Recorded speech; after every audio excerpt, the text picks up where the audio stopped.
You are now tuned into Then Radio. If you enjoy our videos, we ask that you consider joining our Patreon to support our channel. Don't forget to like and subscribe so that you never miss a new video. We hope you enjoyed today's episode, and as always, thank you for watching.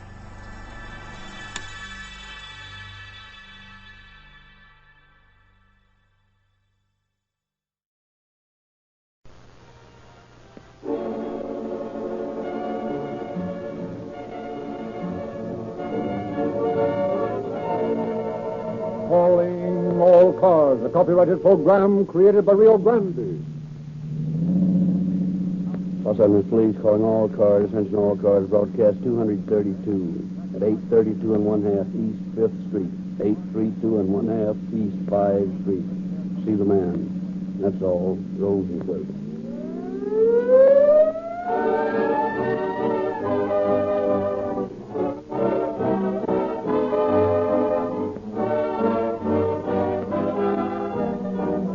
A motion picture star and his double may look alike, but they act differently. And so it is with motor oil. There may be a general resemblance in outward appearance, but Real Lube gives an entirely different performance. Real Lube defies the most extreme heat of the fastest driving in the hottest weather. Real Lube's tremendous film strength can't be broken down. Don't lose sight of the fact that Real Lube contains no petroleum jelly, sludge, and other carbon-forming elements which are present in many of the oils you buy. Remember that Real Lube not only is the newest and finest motor oil sold in the West, but that 8 major airlines, 150 railroads, vast fleets of ships, and millions of motorists in 45 nations of the world have relied upon this same type of lubricant to protect billions of dollars of motor equipment in every conceivable climate known to man. How much? Only 25 cents a quart. It is the companion product for the gasoline that is first in public service. First in the estimation of those who buy the most and drive the most. First with your city, county, state, and federal government. The Rio Grande track. The story we are to hear tonight was made available through the cooperation of the Los Angeles Police Department. And we have therefore asked Chief of Police James E. Davis to open our program. Chief Davis. Good evening, ladies and gentlemen. Science is putting crime on the spot. New scientific weapons of defense are constantly being placed at the disposal of the police. Today, few major crimes remain unsolved or their perpetrators uncaptured. Law and chemistry have combined in the laboratory to make it impossible for even the most clever criminals to get away with murders. One of the most advanced and at the same time most certain means of bringing a criminal to justice is the use of the motion picture camera to record questionings and confessions of suspects. It was the use of this device that enabled the police to build an airtight case against the defendant brought to trial in the story we are about to hear. I shall discuss additional developments at the end of this program.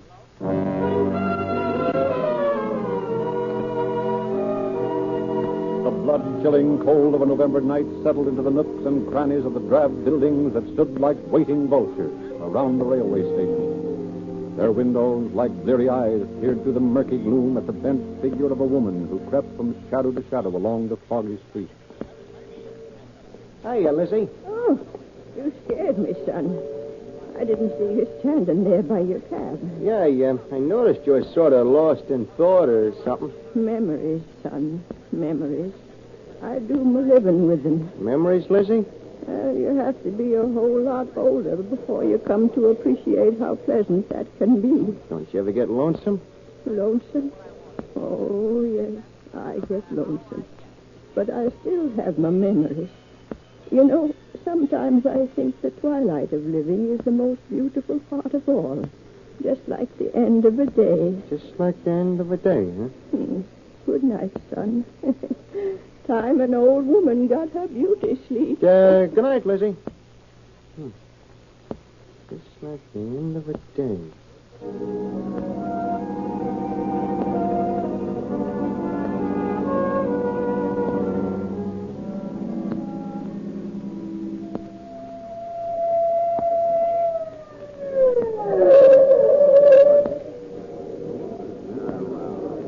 Hey, what's coming off around here? I don't know, boy. I see the smoke coming out that room up there.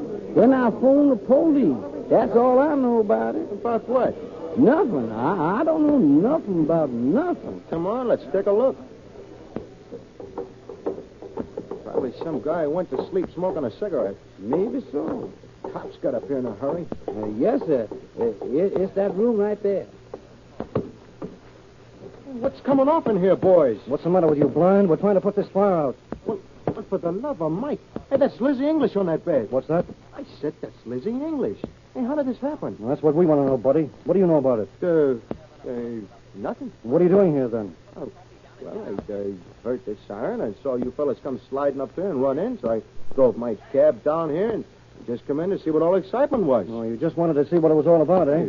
Sure. What else? I'm asking you that. You don't think I did this, do you? Well, you seem to know pretty well who the woman is. Maybe you can explain what happened to her. Well, now, listen, you got me all wrong. Sure, I knew Lizzie. I've known her for years. Yeah? Who is she? She's just an old derelict who wanders around at different beer joints and pool halls, panhandling a few nickels and dimes, just enough to get by on. I saw her just a couple hours ago. Where? She passed my stand and headed up this way. She stopped and we talked a couple of minutes, and she said she had to get to bed. You didn't see her after that? No, not till I come in here a few minutes ago. Hello, Irvine.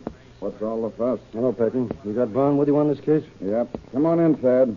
Irvine and his partner's got the situation well in hand, apparently. Where's Hamlin, Irvine? Downstairs, talking to the bird who owns this rooming house. Who's this fellow? Cab driver. Identified the woman as Lizzie English. Know anything about this? No, I don't. But listen, why don't you ask this guy? He's the one that phoned you fellas. Come on over here, boy. Come on. Yes. We're not going to hurt you. Yes. What do you know about this? All I know is what I told him when I called up. Well, we didn't get your call, so tell us again. Well, it's just like I told the man when I called. 2 people was quarreling down there, and you better send somebody up here and stop them. Where were you when you heard this? In my room, Yes, but where is your room? 24, right down the hall there. This is room 20. I see. All right, what else? Ain't nothing else. That's all. Then why did you call the police? I did hear the woman scream. Oh, you heard the woman scream. Or somebody scream. Then what did you do? I went to the washroom. Then what? That's when I saw the man. What man? The fella that come out this room. What did he look like? Well, he was about my size, a little darker maybe, and had liver lips. Had what? Liver lips. Big, thick lips. Oh. Well, what else? That's all. Where'd this man go? He went downstairs, running. Went running downstairs. Yes, sir. You're sure he came out of this room? Yes, sir, I sure. What'd you do when he ran downstairs? Well, I called the cops. Why? Well, I ain't never seen that boy around here, and when I heard that scream, and he come running out this room, I figured something was wrong. So I called the cops. Did you see this man before you went into the washroom? No, sir. It was after. Anybody else see him? Not that I know, sir. Did you kill this woman? Oh, Lord, no, sir. I never did. I never killed her. I wouldn't do nothing like that. No, sir, I didn't do that. Okay. You say you never saw this fellow before? No, sir. I never saw them no time. Oh, hello, Patton. Hello. Hiya, Brown. Howdy. Just got through talking to the proprietor. What'd you find out, Hamlin? Well, he claims he didn't rent this room to anybody. That makes sense, doesn't it? Come here, Patton. Well, looks like Brown found something. What's up, Thad? Take a look at those. Surgical scripts. That's right. Whoever did this job had a cut on him somewhere. Well, let's give them to Ray Tinker. He can go over in the lab and see what he can find out. Well, we try to find out where they came from. Looks like the killer meant to burn the whole place down. Yes, looks that way. If that boy over there hadn't called the police, the joint might have burned. Here's a light socket I found over in the corner. I was wondering what happened to that. See that wire up there? It's just recently been pulled in, too. Yeah, and apparently the 2 wires have made contact. See how they're burning? Hey, boy. You say you were in the hall when you saw this fellow? Yes, sir. By the washroom. Right close to the back of the hall there. Well, come on and show me. I see him run down the stairs.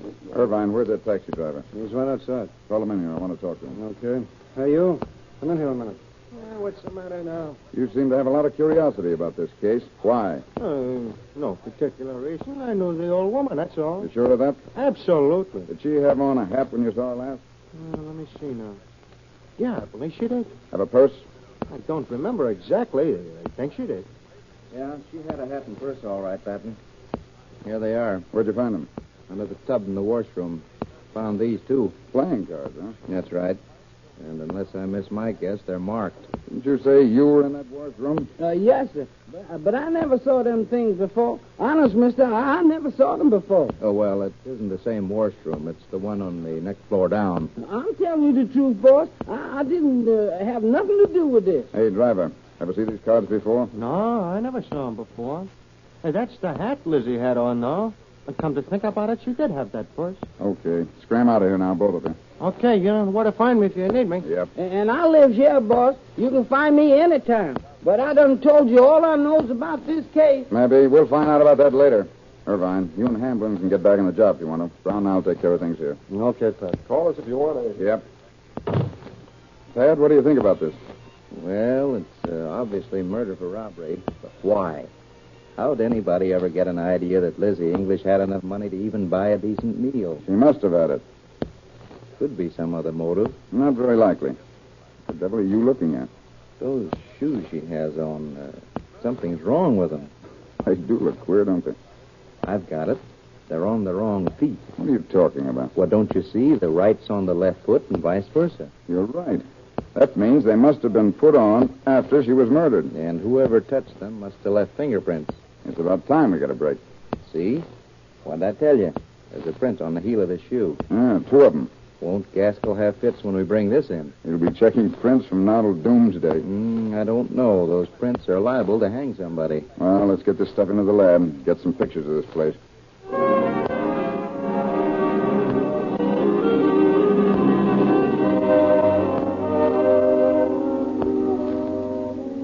How you coming, Gaskell? Any luck? What do you mean, luck? I was behind the door the day the luck was passed out. How far have you gone? Well, I took the mug book and copied down all the L.A. numbers on all the colored boys we've booked in the last 6 months, and I'm checking their cards now. How many are there? Just 300. 300? Yeah. You guys can bring in less information than any bunch I ever ran into. Gaskell doesn't like the homicide squad, Pat. You're telling me. Hi, Pinker. Why don't you boys stay in your office once in a while? We've got crimes to solve. You're solving crimes? Don't make me laugh. Gaskell and I have to do all your work for you. Now, look, Ray. You string along with us, and we'll bring you in a nice suspect for your movie outfit. If, as, and when you do, you have something. Aside from this cheerful banter, what have you found out? Well, in the first place, those surgical clips showed traces of cells from definite negroid skin. That's what we figured. I'd say that whoever wore those clips has been cut or stabbed recently. That means checking the hospitals for anybody receiving treatment for cuts. I happen to know where this particular clip comes from, so maybe you can find out from the wholesale house who or what hospital bought the last shipment. They haven't been used for a long time. That is, they're obsolete clips. How about the hat and purse? Definitely bloodstains on both of them and the plainclothes. Think I'm going to check all the prints on those cards? You're nuts. Now, keep your shirt on, Gaskell. Just go ahead and find the guy who made those 2 prints on that shoe heel. Fat chance with you Scotland Yard dicks shooting off your mouths around here. Incidentally, those cards are marked. Trust Thad to find that out. He's been holding good hands too long not to recognize things like that. But listen, I can't figure out why Lizzie went to the room like that. The proprietor swears he never saw her or rented a room to her. Well, she might have gone up there with the bird who killed her. But why? That's your question. You answer it. Hot dog. Are you talking about food or have you found something? Okay, detectives.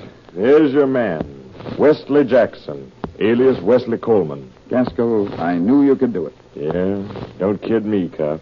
Boy, this baby's really got a record, hasn't he? Next time you bring me 300 record cards, I'm going to start at the bottom.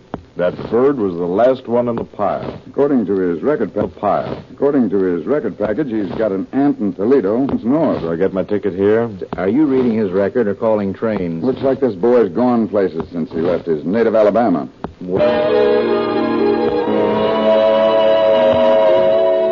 Armed with photographs of Wesley Jackson, lieutenants of the Los Angeles Police communicated immediately with law enforcement agencies in every town where Jackson was known to have been.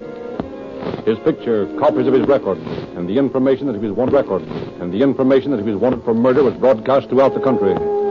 Almost a month had gone by when in Tucson, Arizona, the same 3 officers who had brought about the capture of John Dillinger sat looking over lists of wanted men. James Herron, C.A. Wine, and James Brady were about to start another manhunt. Brainy? Brainy? It's about time we hick cops got busy again. Well, I see Los Angeles is looking high and low for that boy that killed the old woman down on 5th Street. That's right. And I got a hunch that we'll find him right around Tucson. Huh? What? He's a cotton picker, isn't he? So what? According to this circular, he's been in this country before. Worked the cotton field. We got a lot of cotton to be picked around here. Now I'll bet a new Stetson we'll find him.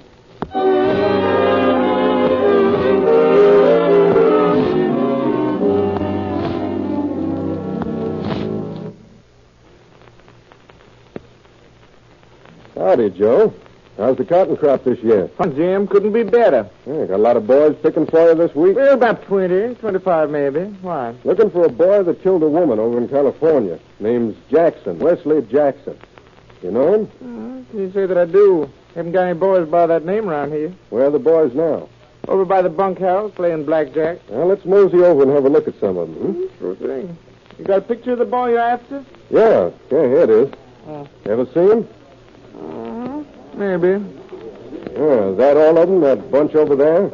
Well, maybe 2 or 3 of them are asleep. Some of them went in swimming a little while ago, but that's most of them. Hey, see that boy dealing? The one with the thick lips? What about him? Look anything like that picture? I'd say it was the same man. So would I. Call him over here, Joe. Okay. Hey, Shorty. Come over here.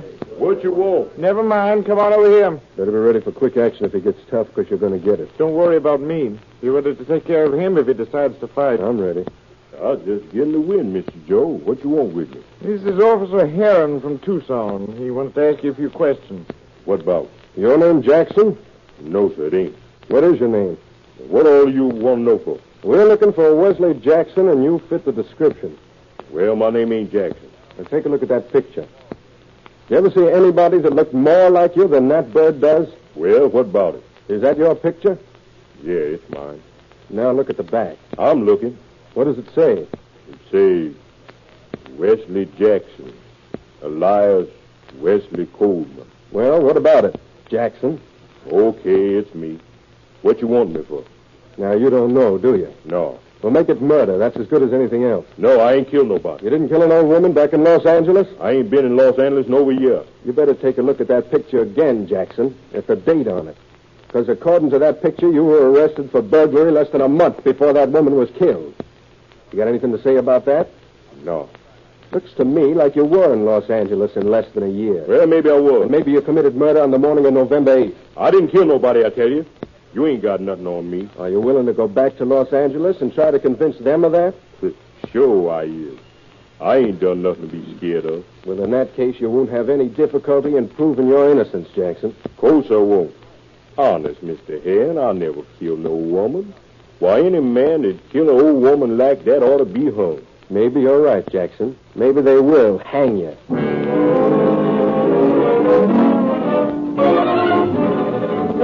On December 16th, scarcely 6 weeks after the murder, Lieutenant Patton returned to Los Angeles with the suspect. He was taken to Central Station and booked for murder. Then began the long hours of questioning in an effort to determine the man's guilt. Once more, the crime detection laboratory came into the picture, this time for a dual purpose. In a brilliantly lighted room in the old Central Jail, Wesley Jackson sat at a table and talked to Lieutenants Patton and Brown. Jackson, do you mind letting us see your shoes? No, you won't find nothing on them. Maybe not. Here's the right one. Won't the other one? Not right now. Here you are, Pinker. See what you can find on that one. Just a minute. Let me pry this heel plate off. That ain't gonna do no good. Now, let us worry about that. Say, what's that grinding noise? What grinding noise? It ain't exactly a grinding noise. Sounds like an electric fan. Jackson, how would you like to have a moving picture made with you as the star? That's a swell idea. Well, that's what's happening right now. That whirring sound is a movie camera. You sure you won't mind if we take your picture while we're talking to you? No, that's a swell idea, just like I told you. You haven't been promised anything for doing this, have you? Me? No, I don't want nothing but doing it. Nobody promised to let you go if you came up here and talked to us, did they? Sure not. I knows I was arrested for killing that old lady. How about that test, Pink? Ready in a minute. How did you like Arizona, Jackson? Now, that's a swell place. Talked to any officers down there, Jackson? Yeah, talked to that fellow who arrested me. Tell him anything about killing Lizzie English? I didn't kill no Lizzie English. Don't know no Lizzie English. Okay, don't get excited. Got it, Pinker? Yeah, all set. Jackson, see those test tubes on the table there? Sure. Explain it to him, Pinker. Well, this tube has a solution of the scrapings I got off your shoe under the heel plate. This one has metal in it, a little, because I scraped it off the plate itself. Now, on this slide are scrapings from both of them, the plate and the shoe. We put the slide under this microscope, like this, and we compare it with a slide like this. And we find that both slides show human blood. That ain't so. That's a lie. Take it easy, Jackson. Where'd you get that slide there? That one came from the purse of Lizzie English. That don't prove nothing. You're right. What? He's right. By itself, it doesn't prove anything except that the two slides contain blood. I was a little hasty in saying it was human blood. I don't know that yet. We'll take the test tubes and add a little of this benzidine solution, like this. And we get a distinct green. That does prove something, Jackson. Yeah? What? That proves that the scrapings from your shoe contain blood. So what? You ain't proved it's her blood. Now, stick around, Jackson. Now we take these test tubes again. Take a little of this solution here. What's that, Ray? Well, that's a serum taken from a rabbit that's been inoculated with human blood. Now, if this test tube contains human blood, it'll react and become cloudy when I drop the other solution into it, like this. It's cloudy. You're right, it is. And I can say conclusively that the scrapings taken from the shoe and from the heel plate contain human blood. Well, we've got your cold, Jackson. You better come across. Well, I guess I might as well unload. Yes, I guess you might as well. Is that camera still running? Yes, Jackson, it's still running. Guess I might as well make a good picture out of this, hadn't I? Yes, and make it as good as you can. Where you all going to run this picture? We're not sure yet. Can I get to see it? I wouldn't be at all surprised. Now, before you start talking, nobody's threatened you or beaten you to make you do this, have they? Beat me? No, nobody gonna beat me. We just want to get that point clear before we start. Go ahead, Jackson. Well, I'll stand down on 5th Street, close to Gladys Street, when this old lady comes up to me. And she says to me, she says... Pardon me, young man, but could you tell me where I could get a room, real cheap? Huh? Was you talking to me, ma'am? Yes, I said, do you know where I can find a cheap room for the night? Why, sure. Yeah, you can get one right next door. Oh, thank you so much. Wait a minute, ma'am. Tell you what. I know the man that runs this place. He's gone to bed now. But, well, as a matter of fact, I helps him run the place. I'll show you the room myself. Well, if it's all right, I want to be sure. Oh, it'll be okay. Don't worry about that. Well, all right, then. Let's look at it.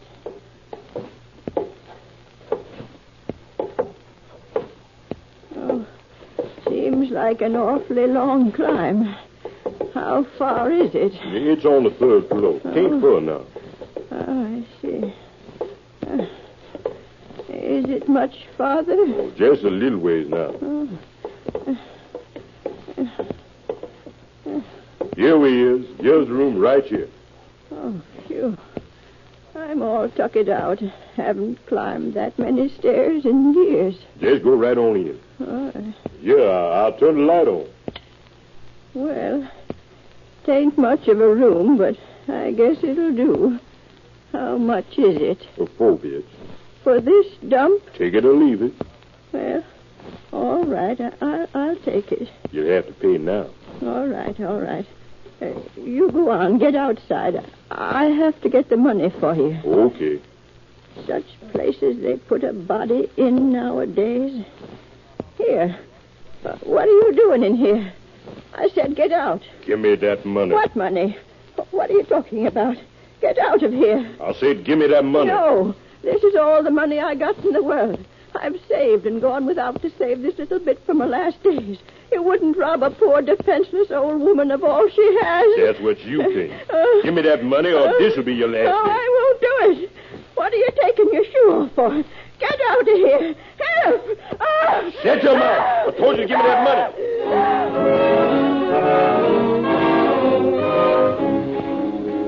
Our scene changes. It It is the courtroom of Judge Dudley S. Valentine. The time several weeks later. An attorney speaks. Your Honor, the prosecution has introduced a signed document purporting to be a confession of the defendant to the crime with which he is charged. We move, Your Honor, that this so-called confession be thrown out on the ground that it was obtained by force and duress, that the defendant was in great fear of losing his life, and that officers, in this case, used brutal third-degree methods to obtain this supposed confession. Look at that man, sitting there.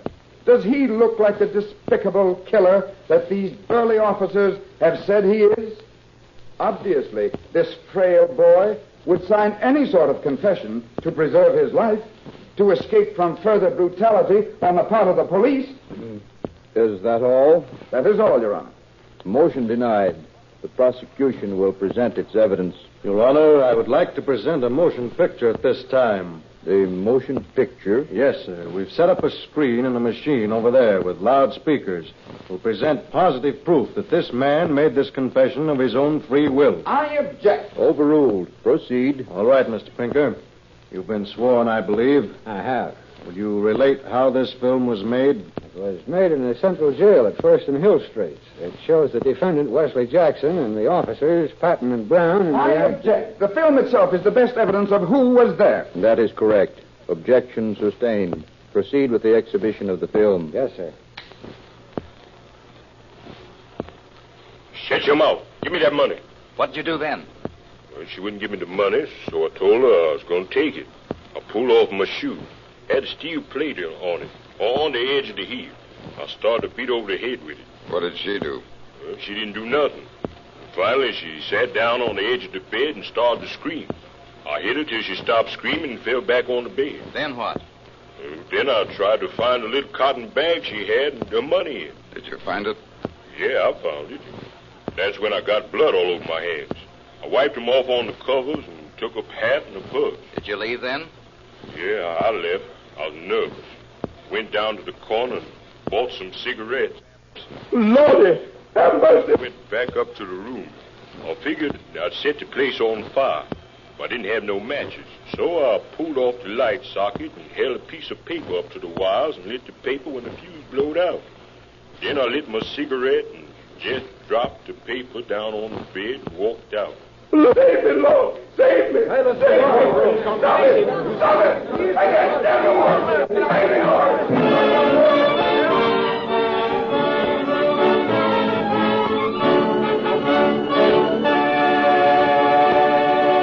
In just a moment, Chief Davis will conclude our program. Ladies and gentlemen, when your local officers and federal G-men spring into action against society's most fiendish enemy, the kidnapper, they must be prepared for any emergency. They arm to the teeth with the most modern weapons known to man. And these include not only firearms, but up-to-the-minute automobiles powered with the surest firing, speediest pickup, fastest, most powerful gasoline that money can buy. Rio Grande Cracked is that gasoline, say your public servants.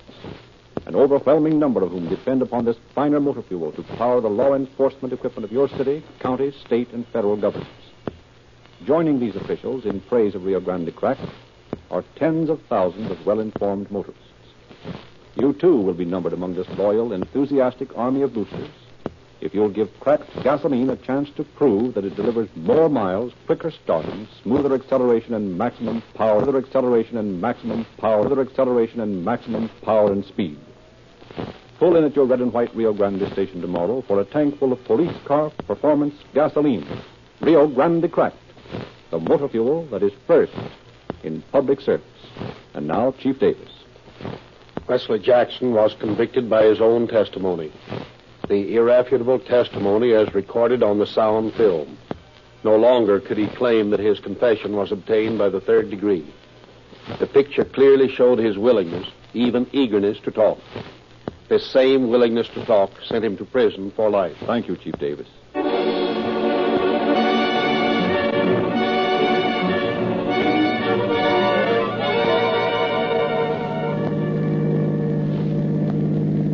Los Angeles Police calling all cars, attention all cars, to cancellation broadcast 232 regarding a murder. Suspect in this case is now in custody. That's all. Rosenquist.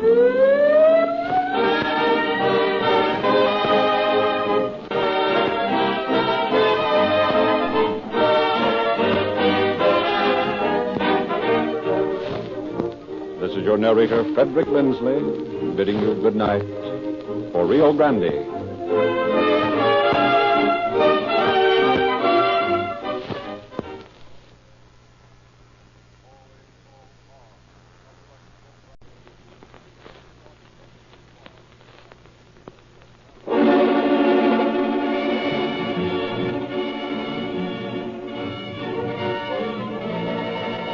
Calling All Cars, a copyrighted program created by Rio Grande. San Francisco County Sheriff's Office calling all cars. Attention all cars. Broadcast 233 regarding a holdup. Be on the lookout for 3 suspects described as Americans, 19 to 21 years old. Weight 140 to 150 pounds. These men just held up a garage at Union and Gow Streets. That's all. Rosenquist.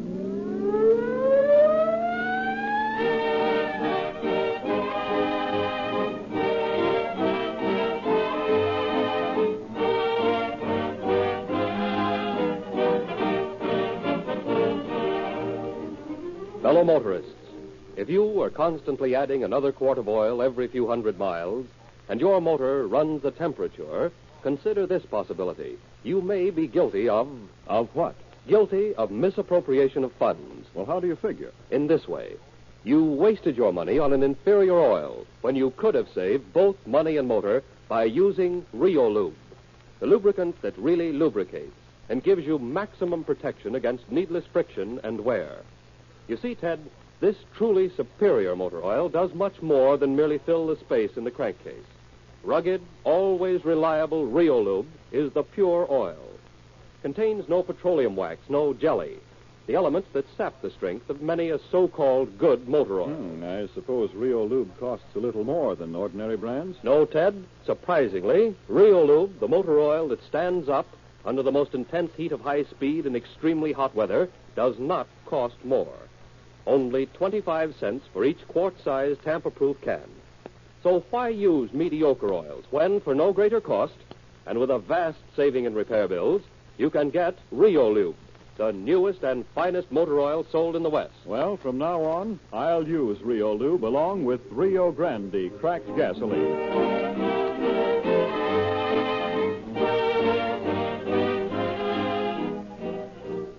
The story we are to hear tonight was taken in the main from records of the office of Sheriff Murphy of San Francisco County. We have, therefore, arranged for Chief of the Civil Department, Frank J. Burke, to open our program from San Francisco.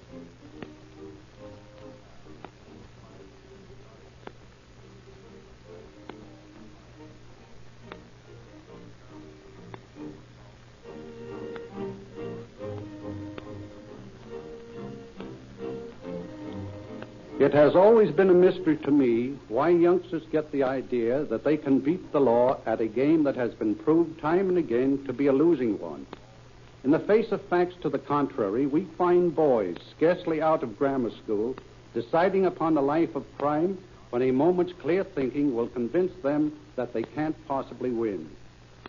What goes on inside the brain of a man who embarks on a career of crime is a mysteriously mysterious thing.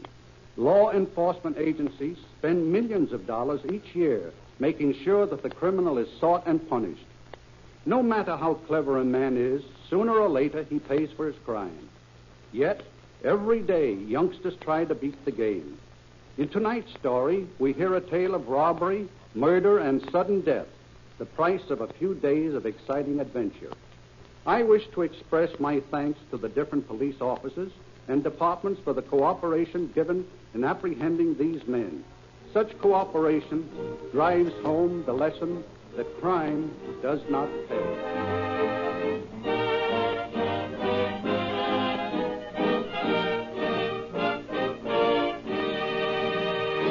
In a modest home on San Francisco's Mason Street, a mother talks with her son. Frank, did you go to church this morning? You nuts. Frank, that's no way to speak to your mother. Now, listen, we ain't going into that again. I told you I was my own boss from now on, and I'll do what I please. You get that? Oh, son, why are you trying to be so hard and tough lately? You didn't used to be this way. I'm fed up with your harping and preaching. Did you go to church today? Did you put the car up when you come home last night? And did you have a good time at the party? Can't you say anything without prying into my affairs?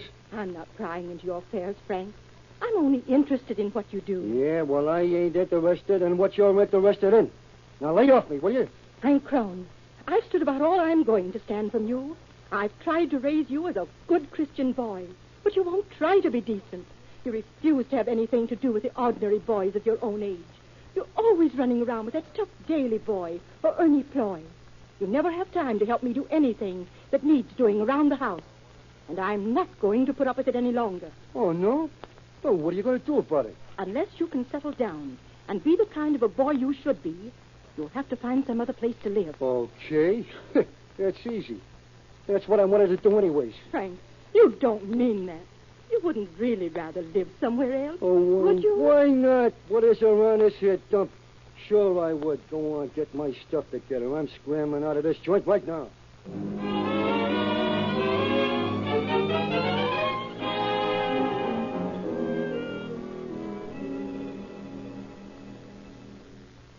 Hiya, Daly. Hey, got that grip unpacked yet? Yeah, it's the part. When did Ernie say be over? Any minute now. Boy, we're going places, us three. Yeah? Yeah. Come in. Hi, Ernie. How's Tricks? Okay, pal. How's the boy? Where's Bill? In here, Ernie. Getting settled. Bill gonna live here with you, Frank? Yeah, till we get there. Better fixed up. And we'll move into a swanky joint then. Got big ideas, eh, big boy? And how? Hey, Bill, come in. What's on your mind, Frank? Boys, listen. We're gonna have a gang that'll make the Dillinger and Babyface Nelson look like Sunday school teachers. Yeah? What with? Yeah, quiet. Hey, Ernie, you scram out of here and pick up a couple of license plates, see? As soon as you get back, we'll grab a heap somewhere and start out to pile up a bankroll. From now on, I'm riding high. I'm taking things easy. Be right back, pal. Sounds good anyway. When do we start? Just as soon as Ernie gets some plates.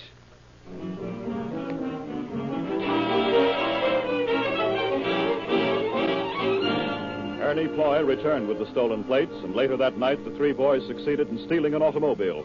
With the stolen and now disguised car, they cruised along Taylor Street. What are you going to do if the cops pick us up, Frank? Well, you never can tell.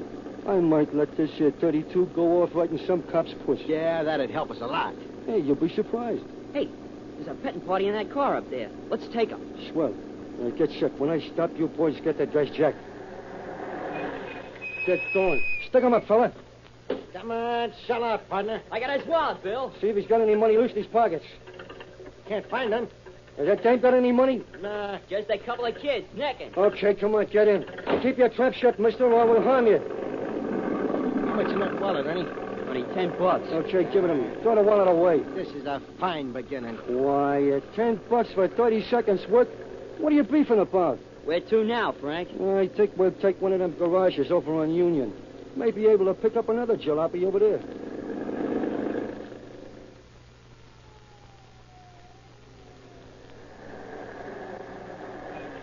Yeah, here's a guy that runs this joint. I'll throw him down and you guys tie him up. Okay. Yes, sir. Fill him up. Yeah, keep your hands in your pockets, buddy. This is a stick-up. Get him, boys. Where do you want to put him? Lock him up in the office. Hey, there's a telephone in there. Yeah, get off the wall, you sap. I'll get what's in there, too. How much? About $30. Nuts. Look the cars over and see if there's one we can use. Okay. Boy, did that guy put up a fight. Why didn't you cold cock him? How do you think I got him quiet? Look out. Here comes a customer. What'll he do? And we'll take care of him, of course. Stay right where you are, mister, and get your hands up. Let's have your wallet, mister. You won't get away with this, young man. Nah, ain't that too bad. Come on, give. Get back in the car, buddy, and drive it to the back of this here dump and stay there. No heaps in this place any better than the one we got. Okay, let's get going. Nice all this time, eh, Frankie? Yeah. How much, Frank? That boy's wallet had $100 in it, and we got $22 out of it, too. Gee, that makes about $130 tonight, don't it? Right. It's a good night's work. Say, if we can keep this up, we'll have a roll in no time. Nuts. Listen, guys, this is just chicken feed. Wait till we get a good outfit. We'll blast this town wide open. You mean it, Frankie? Well, of course I mean it. What else do we need, Frank? We've got to have a couple of more guns. Hey, let's drive over on Union Street. Hey, I saw some swell guns in a hardware store over there.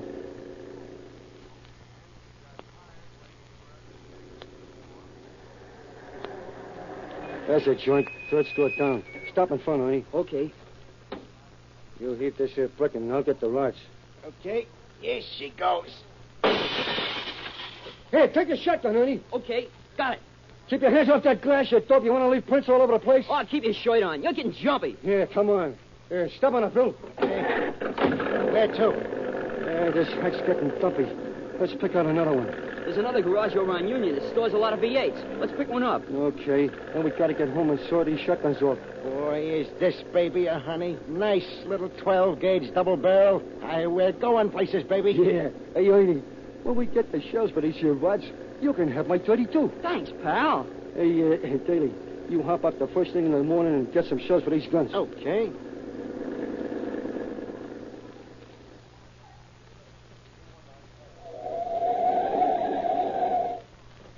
What's the big idea? Get back in your cubby hole, buddy. There's a stick-up. Honey, grab that car. Hey, Bill, get that trash box. Take it easy, mister. You don't have to jam me so hard with that shotgun. I'm putting your left. Get moving. Here's a swell jalopy, Frank. Okay, grab it. Get that jack, Bill. Yeah. Okay, lock the door. Follow up, Ernie.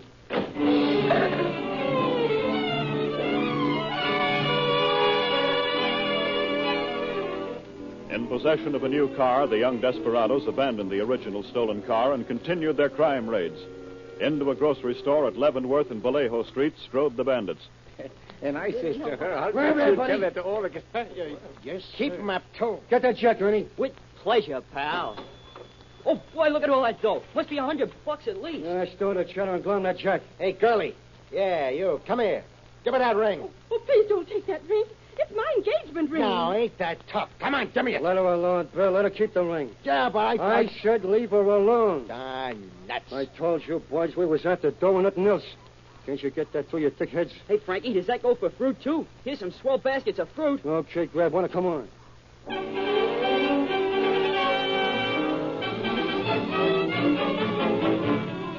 A day passes, and then, striking with sudden fury, the young gangsters invaded a tavern at 14th and Howard. I want gin this time. Okay, get him up. There's a stick-up. Right up against the wall. Quiet. Hold that chatter. Get that jack, Ernie. Okay. Hey, Frank, that bartender's sneaking out. Come here, you lug. I said come here. Better get him, Frank. I'll blast that guy if I ever find him. Frisk them mugs along the wall, Ernie. They better have more dough than that till had. Hey, that mug got away somewhere. Come on, let's scramble if the cops are in a minute. Well, so what? We can handle him. Hey, what's coming up in here? What's all the noise? Get over there with the rest of them. You can't talk that way to me. I'll mow you down. Keep away. Keep away, I said. That's all right, pal. Don't get excited. It's all right. Keep away. I'll blast you. Ah, don't kid me. Ain't you afraid that popgun will go off and scare you? Hey, what's the matter with you, Jelly? Come back here, you fool! Come on, let's get out of here. Spit it, Ernie! Keep still, all of you! Get out of here, Bill!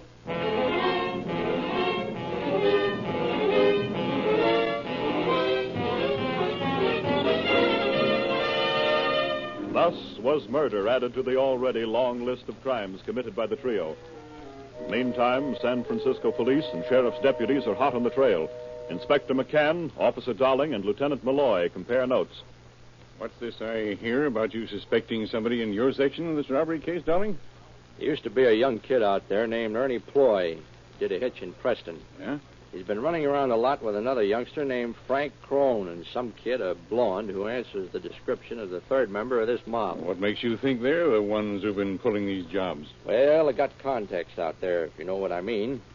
I had a tip that Crone Ploy and his blonde kid, Daly's the name, I believe. They've been hitting the high spots together. Okay.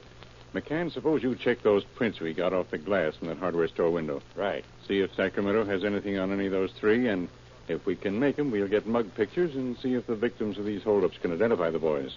Meantime, I'll see what else I can find out about this blonde kid that runs around with Crone. Yeah.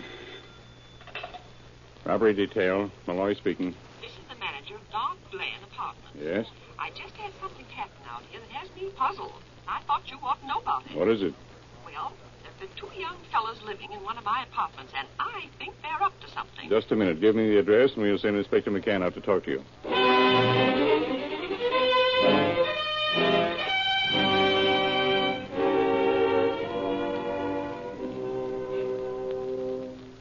Well, Well, as I was saying, my husband and I came in last night quite late, and there was a car in the driveway.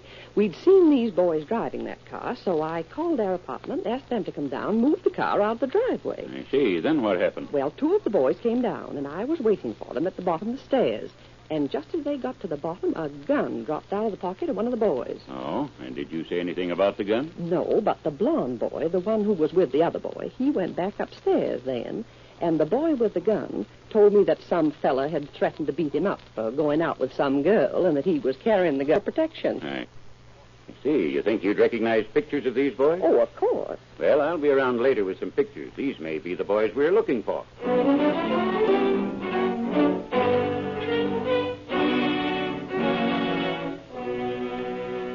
Meantime, word had been received from Sacramento that the fingerprints found at the hardware store where the guns were stolen belonged to Ernest Ploy.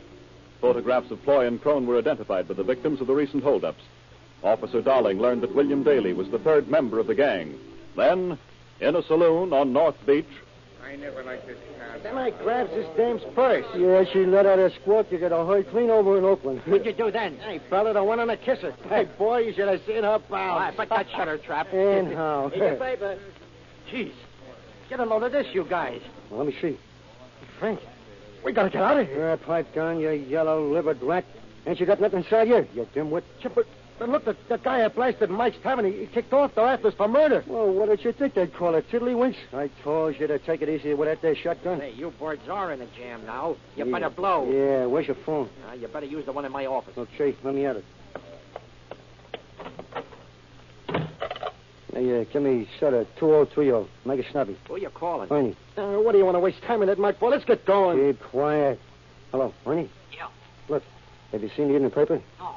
Say, what are you calling me here for? I told you the old lady won't stand for any of that. Listen, you dumb bunny. We're so hot you could light firecrackers off of us. The cops is after us for murder.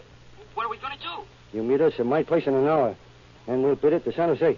I know a fellow in Merced who might help us make a getaway. Okay, you go down there. We'll meet you in Merced. Okay, pal, I'll be seeing you. And keep your trap button. Okay. Well, that's that. Come on, Bill. What am I going to do? Can't you say anything but that? We'll drive her to San Jose. Then we'll grab another jalopy and go on to Merced. Well, I don't care where we go, but let's get started.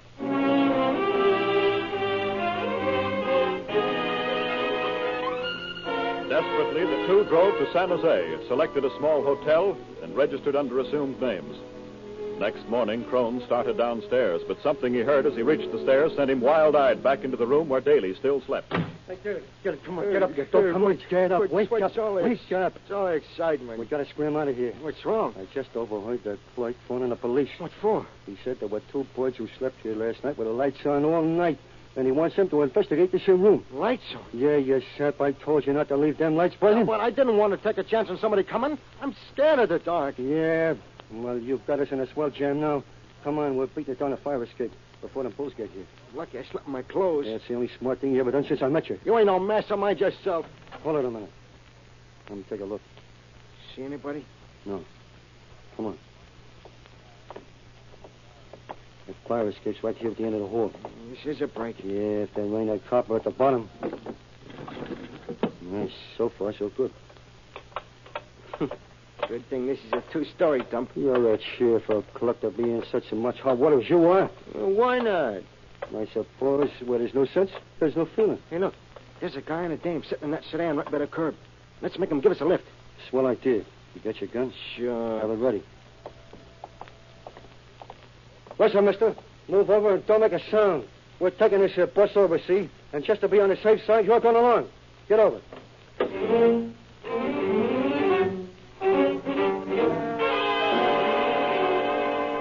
Meantime, back in San Francisco, Lieutenant Malloy receives a visitor. Officer, I understand you're looking for my boy. Well, it depends on who your boy is. He's Ernie Ploy. I see. Well, yes, we are looking for him.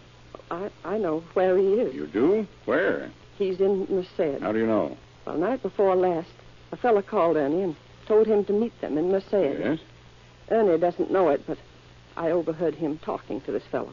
Who was it that called? Frank Crone. Are you sure? Yes, I'm sure. Ernie called him Frank several times, and besides, I heard the conversation on another phone in our house. Mm-hmm. Did they say where they were going to meet in Merced? No, but here's an address I wrote down for you. It's the address of a friend of Ernie's in Merced. He always goes there when he's in the town. Thanks. Now, tell me, why did you come here to tell us about your boy? Well, I want Ernie to be arrested. I want him to be sent somewhere so that he can be made a better man when he comes out. I see. He's not a bad boy, really. No. He just got to running around with the wrong kind of youngsters. How old is Ernie? Just 19. Do you know these other two boys he's been running with? Well, only that their names are Frank and Bill. Mm-hmm. Frank Crone's one of them. I know his name, but I don't know him. All right, Mrs. Bloy. We'll see if we can find Ernie. Please don't hurt him. Promise me that. I can promise you that unless he tries to hurt somebody, nobody will do anything to him. Thank you, Lieutenant.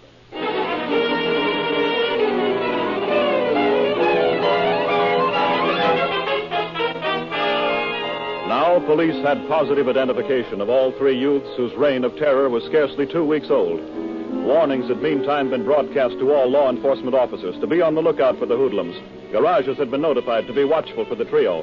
Taverns were staked out in the hope that the three would return for further depredations. Friends of the bandits had been located and grilled for information concerning possible hideouts.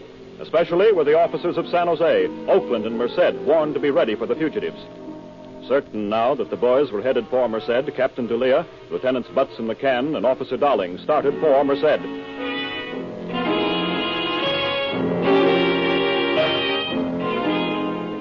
Meanwhile, releasing the kidnapped boy and girl in Sacramento, Daly and Crone continued in the stolen automobile toward Merced. Next morning, they made contact with Ploy. What kept you mugs? I've been hanging around this saloon till I feel like a keg of beer.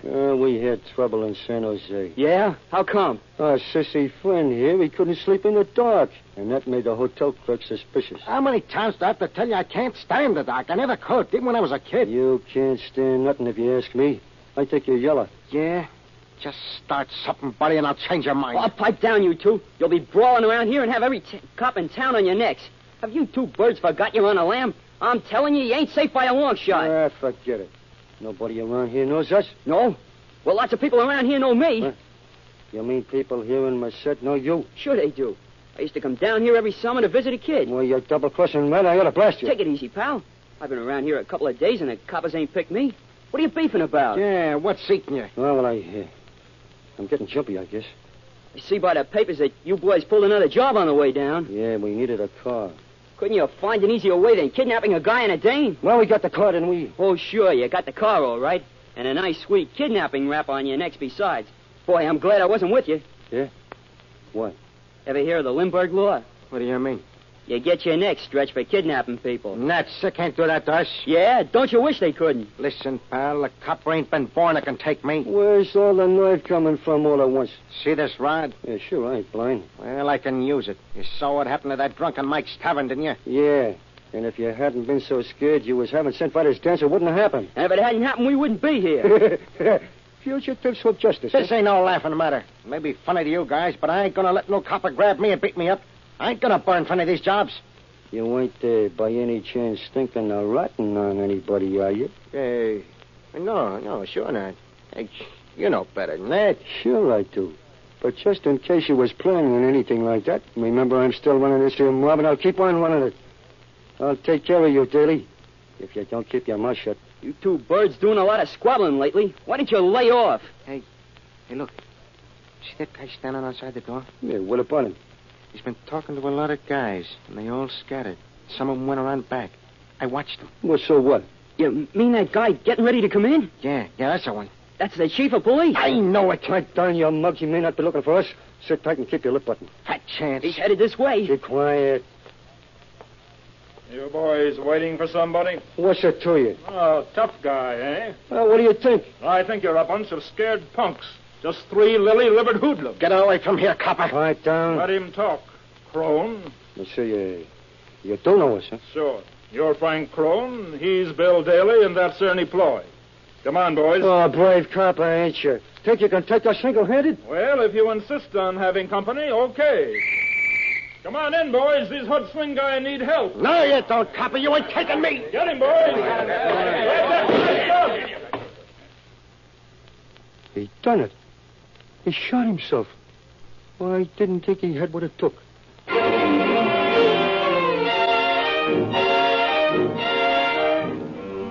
Thus, ending as it had begun, in violence, the career of William Daly ended in death.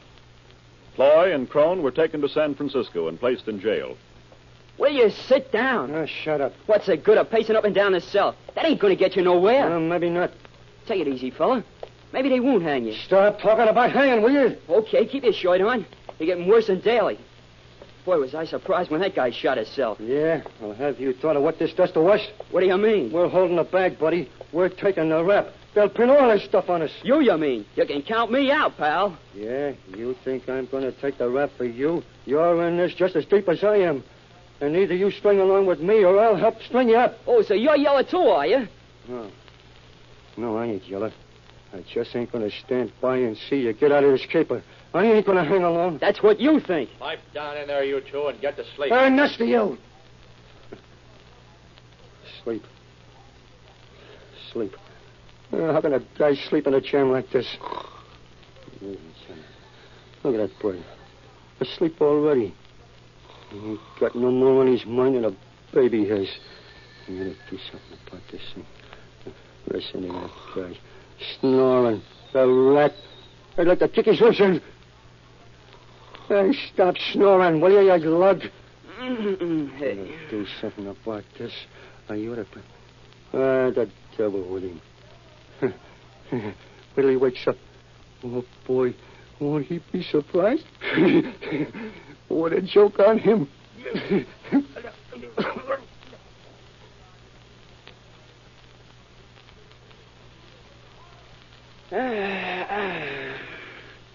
Boy, what a dream. What a night's sleep. Geez, I feel good. Hey, Frank. What the... Jailer! Jailer! Hey, Screw! What's all the yammering about? Look, that bird's ruined my suspenders. Oh, what? What's he done now? He's hung himself with them.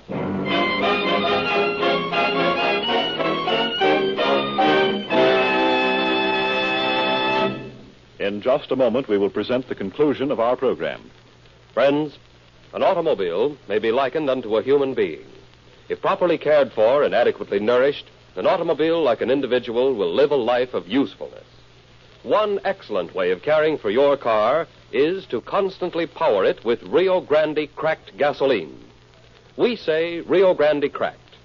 So do your public servants, an overwhelming number of whom rely upon this superior motor fuel to speed on their emergency errands, the law enforcement equipment of your city, county, state, and federal governments.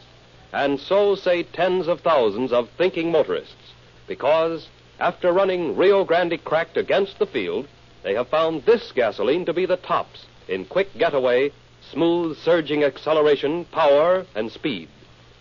If you are not getting police car performance in your car, you're needlessly cutting short the lives of your motor and your pocketbook. Be kind to both. Turn in at the nearest red and white Rio Grande station on the way to work and begin treating your car to more miles, more power, more speed, and less cost with Rio Grande cracked, the gasoline that is first in public service and the most highly recommended motor fuel in the West.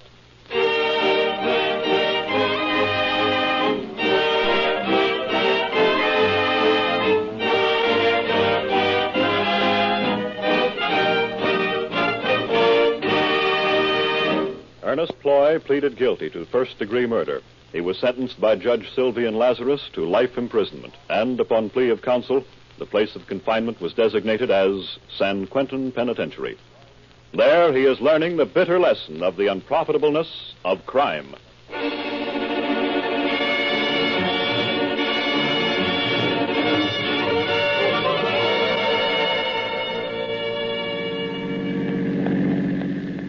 San Francisco Sheriff's Office calling all cars. Attention all cars. Account agent broadcast 233 regarding a holdup. Suspects in this case are now in custody. That's all. Rosenquist.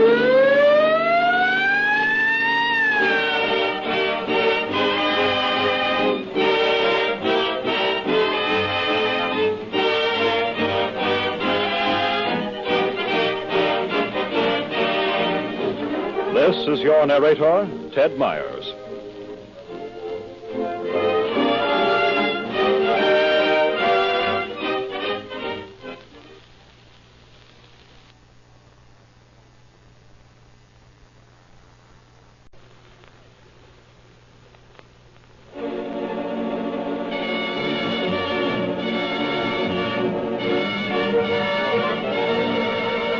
Calling All Cars, a copyrighted program created by Rio Grande. Los Angeles Police calling all cars. Attention all cars. Broadcast 234 regarding a missing person. Maybe a kidnapping. No description of suspects. That's all. Rolls and questions.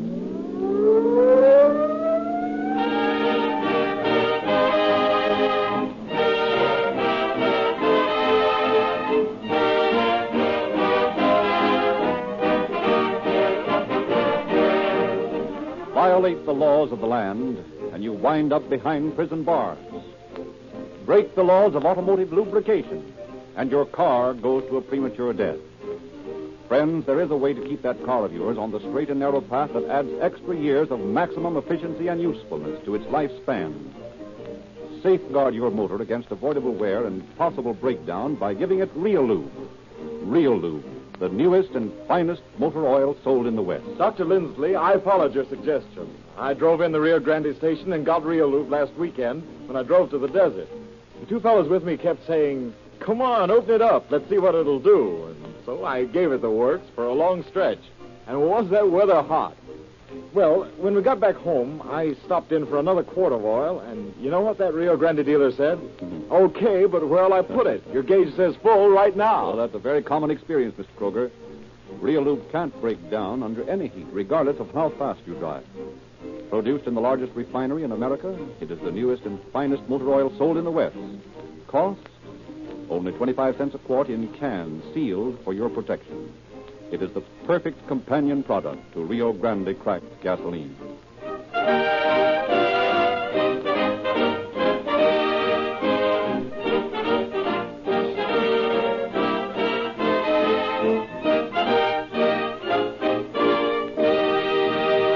The story we are to hear tonight was taken from the records on file in the police department of the city of Los Angeles. We have therefore asked Chief James E. Davis to open our program. Chief Davis. Good evening, ladies and gentlemen.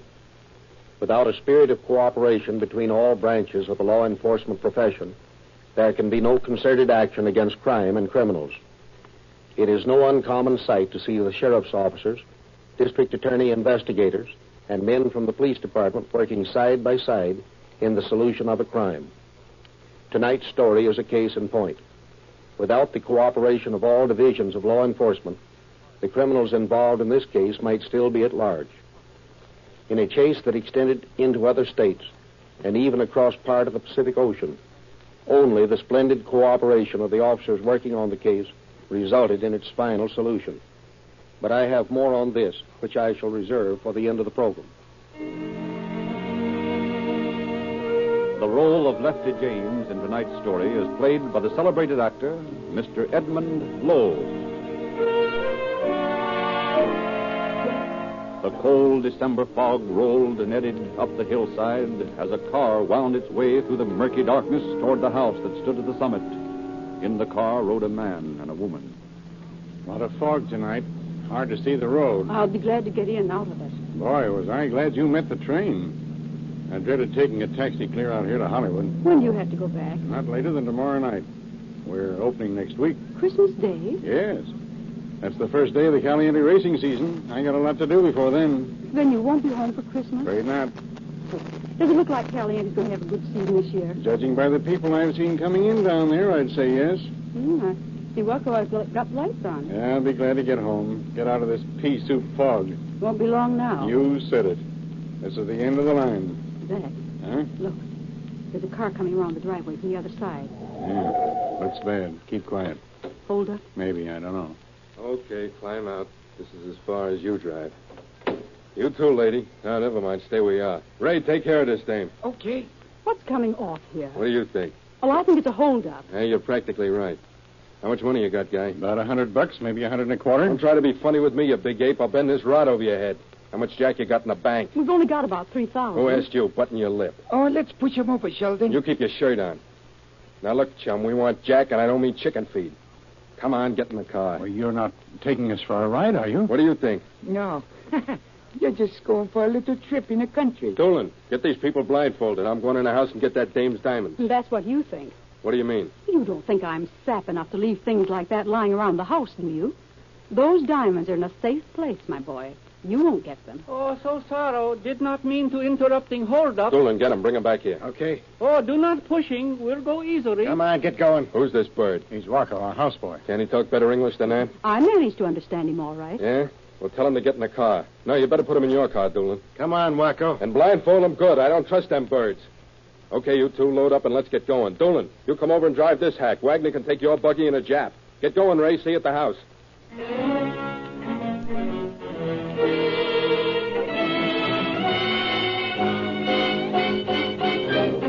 Down through the fog-drenched night, the kidnappers and their victims made their way toward the place of rendezvous. There, still blindfolded, the three prisoners were thrust into the darkened house selected as their prison. Throughout the long night and the day that followed, they were guarded by the hoodlums. Dozens of times they came in and went out, but never leaving the prisoners unwatched. Our scene shifts now to 9th and San Pedro Streets in Los Angeles. An automobile pulls to a stop beside a parked car. Hi, Bruneman. Let's get going. What kept you? Yeah, just stall around while we're Zach. Can the patter and get in. What's the matter with Sheldon? Got a grouch on tonight? Cheer up, pal. We're going to get a lot of jack out of this. Yeah? Give him them checks, Doolin. Yeah, Bruneman. Here's Fondell's checks for $50,000. Oh, boy. Think you can cash them tonight? Well, maybe not all of them, but we'll get the rest Monday. Which gambling boat you going to try? Let's try the Johannes Smith first, eh? Ain't to make no difference which one. Come on, shove off.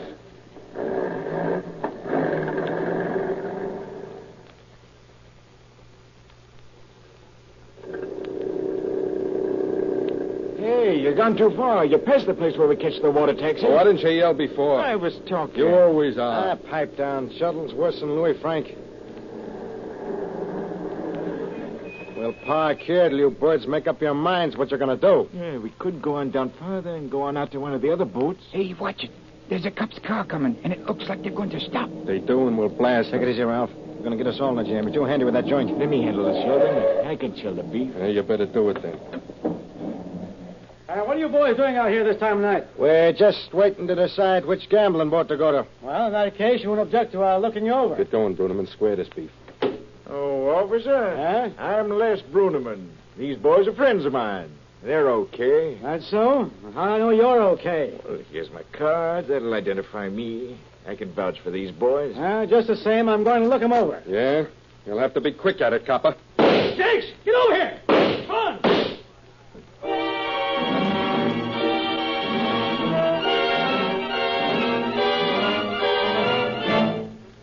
Hot-headed, vicious Ralph Sheldon had again shot an officer. Patrolman Wagner lay severely wounded when the firing had ceased. Sheldon had been captured by a passing officer. Ray Wagner, shot through the body, had escaped. Jimmy Doolin, diving in the ship channel, had also made his way to safety.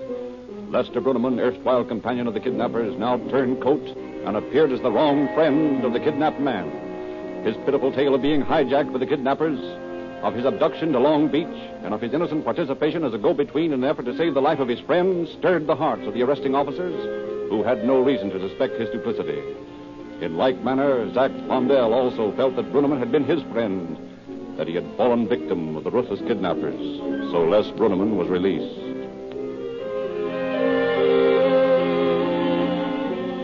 Time passed.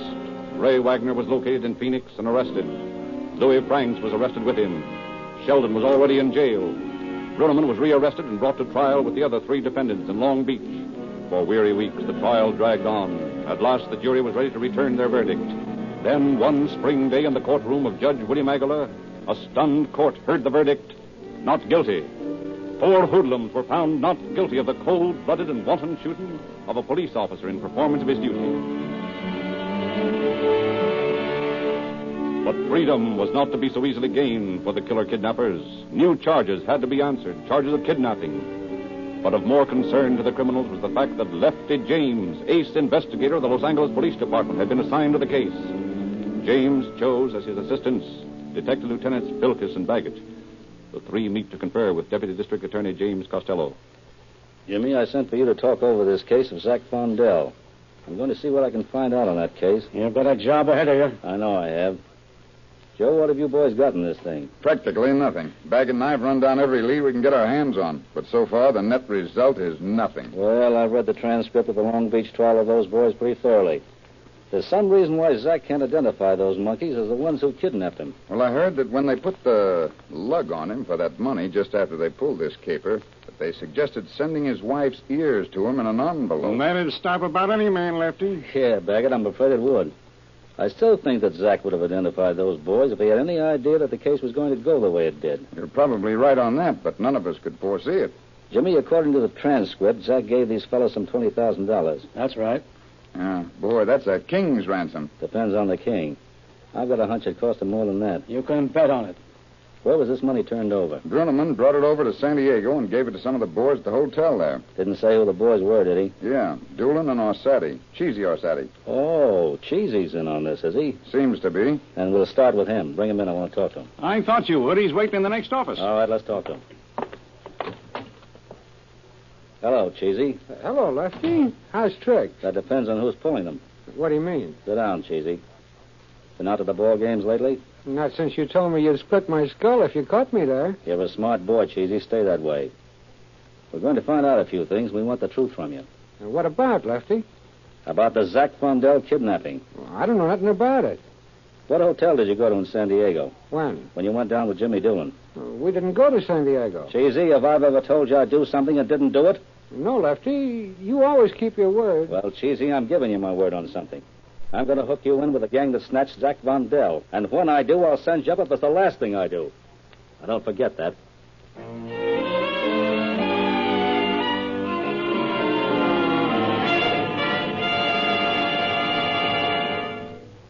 Well, Lefty, I hear you've been to San Diego. Yeah. What'd you find out? Rossetti lied. You sure? Positive. Focus and I took along a bunch of mug pictures of the Sheldon gang. And the druggist and San Ysidro identified Cheesy and Doolin as being two men who hung out in that drugstore and waited for about an hour till they got hold of a fellow in Caliente. That would be Fondell. Yep, Zach Fondell. Well, how'd you happen to pick San Ysidro to start with? Remember when Cheesy was in here the other day? Yeah, why? Remember him lighting a couple of cigarettes? What's the connection? The matches he used had an ad for that drugstore and San Ysidro printed on them. What else did you get? We found out that two fellows answering the description of those mugs were seen at the Waldorf Hotel. We checked there, and they'd been in there. They called Zach from there the first time. Here's Wacko, Lefty, but he won't talk. Come on in, Wacko. Sit down. Now, take it easy. We're not going to hurt you. But why do you sending for me, please? Take a look at those pictures, Wacko. Ever seen them before? No, never see pictures, no. Ever see the men in those pictures? Well, maybe yes, maybe no. Make up your mind. But not able to telling from pictures. Wacko, do you think you could find a house where you were held prisoner that night? Oh, yes, can finding. Joe, you still got your field glasses down here? Yeah, in my Go desk. get them, will you? Sure. Be right back. Wacko, you know Mr. Costello, don't you? No, I not knowing him. He's a deputy district attorney. You know what that means? No, thank you. Well, he's going to see that the men who kidnapped you and the Fondells are arrested and put in prison. Well, good thing if can do all right. Can do all right. You just string along with us and tell us the truth. We'll take care of the rest of it. Well, cannot telling any more than already have told. I think you can. We'll see. Here are the glasses, Lefty. Got a map of the eastern part of Alhambra Boulevard, Jimmy? Sure, why? All right, bring it along. Let's drive out to where Zach and Helen and Wacko were turned loose that morning.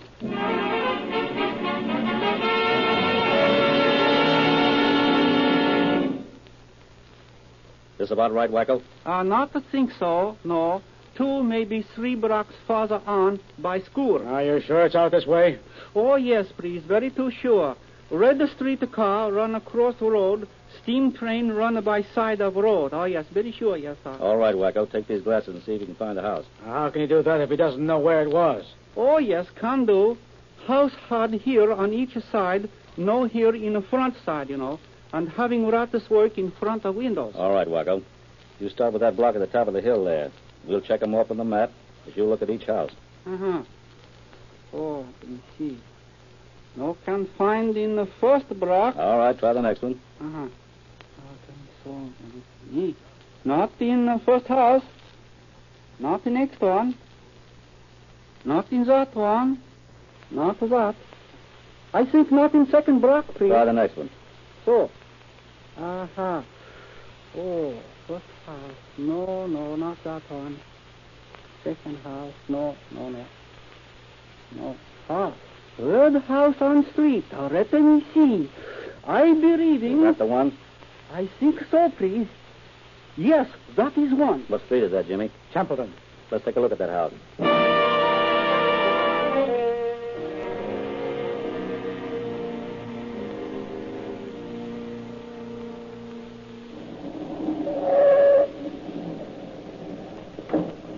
This the place, Waco? Yes, please. This is place, all right. Should be 6 wooden steps up to first landing, then 16 more steps to door. Oh, you counted them, did you? Oh, yes, sir. Thank you. Looks like the place has been burned. Trying to destroy evidence, probably. Now, what'd you say the number was, Waco? The one you felt of while you were blindfolded. Number 4733. This is the right place, then. Let's see if the keys we got out of that car in the Long Beach case fit this door. Oh, fits perfectly. Well, they didn't do such a bad job of burning the dump, did they? I'll say they didn't. Waco, did you have a fire in this fireplace? Oh, yes, sir. Yes, sir, please. I putting in much wood on fire, then try to set curtains on fire. Why? Well, so firemen can come and rescue me. Well, that's a good idea, but it worked. Why didn't it? Why? Well, because you see, number one boss man make me put some of fire out. Who was number one boss man, Waco? A gentleman named calling Sheridan. Why didn't you tell us that before? I are told not to. Who told you not to? No can tell. If we find the rest of the mob, you will identify them? But if you finding all of mob, then Waco identify same. It's a deal. Well, Waco, did you hear any of the boys called Bailey? No, thank you, no. Where'd you get that name? I found this claim check in the fireplace. It's from the shoe shop in Hollywood, and Bailey's name is on the back of it. No telling how long that's been here. Oh, yes, there is. If it had been here when Waco built the fire, it would have burned. If it was put here afterward, Bailey must have access to this house. He may have been one of the gang who tried to burn this place. Very likely. At least he's been in this house since Zach and his wife left here. There's no logical reason why he should have been here if he's not mixed up in this. Joe, we'll take a run over to Hollywood and see what we can find out about Mr. Bailey.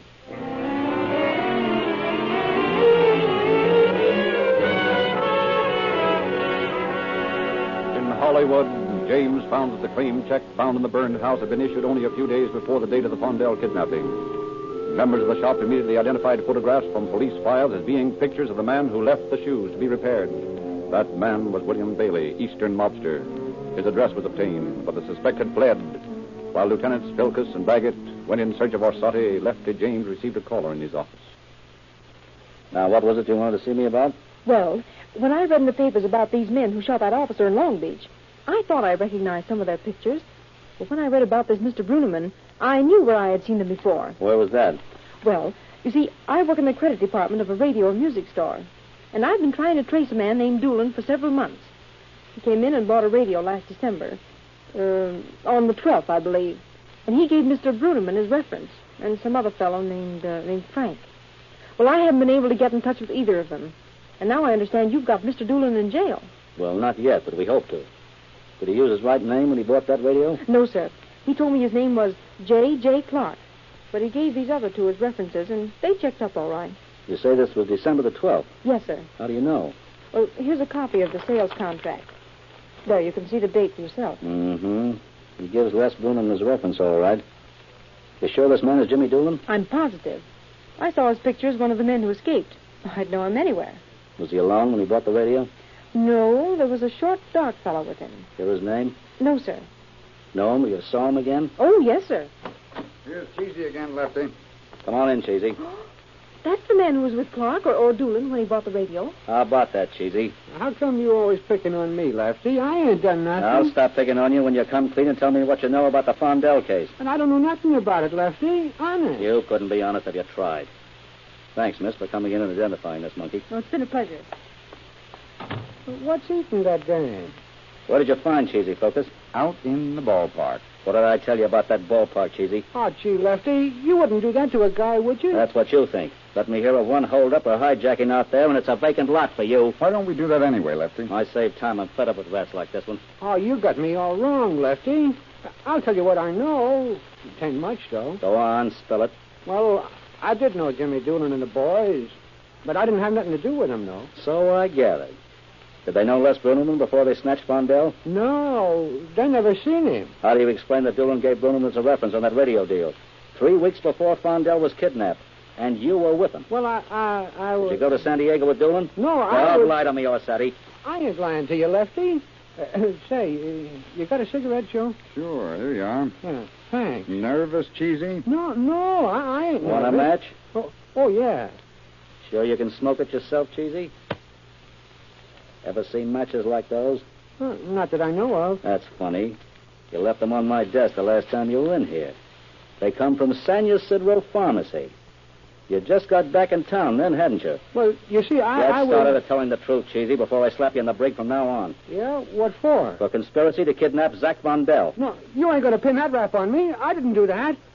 All I did was point him out for him. They took him. I didn't. Want to tell me about it, Cheesy?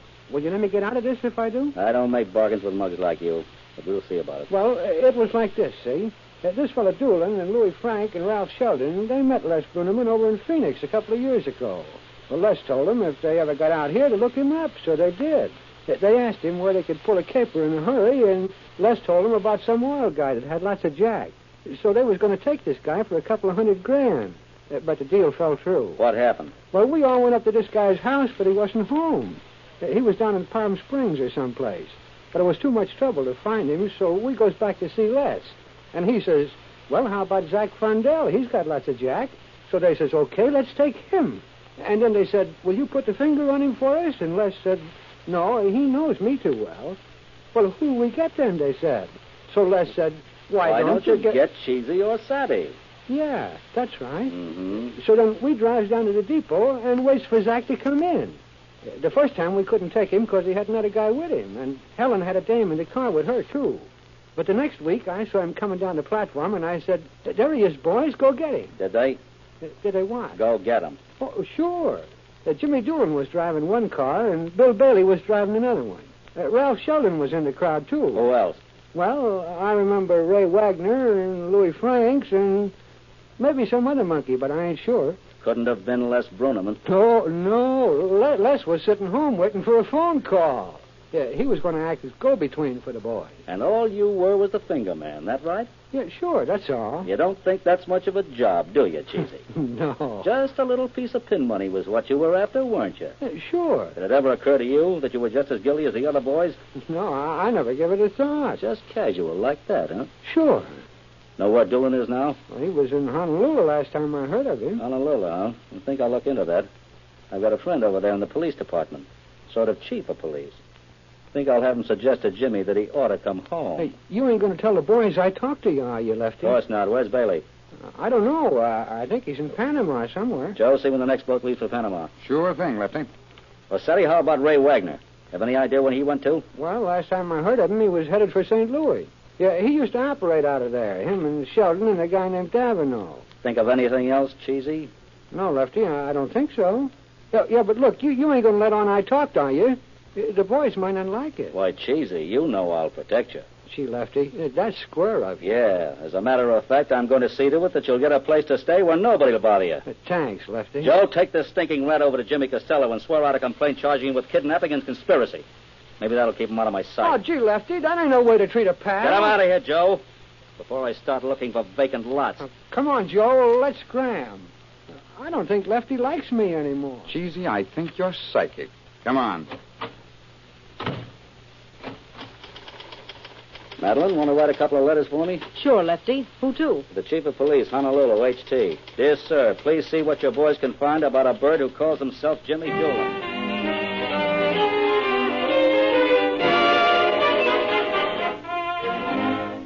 From Honolulu came the reply. Jimmy Doolin decided change of scenery necessary. Local hoodlums beat him up with a crowbar. He may be able to talk by the time the steamship City of Los Angeles reaches San Pedro. Regards. From St. Louis, word came back. Wagner hiding in the swamps of the Missouri River bottom. We'll pick him up whenever you want him. From Panama City, word came. Local shopkeeper, a woman, identifies picture of Bill Bailey appearing in Detective Magazine as man working for her manager. Will arrest and hold for your officers. Thus, members of the kidnapping gang were rounded up. Doolin, Bailey, and Wagner were returned to face trial along with the other members of the gang already in custody. At last, the climactic moment of identification came. In a room at the General Hospital in Los Angeles, the Superior Court met in special session. As we've explained before, ladies and gentlemen of the jury, we have brought you out here along with the defendants on trial in the case to see if one of the victims of this crime can identify any member of the gang. We have shown conclusively the connection of these men, one with the other. Identification of one must of necessity involve all. Our witness, who will be here in a few moments, is the Fondell houseboy, known as Wacko. He's dying of tuberculosis. It is problematical if this witness will survive this trial. Unfortunately, the state is not permitted to parade the suspects before the witness, and Wacko is not able to sit up. Nor are we allowed to assist him in any way. We must do the best we can with what testimony he can give. Bring in T. Wakabashi. Well, I think you can wheel him right over here. That's it. Now, Wacko, we're not going to ask you a lot of questions. We just want to know if you see in this room any of the men who kidnapped you and held you prisoner.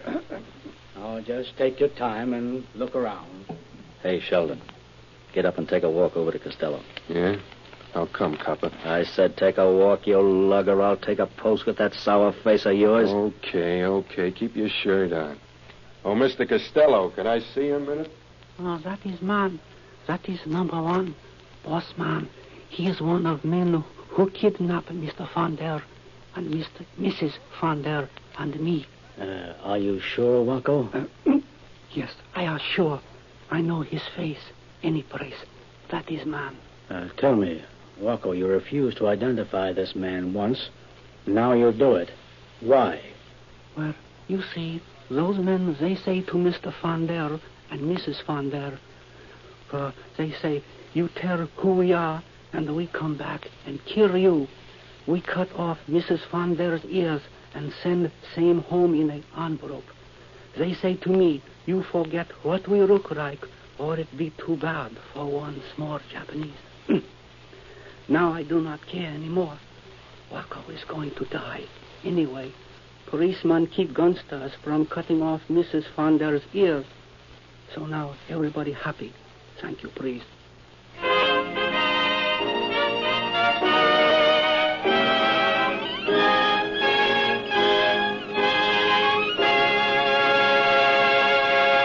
In just a moment, Chief Davis will present some additional facts. The most modern machine gun is of no value in the war against crime unless it's loaded. The same is true of the emergency cars which figure so prominently in every manhunt. These must-get their automobiles have maximum efficiency when they are loaded with the sure-fire ammunition of quicker-on-the-trigger Rio Grande cracked. The gasoline that costs less because it delivers speedier acceleration and the top power and speed of which a car is capable. This is the test-proved conviction of an army of your public servants. The men at the wheels of your police cars, fire engines, ambulances, and your state and federal government officials, an overwhelming number of whom depend upon Rio Grande to power their emergency automotive equipment. Tens of thousands of motorists also use this better gasoline and are enjoying the same police car performance that awaits you at the red and white Rio Grande station in your neighborhood. Begin getting your police car performance with Rio Grande cracked now. And Chief Davis. Walker was right. Policemen keep gangsters from cutting off ears. That particular group of gangsters was found guilty and sent to San Quentin. That is, all except Les Bruneman. What later happened in his case is now history. A history that came to an end when 1445 caliber automatic slugs ended his life in a tavern in Los Angeles. But history that proves again, and most conclusively, that crime does not pay. Thank you, Chief Davis.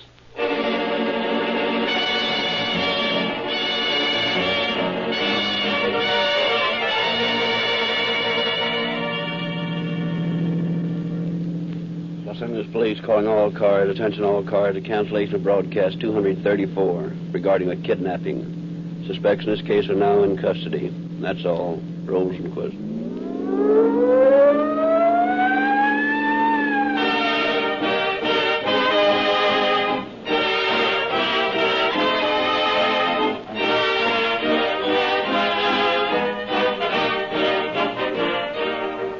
Your narrator, Frederick Lindsley, bidding you good night for Rio Grande.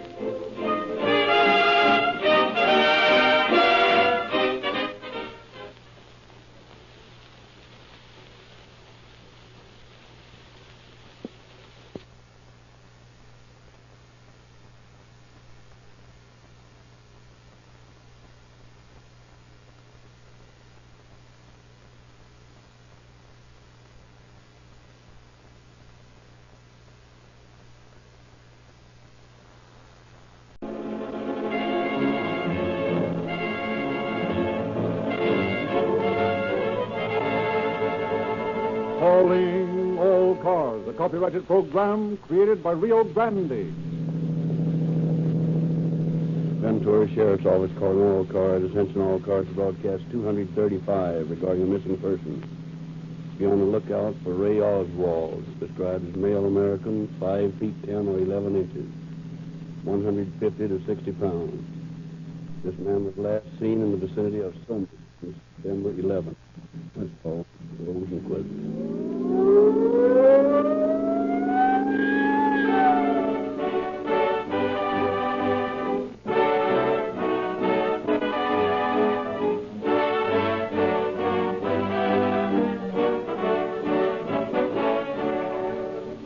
We hear much these days about an adequate defense, and all agree that the United States should be able to successfully defend itself if invaded by enemy forces.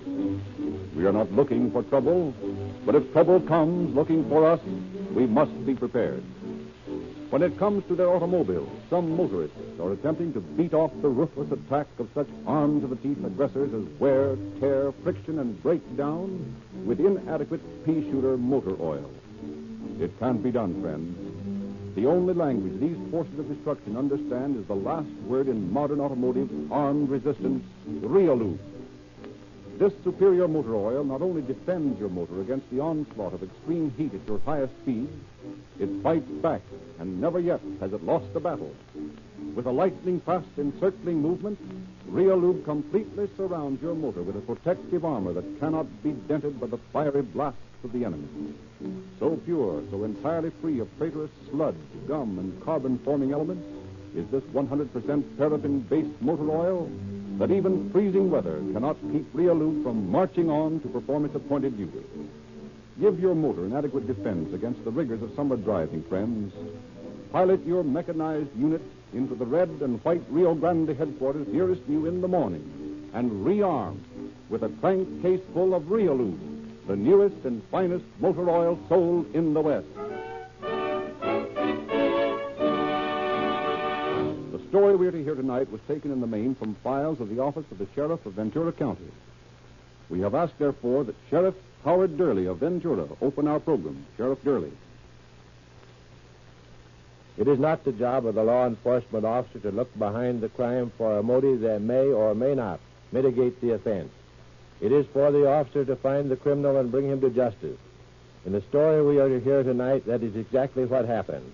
It is doubtful if the case could have been so successfully concluded without the cooperation of the officers of other law enforcement districts. And in this case stands out another example of that splendid cooperation of police officers that is making the criminal's profession a most unprofitable one. I wish all to especially cite the work of District Attorney William T. Selby and his men in helping solve this case. I shall reserve further comment on the story for the end of the program.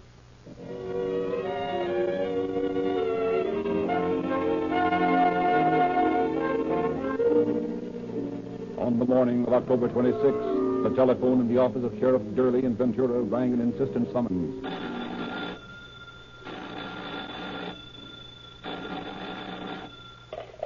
Sheriff Durley speaking. Sheriff, this is Constable Ellis at Camarillo. Oh, yes, Ellis. What can I do for you? It's been reported to me that there's something wrong up at one of those cabins close to Somas. What seems to be the trouble? Well, as far as I can make out, the place is pretty torn up.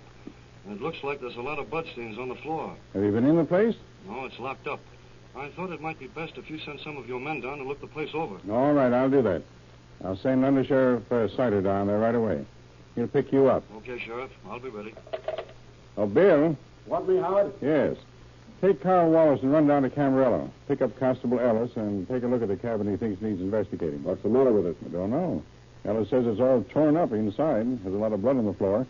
Maybe somebody spilled something on the floor that looks like blood, but you better take a look anyway.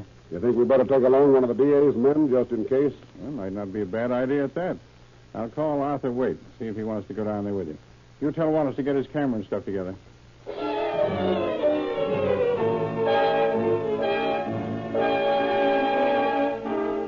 Under Sheriff Sider, Deputy Carl Wallace, and Chief Deputy District Attorney Waite sped to Camarillo, picking up Ellis en route.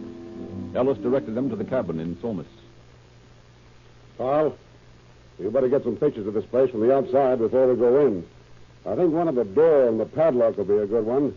and then we can shoot a couple through the window. Okay. We're going to have to break the lock, Bill. No key? Well, whoever locked it must have taken it with him. The owner says he didn't have it locked. Well, won't be much trouble to get in there, I guess. You got your pictures, Carl? I've got the door and the lock. I'll set up at the window while you're getting the door open. You got a hammer with you, Ellis? No, I haven't. There's one in my box right over there. Right. Oh, yeah. This ought to do the trick, all right.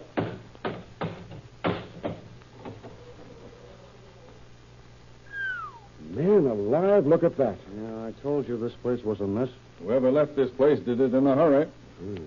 And how? Oh, better let Carl get some pictures of this stuff before we start moving it. If you can get a shot from here, I think you can get those stains in. Yes, I believe you're right. I'll try it here. Do you want some more?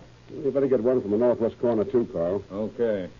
And where did Mr. Wade go? He's looking over the ground outside. Looks like those blankets were piled up to hide something. Yes, and I see what it was. Look. It's a tent pole. Looks like blood on it. Here's a hat that was under that bedding. Stetson. Sold by Evans Style Headquarters in Pomona. Hey, here's something that may come in handy. A chauffeur's badge issued by the state of Kansas. Ought to be able to trace that easily enough. Yeah.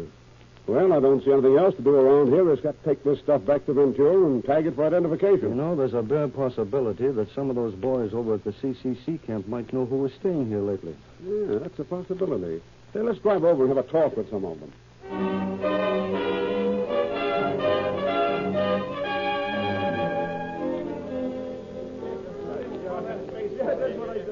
Well, quite a bunch of the boys around. Yeah, they're through work for the day. Well, we might as well find out what we can. Hey, boys. We'd like to get a little information from you, fellas. Oh, sure. Say, what can we do for you? Have you seen anybody around the cabins up the road here? Why?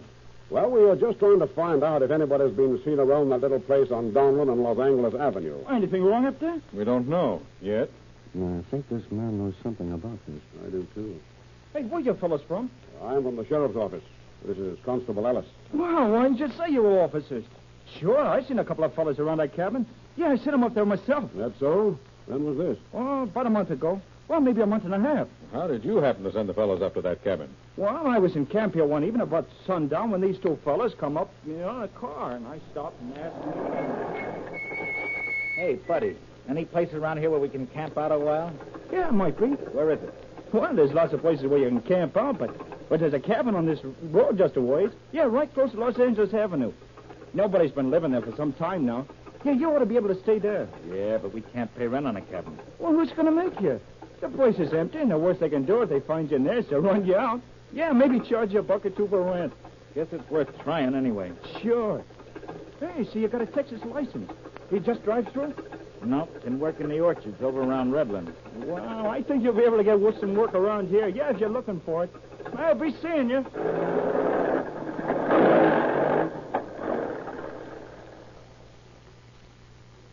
Then him and this other fellow, they drove on up the road. Did you see them after that? Oh, sure. I dropped in on them several times.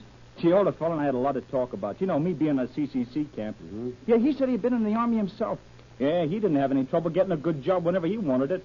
What was the other man like? Well, he wasn't exactly a man. Well, that is, he looked like a kid, you know, about 17 or 18 maybe. Just a youngster. But he was kind of husky. What kind of a car was it? Oh, gray Ford Coupe, I believe. With a Texas license number, eh? Yeah, that's right. Have you seen these fellas lately? Well, come to think of it, Bitch, I haven't seen either one of them for more than a month. No, not since the first part of September. Don't happen to know the names they went by, do you? Well, let's see now. Well, all I ever heard a youngster call was Floyd. The older man's name was Ray. Oh, Ray something. Yeah, that's right, Ray. Ever see either of these fellows with a chauffeur's badge on his hat? Well, I think the young fellow had some sort of a badge. Well, I don't pay much attention to it, though. Well, we won't worry about that. That'll be easy enough to check up on.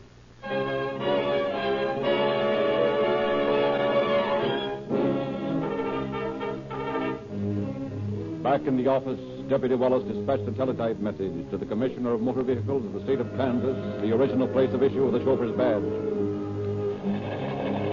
Please forward any information regarding holder of Kansas chauffeur badge number 52769. Urgently need present address if known. Signed, Durley, Sheriff's Office, Ventura County, California.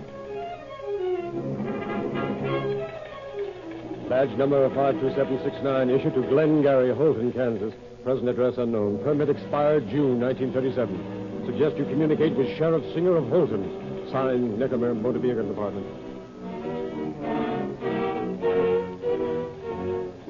Sheriff R.E. Singer, Holton, Kansas. Request information regarding present address, Glenn Gary, resident, your county. Glenn Gary, last heard from at Redlands, California. Working fruit ranch. Signed, Singer, Holton, Kansas.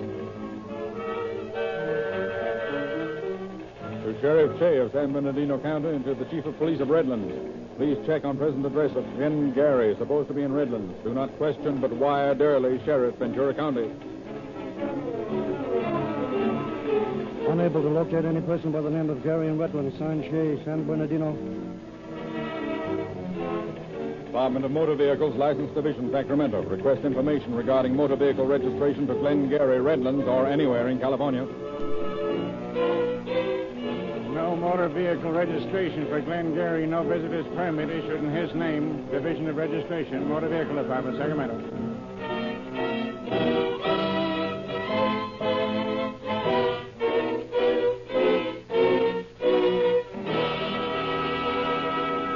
Unable to make further headway with the information at hand, the officers handled the case, contented themselves with running down every lead, no matter how unimportant it seemed.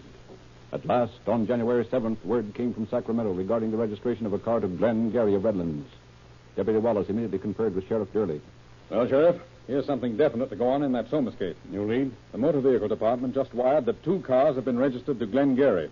One of them is a Cadillac sedan, the other one's a Ford Roadster. Well, that's something to work on. What address does this fella give? Well, on East Pearl Street in Redlands. I guess you and Ed Hearn might as well hop over there and have a look at things.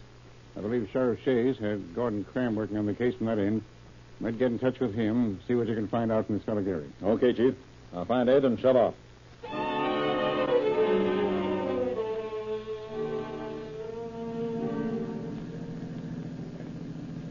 Stop here, Cram.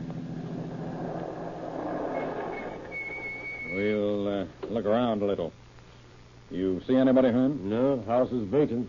Sure this is the right address? The one the Motor Vehicle Department gave us. I've been out here before, and there was somebody living in this place. I know the neighborhood pretty well. They haven't been gone long. Know if this place was occupied in September? I think it was, but I don't know who lived here. Know who owns it? Yeah, the bank. Might look the place over, Carl. I guess so. If we don't find anything here, we can check with the post office for forwarding addresses.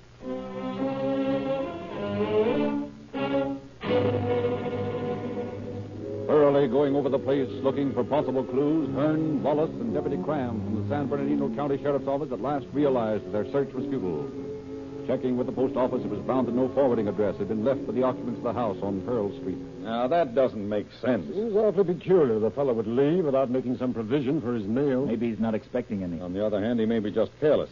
He hasn't changed his address with the Motor Vehicle Department either. Well, where do we go from here? If that bird's in Redlands, we'll find him if we have to ring every doorbell in town. Wait a minute. No matter where he goes, Gary's got to have gas and electricity. That is, if he lives in town. Well, why don't we check with the Bureau of Power and Light? The office is right around the corner. Come on, let's do it. We might find out something. Good morning. Could I help you? You might. We want to see the manager of the office. Yes, sir. Just come right through here, please. Don't know why we didn't think of this before. This is the logical place to start from. Right in here, please. Mr. Jones will see you in just a moment. Thanks. You know this fellow, Cram? Don't believe I do. I imagine he'll help us if he can. Good morning, gentlemen. Something I can do for you? I hope so. This is Mr. Hearn, Ventura County Sheriff's Office. How do you do? This is Mr. Cram, San Bernardino Sheriff's Glad to know you, Office. John. How do you do? I'm Carl Wallace from Ventura. Oh, I'm very glad to know you, Mr. Wallace. Now, we have an idea that you can help us, if you will. We realize that you don't have to do it, but it will be a favor to us if you will. Why, I'll do whatever I can, gentlemen. What's your problem? Well, we have an address here for a man named Gary, Glenn Gary. And we find that the house is vacant at that address. Now, we want to know if you have a service connection record on that name for any other address. Just a minute.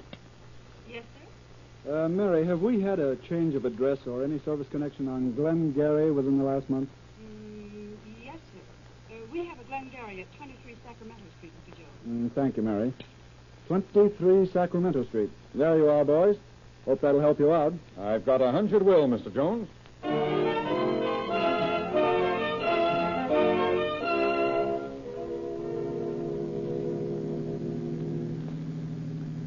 Hey, Carl, there's number 23, and there's a Ford Coupe parked in front. Yeah, that's all right, except it's a black one. The one we're looking for is gray. Ever hear of paint? Uh-huh. Got a Texas license number, though. Look, Cram, let's drive on around the corner, and I'll go back and find out about the car. Okay, we'll wait for you. Yeah. I'll be right back.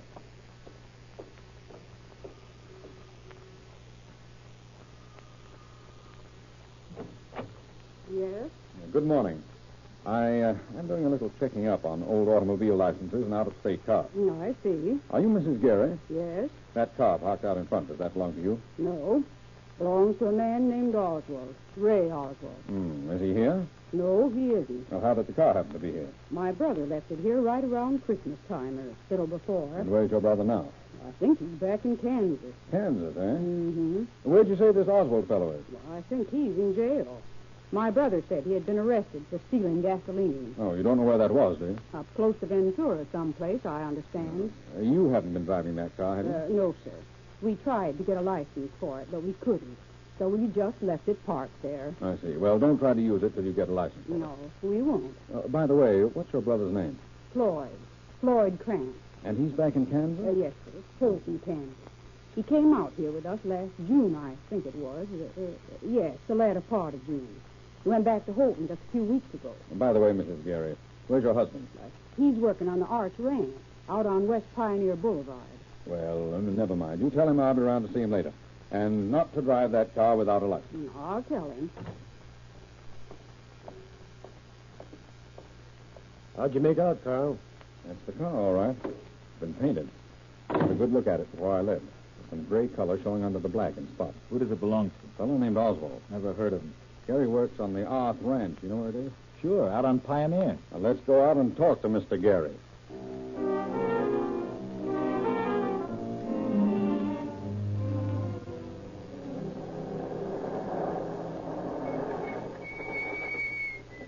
There's a fellow sitting on the running board of that car. Let's talk to him. Isn't that the number of the Cadillac that's registered to Glengarry? Yes, that's it. Oh, good morning. Good morning. You don't happen to know a man named Gary who works around here, do you? Glengarry? Yes, that's the name. Know him? Maybe. Why? Oh, just want to talk to him. What about? Do you know him? Sure. You know where he is? Sure. Where? Right here. I'm Glengarry. Oh, that's so. We're from the sheriff's office. I want to ask you about that Ford parked in front of your house. Yeah? What about it? Been driving it? Oh, a little. Without a California license? Well, I couldn't get one. Why not?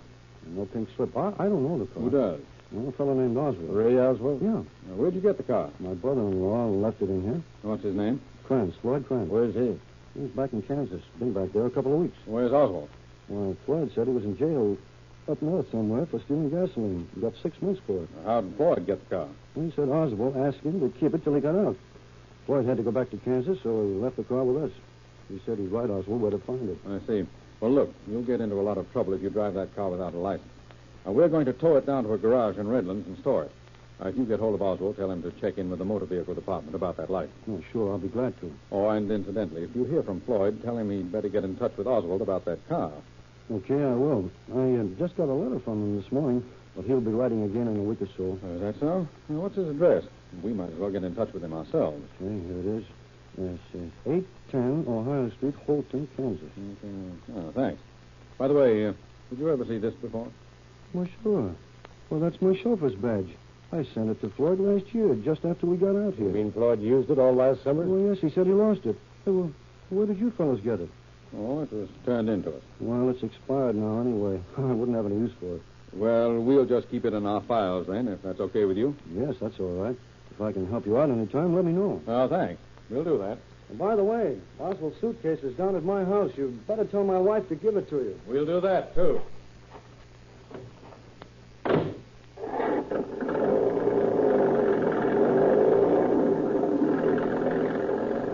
What's on your mind, Carl?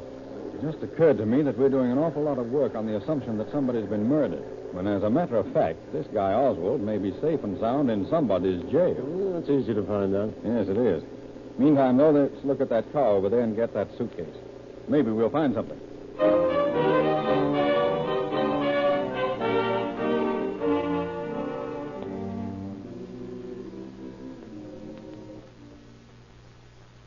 are you trying to find in the back of that Ford, Carl? Blood. Yeah, I knew it.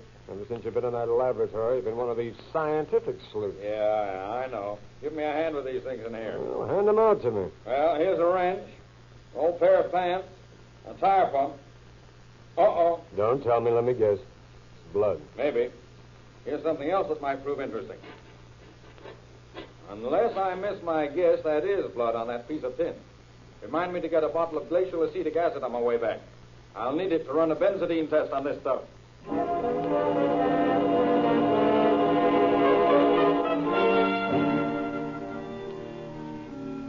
Returning to Ventura, the officers went over every piece of evidence thus far collected, then met in Sheriff Gurley's office to discuss plans. Well, boys, we've really got a case on our hands, though it's about the craziest case I've ever seen. We're not positive a murder's been committed. We have no body and no suspect. Look, Sheriff, we found human blood all over that cabin up at Somas.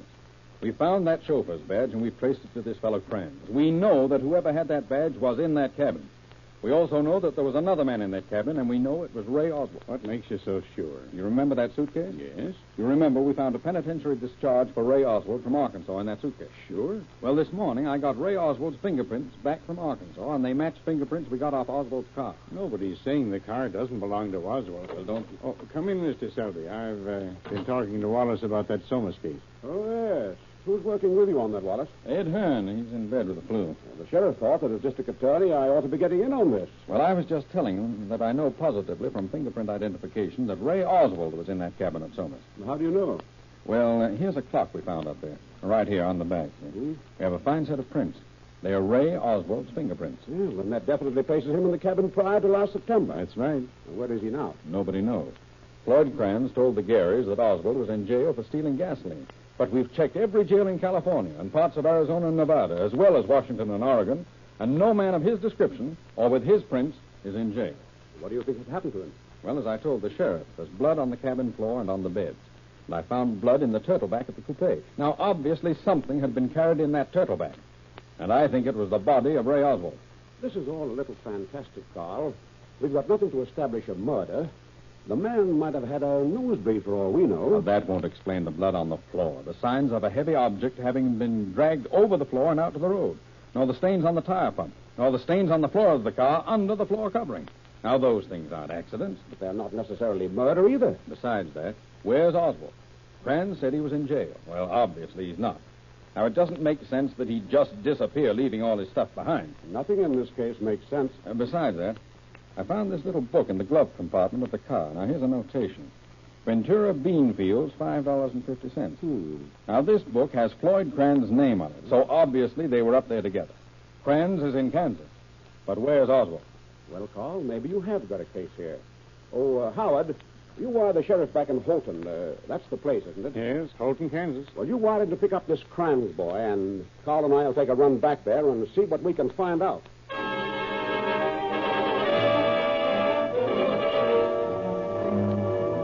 Accordingly, on January 22nd, District Attorney Selby and Deputy Wallace left for Holton, Kansas. Meantime, Sheriff Singer had arrested Floyd Kranz on a vagrancy charge, holding him for the California officers. 3 days later, they sat in the office of Sheriff Singer, questioning the suspected man. Floyd, these men want to ask you some questions, so just sit right down over there. Okay. Anybody got a match? Yes, here. Ever been in California, Floyd? Sure. Where'd you live? With some relatives in Redlands. How long ago? Oh, from July to sometime in November or December. Live anywhere else except Redlands? No. Never lived up close to Ventura? Give me another match, will you? I can't keep this pipe lit.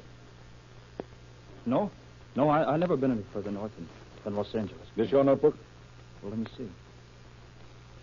Yeah, that's mine. That your writing? Yeah, that's mine. It says Ventura Beanfields, $5.50. What about that? I never wrote that. Who did? I don't know. Did Ray Oswald write it? Give me another match, will you? How about it, Floyd? Do you know Ray Oswald? No. Ever ride in the Ford coupe with a Texas license number? No, I never did. Ever see anything like that badge, Kranz? Yeah, I've seen lots of them. Yes, you probably have, that being a Kansas chauffeur's badge. But have you ever seen that one? Well, I don't know. Well, let's put it this way. Did you ever see a Kansas badge like that in Redlands, California? Yes. Where? My brother-in-law, Glenn Gary, he had one. What did you do with it? Well, he gave it to me. And what did you do with it? I pinned it on my hat. And where's your hat? Oh, what's the use of all this beating around the bush? I know you guys are from California, and I know what you want. Come on, let's get it over with. All right, Floyd. You know what we want. Now, why don't you tell us about it? Well, I met this guy Oswald in the pool hall in Redlands. He asked me where I was working, and I told him I wasn't working right then, and he asked me if I'd like to go north with him around Santa Barbara. I said I would, and so we loaded up in his Ford and started out. Did you stop anywhere on the way, Floyd? Oh, yeah, we stopped and cooked supper that night. Then we went on up the Highway 99. Stop anywhere else? Well, when we got close to Ventura, we stopped to the CCC camp and talked to a fellow about a place to stay. And, well, he told us about a cabin up the road a piece, so we went up there and started living in the place. He said it wouldn't cost us nothing unless somebody caught us up there. What did you do then, Floyd? Well, we worked in the bean fields a few days, but I never got any money for it. Why not? Well, it was Saturday, the 11th of September. Oswald went over and got the check, and then when we came back... Did you get the check? No. Well, you're trying to kid me? I want my part of the money. You ain't going to get it. What do you think of that? Well, I don't think nothing of it. I just want my money. Yeah? What for? Well, I need some clothes, some work clothes. You got enough clothes. How many times do I have to tell you about keeping those ants out of the sugar? Oh, what do you think I am? I can't keep the ants out of the sugar. Well, it's your job to keep things straight around here. You ain't done nothing since we got up here but waste things. First, you won't eat the meat because it's tainted. Next, you don't like the bread because it's dry and hard. Now it's ants in the sugar. Can't you do nothing but beef? I can't help it about the ants. I ain't got nothing to stop them with. For the love of Mike, they're in the jam, too. You've let those lousy ants spoil everything. I ought to give you a belt in the jaw. Oh, yeah? Didn't you get any ideas like that, Bob? Oh, tough guy, huh?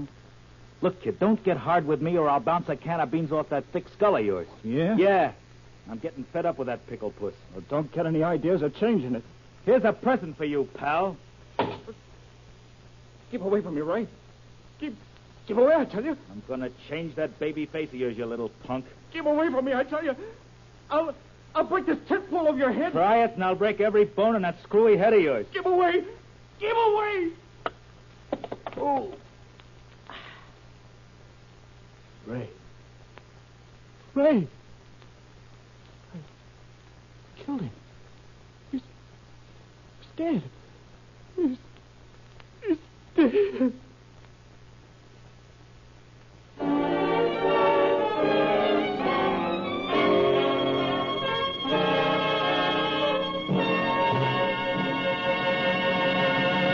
In just a moment, Sheriff Durley will give us additional facts about the program. Friends, you can readily appreciate the handicap under which Sheriff Durley and his men would have worked had they been forced to pursue the automobile of the criminal in a horse and buggy. On the contrary, they employed the most modern facilities known to law enforcement authorities. The teletype, the equipment of criminological experts, up-to-the-minute automobiles, and powering those cars, Rio Grande cracked, the quicker starting gasoline of maximum power, speed, and endurance that always gets its man. That makes it easy to understand why Rio Grande Cracked powers more police cars, fire engines, ambulances, and other automotive equipment wherever it is sold than any other brand. That is why officials of the state of California and the government of the United States rely upon this superior gasoline to provide swift, sure, and more economical power for their public-serving automotive equipment. Many thousands of motorists are equally discriminating. One tankful will convince you, too, that for all-around police car performance, the gasoline of today and tomorrow is Rio Grande Cracked, the motor fuel that is first in public service. And now, Sheriff Durley. While Wallace and Selby were en route to Kansas, a body was found in a San Bernardino canyon, and through the efforts of Sheriff Shea Identification Bureau and Sheriff Shea himself and the untiring work of Deputy Wallace, this body was definitely identified as Ray Oswald. On March 29th, Floyd Crane's mild-mannered Kansas farm boy pleaded guilty to manslaughter and was sentenced to prison. Thank you, Sheriff Durley.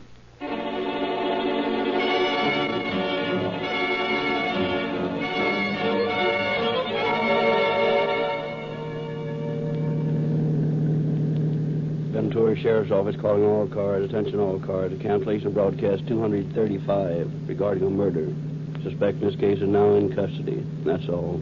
Rose and Bosom.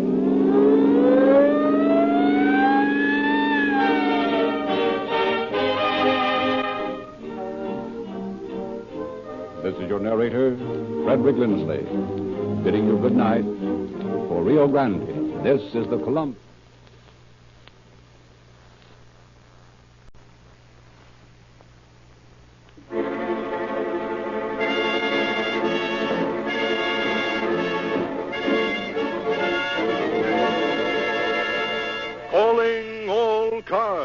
a copyrighted program transcribed and dedicated to the prevention of crime.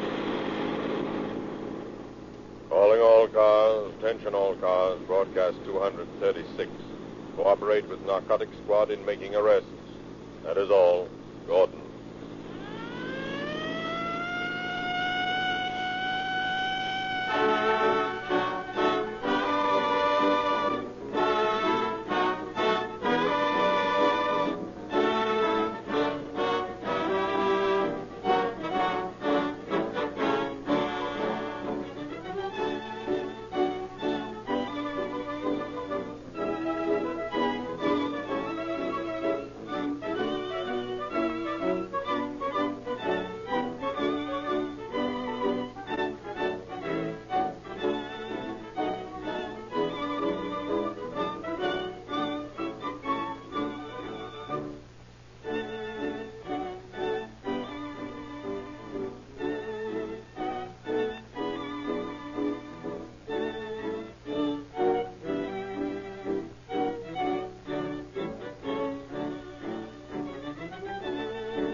Occasionally, a case breaks on which it is necessary for an officer to work without the knowledge of the members of his own department. He even has to leave the matter of making arrests to other persons in order that he may be left free to work out more intricate details of the case. This is a story of how operatives of the narcotics squad, working completely in the dark, uncovered the source of supply of dope that had been eluding police for months. The control of the drug traffic is one of the most dangerous of law enforcement jobs. However, we shall not try to paint heroes, but shall simply tell a true story from authenticated police records. The case of the Greasy Trail.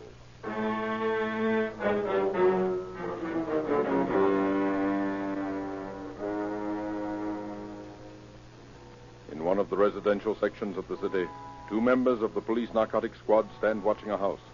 Impatiently, they wait for a woman to leave the doorway across the street. What's going on in there, Eddy? She's been gone over an hour. Be patient, Pat. Patience is a virtue. I wish you'd explain that to my corns. But if what you say about that guy is on the level, we ought to be in Quit worrying. Madge will take care of herself. I know that. But suppose he tries He won't. He's not a fool. I was only thinking... Oh, there she comes. You can stop thinking now. She seems to be all right. Of course she's all right. Come on, let's go.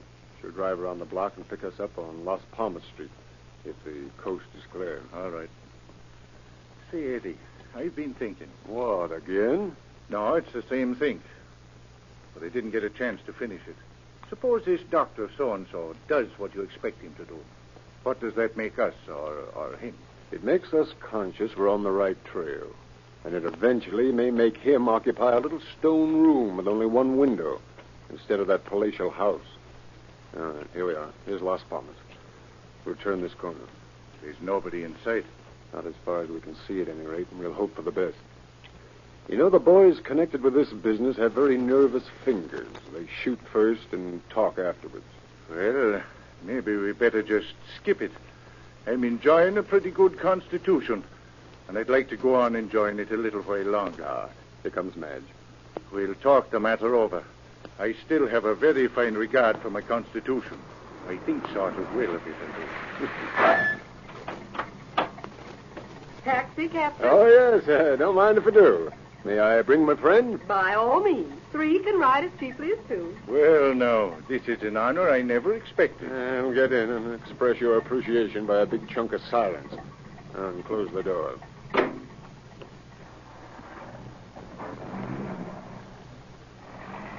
Well, how's the neurosis?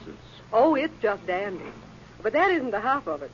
If I could remember all the big medical words, you'd be surprised to discover the sort of person I am. Spots before the eyes, I suppose, and a ringing noise in the head, huh? Well, I had an uncle in Ireland that used to see spots in front of his eyes. And I remember my mother telling me... Never mind the symptoms, Pat. Go ahead, Madge. What did he recommend? Well, he gave me a prescription and a few pills. And he brought me a glass of water and told me to take one of the pills there. You didn't, did you? No, boy. I switched it in a hurry. Oh, here's the prescription. What is it? Oh, something to calm Miss Blackwell's neurosis if she can't sleep at night. This prescription would calm most anything. Well, Dr. Bruce, you finally made a mistake.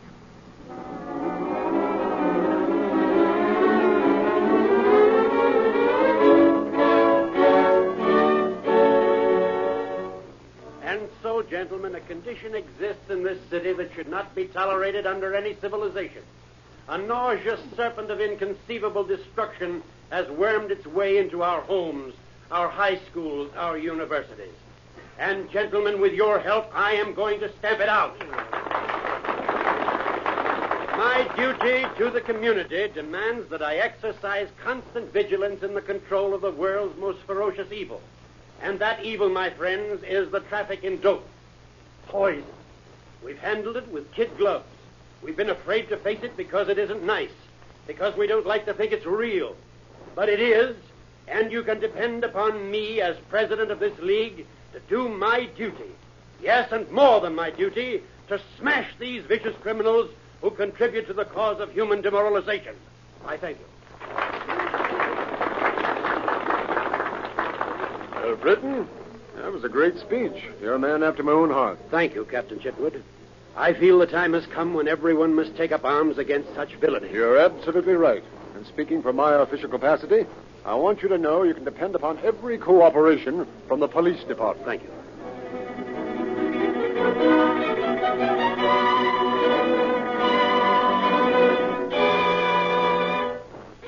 Tommy, lock the door. Okay, Squint. Afraid somebody's coming in, Squint? Not especially. I just want to be sure the wrong guy don't get out. What's your idea of a wrong guy? Well, anybody that might like to do a little business with the cops, for example. Oh, I see. Somebody been double-crossing you, Squint? Yeah. Somebody's been trying to double-cross me. Who was it? Do you know? I don't know who is, but the guy looks an awful lot like you. Like me? That's bad, ain't it? Yeah, it's too bad. Well, are you ready? Ready?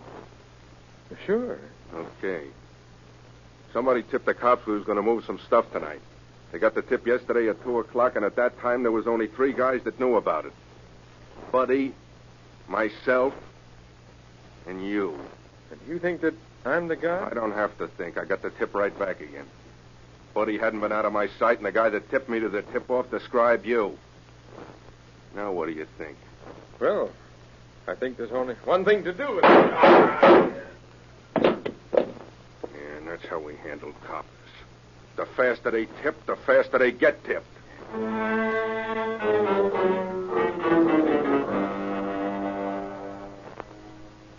right, now pay attention, you two. Okay. A single misstep is liable to be very hard on you. Dr. Bruce must have some way of turning his patients over to a regular dope peddler when he thinks they're ready. And that's the first step. Say, Eddie, what I can't understand is how do you know all this about that doctor guy? Maybe he's on the level. All rats. Madge is as perfect a specimen of physical health as anyone has ever seen. See here, Captain, I object to being called a specimen. All right, an example. An example is better. Why, a first-year medical student would have pronounced you perfect. Besides that, only a short time ago, a prominent man in the city brought charges against Bruce, claiming the doctor had given his wife dope. What did they do about it? Dr. Bruce swore it was a frame-up, that he only prescribed what he considered necessary. And then the case was suddenly and mysteriously dropped. Then you think you'll find some way of sending me to an ordinary dope peddler after a while. And that'll be our man, eh? Oh, no. That'll be the man we'll leave strictly alone until he leads us to the top of the ladder. to the brains behind this dope ring, who, for all we know, may be none other than Dr. Bruce himself. Well, the more I think of this, Eddie, the more I think it would be a good idea to just skip it. Yeah, that's just the trouble. Too many people are doing that already. Now, Madge, I don't suppose he has the faintest suspicion you're not Beth Blackwell? No, I'm sure he hasn't. He's questioned me about my family, that is, Beth's family, but I know more about her relatives than she does, so he's quite satisfied. That's good. Of course, it would be fatal to our plans if he discovered who you really are. I don't suppose it would do little Madge any good. No, miss. It might be hard on the Constitution.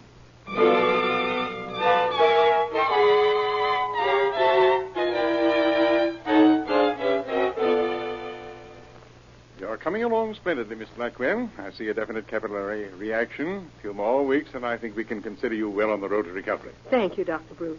I can't tell you how grateful I am. I'll give you another prescription. Take it the same as before. Oh, I was hoping you would. That medicine has meant so much to me.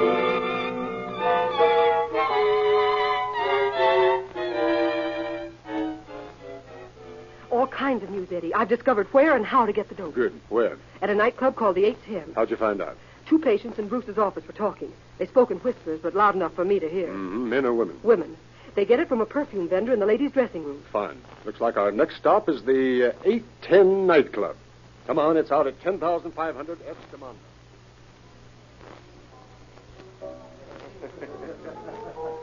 Your change, sir. Oh, thank you. There you are. Thank you. Enjoy the dinner? Yes, but let's get out of here.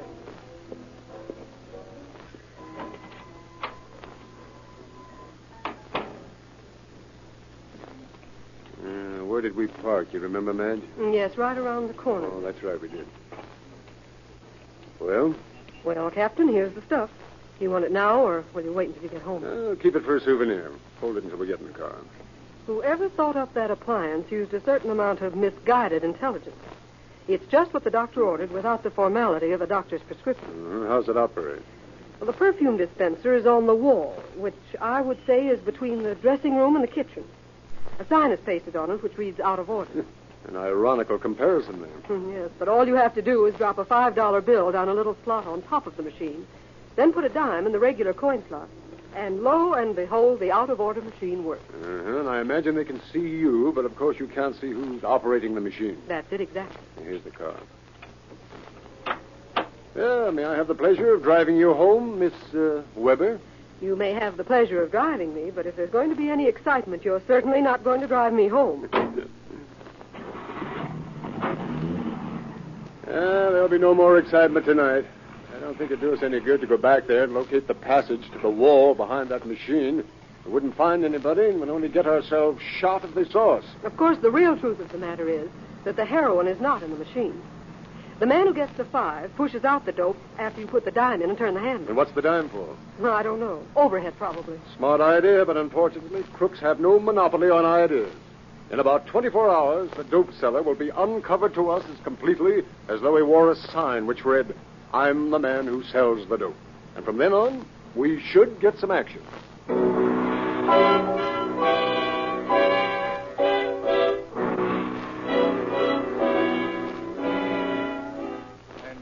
Says to me uncle, "Uncle, will you have another pick-me-up?" And me uncle says, "Thank you, I don't care if I do." And the lad said to me uncle again... Pat, did that go on and on and on? No, there was only 6 pick-me-ups. Wait a minute, hold a minute. There comes another car. Let me look through them glasses for a while. Would you know what you were looking for if you didn't? Sure. I'd be looking for the lad that sells the dope at that joint across the street. Would you know him if you saw him? No. Better let me keep the glasses then. Okay. So me uncle was feeling a little dizzy by this time, and he went out and got into his buggy and started to drive home. Wait a minute. There's a V8 parking across the street, and it looks to me like... Yeah. Pat, we've got him. It's our friend, the dope seller. How in blazes can you tell? Never mind. That's our man, all right. Come on. You got that can of oil? Sure, I got it. Okay, here we go. Well, how about me poor uncle? Tell me on the way what happened to him.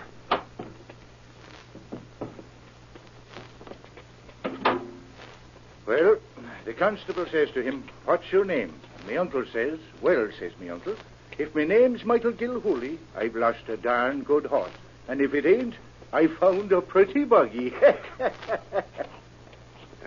this is the car, Pat. You get a good break, too. Another car is parked right behind it.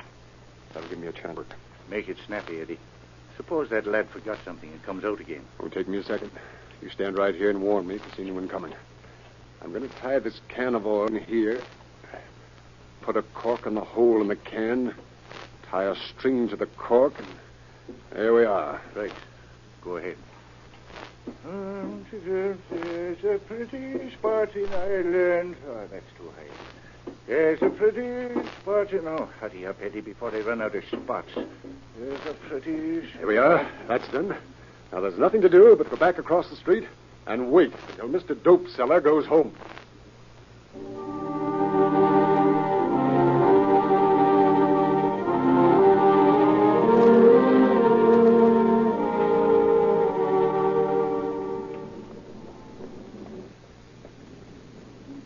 Holy mackerel, Eddie. Why do we have to follow that car on foot? Well, it's much safer, Pat. Suppose we followed in our car and suddenly we came upon the car we were following. Might make him suspicious, and that's the last thing in the world we want to do. He turned this corner, sir. There goes the trail of oil. You talk about leaving a trail. Boy, that's what I call fun. I only hope he gets where he's going before that oil gives out. Oh, that's tough stuff. The way you tied that can in between the frame, it shouldn't give out until long after my feet do.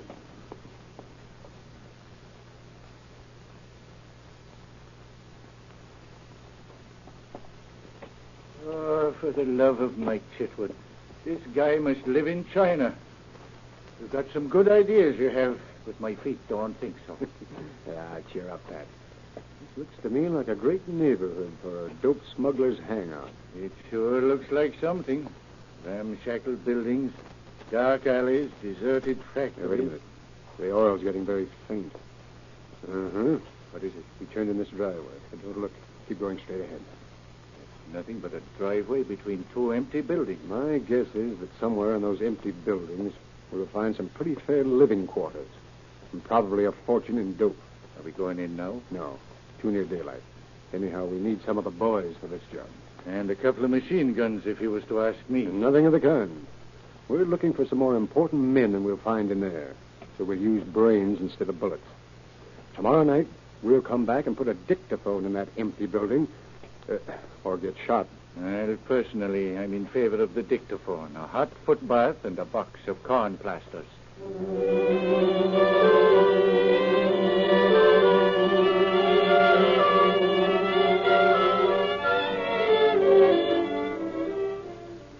Good evening, Miss Blackwell. Oh, good evening.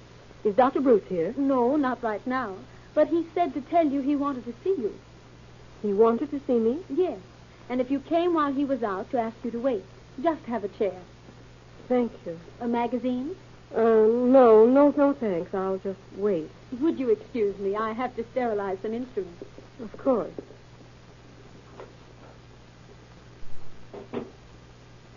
Oh, the doctor is anxious to see me, eh? Oh, Dr. Bruce. Miss Blackwell, how do you do? Not leaving, were you? Oh, just for a few minutes. The nurse wasn't sure how soon you'd be back.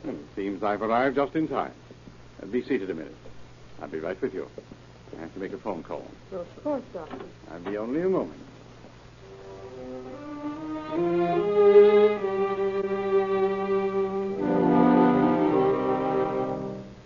Meantime, Chitwood and his assistant are listening on a dictaphone planted in the empty building.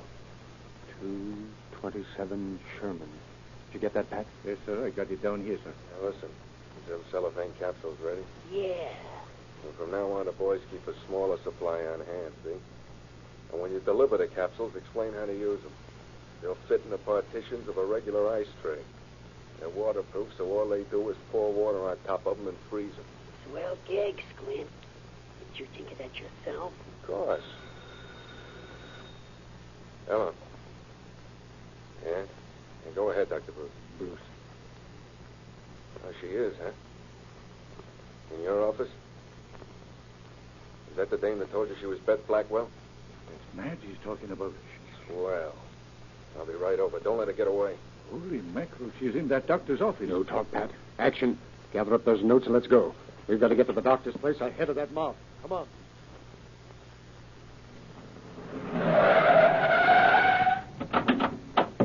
And if the doc heard that, he'll think it's Squint. Come on.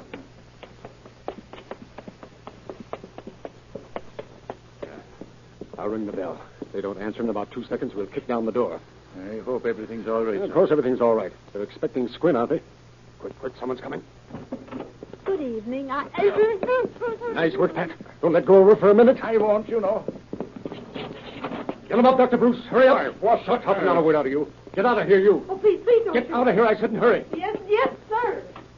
Okay, Bruce. Into that next room. Now, what's the No meaning of talk, it? I said move. Oh, all right. Looking straight ahead. Put your hands behind you. That's it. You'll pardon the handcuffs, Doctor. Just to make sure you stay put. If you want to move, you'll have to drag this cabinet with you. And if you make a sound, I'll come back here and shoot you.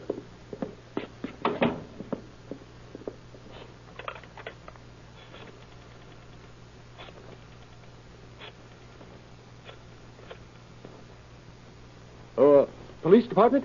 The nurse is tied up, Captain. Pat's parking her upstairs. How are you doing? Well, if I can never get the police department on this phone. Maybe they don't stay up this late at night. Wait a minute. Hello. Police department. Oh, this is Dr. Bruce's residence. Lately, I've been annoyed by a gangster named Squint. Yes. He's been trying to get money from me. That's right. Well, he just phoned me he was on his way up here. Yes. Will you send me some protection? Please, in a hurry. I'm afraid he's going to kill me. Nice work, Captain. But why didn't you tell them who you were? I'm supposed to be out of town. Somebody might be listening anyway. All right, we'll take the back way out to avoid any chance of running into Squint or the police. Come on, let's get out of here.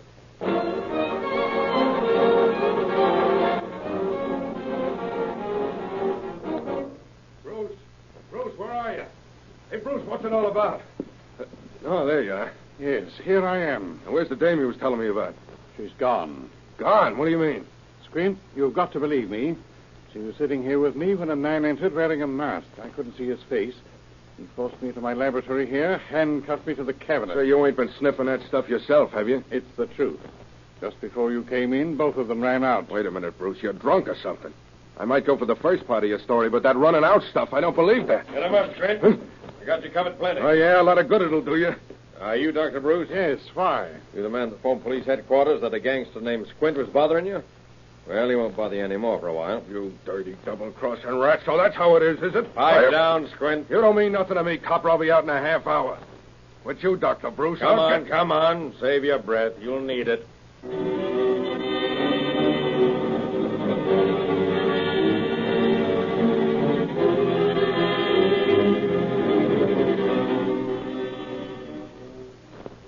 You know, Madge, Eddy just about gave me heart failure by not telling me that he knew you was going to that Bruce guy's house. That's just an oversight, I assure you. You were 8 seconds late, Eddie. You told me if you weren't there in 13 minutes, I was to go. And you arrived in 13 minutes and 8 seconds. You took an awful chance, Eddy. Supposing that doctor had called some other gang. Well, in that case, poor Dr. Bruce would have been compelled to let me out, or I would have obeyed Eddie's order and shot one of his ears off. Oh, which he is? The one in the middle. Well, about now, if our plan worked out all right, Dr. Bruce and Squint are on their way to jail. What's on the program now, Eddie? We're going back to their headquarters where I have a little job to do. Then you've got to get on the DA's trail and stick right to him until we find out who gets Squint out. The man that does that will be worth our time and attention. It will probably be some crooked lawyer who'll never let anybody know the man behind it. In that case, I have another plan. The general roundup will come sometime tomorrow. Then the next stop is the warehouse. That's right. The next stop is the warehouse. Turn on the dictaphone pad. See if there's any sign of life in there. Okay. I never heard one of those things operate. Listen a minute. No, nobody home, I guess. Well, might as well be now as any time.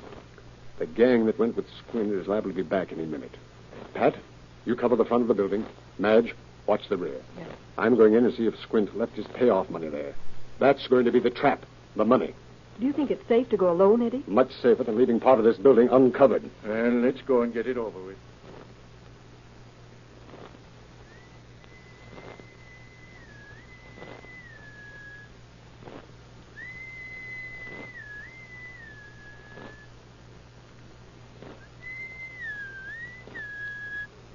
This way. Come on. Did you make it? Yeah, come on, Pat.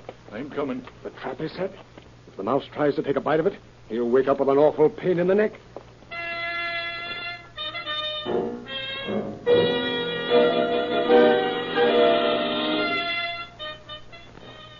Chitwood, I've called to congratulate you and congratulate the police department upon the successful roundup of that gang of dope peddlers. Well, thank you, Mr. Britton. That speech you made at the banquet certainly was an inspiration to me. I'm very happy. The other members of the League join me in extending our best wishes. Have you sufficient evidence to successfully prosecute these men? Yes. Plenty of evidence, Mr. Britton. That's very good indeed. I've heard it said it was very difficult to prove anything against that type of criminal. It has been at times. Principally because some person of position has been accepting money from them for protection. That is what I would call positively outrageous. How did you find out so much about them, Chitwood? How were you able to make such a complete roundup? It started when we discovered dope was being sold at the 810 nightclub. Although no one saw the man who sold it, one of my detectives made a payment with a $5 bill, which had been treated with a violent irritant. Violent irritant? Yes, a bacteria, in other words. The dope seller showed up the following night with a bandaged hand. By following him, my agent learned a sum of money was to be paid to the man who was giving them protection. Beautiful work, Chitwood. My agent then put a package of the chemically treated money in place of the money Squint had prepared for the payment. Yes? By now, the man who received that money has a slight irritation on his hands. Within 24 hours, it will be absorbed by the bloodstream. In 7 days, unless he can discover the proper method of counteracting it, it will mean death. Death? Yes, Mr. Britton. Death. Death. In 7 days? In 7 days. Oh, I see you're scratching your hands now, Mr. Britton. If your hands itch now, think what it would be when the poison goes through your entire system. You're kidding. Oh, you think so? Take a look at your hands, Britton. You can't get away with this. It's murder. What was that Squint pulled on one of our men? I didn't have anything to do with that killing. That's your story. But we think we can prove you did. Anyway, that's the charge. Let's see you spring yourself out of that one.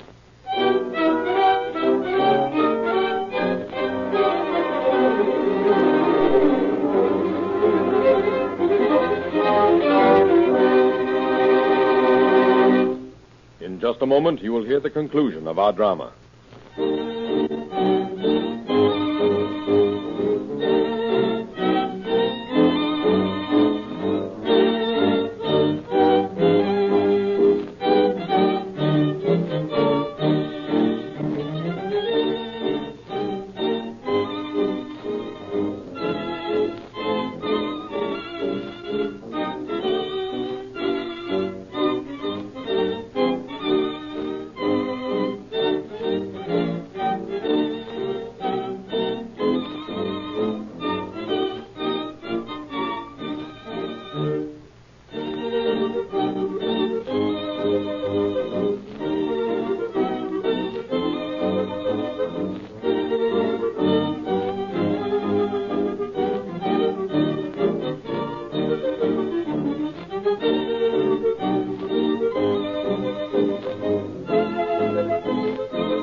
Britton was deceived by Chitwood's bluff. The fear of death unnerved him. It was impossible to prove Britton's connection with the murder of the undercover operator, but he was tried and sentenced for his part in the dope-selling racket, as were the doctor and the other men involved. All are now learning to their sorrow that crime does not pay.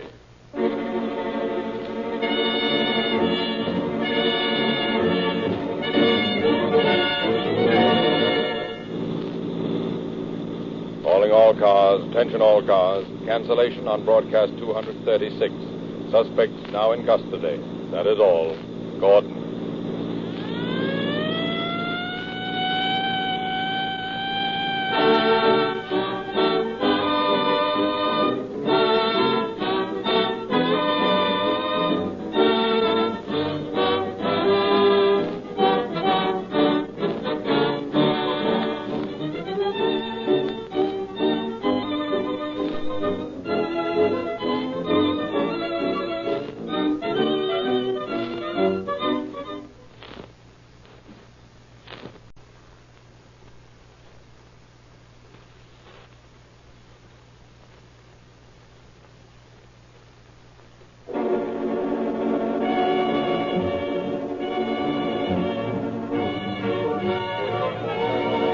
Calling all cars, a copyrighted program created by Rio Grande.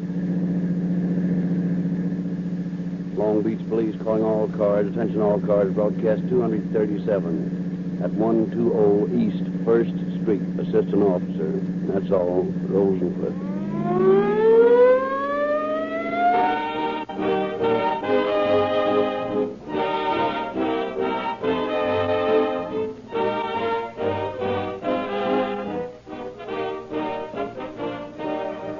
Friends, the man who appraises your car for a trade-in not only looks at your car, he listens as well. And believe me, at a moment like that, you thank your lucky stars you've been protecting its inner workings, prolonging its life with Realube, the lubricant that keeps a new motor young and a veteran vehicle from growing old before its time.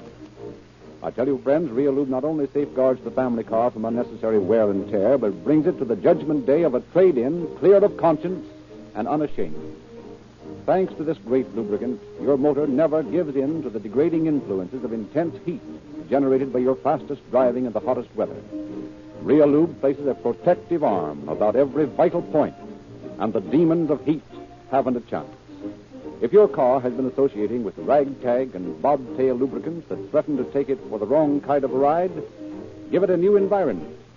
Give it a clean bill of health with Realube, the newest and finest motor oil sold in the West.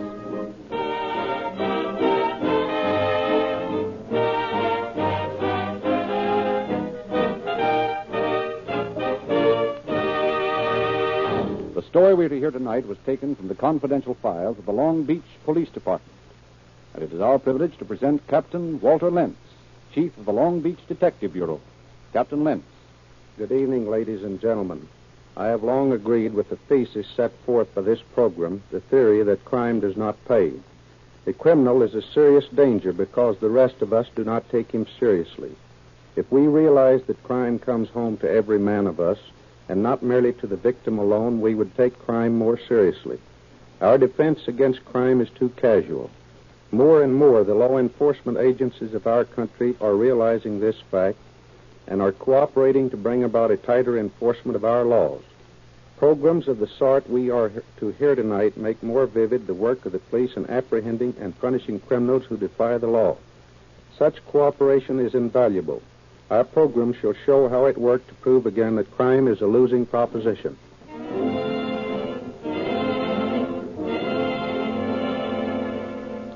A hot noonday sun beat down on patrolman William McLean as he stood watching a swarthy-faced man sitting idly inside a shop on Ocean Boulevard in Long Beach.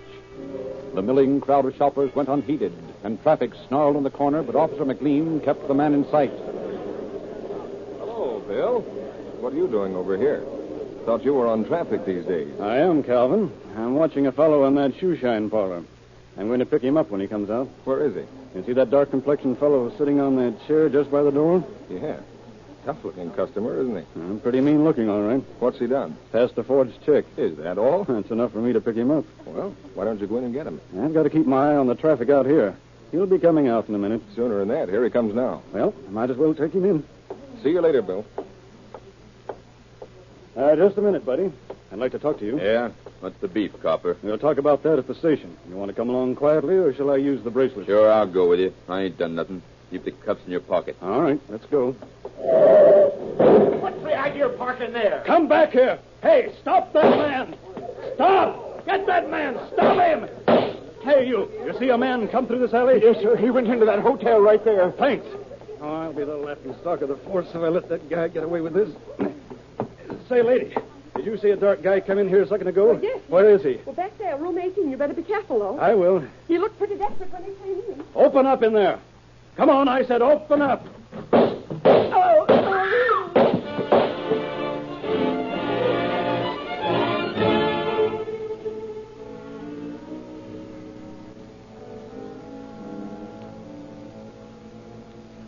Here I am. Here, down here. Hurry. What's coming up in Oh, here? please, hurry. You're dying. I know you. Let me get out there, lady. Here, Sean. Give me a hand here. Okay, Dilts. Easy now. There we are. Oh, he shot him. They didn't give him any chance at all. Dilts, look. It's McLean. You're right. Bill. Bill. No, it's no use, Ed. Poor guy. Bill was a swell Oh, fellow. that man ran in here, and when the officer made him open the door, he shot him. The officer never had any chance at all. Who did this? Sam Gadanio, the man who lived in number 18. Maybe you'd better tell us all about it. Well, I was sweeping the hall here when I heard someone come running up the stairs.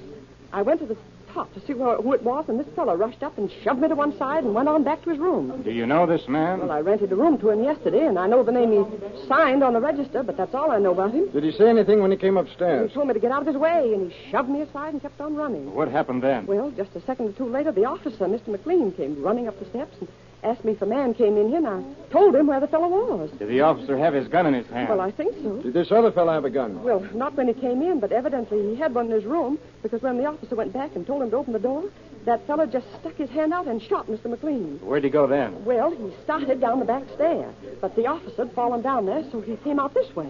I saw him coming, and I ran into the bathroom, but I was afraid he'd come in there, so I ran down the hall toward the officer.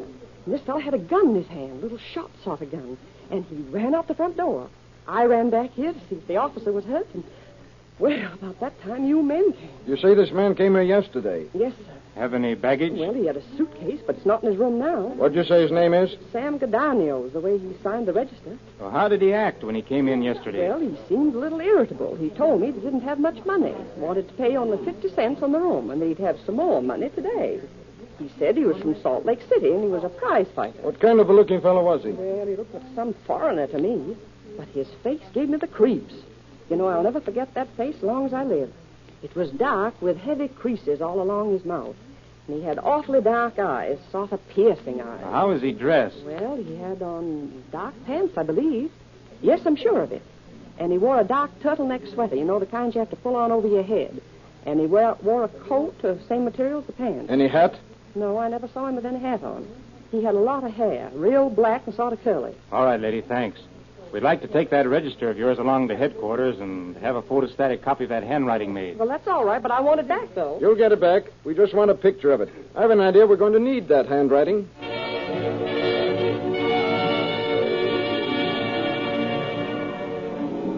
Police headquarters bustled with activity. Crowds choked the hallway, seeking information about the slayer of the popular police officer. In a nearby room, the voice of the police announcer droned an endless description of the killer. Officers hurried from department to department, compiling all available information regarding the suspected murderer.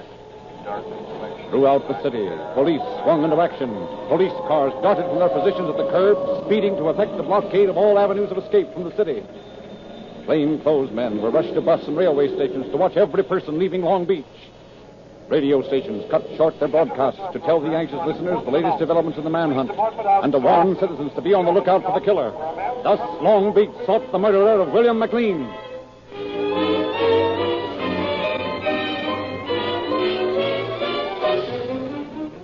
In his office, Chief of Police Joe McClellan talked to two of his officers. Duffy, you're in charge of traffic? Yes, sir. McLean was on traffic, wasn't he? Yes, sir. Well, who was this fellow he was bringing in, and what did he want him for? We haven't the slightest idea, Chief. McLean was handling traffic and nothing else. Who the fellow was or why Mac picked him up is a mystery to me. How about you, Murphy? What do you know about this? Absolutely nothing, Chief. I haven't the slightest idea who the man was or why Mac was after him. It might be that somebody tipped Mac off that this man was wanted. Have you checked your bulletins for him? We haven't anybody in the mug books or on the wanted circulars that answer his description. And that's all we know about the case, eh? That's about the sum of it. Well, we've got to find out more about this, and we're going to do it. Murphy, that's your job. Well? Find out who that bird is who shot McLean and why he shot him, and bring the rat in. Okay.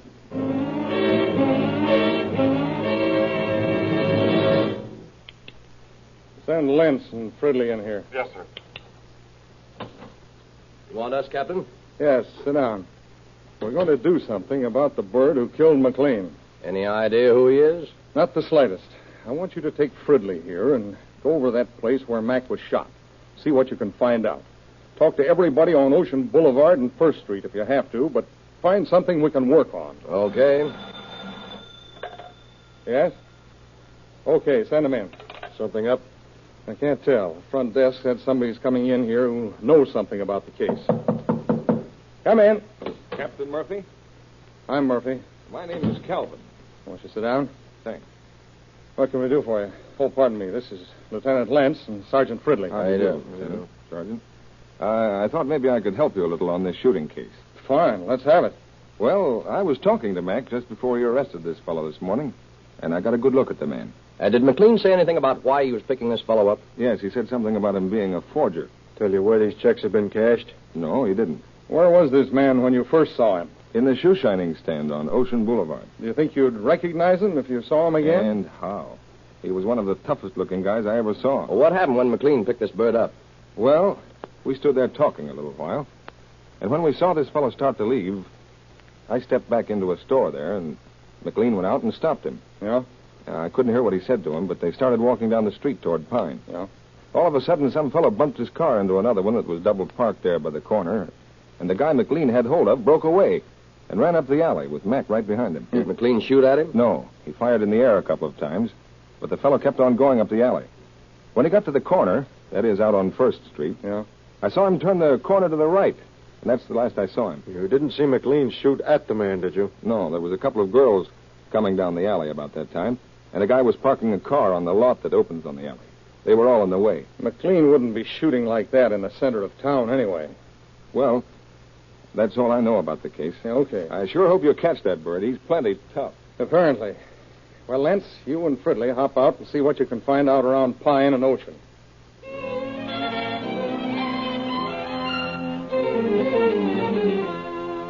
20 minutes later, the officers returned. With them were two frightened men. Well, Captain Murphy, Yeah. here are a couple of fellows who can be of a little assistance to us. Yes? Who are they? They're the boys who run the shine stand on Ocean, where our killer started out from. What do you boys know about this? We don't know a thing. Honest, Captain, we don't know a thing about All right, now sit down, boys. Take it easy. We're not after you for anything. Suppose you tell us what this is all about. this. Honest, we don't got nothing to do with this thing. We tell you the truth. Yeah, now look here, boys. We're not blaming you fellas for anything. Nobody's going to hurt you. Unless you've had a hand in this killing. If you have, it's going to be plenty tough on you. Oh, no. We got nothing to do with this. Wait a minute now. One at a time. Yes. Now, suppose you tell us what this is all about. Wait a minute. Where's Fridley? Oh, over at the hotel getting what he can out of that room. Okay, you two. Start telling us. You tell him, Steve. No, you tell him. Oh, cut out the Alphons and gas and stuff and get started. Well, it was like this. Last of July, Mr. Strauss, he comes to me and he says... Who's Mr. Truss? Oh, he's the druggist on the corner. Yeah, I know him. Go ahead. Well, Mr. Strauss, he come to my stand and he say, Billy says, you remember this fellow? Remember that fellow you told he was okay, the one that wanted to cash that check? You mean that chunky guy with the black curly hair? That's the one. Hey, wait a minute, Mr. Strauss. I didn't tell you this guy was all right. I tell you he come in my shop 1 or 2 times. I told you see him around the street all the time, but I didn't tell you he was all right. All right. Just the same, the check I cashed for him wasn't any good. Is that right? Yes, that's right. When he comes in here again, you call me or a cop. And which one he wanted me to do, call you or a cop? Well, that makes no difference to me. He forged somebody's name to that check, and I want him arrested. If you can't find me, call Bill McLean. You can take him over to the station. I'll sign a complaint against him when they get him over there. Okay, I'll call you. I'll call you.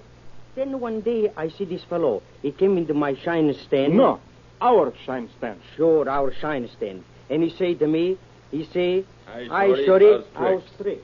What do you mean, tricks? I don't play no tricks. Oh, you know what I mean. Hello. Hi, fella. Saw you over the place I lived, didn't it? Sure, I live there too. Yeah, well, I'll move. Oh, that suits me fine. All joking aside, though, where's a good place to stay around here? Oh, there's a hotel right on the corner, right up the alley on First Street. Swell, I'll try it. Have you been going someplace? Yeah, I've been up in Frisco a while. What you do, Fight a little, wrestle some. Just about anything. You want to shine? Yeah. Hey, Steve, you shine the gentleman's shoes. I'll go and get a cup of coffee. Coffee? Hey, what the heck? Hey, you shine the shoes. I get to get a cup of coffee at the drugstore. Okay, I shall. I'll be right back. So I ran to the drugstore and I tell Mr. Trost that fellow is in my shop. Our shop? Sure, our shop. I say the fellow who cashed the check, he came back. What did Trust do? He say, see if you can find an officer. Did you find one? No. Officer McLean went to lunch and nobody was in his place. What happened then? When I got to the stand, the fellow was just leaving. He said he'd come back in a day or two, so we just let him go. Is that right, Steve? Sure. We tell the truth now. When did you see this fellow next? He came back again the next day about the same time. This time he was dressed up different, though. Yeah, how's that? He had a black sweater, like a prize fighter. You know, a pull-down sweater. You mean pull over? Sure.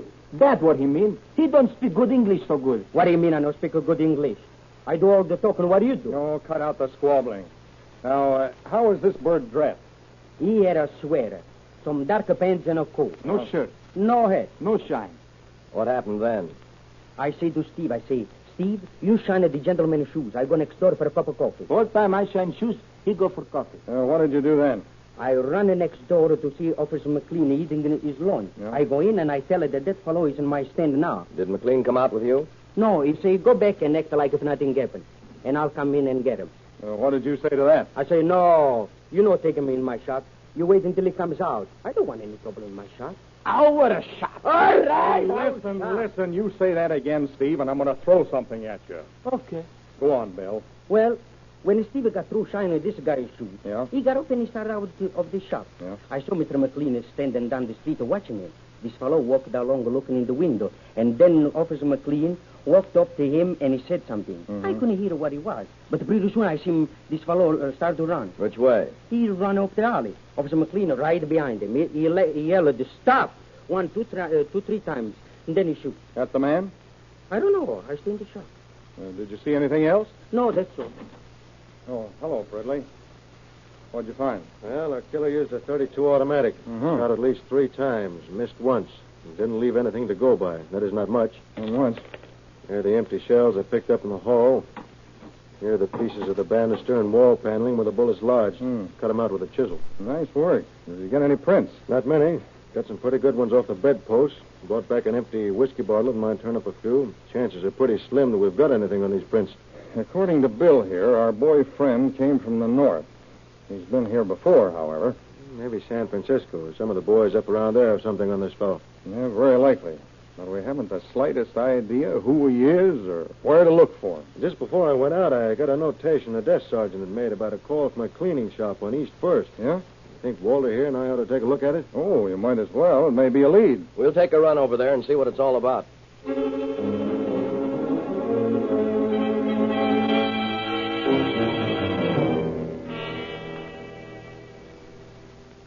Did somebody from here telephone the police department? Yes, I did. What's the trouble? That man showed up here again. What man? The one I phoned about. What about him? Well, he came in here yesterday and brought some shirts and wanted me to get them out the same day. Well, I told him I couldn't do it, and he got kind of rough. Well, he came back just after lunch and said that he wanted to change his clothes. He had a suitcase with him, and I told him I couldn't let him do that. And he told me he'd blow my head off if I didn't let him. Do you have a gun? I don't know, but I wasn't going to take any chances. I told him to go on back there and change his duds. Did he change? Yes, and he left his old clothes here.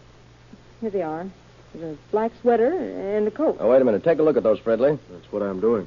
Was this fellow a sort of short, very dark man with black curly hair? Yes, why? Well, nothing. He just shot a policeman about 3 hours ago. Here's a cleaning mark. C over 1934. I'm going to take that coat and make the rounds of every cleaning place in this town.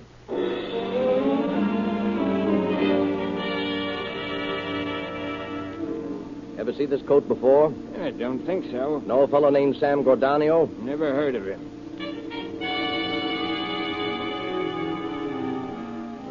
You ever see this coat before? No. No Sam Gordanio? No. You ever see this coat before? No. Ever hear of Sam Gordanio? No. Did you ever see this coat before? I don't think so. No Sam Gordanio, short, dark fellow, curly black hair? Oh, him. I think I know who you mean. Yeah? A fellow like that was in here last night. Said he was from Salt Lake City. I sold him a second-hand suitcase I had lying around here. He said he was a boxer.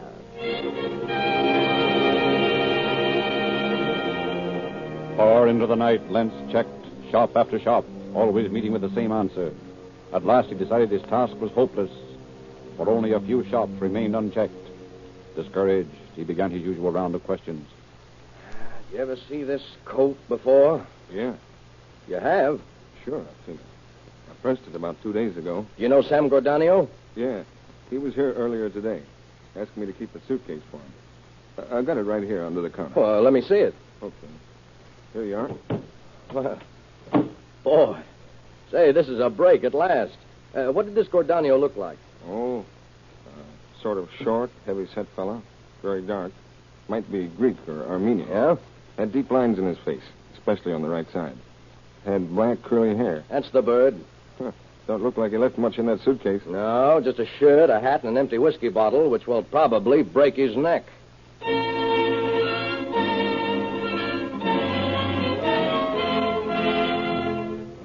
Lentz and Fridley had gathered all the information they could in Long Beach. Captain Murphy now turned the case over to Sergeants Wood and Guthrow for further investigation. Reasoning that a criminal skilled in the art of forgery would not readily drop his practice, Wood and Guthrow determined to follow the trail of worthless checks that Gordanio was certain to leave behind. In the next few weeks, they were to learn that the trail stretched from one end of the state to another. A well-marked line of checks stretched from Long Beach to Fresno. Here, then, was a picture of a killer, a man who changed his name and his field of operations with equal frequency. Relentlessly, the officers pursued this man whose outstanding characteristic was a willingness to kill, and kill quickly when cornered.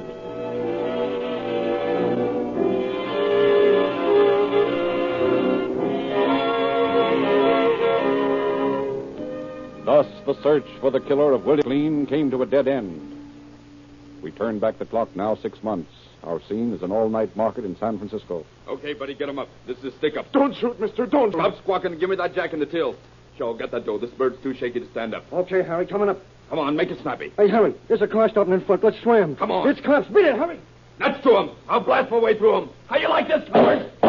In the excitement which followed the encounter, the short, swarthy bandit escaped in the fog. His companion was taken to headquarters and grilled. I tell you, that's all I know about the guy. He come up here with a dame from L.A. That was the car we was driving. Who was the other man? The one who did the shooting? Well, his name was Katz. At least that's what I know him by. Sometimes, though, he went by the name of Herman. Yeah, Frenchy Herman, too. And his real name, though, is Arax. Harry Arax. Yeah? Who is this girl? I tell you, I don't know. You'll find her name in that there little notebook you found in our room. She's Harry's girlfriend. She comes from Salt Lake, I think. Where'd this Arax come from? I don't know. Somewhere around Fresno. Okay, Shell. We'll content ourselves with putting you away for the present. We'll take care of Mr. Arax later.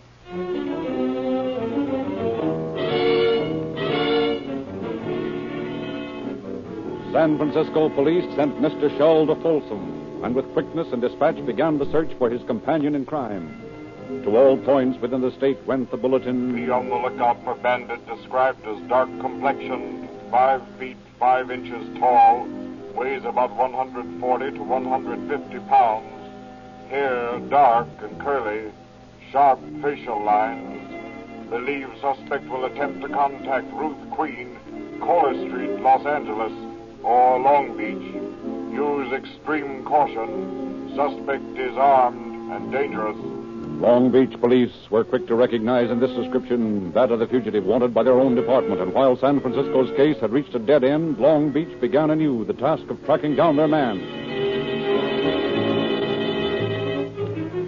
At Fresno, police learned that Harry Arax was known, had participated in the famous Bunyan Derby of 1927.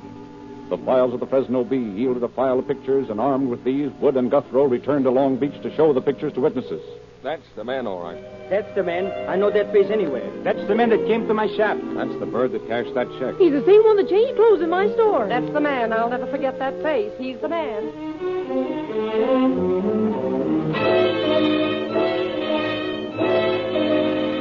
So the case again came to a dead end. Routine investigation continued, but the trail disappeared. Occasional tips sent Long Beach officers scurrying to capture the elusive gunman, only to have him slip through their fingers. On the afternoon of April 10th, 1935, a bulletin was placed on the bulletin board in the office of the sheriff of Laramie County at Cheyenne, Wyoming. A man paused to look at the new bulletin. Just a paper hanger at work, eh, Glenn? Well, no, maybe you're right at that, Franson. But that bird there's a paper hanger, not me. What's he done? Started out as a paper hanger, bad check artist. Ended up by murdering a policeman in Long Beach, California. Tough-looking monkey, isn't he? Looks familiar, too. Too tough for deputy county treasurers like you. You go on and count your money. Let us catch the criminals. Yeah, that's an idea you might give some thought to yourself. Just the same, I've seen that bird somewhere. Franson, you read too many detective stories. I've got it. What? That's the dishwasher at the Star Cafe. Come on, I'll show you. Hold on a minute. You mean that bird's in this town? That's what I'm telling you. He's washing dishes at the Star Cafe. I don't believe it, but let's go see. Hey, Holman. Yeah? I'm going down to the Star Cafe. If I'm not back in 10 minutes, drive down there and pick us up. Okay, Sheriff. Come on, Franson, let's go.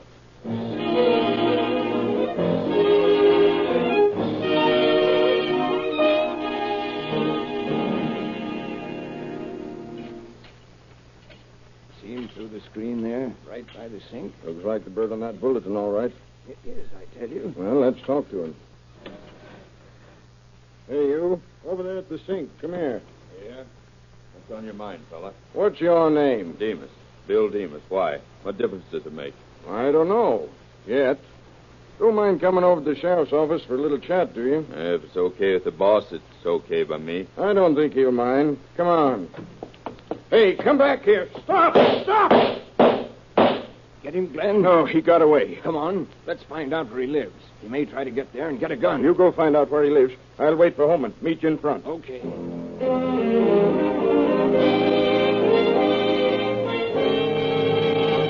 Obtaining the suspect's address, the officers arrive at Gordonio's room just as the telephone rang. Hello. Oh, Harry. Wait a minute. Just act natural, lady. Tell that bird on the other end of that line you'll do whatever he says. Yes, sir. Hello, Harry. Yes. Yeah. Okay, 10 minutes. Sure. No, everything's all right. Bye. Harry Arax? Yeah. How'd you know? What did he want? Oh, he said for me to get his gun in his car and meet him down at the warehouse in 10 minutes. Okay, get started. You're keeping that date.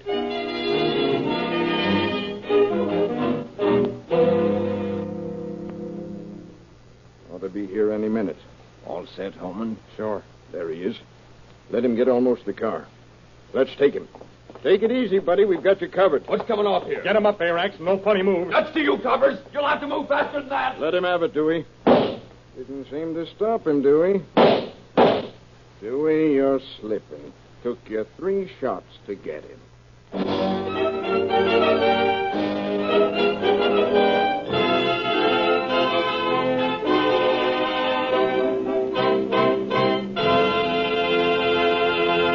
In just a moment, we will hear additional facts regarding our program. It is highly significant that more police cars, ambulances, fire engines, and other public-serving automobiles are powered with Rio Grande crack wherever it is sold than any other brand. The pilots of these city and county emergency cars, like an overwhelming number of California state and federal government officials, demand the best and get it with Rio Grande cracked, the gasoline that is first in public service and always in the tanks of cars owned by those who appreciate getting the most for their money. Would you like police car performance? Then get it. Drive into the nearest red and white Rio Grande station in the morning and give your car a head start with a tank full of Rio Grande cracked, the most highly and justly recommended gasoline that ever caught a public enemy.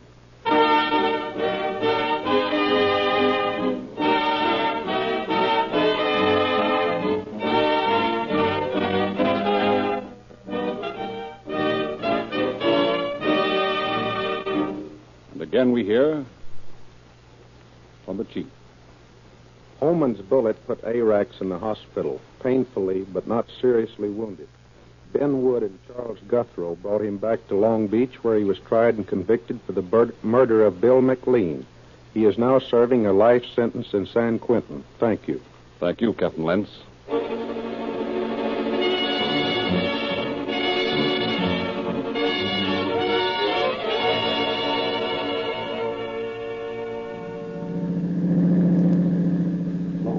police calling all cars, attention all cars, cancellation broadcast 237 regarding a murder. Suspect in this case is now in custody. That's all. Rosenquist.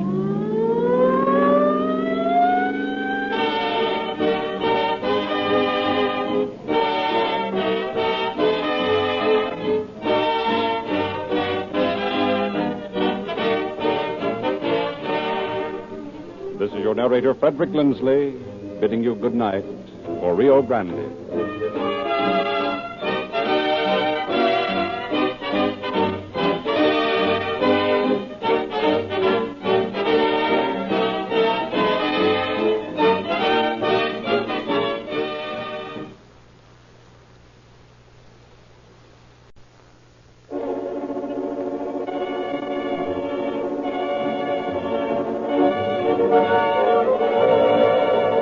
Calling All Cars, a copyrighted program created by Rio Grande. Los Angeles Police calling all cars, attention all cars, broadcast 238 regarding a murder. No description of a suspect in this case. That's all. Rosenquist.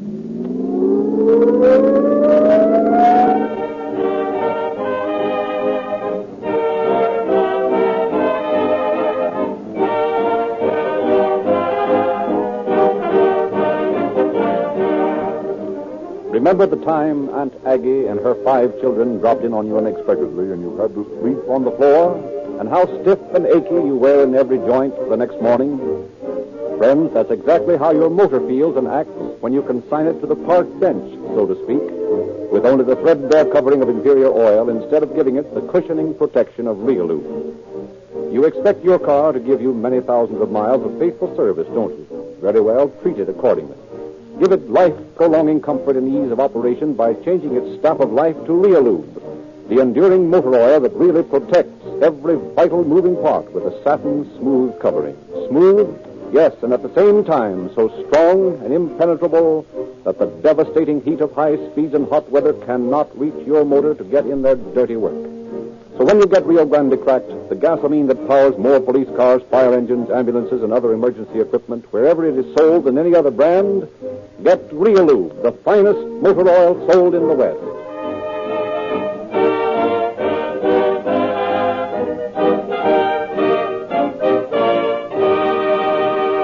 The story we are to hear tonight was taken in the main from facts on file in the Los Angeles Police Department. We have therefore asked Chief of Police James E. Davis to preface our program. Chief Davis.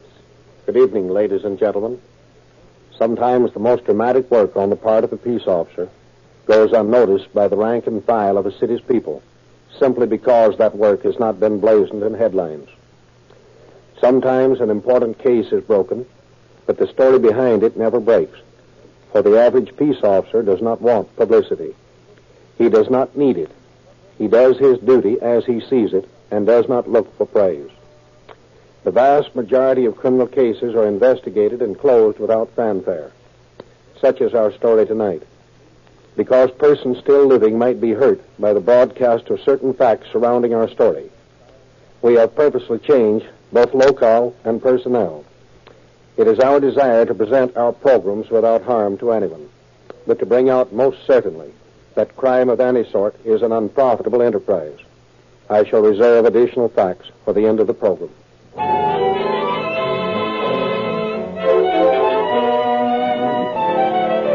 In a spacious home in one of Los Angeles' most exclusive residential districts, a father and his son engage in heated arguments.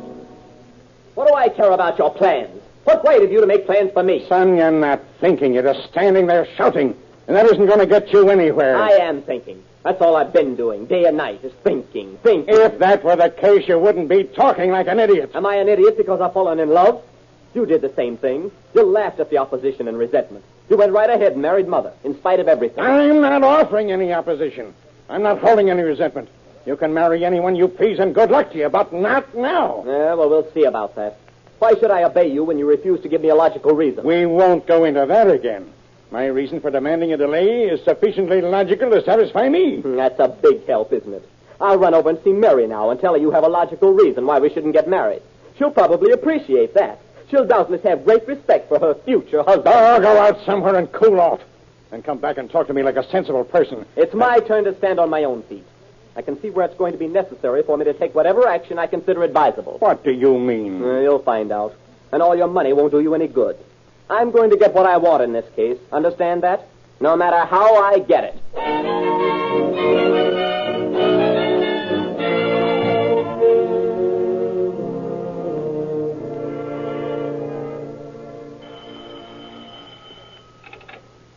Hello? Hello, Ted. Yes? This is Jim Ritter. Oh, how are you, Jim? Terrible. I've guessed wrong, Ted.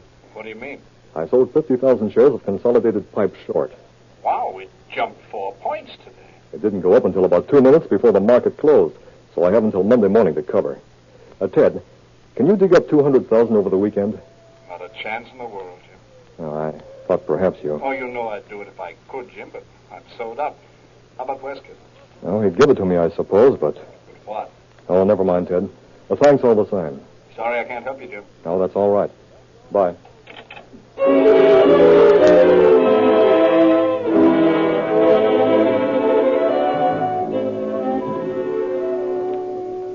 I'm sorry, Mary. I can't see you tonight.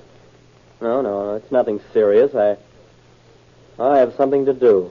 I'll call you as soon as it's done. Goodbye, Della. I'll show him. Hayden, what are you doing in here? Begging your pardon, sir. You told me to bring you some coffee. That's right, I did. Well, after this, knock when you want to come in my room. Yes, Mr. Westcott. I have enough trouble without the servants spying on me. Put the coffee down and get out of here. Yes, sir. Hayden! Yes, sir. Hayden! Yes, sir. Coming, sir. Where's my son? That is Well, come out of it. Why are you stammering? Well, I don't think I should say, sir. Say what? What's the matter with you? Well, Mr. Westcott, Master Carl is in a very bad humor, sir. So am I. Get him. Tell him I want to see him at once. Yes, sir. Oh, shall I wait until you finish writing that letter, sir? No, you heard me. Tell him to come here at once. Yes, sir. The brat. Hello? Hello, Ralph. Yeah. Ted Lowe. Yeah? It worked. Ritter called me earlier in the evening and wanted to borrow 200,000. I referred him to you. Nice work. Did he tell you why he wanted the money? Yes, he said he sold Consolidated Pipe short. See me Monday, Ted. I'll make it worth your while. Thanks. Goodbye. Goodbye. Did you want to see me? Yes, I'm tired of this sulking and I want it stopped. I won't have you telling your troubles to my servants. I haven't been telling my troubles to your servants. Hayden and you have been cooking up something. He acts like a scared rabbit every time I mention your name. I wouldn't put up with this nonsense in my business, and I'd be hanged if I put up with it in my home. Is that all you have to say? No. I'm also tired of your impudence, because I won't let you marry the first petticoat you set your eyes on. Dad, you can't say that to me. I know what's best for you, and I'm going to. How would you like to hear a few things I'm going to do? The only thing I want from you is silence. Well, you're going to get more than that before this thing's over. Are you insolent papa? Well, Hayden, what in blazes do you want? Begging your pardon, sir. Mr. Ritter is here. He says it's very important. Oh, Ritter, eh? Well, I'll see him. Let me go, Carl. I'll finish this later. Business first, of course. Yes. Well, I'm warning you, Dad. Later may be much too late. Go on, get out. Threats are useless weapons. Yeah, well, you'll find out. Hi, Carl. Well, Good evening, Westcott. what's on your mind, Ritter? I'll come to the point very briefly, because either you will or you won't. Either I will or I won't what? Either you will or will not lend me $200,000. Any good reason why I should? Well, yes, in a way. You dropped a hint that Consolidated Pipe was due for a drop. I followed your suggestion and sold 50,000 shares short. By now, you know the fix I'm in. Why do you sell short when you haven't the money to cover? I don't want advice. I want money. Do I get it? Will you pardon me a moment until I finish this letter? Of course. What security have you to offer? My word. Well, there. I guess that'll take care of that. There is a favor you could do for me, Ritter, and in return I might be persuaded to lend you the money. I know exactly what the favor is, Yeah? and I won't do it. On the other hand, I can do you a favor by forgetting to mention a few things you wouldn't want anyone to hear. I knew you'd try that sooner or later. Well, I've got you where I want you, Mr. Ritter. Now, that's what you think. Your best bet is to take a boat to China or jump in the river. Why, you dirty crook. Dad. What is it? What's the matter? Who asked you to come in here? Get out. Yeah, but I heard you quarrel. I can take care of myself. Get out of here. Beg pardon, sir. Did you ring? Yes, mail this letter at once. Where in blazes are the stamps? Oh, here. And hurry. Yes, sir. I'll go, too, if you don't mind. You can keep your money, Westcott, for all the good it'll ever do you. Now, see here, Mr. Ritter. Carl, I believe I told you to leave. I'm not through with Mr. Ritter. I think that before we get through, Westcott, what's the matter? Something... Ritter! Oh, catch him. He's falling. I've got him. I call Hayden. Get some water. Hayden! Hayden! Something's happened to Dad. Oh, gosh, she's passed out. Call the doctor, Mr. Ritter. I'll get the water myself. Never mind the water, Carl. But never mind the water. You mean? Yes, he's dead.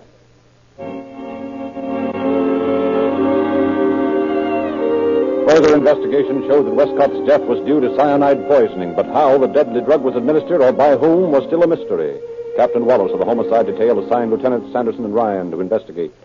There's something wrong in this Westcott case, Andy. Something we've overlooked. I don't doubt that, but I haven't any idea what it might be. I noticed that the papers this morning fell back on the old heart failure gag. That's fine. As long as they talk that way, we'll have time to work. It's when they start yelling murder without anything to go on that I get worried. Well, I still can't see how a man can die from cyanide poisoning unless he took it himself or somebody gave it to him. Yeah, that's sound as far as it goes, Ryan. But obviously he did take it. According to the stories we've gotten so far, there were 4 men in that room. None of them admit touching anything. None of them saw anything eaten or drunk. Yet suddenly one of them topples over dead from cyanide. Could have been suicide. I don't think so. Evidently, Westcott was telling them all where they could go to. He seemed entirely in command of the situation. No, I think he would be the last one of the group to have reason for suicide. Well, then it's a cinch we've overlooked something important. Meantime, the guy that dishes out cyanide in small doses is still loose. That's right. I want you boys to go over that Westcott place from cellar to attic and bring Westcott's butler, young Westcott, and that Ritter bird back here.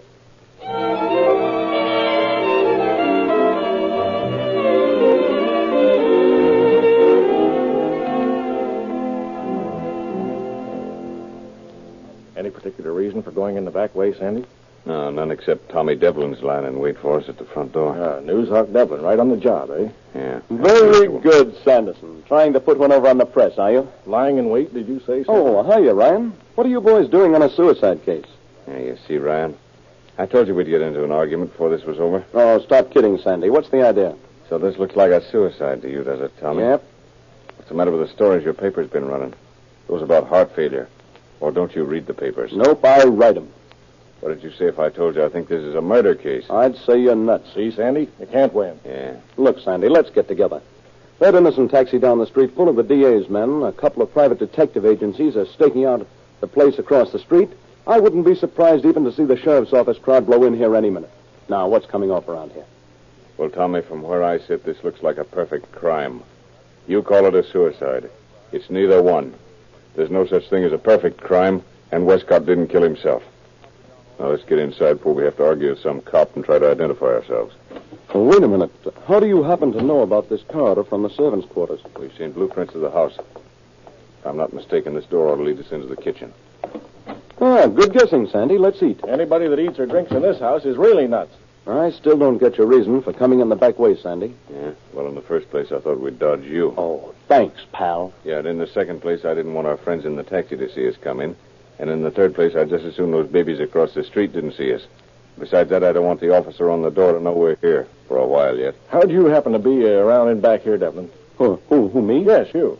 Well, I was just trying to find out why Westcott committed suicide. Look, Tommy. Do you remember that time Charlie Stelmach shot himself and you insisted it was murder? Why don't you give up? This is murder. Let's see you prove it. Be quiet. The library's just across the hall. That's where Westcott died, isn't it? Yeah. Wait a minute. I thought I heard someone in that room. Throw your flashlight in there. Yeah, seems empty. I guess I was wrong. Now then, let's see. Westcott was here by the desk, writing. Ritter must have been about there on the sofa. The butler probably came from the same direction we did. The son said he was upstairs. Sandy, look here. What is it? See that little piece of white paper on the blotter there? Mm-hmm. Just about the size of a pinhead. Yeah, if that's what I think it is, we've got the answer to one of our questions. Sandy, Ryan, come in. What's on your mind, Tommy? Take a look at that wall safe. Open. Oh, why in thunder didn't we look for that when we came in? You're not going to tell me there's a safe cracker in the house, too. Well, the safe didn't open itself. When it was closed this morning, I saw it. It looks like whoever opened it did it recently, then. The safe looks full. Let's close it again. I got a hunch we frightened somebody away from that job. Come on, let's get upstairs and find somebody who hasn't had time to get to sleep. I hear somebody coming. Switch off that light. We don't want to tip our hands just yet. Is someone in here? Hayden, is that you? Funny. You must be hearing things. Young Westcott. So I heard. This is getting complicated. I think we ought to come out in the open. No, I've got a better plan. I've got to get upstairs and look for something. Cyanide, I suppose. Exactly. Where do you expect to find it?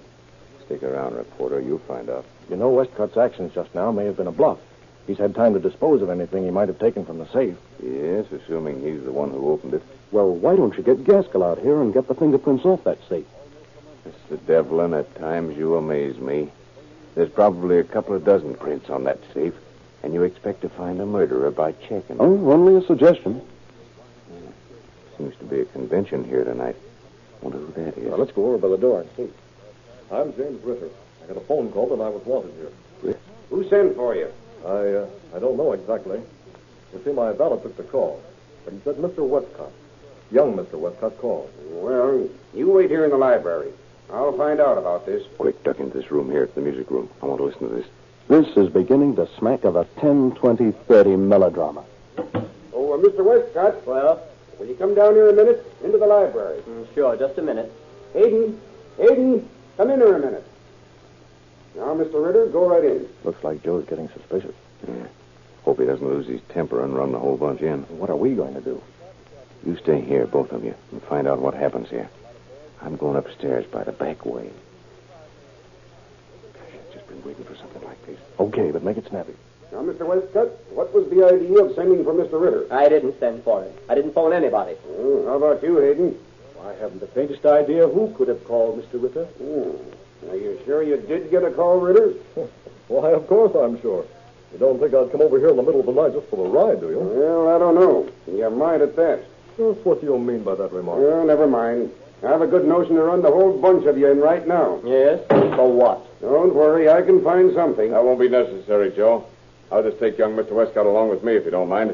Sandy, what are you doing here? Come on out, Ryan. I've got a few questions I want to ask the young man privately. What's this all about? I haven't done anything. Joe, take these other two outside, will you? Sure. Come on, you two. Outside. What do you want to talk to me about? Now, take it easy, son. I'm Lieutenant Sanderson, Police Department. This is Lieutenant Ryan. And, this bird's a reporter, but he's harmless. I'll sue you for libel, Sandy. Come on, cut out the funny stuff and get to the point. What is this? Mr. Westcott, I might as well tell you that you're suspected of murdering your father. Are you crazy? Maybe. Why should I want to kill my own father? That's what we want to know. Was Ritter in on this? I don't even know what you're talking about. You quarreled with him, didn't you? Sure, but what fellow doesn't row with his father sometime or other? And do they also threaten to kill their fathers, too? That's a lie. I never threatened to kill him. We have statements that say you did. What's the combination to your father's safe? I don't know. You didn't just whistle, and that safe opened up. Why, you... Take it easy, son, now. That'll just give you something else to explain. Tell me, how'd you get that safe open? I'm not talking anymore. Go ahead. Do whatever you want to. Beat me up, like you cops always do. I'm not talking. Want me to do it, Sandy? No. Now, look here, son. You've been seeing too many gangster pictures or reading reporters' yarns about the police.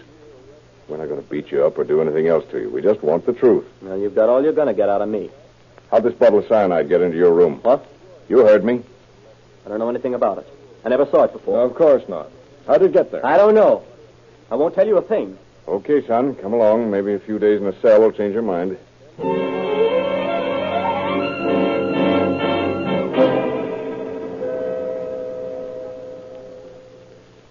Where's Ryan? He's in room 47 talking to Ritter. Let's go down there. Are you going to tell me that Ritter killed old man Westcott? Maybe. Who knows? Well, if you ask me, I don't think you do. Hello, Sandy. Oh, what have you found out? Nothing. Waiting for you. Hi, Mr. Ritter. Very well, thanks. What's the reason for bringing me down here, Lieutenant? I thought this matter was settled. Well, Mr. Ritter, sometimes these things take a little longer to close than we expect. There are a few things that need explaining. Such as? Such as you're needing $200,000 Saturday night, and you're going to Mr. Westcott's house to borrow that amount. Well, you can hardly call that a discovery, Lieutenant. Yeah, that's true. But we found out also that you met your obligation Monday morning. That's true, too. I made a payment in full. Where did you get that much money? I'm not at liberty to say. I presume that you're aware that $200,000 disappeared from Mr. Westcott's safe between the time he died Saturday night and the time you paid your debt Monday morning. Certainly, I knew that. But I understood you had already arrested young Westcott for that. Who told you that?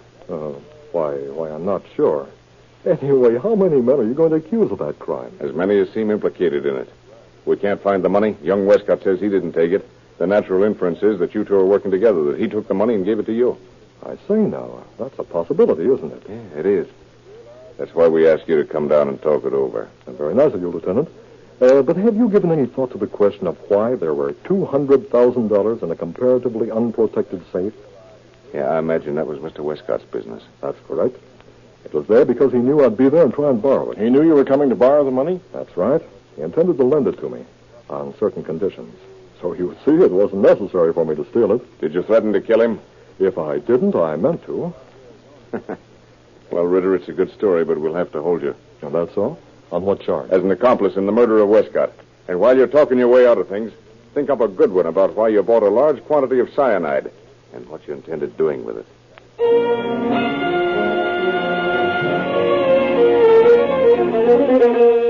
With two logical suspects in custody, police still did not feel entirely sure that the murderer of Westcott had been apprehended. Certain that a crime had been committed, Sanderson and Ryan returned to the Westcott home, taking with them the dead man's son. Now, Carl, I want you to show me again just where you were standing when your father fell. I was over there, just inside the door. And you got across here to this desk before he collapsed? Well, not quite. You see, Mr. Ritter was closer to Dad than I was, and he caught him as he fell. And who else was here? Why, nobody. Oh, that is, nobody but Hayden. He just come in from the rear hallway. What was your father doing when he first showed signs of this attack? Well, he just finished writing a letter.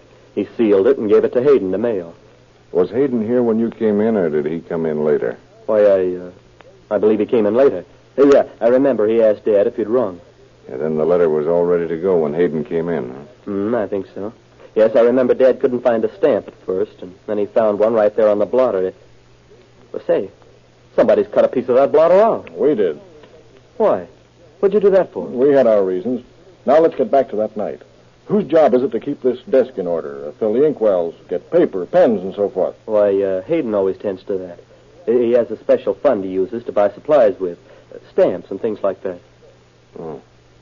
He buys stamps, does he? Yeah, sure. Paper and pens and all the things like that. Don't know when he happened to buy supplies last, do you, Carl? No, but you'll find a book in his room where he keeps all his accounts. That ought to tell you. You know where that book is? Mm-hmm, sure. He always keeps it in his desk in his room. Let's go take a look. It's the first room at the right, just back of the stairs. How long has Hayden been with your family, Carl? I don't know. Seems like as long as I can remember. Make good money? I guess so. I never inquired. What did you and your father quarrel about, son? I'd rather not talk about it. Might help a lot. Here's the room. Where's Hayden now? He went to the mortuary. He's going to the cemetery later. This the desk you spoke about? That's the one. It's locked. Well, that's funny. It never has been before that I know of. Nowhere there's a key? No, but, well, if you want the book, let's break it open. After all, it belongs to us. Okay, you pull on the drawer while I pry up on this top. That's it. Oh, here's the book. Let me see it. June 10th, 1 pound package of paper, 2 dozen envelopes, 25 2-cent stamps, 25 ones, 1 bottle black fountain pen ink. Oh, there are the stamps, right back of that page. Funny, didn't put them in the desk in the library. Very funny. Here are 24 2-cent stamps and 25 ones. Shall I answer it? Yeah. No, wait a minute, I'll get it. Westcott residence. Hey, Sandy, I'm over at Ritter's apartment. Oh, hello, Devlin. Playing detective again, huh? Yeah, say, listen, the switchboard operator says Ritter did get a call Sunday night. Well, does she, he, or it know where it came from? No, but she says she'd know if it was Carl's voice. She's heard it lots of times. Okay, I'll have him talk to her. She can see if it's the voice who called Ritter. Here, Carl. What? Ask for Ritter's apartment and leave a message for him. What for? Never mind. Go ahead. Hello? Is Mr. Ritter in? Will you tell him to come over to Mr. Westcott's home right away when he comes in? Give me the phone. Well, how about it, Tommy? She says she's sorry, Sandy, but she's positive that was not the voice that called rid us Sunday night. Okay, thanks, Newshound. Now go on back to work.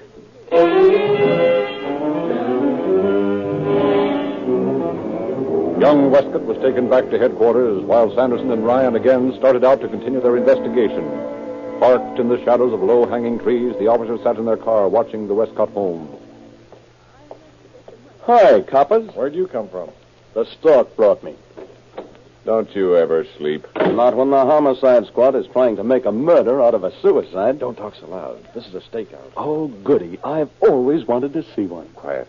There he comes. We'll let him get underway, then tail him. Who's him? You'll find out, reporter. I'll let her coast to keep the starter from sounding. He's really going places, isn't he? If you ask me, I'd say he was trying to shake you birds, whoever he is. Yeah, he's just being cagey, in case. Yeah? Well, if you don't get this motor going, your case is going to fold up right in your face. All right, here she goes. This is the part I don't like. Catching the criminal, you mean? Well, that is if he is one. My boy, that's the man who murdered old Westcott. You hope. I know. Hold on. You stop him. So are we. Go on by him. We'll walk back. This is far enough.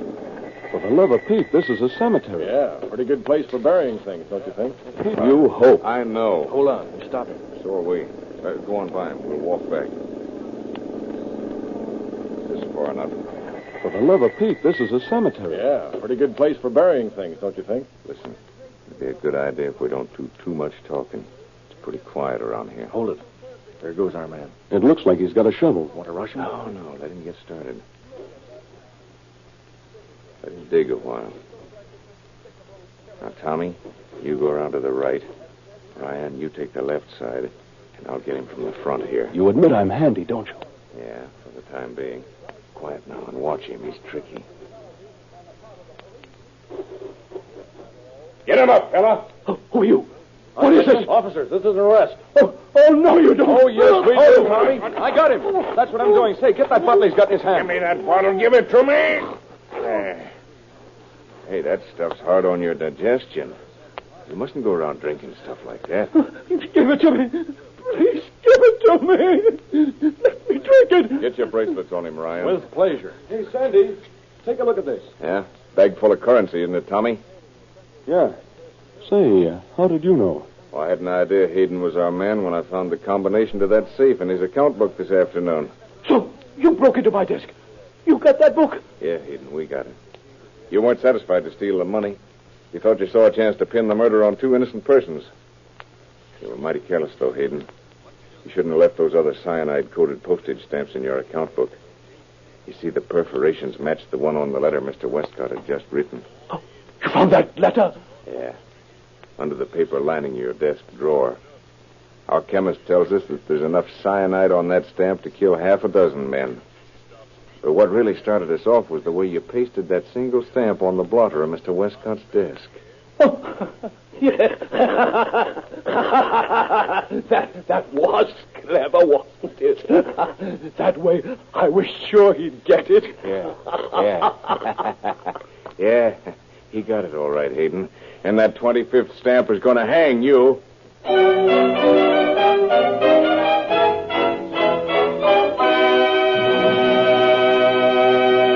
In just a moment, Chief Davis will give us additional facts about this case. Speaking of crime, some motor fuels are guilty of treason on the highways because they contribute to the delinquency of your motor. That kind of crime does not pay either. This advertising world is filled with extravagant claims and glowing promises, but you can't fool all the people all the time.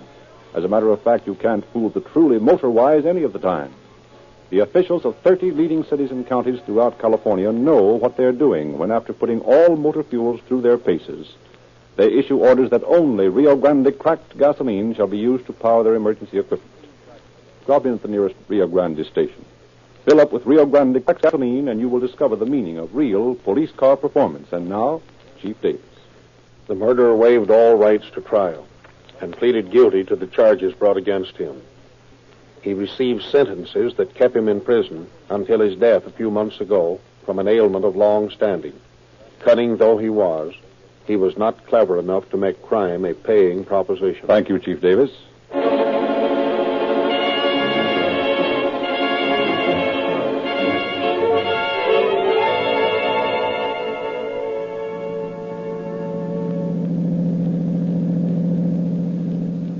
Los Angeles Police calling all cars, attention all cars, a cancellation of broadcast 238 regarding a murder. Suspect in this case died in prison. And that's all. Rosenquist.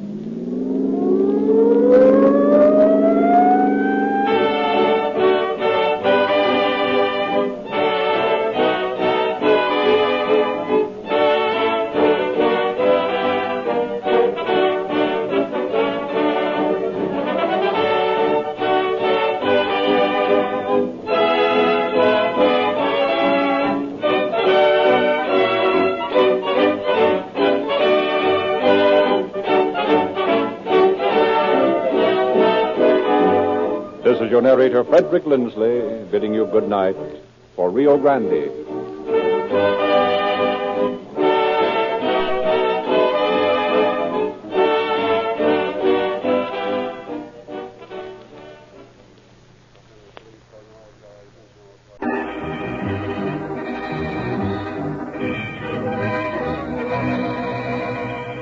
Calling All Cars, the copyrighted program created by Rio Grande.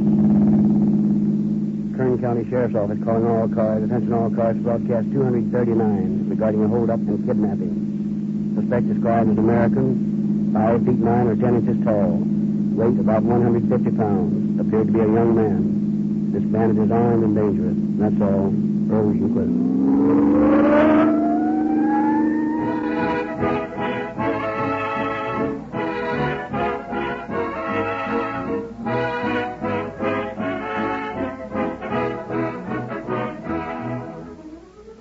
Every time you step on the starter, friends, you toss that motor of yours into the ring for a battle royal against the ganged-up forces of friction and wear, egged on by hot summer weather and high speed.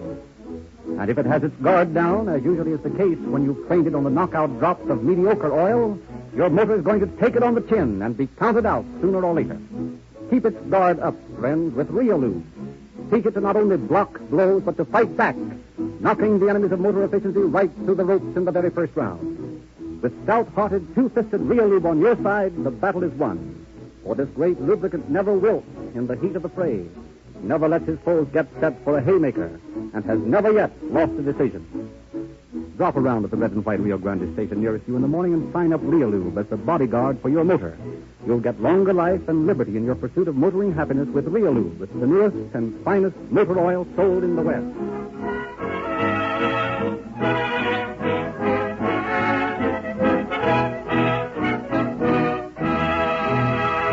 The story we are to hear tonight was taken from the confidential files of the office of Sheriff Ed Champness of Kern County. We have the privilege of having him with us tonight to open our program. Sheriff Champness. Good evening, ladies and gentlemen. It is pleasant to speculate on a cure for crime, but so far nobody has ever found one. I think this program is probably doing as much to bring home the fact that crime is a losing proposition as any other single agency. But for some reason we have never been able to understand, men still think they can beat the game, still think that they can pit their puny wits against a machine designed from the beginning to beat them. Trying to beat the law is like playing a slot machine. The odds are hopelessly against you. You can't win. Our program tonight will show how one man played the game and how he lost. What stakes he did get, I will tell you at the end of the program.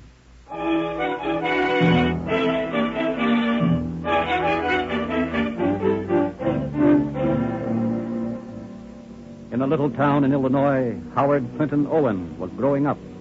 We consider the case of Howard Owen, aged 8, as he enters the kitchen of his home. I want some bread and butter and jam. Well, you just had lunch.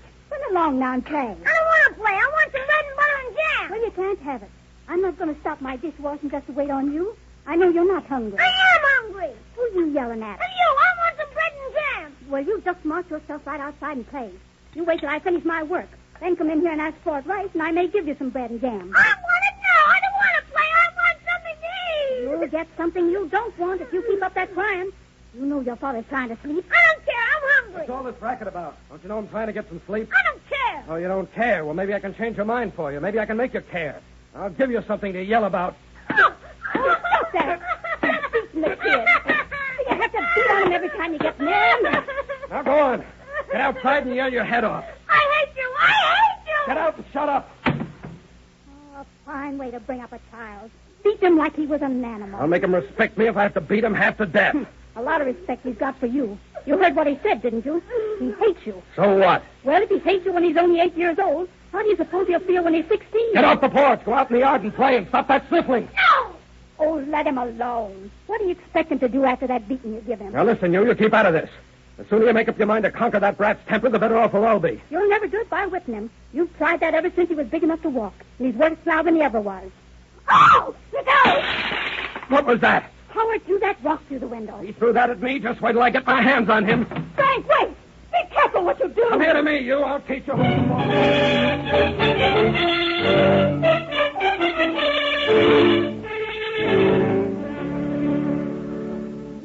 Day by day, the Owen home became worse.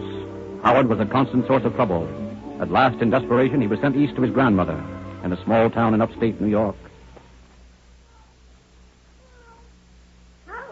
Howard, where are you, Sonny? Here I am, Granny, in the backyard with Johnny. Oh, hello, Johnny. Hello. Sonny, I want you to run over to the grocery and get me some... Why, where is that kitten? Why, what kitten, Granny? The one that's crying. Is it in... Yes, here it is in the rain barrel. Why, the poor little thing's half drowned. No, he ain't, Granny. He's got 9 lives, and this is only the first time he's been... Howard Owens, did you put this kitten in that rain barrel? Yes, ma'am, he sure did. You shut your mouth, Johnny Walsh. Well, what if I did put him in there? He ain't hurt much. He would have been if I hadn't happened to come out here and pulled him out of that barrel. I can't understand what makes you so cruel, Sonny. Don't you know it's sinful to hurt dumb animals? Ah, it's only a kitten. But it has feelings just the same as you have. You ought to have seen that little girl down at the beach yesterday when Howard came... Tattletale? What about the little girl, Johnny? Well, she was sitting on the sand, and her feet was sticking straight out. Now look out, Johnny Walsh. Go on, Johnny. Well, a man throwed a cigarette away, and Howard picked it up. And... He didn't smoke it, did he? No, ma'am, If you tell, I'll fix you. He stuck the cigarette to the bottom of the little girl's foot, and he burned it. Howard, you didn't. Howard, put that stick down. I told you not to tell, Hey, didn't I? keep away from me now. You won't tell on me again, I bet you. Don't you hit me Howard! with it. Ow! Oh, stop Ow! it. Do you hear me? Stop hitting Johnny with that stick. I Don't do it no more. I won't. Please don't. Don't. Ow, don't hurt me. You won't do it no more. Not when I let go with you.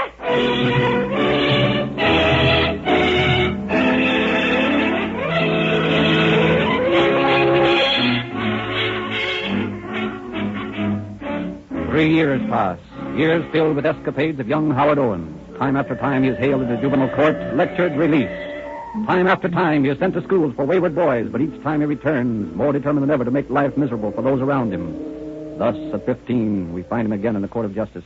Well, Joe, I see your pet is back again. Oh, you mean that Owens kid? Yeah, I've been having trouble with that brat for longer than I can remember. 10 years old when you got him, wasn't he? You mean when I chased him through the park the first time? Yeah, he was about 10, I guess. Yeah, he's 15 now. Been in juvenile hall 5 times since he was 12. Well, I hope you keep him this time. Yeah, maybe the judge will find some place for him. He's got a burglary charge against him and grand larceny. That ought to hold him a while. Where'd you pick him up? I got a call from one of his neighbors that he was prowling around the garage with another kid. So I drove out there just as they were... Gee, Howard, you sure you can drive this car? Sure, why not? Gee, I'm scared. Ah, you're a sissy. What'd you come with me for if you're yellow? Oh, I ain't yellow. I'm just afraid you can't get the car started. There she goes. What'd I tell you? Gee, this is swell. Hey, where are we going? Oh, I don't know. We'll take her out on the pike and open her up. Gee, you're a pretty good driver. Yeah, I told you I knew how to drive. Hey, Howard, there's a car falling. It's got a red light. Huh. Hey, well, what are we going to do? Shut up. Hey, call it, yeah. Hey, that car's gaining. Yeah, well, I'll have to go something to catch this baby. Hey, he's sure stepping on it. Yeah, well, so am I. Take a look at that speedometer. Gee, 60... Boy, that's awful fast. Ah, you ain't seen nothing yet. Boy, is this a bus or ain't it? Boy, you're leaving that cop way behind. Look out, we got to turn. Hey, Howard, you can't make it. The Owens kid wasn't hurt much, but the other boy's pretty badly banged up. I got to him just after the crash, and Owens put up a tough battle before I could bring him in. Here comes the judge. Maybe he'll put a brake on the young hoodlum. Well, young man, have you anything further to say this morning? No. Please, Judge. Let me have the boy. I'm an old woman. I need him. He'll be a good boy, won't you, Sonny? Stop gabbling. Young man, I've stood about all of your arrogance. I intend to. Your grandmother has stood by you from the start of this trial. It's over now, and it's my duty to decide what shall be done with you. Well, get it over with. It is the sentence of this court that you be confined in the state reformatory for a period of not less than 1 and not more than 20 years. And I hope by the time you've finished your sentence that you will have learned your lesson. Don't worry. I'll learn. Plenty. It'd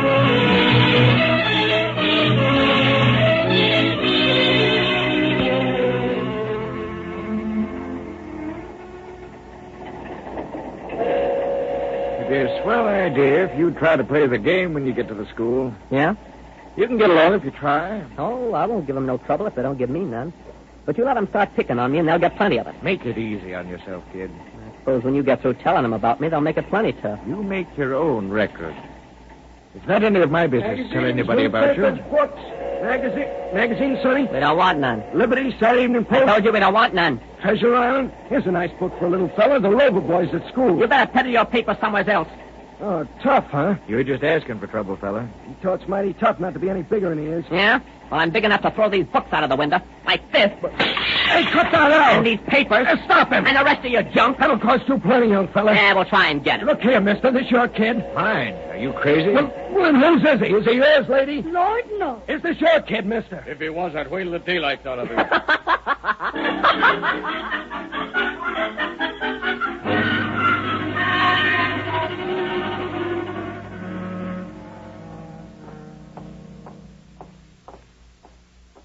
Where's the superintendent's office, Sonny? Right there, first door to the right. Thank you. Come in. Go on, Howard. Oh, well, you're Howard Owens, hmm? Yeah. Yes, what? Just, yeah. Mm-hmm.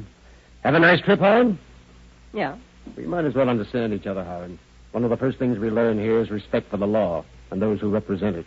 I represent the law. You'll speak more civilly. Okay. Well, Nelson, why don't you spell it? Just a minute. Another thing, Howard. We don't carry tales in here. We always let a fella do his own telling. Yeah. If you'll just sign the papers, Mr. Johnson, I'll be getting back. All right. There you are. Thank you. Now, Howard, you come along with me. We'll meet some of the boys and see what the cook's got for lunch.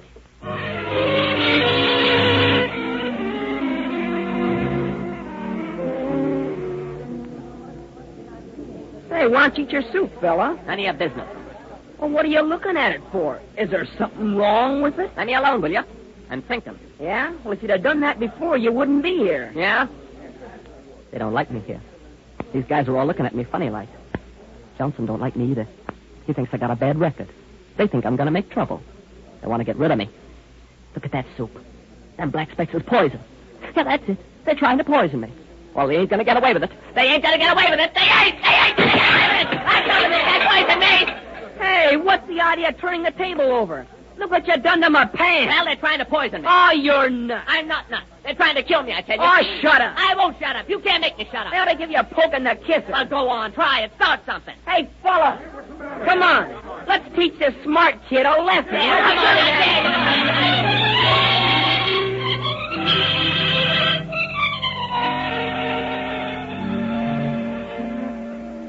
27 months later, Howard Clinton Owens again stood in the office of the superintendent of the state reformatory.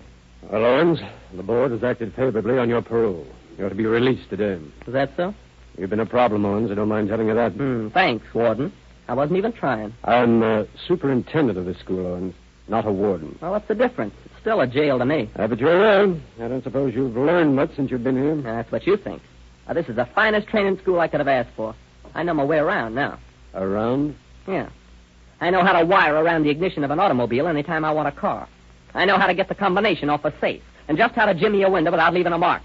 I'm smart, see? Yes, I do see. And besides that, I know just how hard to sock a dame so she won't squawk while you're getting her purse. And just how hard to squeeze a bird's Adam's apple to cut off his wind without killing him. That is, if you don't want to kill him. And you learned all that here, did you? Yeah. Oh, most of it. Of course, I know a few things when I come here. But not much about the more refined sort of crime. Listen, Warden. The world owes me for all the years I put in this stinking joint, see? And all them other times I was in jail when I was a kid. I'm going to get paid for all that time, Warden. Get me? When you were a kid, what? What do you think you are now? I'm dry behind the ears. I suppose you never thought of working. What? That'll make me laugh. Well, why should I work? It's too easy to get along without it. I know, see. I've been to the state's very best reformatory. I'm finishing school today. Graduating. Yes, Holmes, you are. And at the rate you're going, you'll enroll immediately in some penitentiary for a course of postgraduate work. Attaboy, Warden. That's the spirit. Well, I'll be seeing you in church.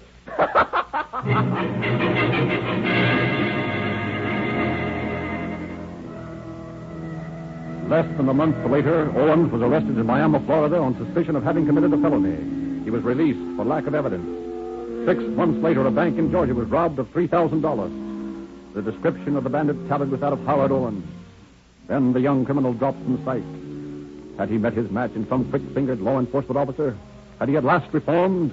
Was he serving a sentence in some remote prison? Where was Howard Clinton Owens?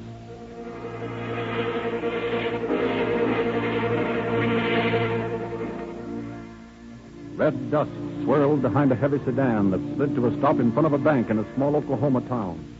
2 well-dressed young men sauntered into the bank. In the vernacular of the street, my friend, this is a stick-up. What? Well, come on, get into the vault, all of you. You customers, too. You get caught robbing banks, young man. Yeah, that'll be too bad, madam, and you'll get shot if you don't do just what I tell you. Now, move. That's it. Back in there, all of you. Come on, close the door, Sam. Okay, Sam, let's get going. You take that cage, and I'll take this one. Okay, Howard. Easy going, eh? I told you it'd be a cinch. I got about $2,000 out of that cage. Yeah, and I got 3 out of mine. Nice pay for 5 minutes' work. Yeah, not bad. Let's see now. That ought to pay for the first year I spent in the reformatory.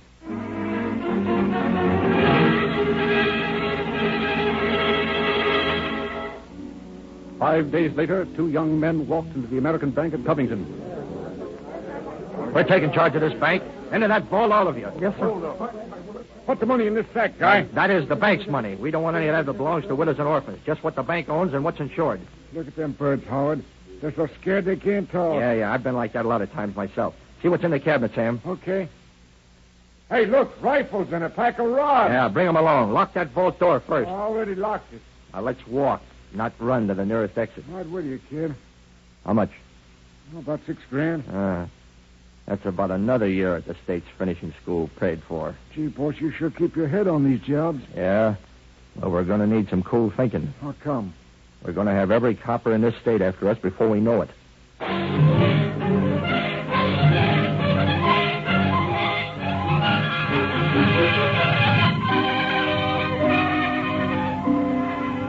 Owens was right. Within a quarter of an hour, radio, telephone, and teletype had carried the description of the bandits to every peace officer within 100 miles of the robbery. Owens and his companion were now definitely identified. All roads were watched. Armed men waited patiently in remote sections of the country, watching every passing car. On a highway near Salisaw, Oklahoma, a group of deputies sat in their parked car, scrutinizing the passing traffic. Doesn't look like we're going to find the boys tonight. Beginning to look that way. Now, you fellas all know what to do if we spot them. We'll get out in the road and stop them, and you boys keep your guns on them, and a couple of us will take them. Say, that might be them now. Where? Right down the road there. See that car come? That's them. Get going, boys. Well, they see us all right. They're stopping. Cover them, boys. All right, you mavericks. Reach for the sky. We got you covered. Oh, yeah? How do you like this, Copper? Let them at it, boys. They've got rifles.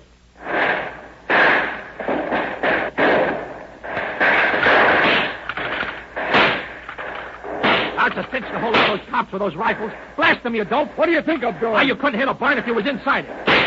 Boy, I got that copper that time. Boy, look out, you dope. Keep your head down. Oh, they hit me hard. Help me, help hard. That's true. I told you to keep your head down. Help hard. Help me. Go on, get out of here. I ain't wasting my time with no deadhead.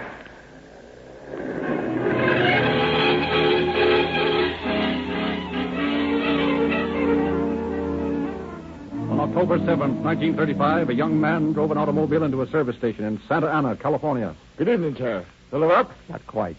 Just act natural and nothing's going to happen to you. Yes, sir. Yeah, and keep your hands down and don't give any sign of what's happening. In case you're worried about it, this bulge in my pocket is a gun, and I know how to use it. That's all right. I'll take your word for it. Get inside and close the door. Now, let's have what's in the till and make it snappy. Okay. Now turn off the lights. What's the big idea? You'll find out. Get going. What are you going to do? I just keep quiet for a few minutes and get in the car.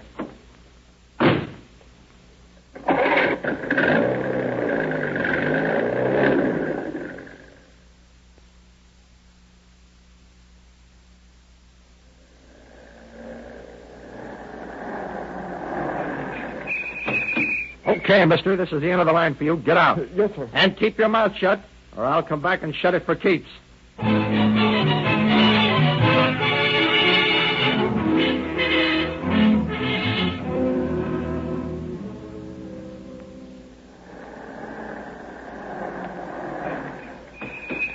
Good evening.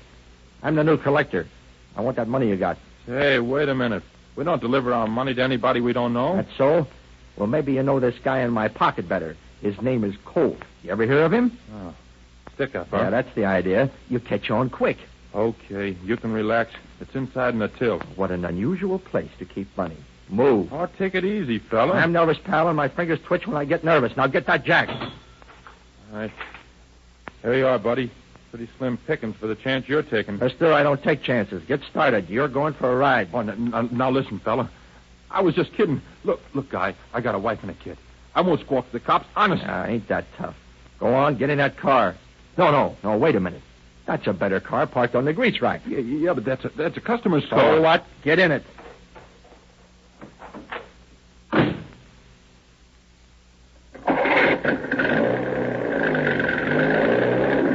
What are you going to do with me? I haven't decided yet.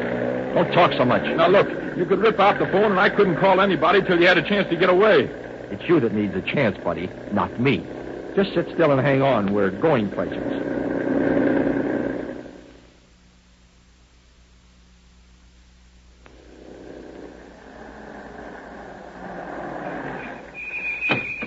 This is as far as you go. Scram. Hey, what's the idea? This is 10 miles from town. I said scram. Oh. And when I say scram, I don't want any guys hanging around.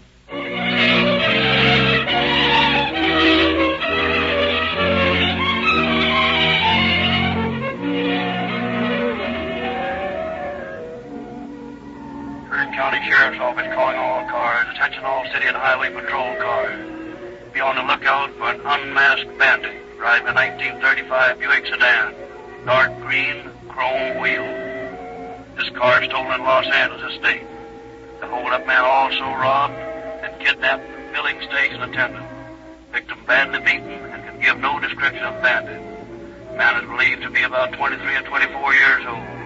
Medium build. Exercise caution in apprehending this man. He is armed and dangerous.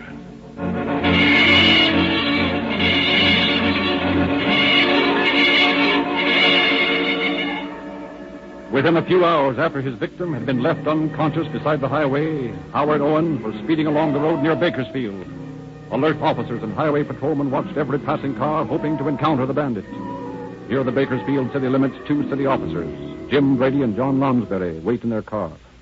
Yeah, there's nothing I like better than chasing tough guys driving high-powered cars. Yeah, I'm crazy about it, too. Especially when you have to puncture a gas tank and get a face full of tetraethyl.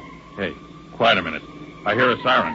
Maybe Minter and Walker spotted a speeder. I see his red light. John, look. It's a Buick. That's our man, all right. Here we go, boy. Hang on. Boy, this will be good if we do it. This will be a good trick if we didn't do it. Minter's sure riding that guy. And how? Better hit that siren if time to. Hold on, John.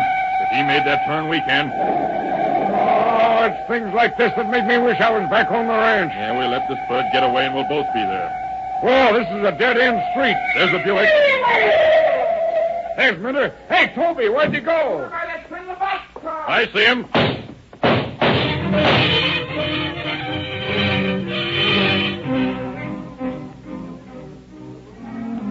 But again, Howard Owen outshot the law and outran his pursuers. Dodging in and out of freight cars, over moving trains, through irrigation ditches, Owens escaped. Brady and Lounsbury returned to the police headquarters. A few minutes later, at the Kern County Sheriff's Office, the phone rings. Sheriff's Office, Lyon speaking. Look, this is George Cooper. I've just been held up. Where? Right in front of my house. A young fellow with a gun took my car and drove off with it. Which way did he go? He went to the west. How long ago was this? About 10 minutes. Okay, we'll get right on it. Hey, Jensen, Roberts, Bardot, McMahon. That Los Angeles bandit just held up George Cooper, stole his car, and headed west on Chester Avenue. Go get him.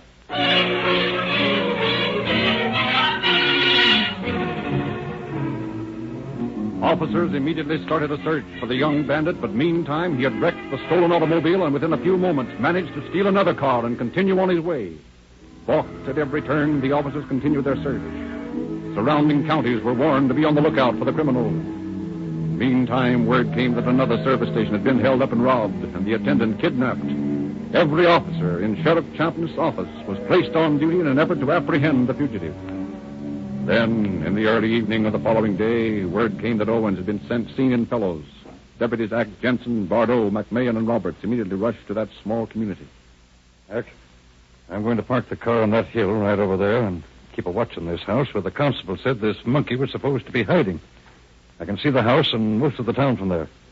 If he comes out this side, I'll keep a spotlight on, and you fellows take him. Okay. McMahon and I'll take the other side of this joint and keep an eye out for him.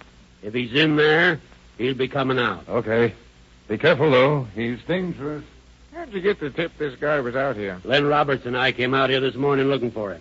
Told the constable to keep watching for the bird. Huh? Sometime this afternoon, the constable saw him. But our hold-up artist was a little too quick for him and got away. So they think he's in that house, huh? Yeah. He stole a car off a parking lot in Bakersfield. Yeah, I know about that. That's the car parked in the backyard there. If he tries to make a break for it, we'll nab the gentleman. Hey, look. There's a man coming down the stairs at the back of that house. That's our man. I'd bet my hat on it. Want to take him now? No. Wait till we're sure. We'll fool around and let him get away. No, we won't. Come on. Hey, you! Come down from there. That's to you, copper! Leave him have it, Mac. He's getting away, Ack. Then he'll get it. Don't shoot!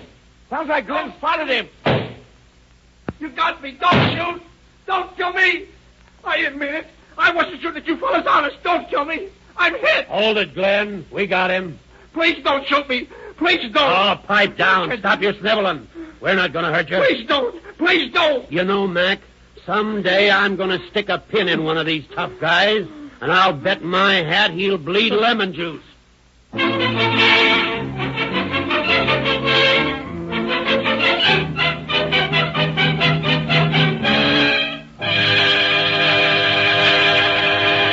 In just a moment, Sheriff Champness will give us the concluding facts of our program.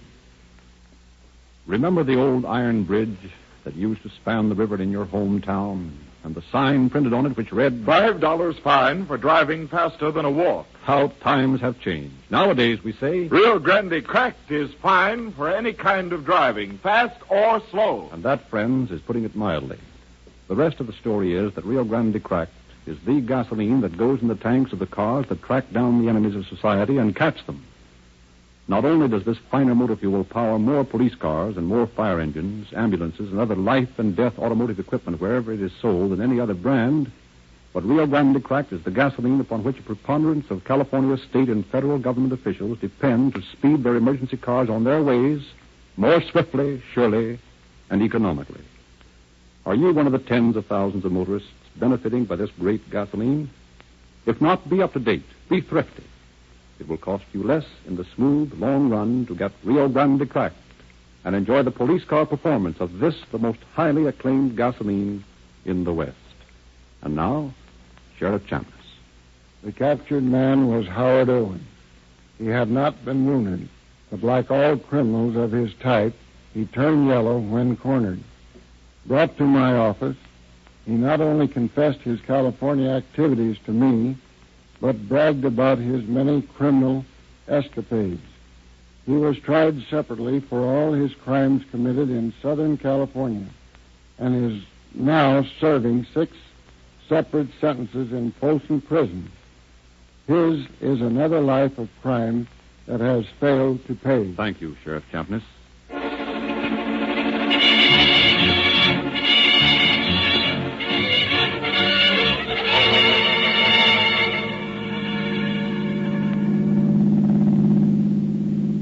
Kern County Sheriff's Office calling all cars. Attention all cars to cancellation broadcast 239 regarding a holdup and kidnapping. Suspect in this case is now in custody.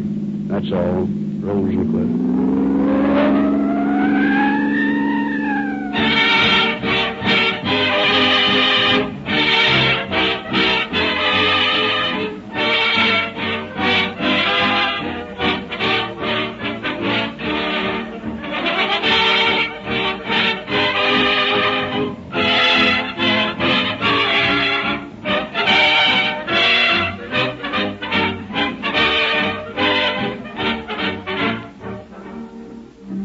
narrator Frederick Lindsley bidding you good night for Rio Grande.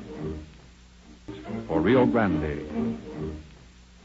For Rio Grande. For Rio Grande.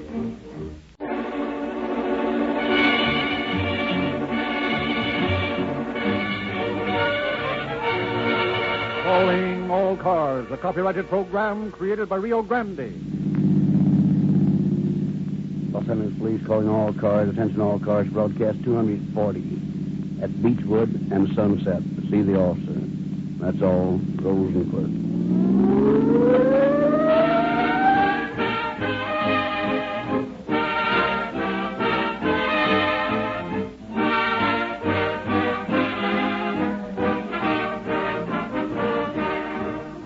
A few days hence, and we shall celebrate the 162nd anniversary of the signing of the Declaration of Independence. And you know, friends, one of the sanest ways to observe the 4th is to visit some section of this great country of ours that you've never seen before.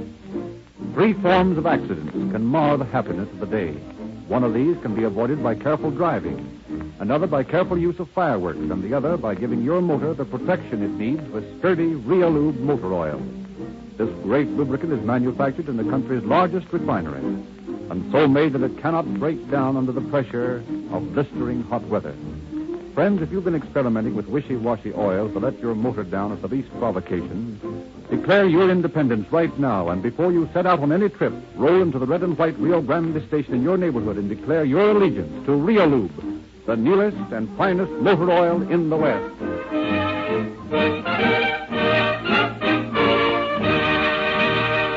The story we are hear tonight has been taken from the files of the Los Angeles Police Department. We have therefore asked Chief of Police James E. Davis to open our program. Chief Davis. If all the people who come to Hollywood to break into the movies wouldn't, there'd be a lot more happiness all around. It has always been a mystery to me how anyone in his right mind will allow himself to be sold so completely by a spurious producer that he will part with his hard-earned money in the happy hope that he will someday be a big shot in the movies. One of the most constantly recurring problems the police have to deal with is that of some unsuspecting person letting his life savings go to some unscrupulous but smooth-tongued promoter. The case we are about to hear is one in point. Even though the criminal in this case was caught and punished, the fact remained that a lot of people would have been better off if they had stayed away from Hollywood. However, the program is waiting. I'll be with you again at the end of the show.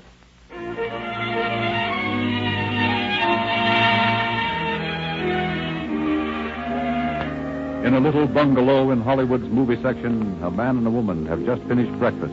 He reads the morning paper. Listen, Bob, before you turn to the funny paper, you better look under the want ads for a job. Say, who do you think I am? I can't land a job the week after we arrive in California. Well, no one expects you to, silly. But we ought to be thinking about it. $400 is all there is between us and the poorhouse. I'm not Lou Ayres. I'm Bob James. I can't crash the movies overnight. Neither can you. Well, that's what I've been saying all along. We'll have to take whatever jobs we can get until we can make the studios. Well, that's what I'm hunting for. Let me have some of the paper. Wait a minute. Here, listen to this, will you? I'm listening. Wanted. Assistant director. $45 per week salary. Small investment required. Secured and returnable. Call at Stage 9, Mark Reese Studios, Sunset Boulevard in Beechwood. Assistant director? Gee, that's too good to be true.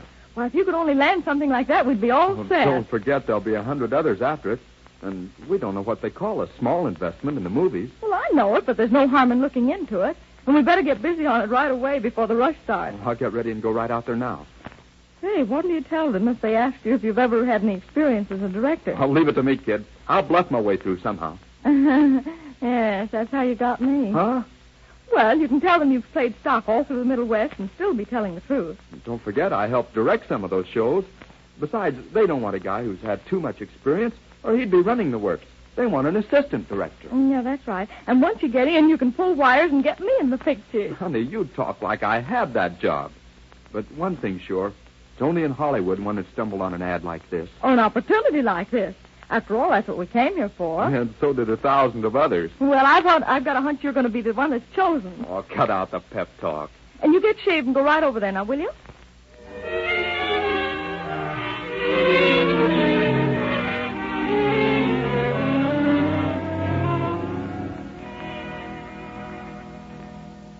Good morning. Is Mr. Becker in? Oh, good morning, Mr. James. You are Mr. James, aren't you? Yes, I phoned for an appointment just a little while ago. Mr. Becker's expecting me. Oh, yes, I know. He wasn't expecting you so soon, though. Is he here? Yes, but he's in conference right now. Won't you wait? Yes, if you don't mind. Mr. Becker's a very busy man. So it seems. Yes, sir? Oh, yes, Mr. Becker. There's a gentleman waiting to see you. Yes, Mr. James. Oh, yes, sir. Mr. James, Mr. Becker will see you now. First door to the right. Thanks. You've got a lot of trick locks around this place. Oh, yes, we have to be careful. Come right in, Mr. James. Come right in. I'm awfully glad you could come over. Oh, excuse me a moment, will you? Certainly. Miss Harmon, get me Mr. Fairbank, will you? Yes, at his home. He'll find the number in my private file out there. Yes, thank you. Now, Mr. James, what can I do for you? Well, I saw your ad in the paper this morning, so I phoned your secretary for an appointment. Well, here I am. Mm-hmm. So you think you'd like to be an assistant director, do you? You know anything about the moving picture business? Well, no, sir. That's fine. And I can train you just the way I want you. I'm looking for a man who can start in here at the modest salary at first and learn the business from the ground up. Here, have a cigar. Thank you. You, say you've had no experience at pictures. No, sir. Most of my work's been in stock in the Middle West. Mm-hmm. And how long have you been in California? Well, just a couple of weeks. I thought I might as well join the mob. Mm-hmm. Nothing ventured, nothing gained. You know how it is. Yes? Oh, fine. Put him on. Fairbank. Hello, Doc. How's the boy? That's good. Oh, how's Mary? Fine. Oh, Doc, I called about the release of Around the World in 80 Minutes. I'm afraid we can't handle it on the basis we discussed. No, I don't feel that $500,000 is enough to guarantee us a profit. Now, if we could make a deal whereby we could get, say $100,000 cash and release the picture on a 50-50 basis, yes, then maybe we could get together. That is, providing we can shoot some additional scenes to improve the continuity of the picture. Yeah. Oh, Doc, I'll tell you what. Suppose we talk this over at lunch, eh? Say, 1 o'clock at the Derby? Swell, I'll see you there. Oh, Doc, tell Mary hello for me, will you? Yeah. Yeah. Goodbye. Fine fellow, Doug Fairbank. You know him that well? Why, sure. I've known him for years. Used to be his business manager, then I took over production for him. Gee. Oh, he's just one of many. Take Jack Barron, for instance. Why, he couldn't get to first base till I took him over. I made him the star he is today. Is that so? Yes, sir. He came out here from a little town in the Middle West. He was broke, didn't know a soul in Hollywood. That was 10 years ago. Now look at him. He's really on top, all right. I gave him his start, gave him his first break. It's all and who you know out here, my boy. What you can do doesn't make much difference if you can't get a chance to prove it, you know. Gee, I didn't realize I was going to get to see a real big shot in the movies when I came in here. Yes. But Jeanette Gaynor's my real find. That girl had never seen a camera until I put her in front of one. Oh, what do you know about that? From the looks of all these pictures, she isn't the only one. No, not by a long shot. But I have a soft spot in my heart for Jeanette. Oh, by the way, she's coming in to see me this morning. I guess I'll stick around. Yes, I would too, were you? Oh, you might be interested in reading some of the autographs on these pictures. Well, that's what I've been doing. Here, why don't you read this one? All that I am and hope to be, I owe to my best friend and pal, Jack Becker. Good luck always, Jack Barron. Mm-hmm. I wouldn't take $1 million for that one. I guess not. What does this one say? To the ace, Jack Becker, from the deuce, Rex Champion. That's a honey. Just like Rex, the old son of a gun. To my loving brother, Jack, the best brother a girl could ever have. All my love, your sister, Marion. So Marion Dixon's your sister? Wait till I tell my wife. Marion's her favorite actress. Yep, Marion's my kid sister, all right. Used to see her fan mail for just one day. You know, I carried her in my arms the first time that kid was ever on a set. On the old B&E lot, that was. Don't say. She's tops now, all right. It's easy to figure how she got there. Yeah, she's got what it takes, too. I could spend a whole day here reading all these swell things they've written about you. That's what everybody who comes in here says. Oh, heading down to business again. We have a large studio here. We're working day and night, and we need another assistant director. I was afraid you'd engaged one by this time. Well, we're not jumping at the first applicant by any means. We know what we want, and we're using this means of making our selection. Oh, yes. So far, I haven't interviewed anyone I can conscientiously recommend for the job. I'd just about give my right eye for this opportunity. I don't know that I've had all the experience you're looking for, but If I had the chance, I know I'd make good. I've always admired folks who have confidence in themselves and scorned those who are overly confident. Mr. Becker, if you'll give me this one chance, well, I could just be your right arm around here. Well, I'll tell you what I'll do, Mr. James. You impress me very favorably. You come back after lunch with the $200, and we'll go into the details. And if everything's mutually satisfactory, we might be able to get together on this. I don't know what to say, Mr. Becker. That's all right, son. That's all right. I'll prove to you in no time that your judgment is right again. Mm-hmm. And your money will be secured and returnable after faithful performance of your contract. The salary is small for a starter, but if you get going, it shoots up like a skyrocket in this business. I'll be satisfied if I can just go up. The skyrocket part can wait. Excuse me. Yes? Oh, well, tell Mr. Navarro I'll see him in a few minutes. Some kid who thinks he's an actor wants to get into pictures, but he hasn't got what it takes. I can't be wasting my time on him. I'm glad you didn't feel that way about me. Oh, I can tell a winner when I see one, my boy. We'll go places in this racket. Racket? We always refer to the picture business as a racket, just the figure of speech, you know. Oh, yeah. Well, I'll see you this afternoon, Bobby, my boy.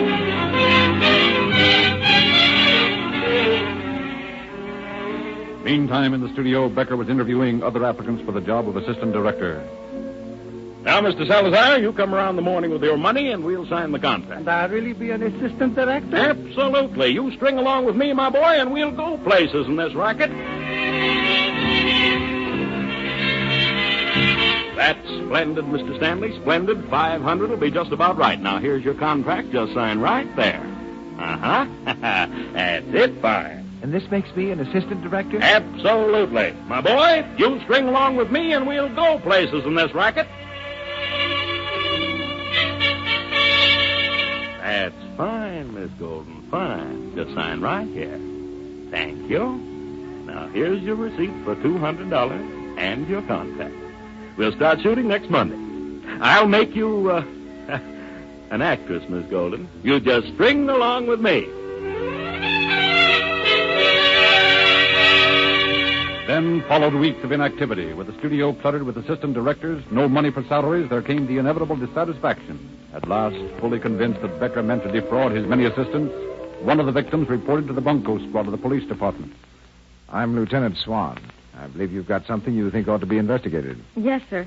I didn't want to say anything about it before, but several things have happened that make me think something's wrong. Maybe you better tell me all about the case. Well, in the first place, my husband answered an ad in one of the newspapers several weeks ago. Just what kind of an ad? Well, here it is. I kept a copy of it. Thank you. Business opportunities. Wanted assistant director. Salary. Small investment, secured and returnable. Yeah, I've heard about this one before. You have? Sure, these things are all fakes. No legitimate studio ever advertises this way. And besides, you don't have to buy a job in Hollywood or anywhere else. But my husband had to put up $200 to get his job. How much was the salary? $40 a week, I think. Has he collected it regularly? No, that's the point. That's why I thought something was wrong. He hasn't collected a cent. Mr. Becker told him that his salary would start when he started work on a picture, but they haven't started. I was supposed to work on the picture, too. Your husband hired you? No, sir. Mr. Becker did. I invested $50 myself. Does your husband know this? No. I didn't think it was a good idea to tell him. Why not? Well, I didn't want him to worry about my not working, too. And, well, Mr. Becker doesn't know we're married to each other. How long have you been waiting for this job? Oh, almost a month now. I tried to see Mr. Becker last week, but he wouldn't see me. That's natural. Did you phone him? Yes, but his secretary said he was out. Yeah, that's the usual procedure. Well, you see, I was afraid to let Mr. Becker think I was mad because of what he might do to my husband. Have you had any other trouble with Becker? Well, when I went in to see him the first time, he asked me a few questions, and then he tried to get fresh, and I put him in his place, and, well, I never did get in the studio after that, though I did talk to him a time or two on the phone. Do you think there's any chance of getting my money back? About one chance in 50,000. The same thing goes for your husband. Now, you take my advice and tell him all about this. And tell him to start looking for another boss, because the one he's got is going to jail.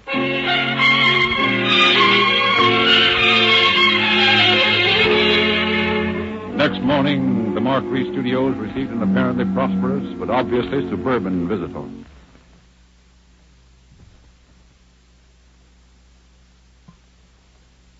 How do you do, ma'am? My name's Swan. I'd like to see the man that runs this place. You mean Mr. Becker? Well, I don't know who he is. It just says see somebody here at this studio. What says that? Well, this here ad. I clipped it out of the paper this morning. Oh, I see. You want to be an assistant director? Well, I don't know about that, but I am looking for a job, and anything will do. You're able to qualify for the job? Well, I haven't had much experience, but I'm willing to learn. That wasn't exactly what I meant. I meant the investment part. Oh, that. Oh, sure, I can do that all right. Do you think a couple of $1,000 would be enough? Couple of $1,000? Yes'm. That's all I brought with me this morning. Maybe I could raise a little more by noon. Oh, I think that'll be quite adequate. Just sit down, will you? Mr. Becker will see you right away, I'm sure. I'll be right back. Don't go away. Oh, don't worry. I'm not easy to disturb. What's the big idea, Miss Harmon? I told you I couldn't pay your salary today. Now stop bursting in here like that. Can't you see I'm busy? It's not my salary, Mr. Becker. Well, what in blazes is it? It's a man. His name's Swan. Well, what about him? He's got money. Money? Lots of it. $2,000. What are you standing there for? $2,000. Get him in here. Go on. Get him in here, quick. $2,000. Well, there ain't that much money. Come in. Sit down. Have a cigar. Yes, sir. Thank you. So, you're interested in becoming an assistant director, are you, Mr. Swan? Very much so. That is, if the investment isn't too steep. Well, what would you call steep? Well, all we have in the world is $4,000. You're safe, then. You're safe, as far as the investment is concerned, I mean. We're not really interested in that. It's just a guarantee of good faith more than anything. I see. Mm-hmm. Have you had any experience in pictures? Not out here in California. My work was on a stock farm back home. Oh. But there was a movie company came through there once, and they wrote a swell part for me. They did? Yeah, I was a extra. Oh, fine. And how long have you been in California? Oh, just a short time. We decided to take our chances with the other 999. Well, nothing ventured, nothing gained, you know. Now, getting back to this job. We have a large studio here working day and night. We need another assistant director. And so far, I haven't interviewed anyone I can recommend for the job. Well, I'd give my right eye almost for this opportunity. I'll tell you, Mr. Swan, you impress me very favorably. Yes, very favorably. You come back after lunch with the $2,000, and we'll go into the details.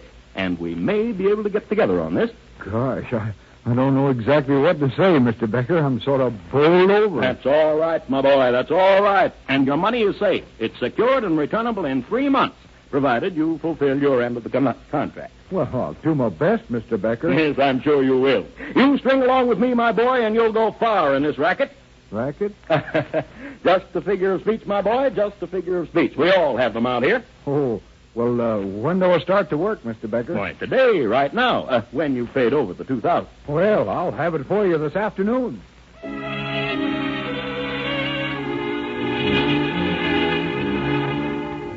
Lieutenant Swan returned to headquarters, reported to his superior officer, and arranged for a certified check for $2,000. Armed with this, he returned to the studio, where preparations had been made to impress the new assistant director. Now you all know what to do. This bird has $2,000 with him, and he's got 2 more where that came from. If I can get my hands on that, we're all out in the open from here on in. Now, he's due here in about 2 minutes, so get on your toes, let him have it for all you're worth. You understand? Yes, okay. Yes? Okay, send them in. Here comes the sucker. Now get set. No, Jack. I will not do it. I will go home. But, Greta, you can't do this to me. Think of what we've done together. Think of the plans I've got for your future, Greta. Future. You talk of my future when my heart is breaking. No, I cannot stand this Hollywood another day. I must go home. I want my Sweden with its fjord. That's Norway, you dope. Dope? Dope. That's all I hear in Hollywood. First this one takes it, then it's somebody else. I can't stand it. I think I go home. Oh, Marlena, you do something with her. What can I do? She won't even speak to me. Every night I meet her at some nightclub, and even then she won't speak to me. That is not true, Marlena. I love you. It is only for the newspapers that we do this. Well, if you ask me, I'd say both of you is loco. Me, I long for the open range, the plain country. Oh, give me a home where the antelopes roam. It's buffaloes, Mr. Maynard. Now, let's stop all this nonsense. Oh, how do you do, Mr. Swan? I didn't see you. Well, I didn't mean to interrupt. No, not at all, not at all. Come right in, come right in. There you are. You know Miss Garbo, of course. No, I don't believe I do. How do you do? Are you alone? Alone? Oh, yeah, sure. I'm alone. Good.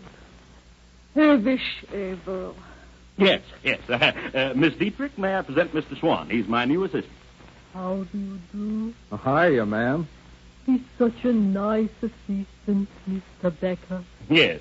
Oh, yes. You been out here long, Miss Dietrich? Why, this is Marlena Dietrich, Mr. Swan. It is? Yeah.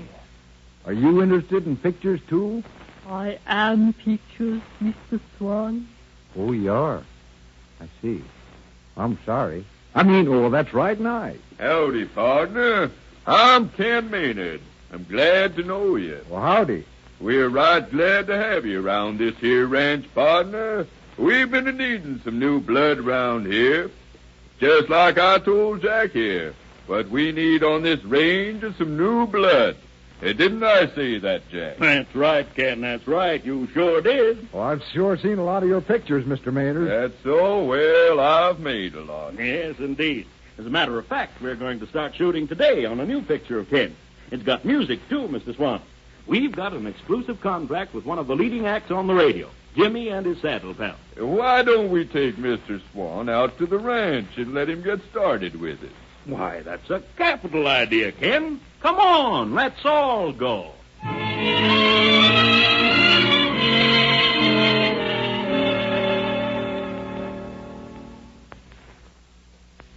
Morning, Mr. Becker. Morning, Mr. Becker. Morning, Mr. Becker. Morning, Mr. Becker. Good morning, everybody. Everything ready? Yes, Mr. Becker. Yes, Mr. Becker. Yes, Mr. Becker. Yes, Mr. That's Becker. fine, Come on, Ken, come on. Let's get going. Right with you, partner. Come along, Mr. Swan. Right with you, partner. The sound ready? Yeah, okay. That's fine.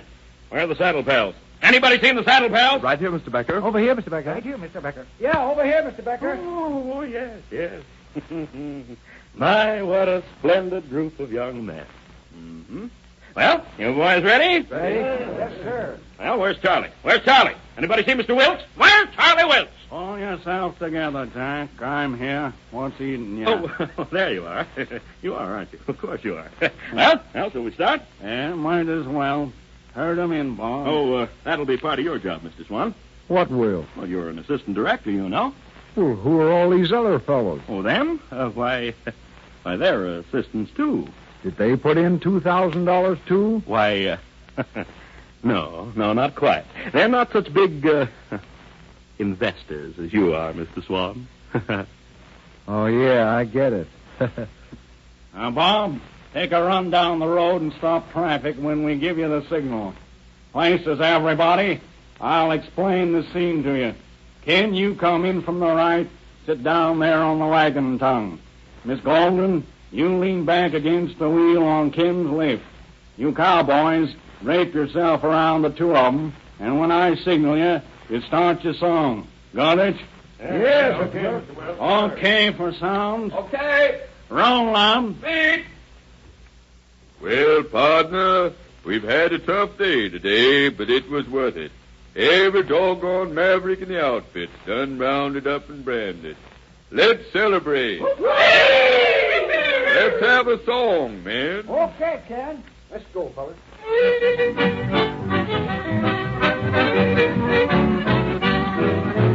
Nowhere to go and there's nothing to do. I'm just a happy roving cowboy.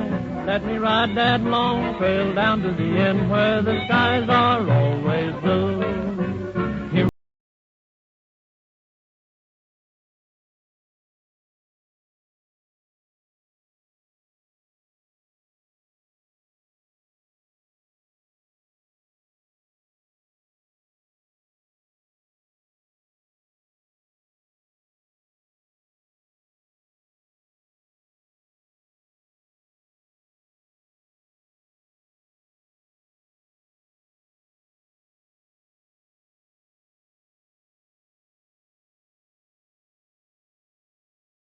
heaven blue.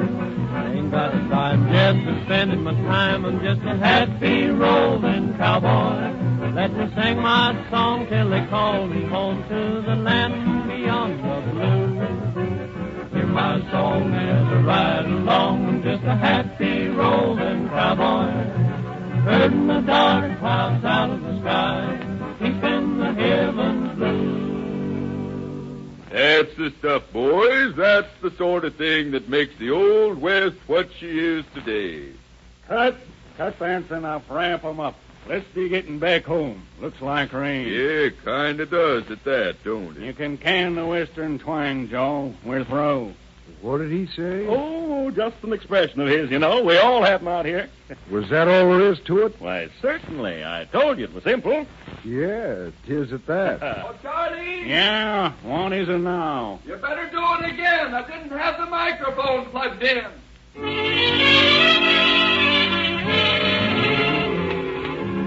Next morning, as Lieutenant Swan arrives at the studio, still posing as the farm boy, awed by the big city, he walks into the outer office in time to hear a conversation coming through the open door of Becker's office. Mr. Becker, I'm behind in my room and board, and I wonder if you can't let me have some of the salary you owe me. Why, baby, tomorrow you can have it all. And here's a couple of bucks until then. Oh, thank you. I don't like to ask my grandmother for any more money. You stick with me, honey, and Grandma'll be asking you for money. I'm not training you to be just a secretary, you know. You're going to be an actress. Oh, by the way, how are you going to make love on the screen if you don't get a little practice with your boss? Oh, please, Mr. Becker, I'd rather not talk about that. Well, you like me just a little bit, don't you, lady? Don't touch me, please. Oh, I'm please, not going to don't. hurt you. Come on, baby. Come No, on. Be please reasonable. don't. Come Good on. morning, Big Shot. Huh? What's that? How did you get in here? Your girl Friday left the door open. Well, get out of here. Now, is that any way to talk to an assistant director? You're no assistant director. You're just a... Police officer to you, Becker. Police? Yeah, ever hear of them? Why, you dirty double-crossing... Oh, take it easy, Becker. How many assistant directors have you got around here? Just one. Well, I met 5 yesterday. Well, that's a lie. Where do you keep the money you swindled these boys out of? I don't know what you're talking about.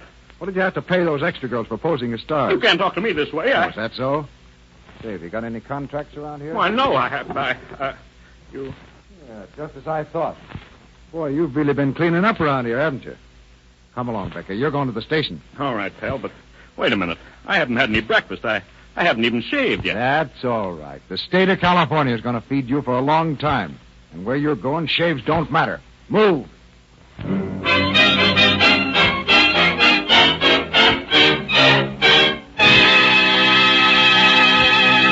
In just a moment, you will hear Chief Davis. Friends, some motorists are just as gullible as Bob James and his pretty young wife when it comes to investing their hard-earned money in gasoline. The result is they are buncoed out of the maximum efficiency and economical transportation they might have enjoyed. In the case of Rio Grande Cracked, however, you have this reassuring knowledge that police authorities already have investigated and tested this motor fuel, that Rio Grande Cracked is the overwhelming choice of city and county officials, that this great gasoline powers more public-serving police cars, ambulances, fire engines, and the automotive equipment of California's state and federal governments wherever it is sold than any other brand. We invite you, too, to investigate and make your own tests, as tens of thousands like you have done, feeling confident you will join them in praising the gasoline that is first in public service. And now, Chief Davis. Becker, whose name obviously is fictitious, was indeed the guest of California for the next 7 years. He was hailed into court, along with his fake actors and actresses, to act as witnesses, and was found guilty of grand theft bunco. He served his time in prison, that training school that has only one text: crime does not pay. Thank you, Chief Davis.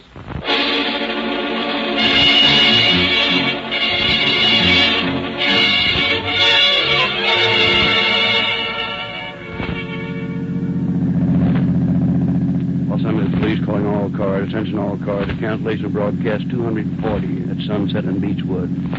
Suspect in this case sent to San Quentin. That's all. Groves and Quentin.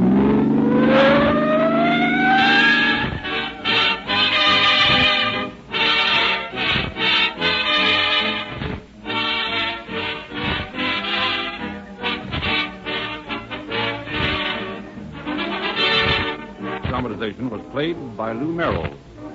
This is your narrator, Frederick Lindsley, bidding you good night for Rio Grande. For Rio Grande. for Rio Grande. For Rio Grande.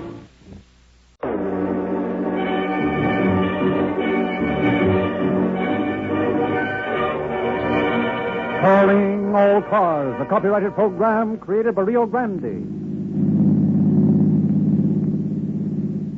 Fresno County Sheriff's Office calling all cars. Attention all sheriff's cars. Broadcast 241 regarding a robbery. Be on the lookout for two bandits described as Americans, 35 years old, weighing about 150 pounds each.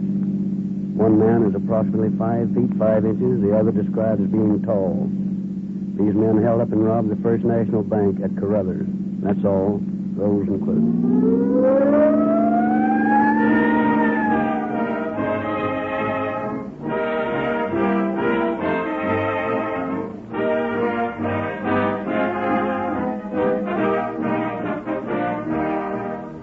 All robberies are not committed by men with guns. Lurking in the shadows of every interior motor oil are two of the most notorious highway robbers at large today, Wear and Tear.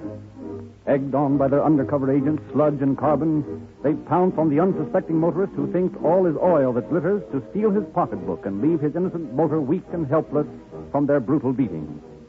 Fortunately, there is a motor oil that refuses to harbor these two enemies of efficient motoring, and its name is Realube, the lubricant that emerges from the largest, most modern refinery in the country, clean and undefiled. No sludge or other carbon-forming elements are allowed to remain in Realube, and that's why it is superior, defying the outside influences of extreme heat and the inside stress of high speed to break down its morale. Strong and smooth, this better lubricant really lubricates all of your motor's moving parts all the time, from the instant you step on the starter until you tuck it away in the garage at the end of the day. When you save your motor, you save money. You save dollars when you use common sense and use Realube, the newest and finest motor oil in the West.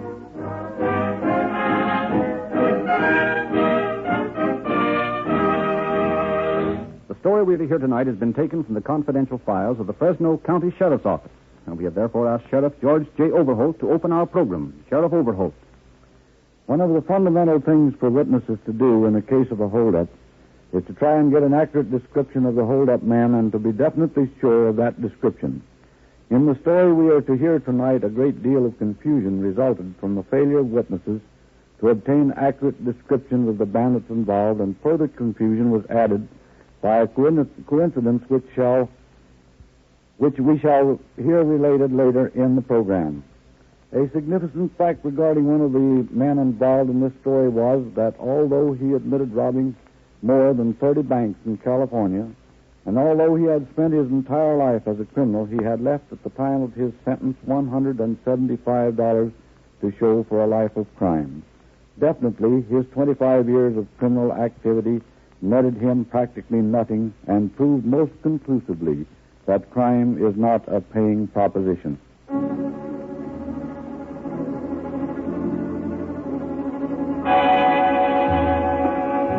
At exactly 20 minutes of 3 o'clock on the afternoon of April 16th, 1931, two men walked into the First National Bank in Carruthers. All right, lady, get him up. Get in that cage, Bill, and get the money. What is this? Why do you guys always ask the same questions? This is a stick-up. You bill the money and tell that other dame over there to get back in the vault. You don't have to tell her anything. She's already in the vault, putting the money away. Well, you stand still and get that money, Bill, in that sack, and let's go. Get started, pal. We're ready to go. You two dames go right on working just like nothing was happening. Go on, Bill. Out the back door. Irma, throw that burglar alarm switch while I call the sheriff's office.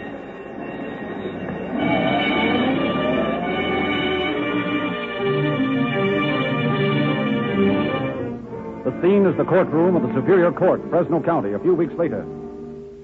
It is the intention of the people to prove that the two defendants, the Brown brothers, now on trial, are the men who, on the afternoon of April 16th, walked into the First National Bank at Carruthers, and at the point of a gun, forced the assistant cashier, Miss Hammond, and an employee, Miss Noblet, to deliver some $2,000 in currency and silver to the bandits. And thereafter, said bandits fled from the scene of their crime and were later apprehended and charged with bank robbery.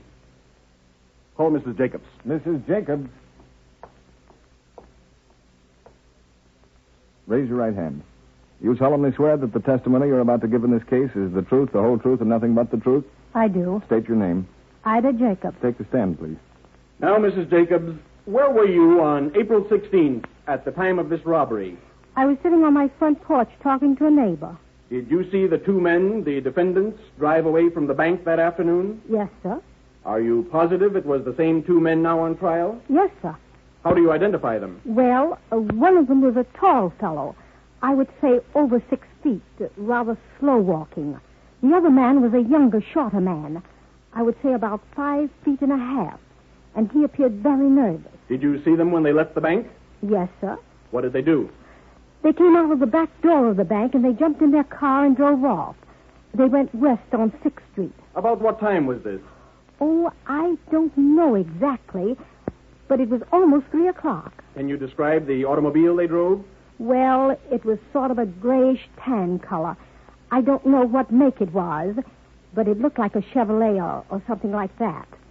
It was a roadster with a cloth top, and I noticed that the radiator had been boiling over and the windshield was all splashed with muddy water. Did you get a good look at the face of either of these men? Well, sort of. Could you identify them positively as the men who are here in this courtroom? I think so. Do you see those men now? Yes, sir. Will you point them out? Those two men right there at that table. Thank you, Mrs. Jacobs. Call Miss Hammond. Naomi Hammond. Raise your right hand. Do you solemnly swear that the testimony you're about to give in this case is the truth, the whole truth, and nothing but the truth? I do. State your name. Naomi Hammond, Carruthers, California. Miss Hammond, will you explain the circumstances surrounding the holdup of the First National Bank at Carruthers on April 16th? Well, it was about 20 minutes to 3. We were getting ready to close up when these two men walked into the bank and told us it was a holdup. By these men, do you mean the two defendants in court? Well, I'm not positive that they are the same two men. Go ahead, please. Well, two men walked in, as I said, and told us that we were being held up. I was in the teller's cage, and Miss Noblet was in the vault putting away some money. One of the men, the short one, appeared very nervous. He came back of the railing and into the cage and took the money I had in there, and then he went into the vault and took the money that Irma was putting away. The other fellow stayed outside at the window and held a gun. Did you see the faces of either of these men? No, they were both masked. Well, then you can't say positively that the two defendants now in court are the men who came into the bank on April 16th. No, not positively, although I'm sure they are the same two men. That is all, Miss Hammond. Thank you. Call Mr. Campbell. Hans Campbell. Raise your right hand. You solemnly swear that the testimony you're about to give in this case is the truth, the whole truth, and nothing but the truth? I do. State your name. Hans Campbell.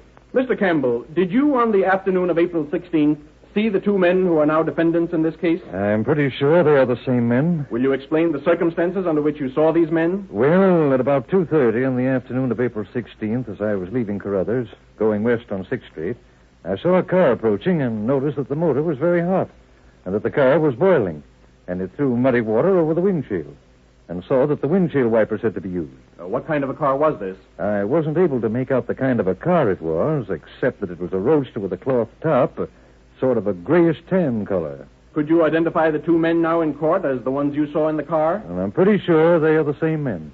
Did you notice any other marks of identification on the car? Well, I saw that the left rear fender had been bent and the car had no license plate. Also, one of the taillight lenses had been broken out. Did it have a spare tire? No, sir. Not that I noticed. You don't know what make or model car it was? No, sir. It looked like a Chevrolet, although I'm not sure. It might have been some other car. That is all. Thank you. Mr. H.K. Anderson. H.K. Anderson. Do you solemnly swear that the testimony you're about to give in this case is the truth, the whole truth, and nothing but the truth? I do. State your name. H.K. Anderson, Constable, Carruthers, California. Be seated. Mr. Anderson, you're a peace officer? Yes, sir. Constable. Did you, on April 16th, have occasion to make an investigation of a robbery at the Carruthers First National Bank? Yes, sir. Tell us what you did on that occasion. Well, I got a call that the bank had been held up, so I went down and talked to the girls who were on duty, got as good a description as I could of the bandits. Then I notified the sheriff's office in Fresno. Deputy Ford and Deputy Martin came down, and the three of us made a few inquiries around Carruthers. Finally, we found that the wife of one of these defendants had made a statement which led us to believe that they were involved in this holdup. And what was that statement? Well, she told a woman who lived in Hanford that there was going to be a lot of excitement in that neighborhood before night. And how do you know this? We talked to the woman who'd heard her say this. Did you check this story? Yes, sir. We found that Mrs. Brown had made the statement. Did she explain the statement? Well, she told us that the night before, a man had come to their house and had made her husband a proposition. I tell you, Guy, you can't lose. This stump's a cinch. Look, get 5 or 6 grand out of there without any trouble. Yeah? Well, how are you going to get away with Yeah, it? it's a cinch, I tell you. Now, here's the way to work it. You start out from here in your car, see? Uh-huh. You stop somewhere where you're known, but give yourself plenty of time to get over there at their bank before it closes. Yeah? You hold it up and get back to the place where you stopped the first time so you have an alibi. Yeah, but somebody's bound to recognize the car. That's the point I'm coming to. There ain't no reason why nobody should. And here's what you do. After you leave the place where you're setting up your alibi, you drive like a bat out of... Well, you drive fast to make up some time, see? Then you stop somewheres and paint your car with this here calcimine. Calcimine? Yeah, you know, the stuff you paint walls with. You just mix up in a glass jar with some water and paint the car with it. What good will that do? You'd be surprised how it will confuse the witnesses. Oh, I see. But how can you get the stuff off? Well, you just wash it off. Just get a hose and turn it on the car. The stuff comes right off. Well, don't it hurt the car? No, it even makes it look better. Well, what do you care? You're getting $5,000, ain't you? Here, you can buy a new car. I don't know. It's a pretty risky proposition. There's nothing to it, I tell you. Listen, you and Hook can make the trip over there in an hour. Knock this bank over and be back. I don't like the looks of it. Now, listen, Bob. You told Herb and me that you would work with us on any deal we cooked up, didn't you? Yeah, but I didn't mean anything like this. Well, we didn't know that. We got this thing all planned. And while you do this here job, we're going to take the bank down in Chester. I don't want to get mixed up in any more trouble, Bill. There ain't no point in it. I'm getting along. I got a job. My wife's got a job, and I don't want any part of this kind of a deal. Nuts. Listen, Guy. Herb's going to be madder than the devil when I tell him about this. Well, let him get mad. Who cares? I'm not going to have anything to do with it. That's the story she told us. She said her husband had gone out on a fishing trip at the time the bank was robbed, and that what she meant by there being a lot of excitement was that she was sure this other gang was going to hold up the bank. Were you able to establish who this other gang was? No, sir. Well, did you make any further investigation? Well, we inspected the brown automobile, compared the tire marks to the ones we found in the alley back of the bank. They were similar, and the 2 front tires were the same. What kind of a car was this? It was a new Pontiac. It had a bent fender on the left-hand side. The license plates were put on with new bolts, showing they'd been recently removed. And what was the condition of the taillight? Well, it looked like any other taillight. Had a glass in it. Did it show evidence of having been recently replaced? Oh, I couldn't tell. Well, did you find anything else peculiar about the car? Well, it had a grayish tan substance in the cracks around the body, on the windows and running board. Did you find out what this material was? Yes, sir. The sheriff's office had Dr. Twining make an analysis of the material. He stated that it was calcimine. Did you question the defendants regarding the supposed fishing trip? Yes, sir, but the story that Bob told didn't jibe with the story that his brother told. Did you question them separately? Yes, sir. And they told conflicting stories of their actions on the afternoon of April 16th? Yes, sir. Did you retrace the route over which the 2 defendants said they traveled on that afternoon? We did, and we found that it was possible to drive from the point they claimed they started from, hit Carruthers, and return to that point within the time they admitted had elapsed. In other words, you drove from the home of the defendants to the bank at Carruthers and back again in approximately an hour. Yes, they told us that they'd left home about 2 o'clock that afternoon. They'd gotten back about 4:30. We allowed an hour for the trip each way and found we had approximately 30 minutes to spare. Did you again question the defendants regarding their statements? Yes, I did. And they again told conflicting stories regarding their activities that afternoon. Bob finally told me that he'd lent his car to a fellow named Thomas, who'd had it washed and polished that afternoon, and that he'd told Thomas to put in a new taillight lens. That Thomas had stopped at a garage and had this work done. And did you check with this garage? Yes, sir, I did. The work had been done on the car, all right. But the garage man remembered that at the time it was a grayish tan in color. He said the license plates were wired on and that he'd put a new set of bolts in them. Mr. Anderson, did you find anything else that might point to the 2 defendants as the perpetrators of this holdup? Well, on the road over by Wilson Ranch, which is on the way from Carruthers to the place where these 2 boys live. We found a jar. It looked like it had some sort of paint in it. We took it in to Sheriff Overholt, and he had Dr. Twining analyze it. The report was that it was calcimined, too. The same kind that we got out of the crevices in the car body. And did you ascertain if this jar belonged to the defendants? Well, they claimed they never saw it before. That is all, Constable. Thank you.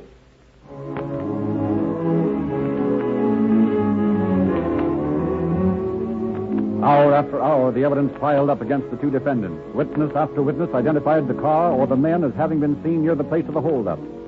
At last, the jury returned with its verdict.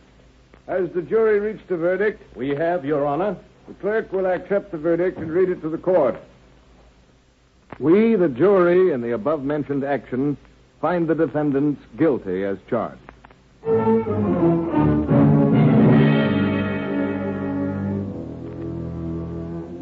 And so Bob Brown and his brother were sentenced to San Quentin for the robbery of the Carruthers First National Bank. At 20 minutes to 3 on the afternoon of December 31st, 1931, Naoma Hammond looked up from the pile of money she had been counting in the teller's cage of the First National Bank in Carruthers to look into the business end of a .38 revolver. All right, just go right on acting like nothing was happening, lady.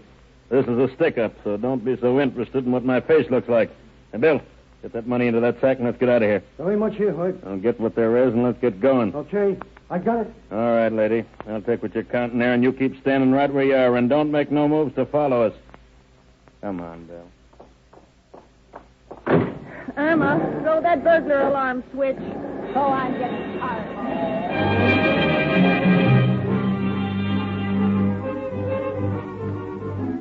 In the office of Sheriff Overholt, the sheriff confers with his deputies. Well, Ford, you worked on that case when the Brown boys were sent to San Quentin? Yes, sir. You heard about this new Carruthers job? Yeah, I heard about it this morning.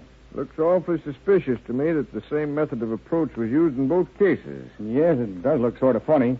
I talked to the two girls in the bank, and they tell me that the bandits are the same ones that held him up before. What do you think about that? Yeah, I think somebody's mistaken, because the two boys that did that job in April were in San Quentin. Well, it looks mighty peculiar to me. Those girls are positive that these are the same two men that held them up before. Yeah, they were pretty positive then. Yes, that's true. Nevertheless, I've got an idea that we've got the wrong men in San Quentin. I don't know how it happened, but every bit of evidence pointed to those two boys. But it's a cinch they couldn't be in San Quentin and yet hold up this bank again. Well, hardly. I want you to get Ed Martin and the two boys who worked with you on this case before and go over the ground very thoroughly out there in Carruthers and see what you can find. Okay.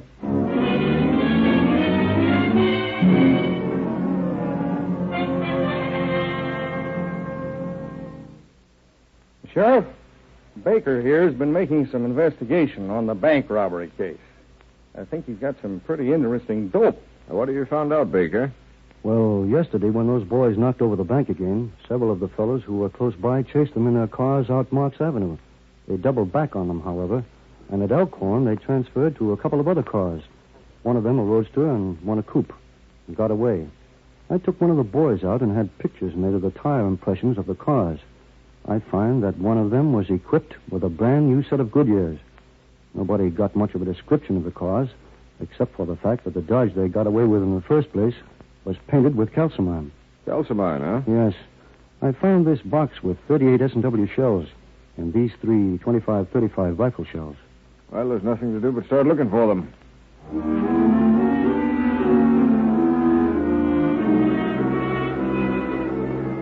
Back in his office, Sheriff Overholt dispatched teletype descriptions of the hold-up men together with all the information secured in Carruthers. Particular stress was laid on the calcimine disguise of the cars and on the new tire marks. Meanwhile, Deputy Sheriffs John Ford and Ed Martin tracked the bandit car into King County. They were forced to abandon the chase when night fell, but early next morning, in company with Constable William Dalby of Hanford, they again took up the trail. And the long, tedious job of examining every driveway and side road leading to the different ranches in the vicinity of Hanford. At last, they discovered tire marks answering the description of those found in Carruthers. Ford and Martin immediately notified Sheriff Overholt, who sped to the ranch. Good morning, Mr. Green. Howdy, Sheriff. I wonder if you could tell us if any strange cars have been around here lately. Well, I don't know about strange cars. Why, Sheriff? Well, we noticed some fresh tracks on your driveway down there by the gate, and we were looking for a couple of cars that had been down this way. I wondered if you'd seen them. Well, Vince Herbert and Bill Thomas was by here last night. That is, yesterday afternoon. About 3:30. You sure it was 3:30? Yes, I'm pretty sure. Matter of fact, I looked at my watch about the time they left. What kind of a car were they driving? They were driving a Nash Roadster. Did they say where they'd been? No, except that they'd just come down from Wilson Ranch. It's about a half mile up the road there. You happen to know whether this guy Herbert drives any other kind of car? Well, I think sometimes he drives a Chevrolet coupe. Mm-hmm. Where do these boys live, Mr. Green? Over in Hanford somewhere. Most anybody over there can tell you. Well, thanks a lot, Mr. Green. I think we'll take a run over to Hanford and see if we can find the boys.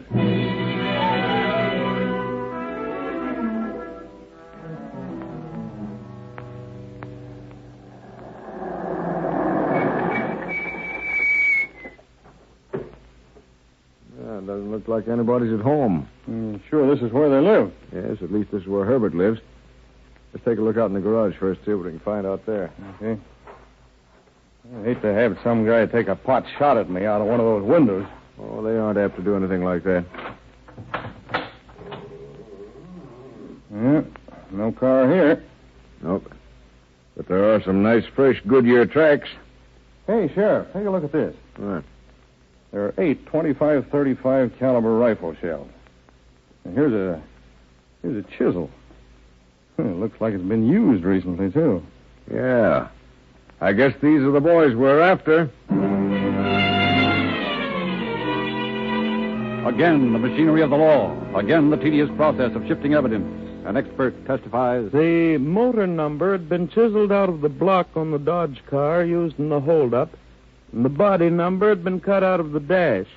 Now, you will see by these enlarged photographs that the chisel marks correspond exactly with the point of the chisel which was found in the defendant's garage. Other experts testified that the 25-35 caliber shells found in the garage of the defendant have at some time or other passed through the same rifle that fired the shells found in the Dodge car. Dr. Twining, the expert chemist, testified that the calcimine scratched on the Dodge automobile is identical in composition with that found in the crevices of the Chevrolet coupe, and with the calcimine powder found on the floorboard of the luggage compartment of the coupe. The defendant, Herbert, testifies. No, I wasn't in Carruthers on December 31st. I never left the barber shop till 2:30. Then I went over to the Cousins Tractor Company, and I stopped in the filling station, changed the valve core. Then I drove right on down to the ranch. I don't know nothing about no holdup. Employees of the barbershop testified. Sure, I saw Vince Herbert in here about 2 o'clock on New Year's Eve.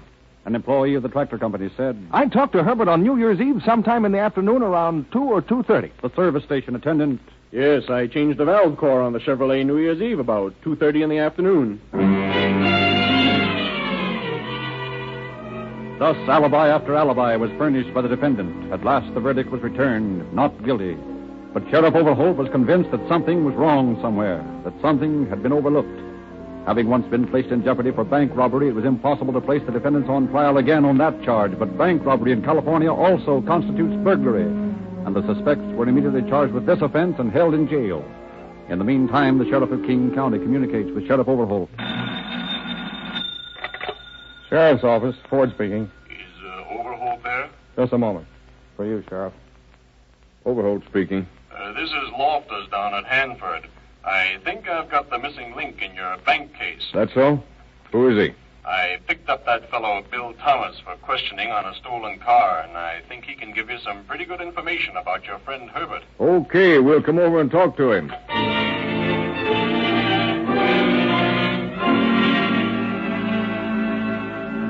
I have pretty good evidence that this fellow Thomas is the bird who bought that Dodge that was used in the Carruthers holdup. You know, the one they abandoned. How about that, Thomas? Well, yeah. Me and Frank Willis bought that car up in Berkeley.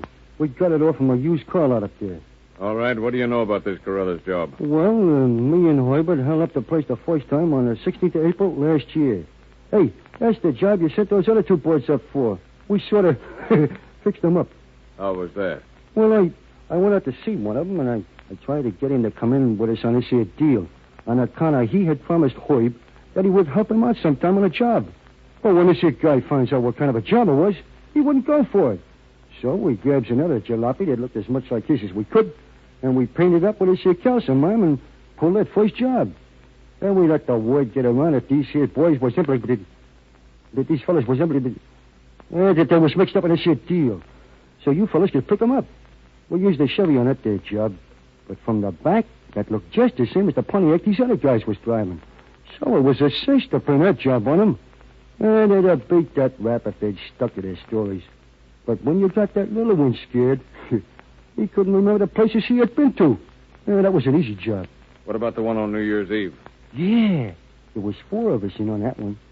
You know, I thought for a while we wasn't going to get away with it. Especially when those guys started at following us in Corettas. We made it okay. And after we got out of town, we stopped and washed the cars off and burned our overalls. We always carried 5 gallons of gas and a bottle of water to clean the cars with. Were these the only banks you held up? Oh, no. Hey, listen, Guy, we pulled that job at Crow's Landing and then went over to Santa Cruz County. Oh, and a whole raft of them up and down the line here. Listen, Hoyb had to have the money. What did he need the money so badly for? Well, he said he's got a couple of boys in San Quentin, see? They was getting on a parole pretty soon. And he had to have money to set them up in business. What kind of business? What kind of Why, his business. He had to have money to buy cars with. Hey, listen, Guy, it takes money to rob banks.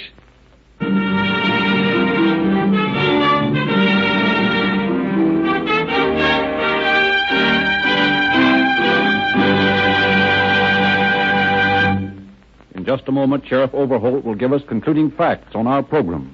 Friends, a fellow may camouflage his car with trick hubcaps or calcimine, but he isn't fooling anyone for very long. Your motor knows the difference, and there's no use trying to slip one over. The men who drive your police cars, fire engines, and other must-get their equipment know the difference, too. And that is why more of these emergency cars are powered by Rio Grande Cracked wherever this great gasoline is sold than any other brand. They know this better motor fuel for its quicker getaway, steadier acceleration, greater power, maximum speed, and consequent lower cost. So do your California state and federal officials, so many of whom have nominated Rio Grande Cracked to serve their most vital automotive equipment. Tens of thousands of shrewd motorists are saying, well, what's best for them surely is best for me.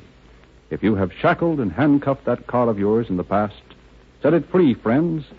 Give it an unconditional pardon with Rio Grande Cracked, the motor fuel that lives up to its reputation as the most highly recommended gasoline in the West. And now, Sheriff Overholt. Needless to say, the 2 boys who had been sentenced to San Quentin were immediately pardoned. Unfortunately, no restitution could be made for the time they had spent in jail. It must be borne in mind that they were positively identified as the men who held up the bank. The real bank robbers were brought to trial and speedily convicted and sentenced to prison, while we hope they learn that crime is not a paying proposition. Thank you, Sheriff Overholt.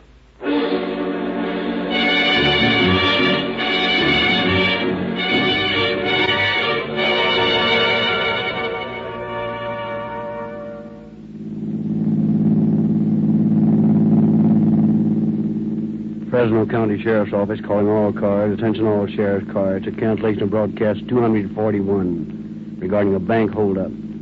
Suspect in this case is now in custody. That's all. Rolls and quit.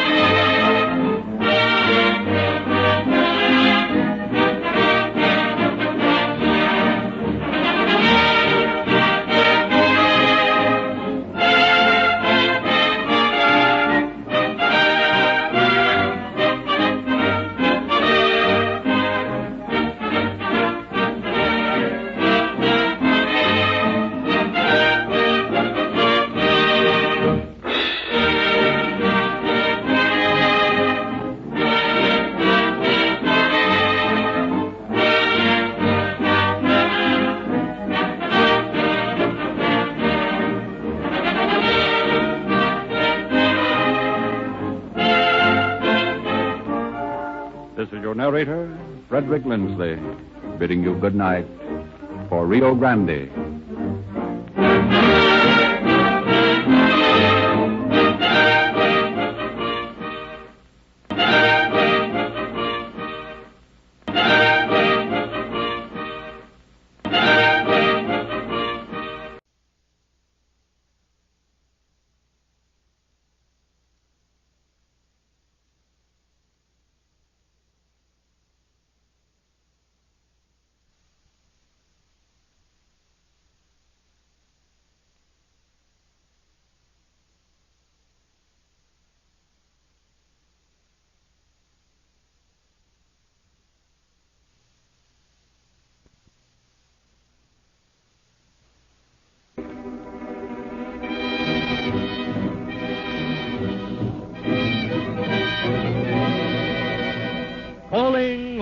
Cars, a copyrighted program transcribed and dedicated to the prevention of crime. Calling all cars, attention all cars, broadcast 242 regarding an injured woman. Call an ambulance if needed. That is all. Gordon.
Criminals realize, more or less, that at all costs they must leave little or no evidence of their crime. They realize that their safety depends upon that. They will go to any length in their anxiety to accomplish that end, even to the extent of committing another crime to cover up or destroy the visible evidence of the first crime. But in their twisted minds, they fail to realize that the second crime is left wide open with no covering whatsoever, and capture becomes inevitable. The police are trained to piece together evidence, isolated bits of proof, and once this is done, the crime is uncovered and its commission traced to the criminal. The true story you will now hear, taken from police records, the case of the man who talked.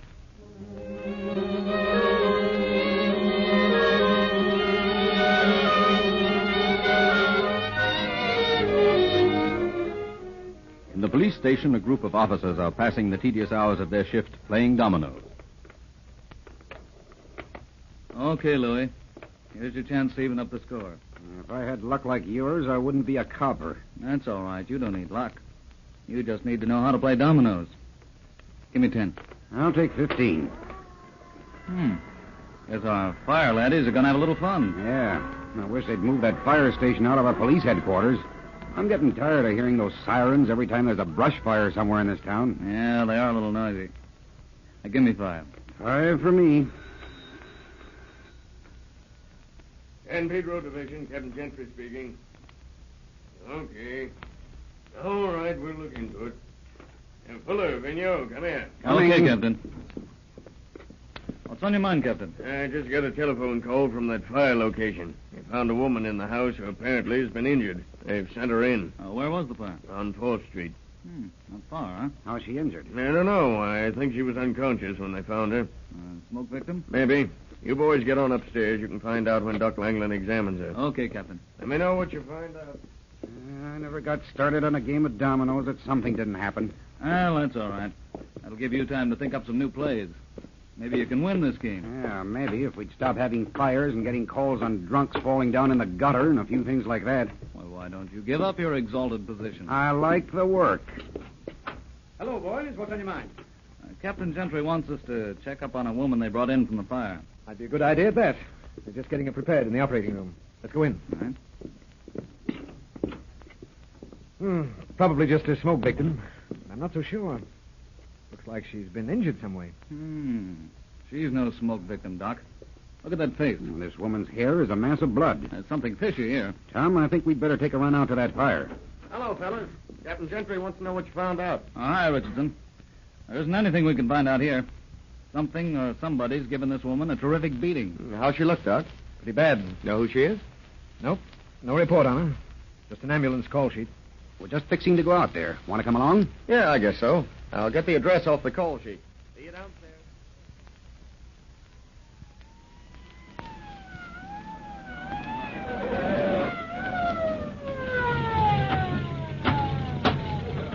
Doesn't seem to be much of a fire. Oh, here comes Charlie Carroll. Maybe he knows what this is all about. Hi, boys.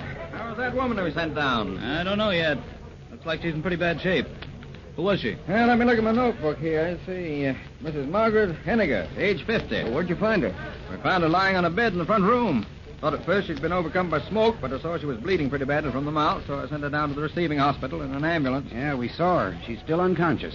Well, was she here alone? No, her husband was here. He's around somewhere. He was asleep in the living room. Imagine he can give you more detail. Where is he now? Yeah, he's in the house somewhere. Well, might as well talk to him.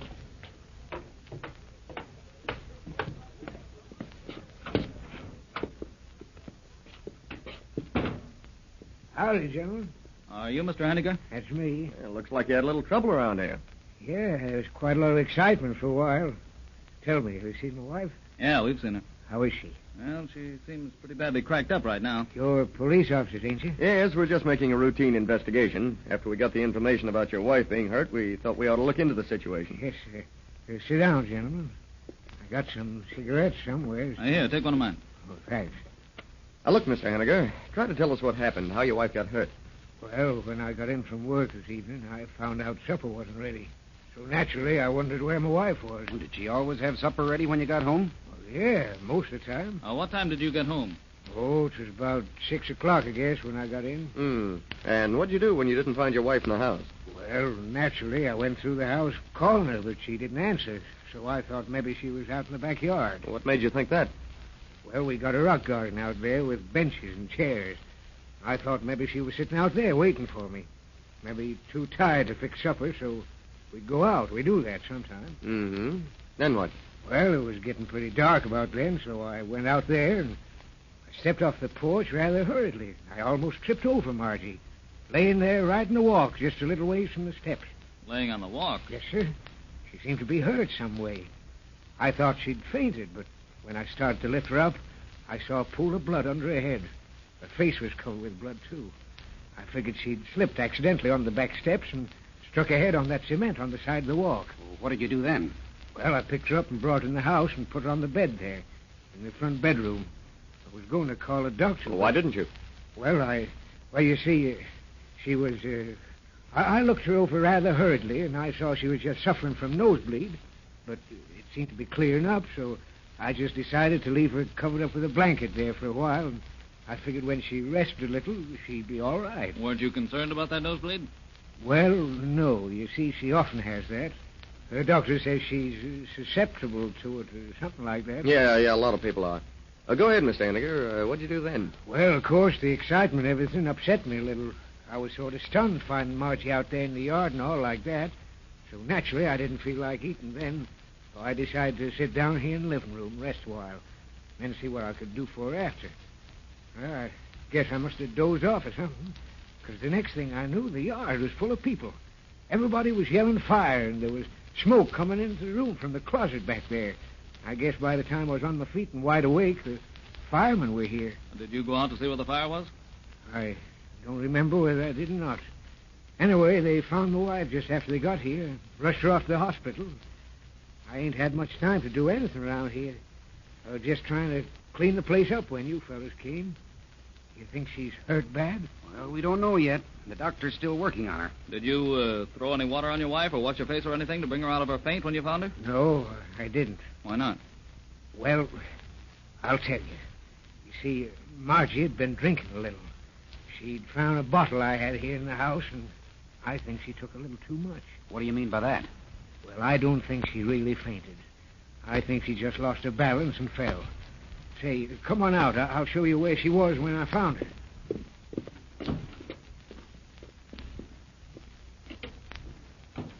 She was right there by the walk. Mm-hmm. There's some broken fragments of glass of some kind. Yeah, that's the bottle. Margie had it in the front of her dress, hiding it, and it broke when she fell on the walk. You got a paper sack around here anywhere? Yeah, I think there's one right here. This one big enough? I think so. I just want to pick this glass up. There was a lot of blood on the walk there close to the porch, but it seems to be gone now. Wonder what became of it. Well, by the time I got out here, there was dozens of people running around the yard hollering fire. I didn't clean up anything, but it seems like they must have trampled everything out. It was right there, just about 3 feet from them steps. Yeah, there is a discoloration here of some kind. Looks like it's been pretty well walked over, though. And maybe we better look around the rest of the house.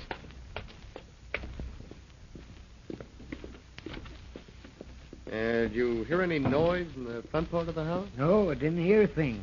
I was so dog-tired and sleepy, I guess couldn't have heard much. Was the front door locked? No, I don't think so. I came in that way, but I don't remember whether I locked it or not. I wonder Yeah, well, we'll check on that later. How about that fire? How'd it start? Well, you see, it started from defective wiring out there in that closet off the back porch. You see, the wires lead out across the backyard, and somebody had hung some washing on them. Either Margie or one of the neighbors. You know, I've always been warning her about that. And I remember just before I found Margie, I noticed there was some heavy blankets hanging on those wires. I didn't notice any clothes out there a while ago. Oh, no, they disappeared during the excitement about the fire. That's what makes me think they belonged to some of the neighbors. They must have come out and got them when the fire broke out. So the blankets pulled the wires down and shorted them, eh? That's the only way I can figure it out. Well, let's have a look at that closet. You say your wife's nose was bleeding when you picked her up? Yeah. Well, not much, though. Well, when we saw her down at the receiving hospital, she was bleeding from the mouth. Is this where the fire was? Yes, sir. Good thing the fire department got here when it did, or you wouldn't have much of a house now. Mr. Henniger, I wish you'd show us where your wife was when the firemen got here. Why, she was right in the front room. That is, the front bedroom. I carried her in there and laid her down in the bed. Have you got a phone? Why, yes, sir. Right out there in the hall. I think I'll call the station and see how your wife's getting along. Say, I wish you would. I'm worried about her. Now, here's the room right here. Is this the bed you put her on? Yes, sir. Looks like she was hurt pretty badly, judging from the appearance of this bed. Well, she wasn't when I brought her in. At least she didn't seem to be. You sure you didn't hear anybody come in while you were dozing in the other room? No, sir. I didn't hear a soul. But I can't understand how Margie was hurt so bad. Yeah, I was wondering about that, too. I just talked to Doc Langan. Oh, how is Margie? Apparently not so good. They just transferred her to the general hospital. Oh, if I'd only come home a little earlier, I might have kept this from happening.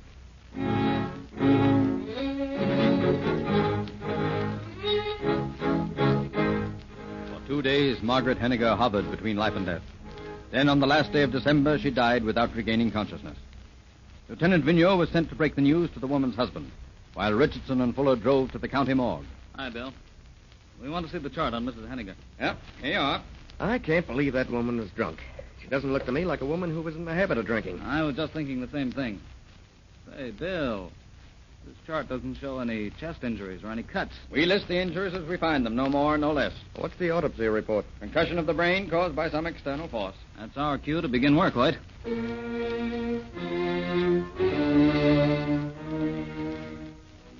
Richardson and Fuller drove back to the Henniger home, determined to make a careful survey of the premises.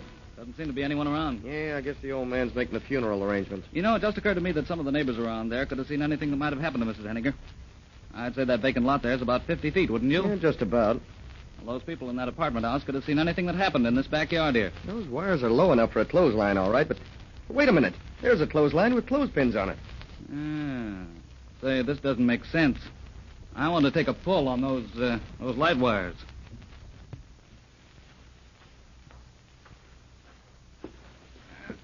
No, I don't think they give an inch. Hey, these wires are fastened to this big insulator here with tie wires. Well, you couldn't pull them loose if you swung on them. Besides, they don't go directly into the house. They're lead-in wires through a conduit. Things don't jibe here. Look, I got a passkey. Let's take a look in this house.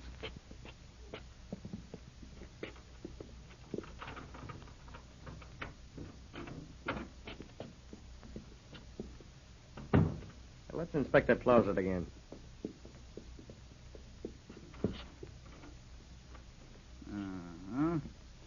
The blaze didn't start close to those wires. Started several feet down in the closet. Mm-hmm. Now, let's take a look at that bedroom. this place looks like it had been cleaned up. Yeah, Henniger said some of the neighbors were going to help him clean the place. Wait a minute. Now, where's the mattress? What mattress? The mattress that was on that bed. I know darn well it was there last night. I saw it. Had blood on it. Well, we'll probably find out when Henniger gets here. He may have sent it out to be cleaned. Yeah, he may have. Well, come on, let's go outside. I want to look at the yard again. Well, this has been a pretty nice little place at one time or another. Probably worth a lot more than the old man paid for it. Oh, wait. Here comes Henniger around the side of the house. I want to ask him about that mattress. Good morning, boys. Morning, Henniger. Guess you come to tell me about Margie, too, huh? Well, I know already. One of the other officers was here and told me. Yeah, that's why we're here. Before we can close the files on this case, there are a few things we'd like to clear up. I'll help you all I can. Are you sure you didn't hear any noise or commotion or any kind of a struggle in the bedroom that night? No, guess I was too sleepy. I was just so tired and worn out. Hey, you wouldn't happen to know what neighbor hung her clothes on the light wire back here? No, I don't. I warned Margie lots of times about it, but she was too soft-hearted to say anything to him. I see. What became of the mattress on the bed where you placed your wife the other night? Mattress? Yes, there's no mattress there now. Well, I don't know. Some of the neighbor women were cleaning up around here. They must have taken it away, but I don't know what they could have done with it. You know who cleaned up that room? No, I don't. Well, we'll keep looking around, see what we can turn up on the case. We'll be seeing you from time to time.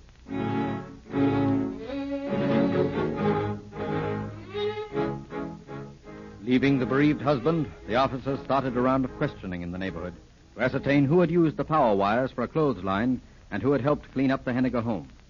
Back at headquarters, Richardson, Fuller, and Vigneault discussed the developments in the case.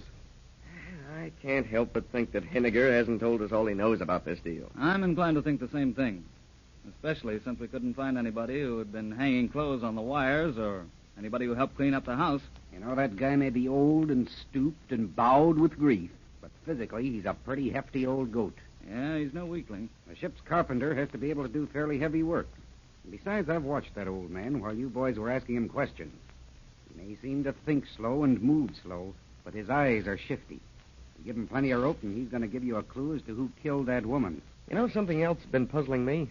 Remember that woman that we talked to this morning, the one we asked if any of the neighbors ever called on Henniger? Yeah, I noticed that. Yeah, she sure made me feel like a fool when she suggested that if we thought he was so lonesome and was interested in how he spent his evenings, why didn't we call on him?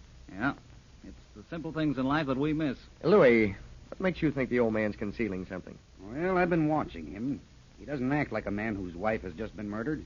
At least not the way I think he should act. Oh, Louis, I think you expect too much of the old guy. What possible motive could he have for covering things up? I don't know, but I still think he knows who did this.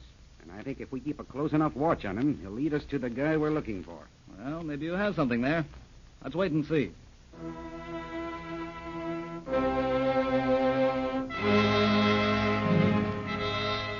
24 hours a day, officers of the homicide squad kept Henniger under surveillance, hoping that he would furnish some clue that would lead them to the murderer of his wife. Then one day, Vigneault and Fuller decided to look over the ground again. Come on, Louis. What are you looking for now? A mattress. Still looking for that mattress, eh? Yeah. Let's start with this vacant lot. There's a rubbish heap out there. I'm going to dig around in it. You don't have to dig. Here, on this trash heap. Oh, a piece of an old mattress. And unless I'm badly mistaken, those brown spots are blood. That's funny. Yeah, too funny. Let's go over and inspect Henniger's garage. You don't suppose that mattress has been laying around here all the time? Well, Henniger told us that one of the neighbors took that mattress out. It wouldn't make sense that the neighbor had kept it laying around in that condition until now. I got a hunch.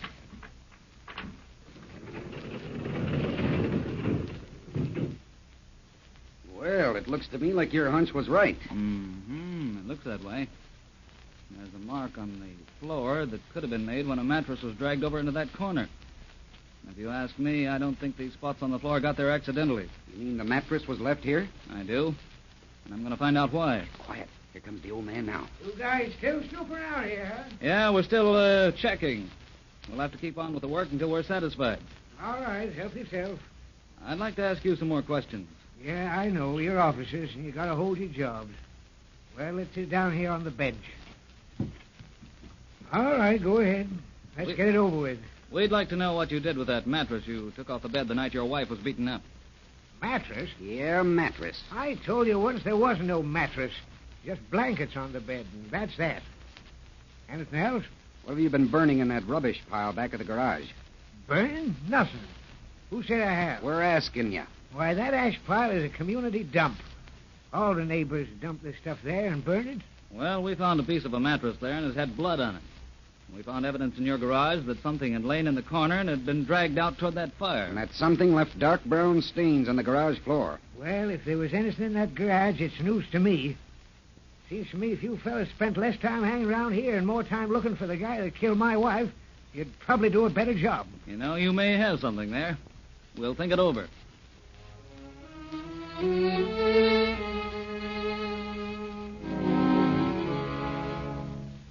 More certain than ever now that Henniger was hiding something, the officers continued their investigation.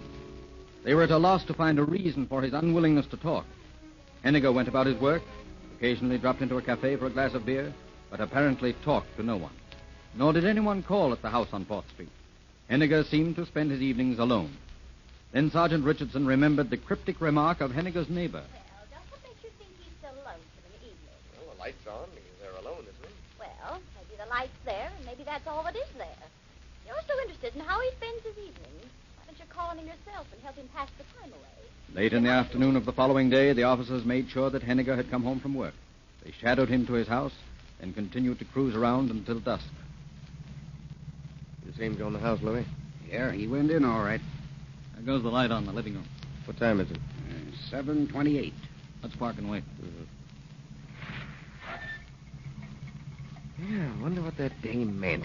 I don't know, but I'm going to find out if I have to camp on this guy's trail until I get my retirement pension.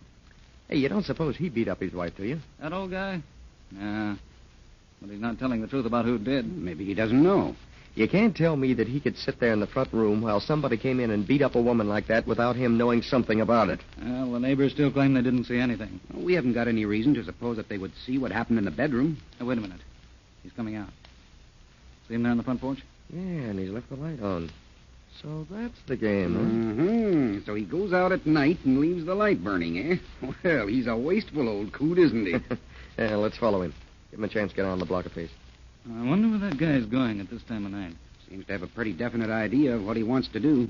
Looks like he's going down Beacon Street. Yeah. Let's see the car here.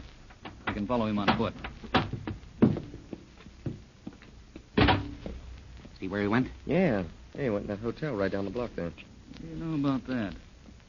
I thought they closed that place up. Yeah, so did I. You want to knock the dump over? Yeah. We're after Henniger. Okay, let's get up there.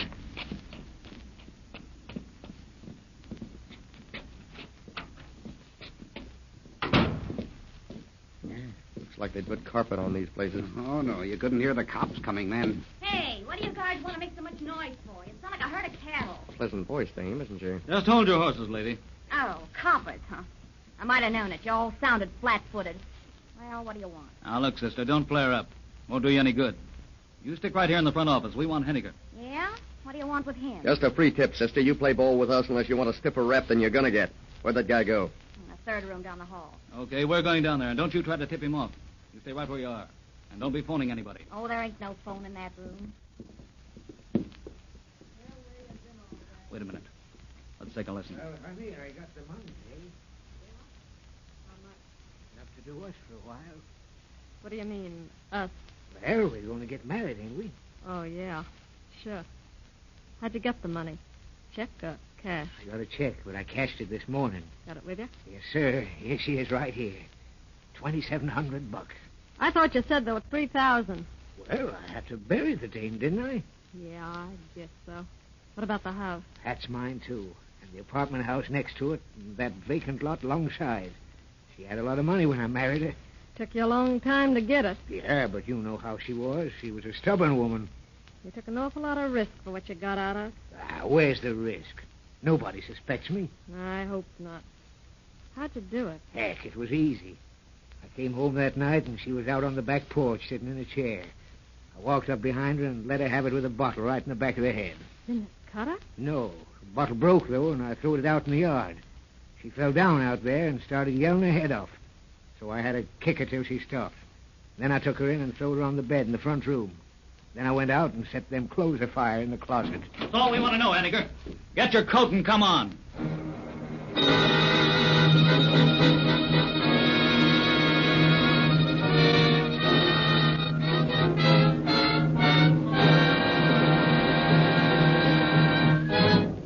In just a moment, you will hear the summation of our story.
The criminal in this case, Henniger, was of a peculiarly stupid type.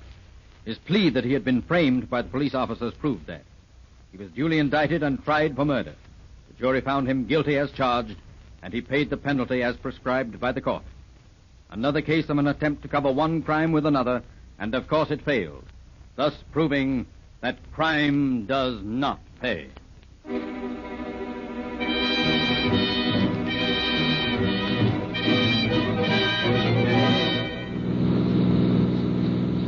Calling all cars, attention all cars, cancellation broadcast 242. Suspect now in custody. That is all. Gordon.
Calling All Cars, a copyrighted program transcribed and dedicated to the prevention of crime. Calling all cars, attention all cars, broadcast 243 regarding a missing person. Cooperate with the district attorney investigators. That is all. Gordon.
This story you are about to hear is one in which there was no apparent crime.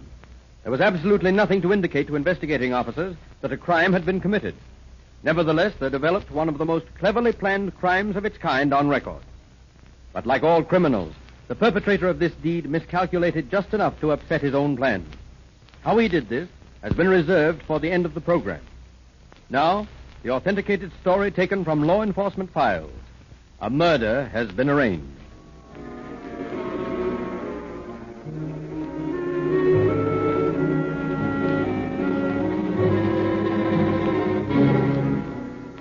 On an April day several years ago, Captain James Bean, head of the homicide squad, looked up from his desk to greet a visitor. Yes, sir? What can I do for you? I need your help. All right, that's what we're here for. What seems to be the trouble? I'm Dr. Young. Yes? I want you to help me find my wife. Go on. She's disappeared, and I can't locate her anywhere. Frankly, I'm not much worried about it because she's been writing to me quite regularly. Then why are you coming to the police? Well, her father's been making statements that I know where she is. Do you? No, I don't. He's even gone so far as to insinuate that I've killed her. And I want you to help me find her. Well, this doesn't quite make sense. You say your wife has been writing to you, and yet you don't know where she is. Well, that's true. She's written me several letters, but she never gives any street address. Just who is your wife's father? Frank H. Lunt. Oh, I see. When did your wife disappear? Well, it was on the night of February 22nd. That was Washington's birthday. We went out to the Plantation Inn. We were going to Are you flirting with that girl? Eh? What girl? Now, don't be evasive. You know what girl. That blonde hussy across the floor. Why, no. She's a patient of mine. Oh, a patient of yours. A likely story. It isn't enough that you try to carry on affairs with all my friends, but you've got to try to flirt with every pretty face you see in a nightclub. You're being unreasonable. Is it unreasonable to ask that you pay attention to your own wife? Stop making a fool of yourself. But I'm not making a fool of myself, I tell you. The woman is a patient of mine. If you tell me that lie again, I'm going to slap your face. Well, it's the truth. Oh, come on. Take me out of here. Gladly.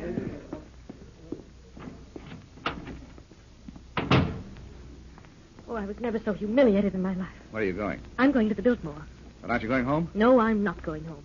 I couldn't stand to look at that face of yours another minute. So I drove her downtown.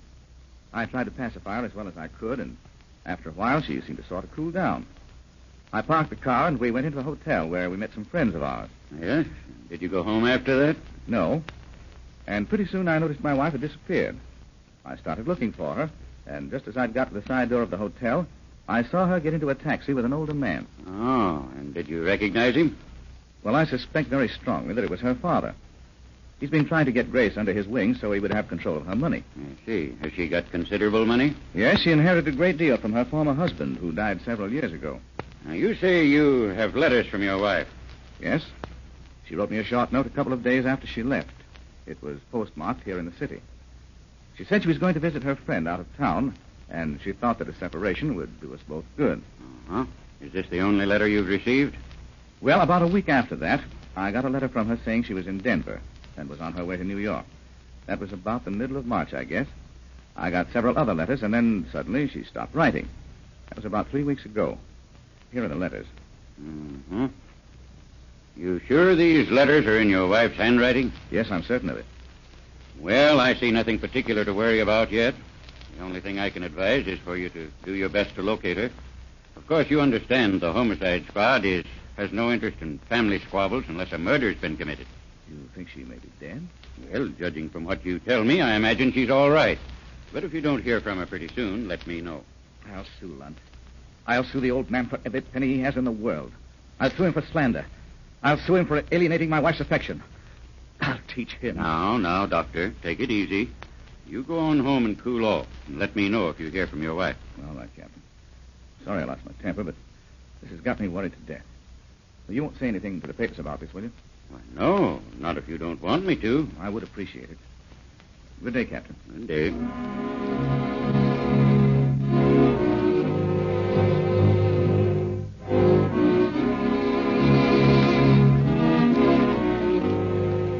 In the next few days, Captain Bean made discreet inquiries about Dr. Young.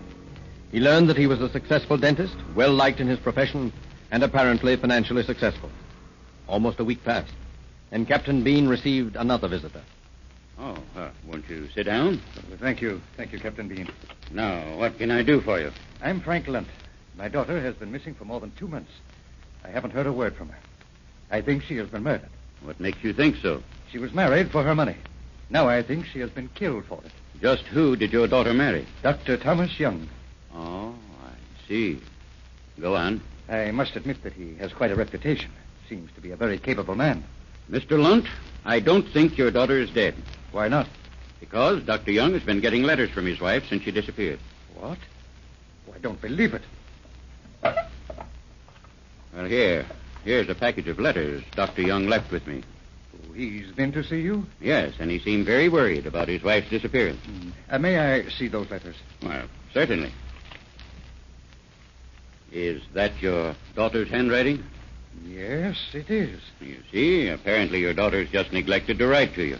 You say Dr. Young has been to see you? Yes, and he left those letters. Asked me to help find his wife. What did he say?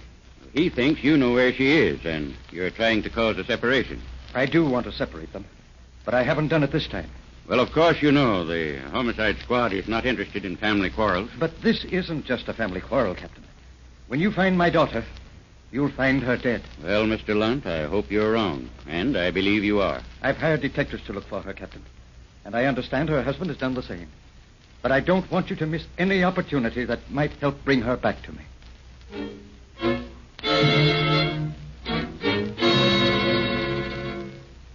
Captain Bean was now in a quandary.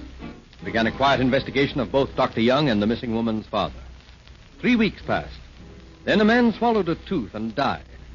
That incident in itself was of little account, but it was important in focusing the attention of the authorities upon the mysterious disappearance of Grace Young. For the man who swallowed the tooth was a former deputy city attorney, and the man who pulled the tooth was Dr. Thomas Young. Routine investigation of the case found that Dr. Young was not negligent, but in the mind of Captain Jimmy Bean, there was another thought. He sent for Deputy District Attorney Davis. You want to see me, Jimmy? Oh, yes, David. Sit down. Thanks. What's on your mind? Now, you've been investigating Elber Mallett's death, haven't you? And this dentist, Dr. Young. Yes, why? Well, I've been doing a little investigating of Dr. Young myself and his father-in-law, Frank Lunt. Oh?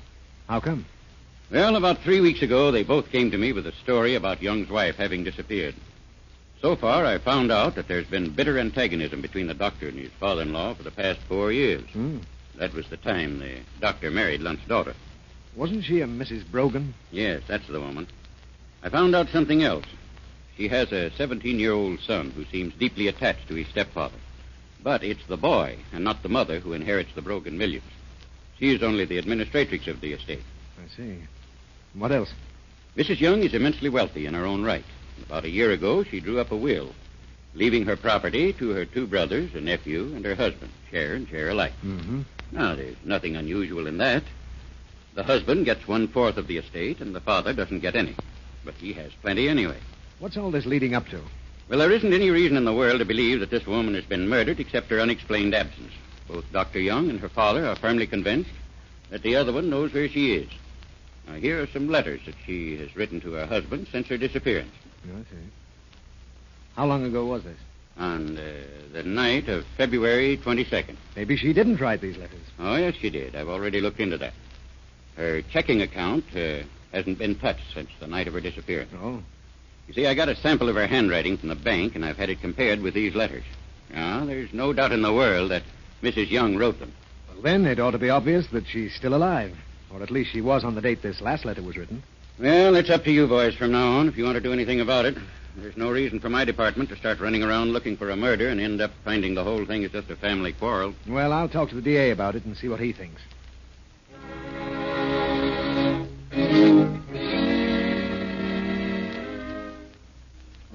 Davis attacked the case from a new angle and, acting upon orders from his chief, went to the Young home.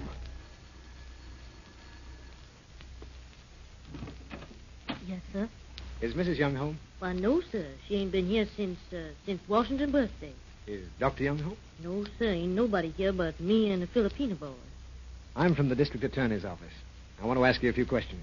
Oh, yes, sir. Won't you come in? Thank you. Now, just sit down and make yourself at home, sir.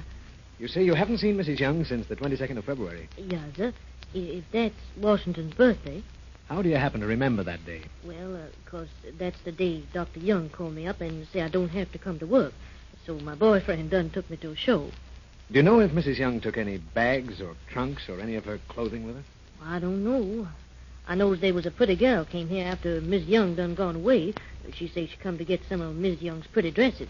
Done took away a big armful. Why did you let her have them? Well, she done say Dr. Young say it was all right. Well, what did this girl look like? I don't know, except she was awful pretty girl. Was she blonde or brunette? Well, I don't know, but she had dark hair and blue eyes. Mm-hmm. Was she short or tall? Oh, just about medium. Had you ever seen this woman before? No, sir. Ain't never seen her before.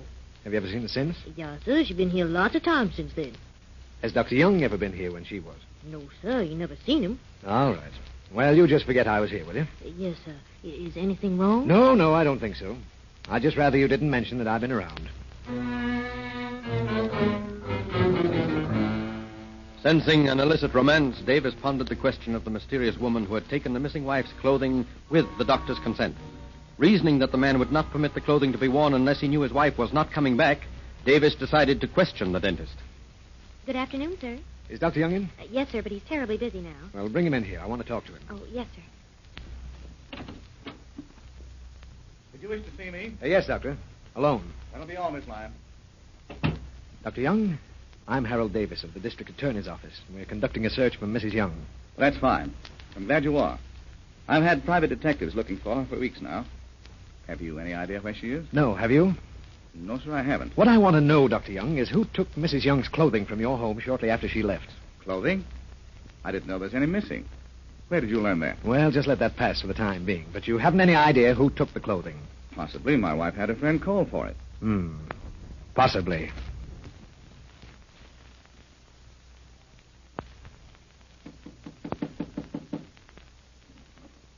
Dr. Young, the patient would like to speak with you for a moment. I'll be in just a minute. Dr. Young, how did your wife happen to leave you? Do you mind telling me? Why, no. You see, my wife was always influenced by her people. I feel certain that old man Lunt, her father, knows where she is. Oh. I half suspect that my wife is being held against her will. And I think you officers should make him tell what he knows about her disappearance. Well, perhaps you're right. Oh, by the way, have you any idea who might be supplying your wife with money in case she needs it? I understand she didn't have any with her when she left. Oh, yes, she did. She had $100,000 in Liberty bonds. What? $100,000? Yes. Where did she get them? I gave them to her. You gave your wife $100,000 in Liberty bonds? Yes, sir. And there's the receipt she signed when I gave them to her. You mean you got her to sign a receipt for them? Yes, sir. I gave them to her the night she left. And I got her to sign a receipt because, well, I didn't want any of her relatives to accuse me of stealing them. Oh, I see. Do you mind if I take this receipt and have it compared with her handwriting? Not at all, providing I get it back. You'll get it back. Will you excuse me just a minute? I'll see this patient. I'll be right back. All right.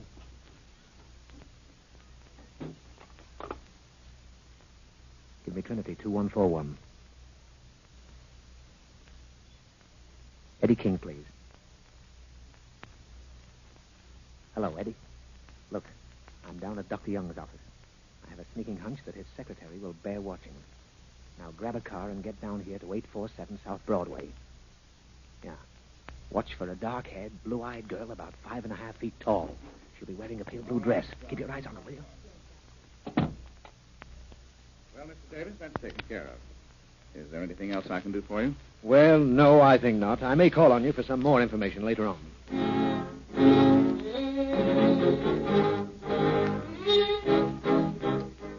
Davis returned to his office, where for an hour he waited for a telephone message. Then, together with Investigator King, he drove to the home of Frank Lunt, father of the missing woman.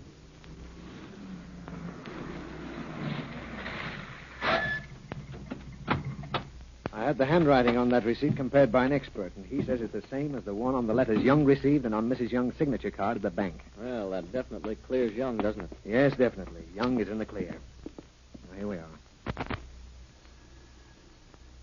You think the woman's dead?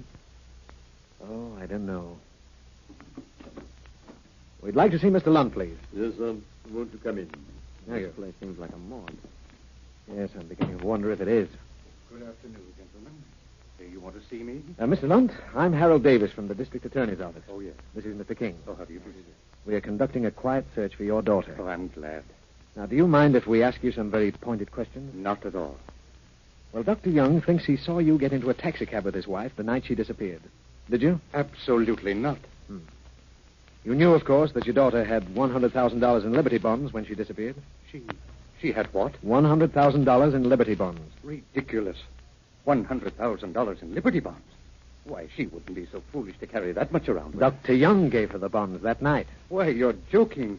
That two-bit dentist couldn't raise $2,000, let alone $100,000. I'm afraid you're wrong, Mr. Lunt. Well, possibly. He wouldn't give it to her if he did. On the contrary, your daughter gave her husband a receipt for the bonds. Where is it? Right here. Let me have it. There. Is that your daughter's handwriting? Yes, I'm afraid it is. Have you any ideas about this, Mr. Lunt? No. Grace had Liberty bonds of her own, considerably more than $100,000. I don't have any idea where she keeps them. But that dentist never had and never will have that much money invested in anything. Well, just what do you think has become of your daughter, Mr. Lunt? I came to the conclusion long ago that Dr. Young killed her after they left the plantation inn that night. Why would he kill her? What possible motive could he have? I don't know. According to Grace's will, he gets only a small portion of her estate. I can't believe he would kill her for that. Neither can we, Mr. Lunt. Well, if you hear from your daughter, will you get in touch with us? Yes.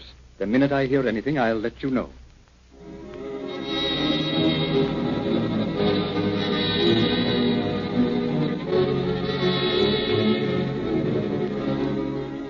Davis went straight to the district attorney and laid the facts before him. All right, Davis. If you think you can solve this case, we'll break the story. But if you think you can't, we'd better keep it quiet until we get more evidence. It might be wishful thinking on my part, but I still think we can solve the case. Anyway, I'll need every man you can spare because it's going to take some hard work. You can have as many men as you need. Well, I'd like to have Eddie King keep the doctor and his secretary in sight, and another man to keep track of the Lunts, especially the father. Then I'd like to have somebody pick up the trail of Dr. Young at the plantation inn. Next morning, the newspapers screamed the sensational story of the missing heiress. Investigators learned that Dr. Young was extremely methodical in his habits, that he was not involved in any love affairs, that he was devoted to his wife. Then an important clue was uncovered by Investigator King. Well, knock your hat off, Chief. That girl in Dr. Young's office has been seen at the gay spots around town wearing Mrs. Young's sable coat and her diamonds. Has Dr. Young been stepping with her? As a matter of fact, she hasn't been seen much with Young. She keeps pretty much to herself. But the point is, she's been wearing Mrs. Young's clothing. Oh, bring that girl in. Davis raced to make another check of Mrs. Young's expensive wardrobe at her home. His discoveries convinced him he was following a warm trail. Numerous items of apparel, expensive coats, fragile garments, and priceless jewelry were now found in Mrs. Young's bedroom. All the articles that had been missing when investigators had checked before. Neither the cook nor the Filipino houseboy could explain the mysterious reappearance of the clothing and the jewelry. Within an hour, Mrs. Young's father had identified the returned property as that of his daughter. Police department, please. Homicide detail. Oh, Captain Bean, this is Hal Davis. Will you pick up Dr. Young and bring him to my office right away? Thanks.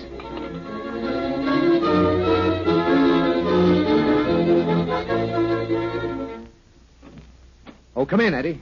What'd you find out? The girl is not there, Hal. I had another girl in the building inquire for her. And Dr. Young said that the lion girl had gone to the beach. I was afraid of that. Well, I've got Mrs. Young's boy in the next room. I'm going to talk to him again. You can take care of that other job now. Oh, hello, Pat. Hello, Mr. Davis. Pat, did Mr. Young ever suggest that you make out a will? Yes. Why? You're the heir to your father's fortune, aren't you? Sure. Well, did Dr. Young suggest you make him your beneficiary? Sure. He thought it would be a good idea, and so did I. What's wrong with that? Oh, nothing at all, son. Well, that'll be all. Good night. Good night, Mr. Davis. Oh, if you think Dr. Young killed my mother, you're all wrong. Mom's all right. I know. All right. Good night, son. Well. Come in. Here's Dr. Young, Hal. Oh, come in, Jim. Now, sit down, Dr. Young. Well, Mr. Davis, have you found any trace of my wife? No, we haven't, Doctor. Dr. Young, Are you in love with your secretary? That's a mighty foolish question to ask. Why has she been wearing your wife's clothing? She borrowed Mrs. Young's clothing in order to make an impression on her boyfriend. She borrowed Mrs. Young's diamond to make him jealous. I loaned my wife's clothing and ring to Miss Lyon, and I returned them to my home when she was through with them. Yes, you did. Listen, no man lends his wife's clothing and jewelry unless he's positive he'll never see his wife again. That's absurd. Or unless he's positive she's dead. Mr. Davis, are you trying to upset me? I'm trying to find out the truth. What is it, Eddie? Here's something that looks very interesting, Chief. Oh, give it to me. Uh-huh. Yes, it does. What is it? $100,000 in Liberty bonds. That I found in Dr. Young's office a few minutes ago. Those bonds, in case you're interested, belong to John Leonard, the father of my deceased first wife. Dr. Young, I believe you are lying. I think these bonds belong to Grace Young. I'm sorry you disbelieve me, but I had nothing whatever to do with my wife's money. No? Why, that's why you killed her. You wanted that money. No, that's a lie. Here's something the doctor might explain, Hal. While I was waiting for him to get ready to come here this afternoon with me, I noticed his secretary writing some letters. The note paper, you will notice, is the same as the paper on which Mrs. Young's letters to the doctor were written. You forgot that Mr. Sellers has already stated that Mrs. Young wrote those letters. Now, excuse me a minute. Hello? Oh. All right, send them in. Mr. Davis? Hi, Mr. Davis. What can I do for you? Oh, we saw a story in the paper that you was investigating the Young case. Oh, hello, Dr. Young. I didn't see you. Do you know this man? Why, sure. That's what me and my partner come up to see you about. You see, about 4 or 5 months ago, me and my partner here, we dug a cistern out on his place in Beverly Glen. Yeah? We dug a cistern about 10 feet deep, and I guess it must have been 8 and 9 feet in width. Bill, wasn't it about 8 feet? Never mind. Oh, what's the rest of the story? Well, when we saw the story in the paper about Mrs. Young, we thought, my partner and me, that it was just possible that she had stumbled into that pit and accidentally been killed. Accidentally? Yes, sir. You see, that cistern was left open at Dr. Young's request. He told us not to finish the job on account of he had a filtering system he was going to put into the bottom of the cistern. That hole has been covered up. Pat and I went up there one Sunday and put a cement floor and covered the system with boards. I'm positive Mrs. Young didn't fall into the open pit. Well, I just thought it wouldn't hurt to mention it. She could have stumbled in. Or she could have been pushed in and buried alive. No. She was dead when... Yes, Doctor? You were going to say something else? No. Nothing. Mr. Ramsey, what are you doing tomorrow, you and your partner? Nothing, I guess, Mr. Davis. Well, tomorrow I want you to dig up the bottom of that cistern. No. Don't dig it up. I killed her. I'll tell you about it. She was mean to me. She was always shooting off her mouth. I stopped that voice of hers. For years, that voice had been driving me crazy. But I stopped it.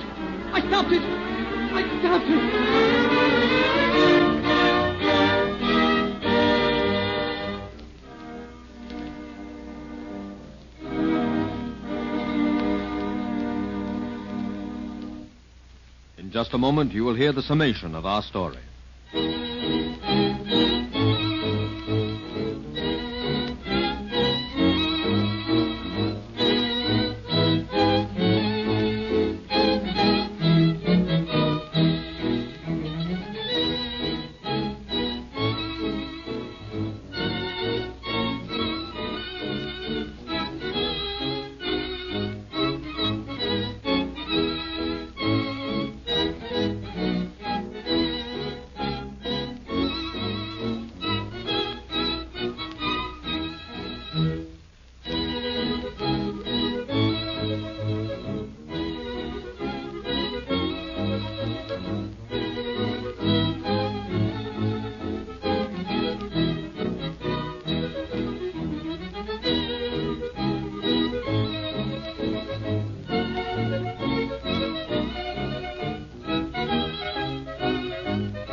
Dr. Young was brought to trial, where he heard numerous witnesses blast to pieces the cunning framework of a perfect crime. He told how he had plied his wife with drinks the night of the crime, had tricked her into writing the letters to him, how she had signed them, and how he had sent the letters to a friend to be mailed to him at regular intervals. When court was reconvened the last day of the trial, Dr. Young did not appear. During the night, he had fashioned a noose from a radio antenna in his jail cell and had hanged himself. His death proved again that crime does not pay.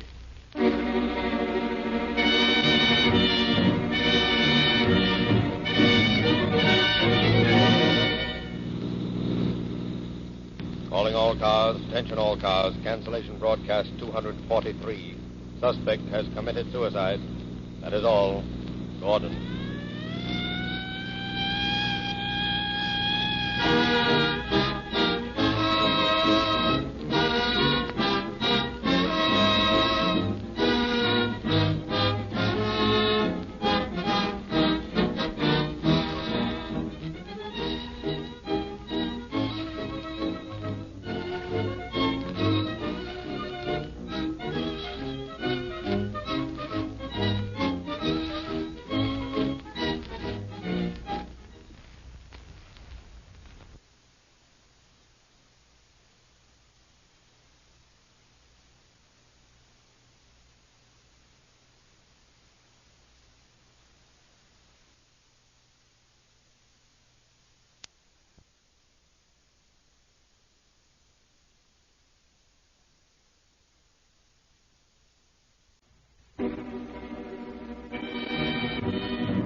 Calling all cars. A copyrighted program transcribed and dedicated to the prevention of crime. Calling all cars, attention all cars, broadcast 244. At Vine Street and Santa Monica Boulevard. Assist the officer. That is all. Gordon.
One of the characteristics of the criminal is his conceit.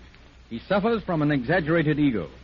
It is his belief that he possesses a mastermind and that the police are his inferiors in mental capacity. The criminal, especially of the slicker type, sure of himself, pits his wits against the police and really believes he will outwit them. Always he meets his Waterloo. How the criminal tried to beat the law enforcement authorities and how he planned for it, you will now hear in the story of Life, Liberty, and the Pursuit of Parker.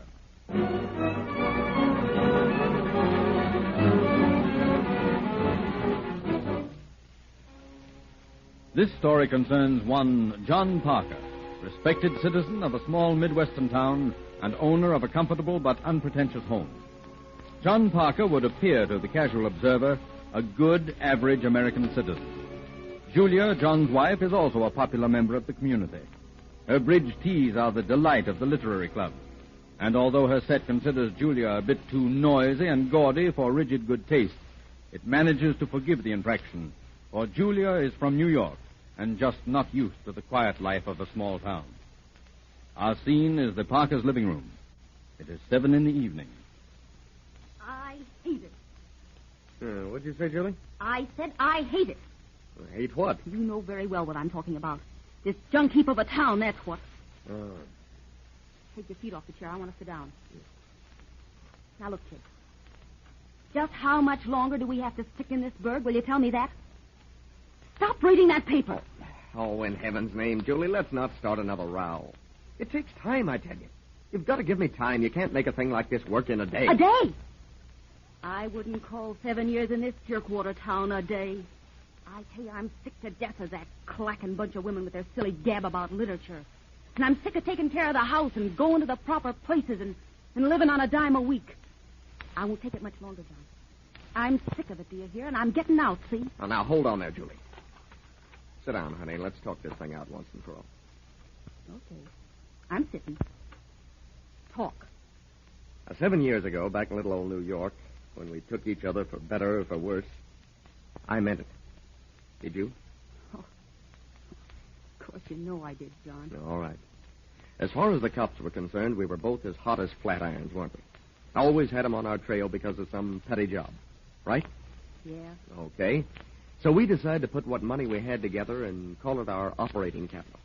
We decided that we'd make our $2,000 grow until it was $10,000. Then we could pull one big job and live easy the rest of our lives. Our Liberty Bond job. Oh, can it, John? This bedtime story is making me sick. I know it forwards and backwards.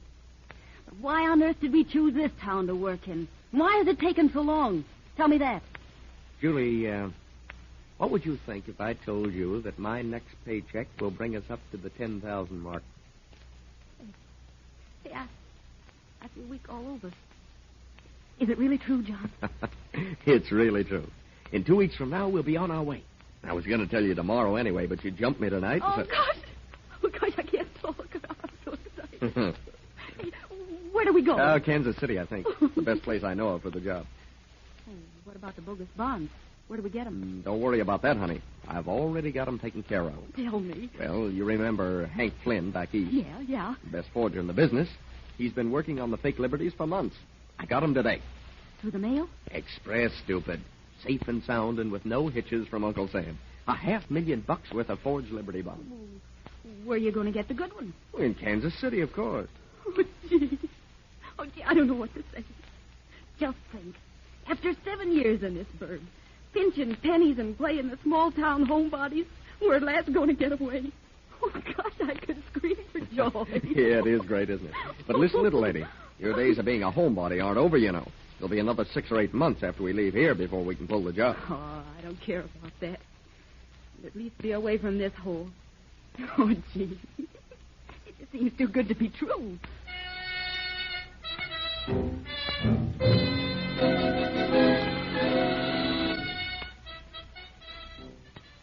Good morning, sir. I'm John Parker. I've just come to Kansas City, and I'm contemplating opening an account at the bank here. But before I do, I want to buy some Liberty bonds. Yes, sir. About how much did you want to invest, Mr. Parker? Well, I thought about $8,000 would be good to start with.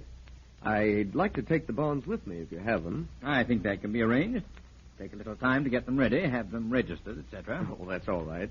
Meantime, I can open my checking account, and as soon as the bonds are ready, you can call me up. Here's my phone number. Oh, that's fine. I'll make out your depositor's card. What is the address, Mr. Parker? 1423 Richmond. 1423 Richmond. That's right. About how much did you wish to deposit, Mr. Parker? $10,000. Oh, $10,000. That's nice. Just sign here. Yeah. Now, I'll call you just as soon as the bond's ready. You are. Thank you very much. I hope you'll take advantage of our facilities here, Mr. Parker. If there's anything we can do for you, we'll be glad to do it. I'm sure I can use you. Your bank, I mean. Good day, Mr. Parker. Good morning. I'll see you in a couple of days.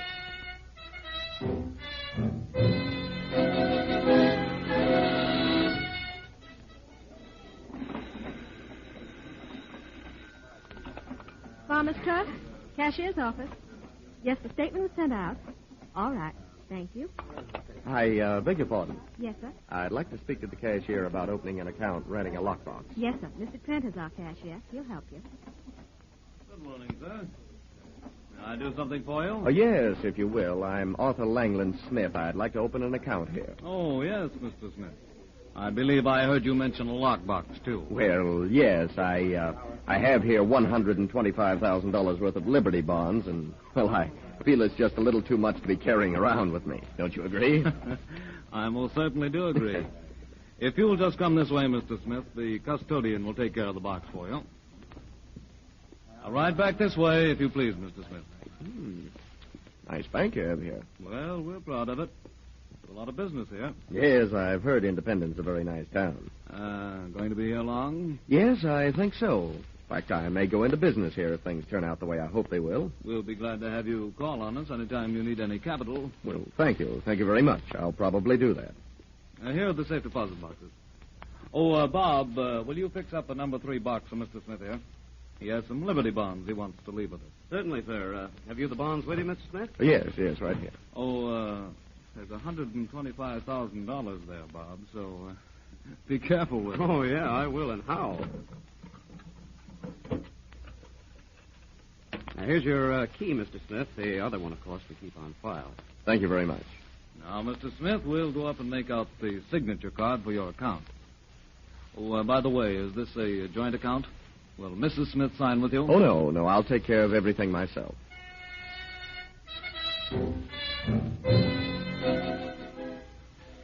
Following week, we find John Parker back in Kansas City.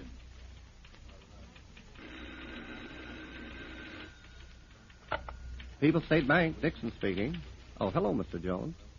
Yes, I'll see to it right away, sir. Yes, sir, may I help you? Are you Mr. Dixon, the cashier? Yes, sir. My name is Feld, John Aiken Feld. I'd like to open an account here, and I think I'd better arrange for a lockbox, too. Oh, yes. If you'll just come this way, the custodian will see to the box, and I'll take care of the opening of your account. Nice weather you're having here in Kansas City. Have been here long? Only a week. Well, it gets dry. Yes, I've heard it gets a little dry some seasons of the year. Here we are. Now, what size box did you have in mind, Mr. Feld? Well, it doesn't matter, really. I have this package of bonds I'd like to leave. $125,000. Nice little nest egg, Mr. Feld. Yes, I've been sort of looking forward to using those. You're staying on in Kansas City? Oh, yes, I'm opening a branch office here. Well, that's fine. We're glad to have additions to Kansas City business life. I hope you won't hesitate to call on us if we can be of any service to you. Well, thank you. I think I can use some of your money from time to time. All right. We'll be glad to see you anytime. Mr. Feld, call on us for anything we can do for you in our line. I'll do that.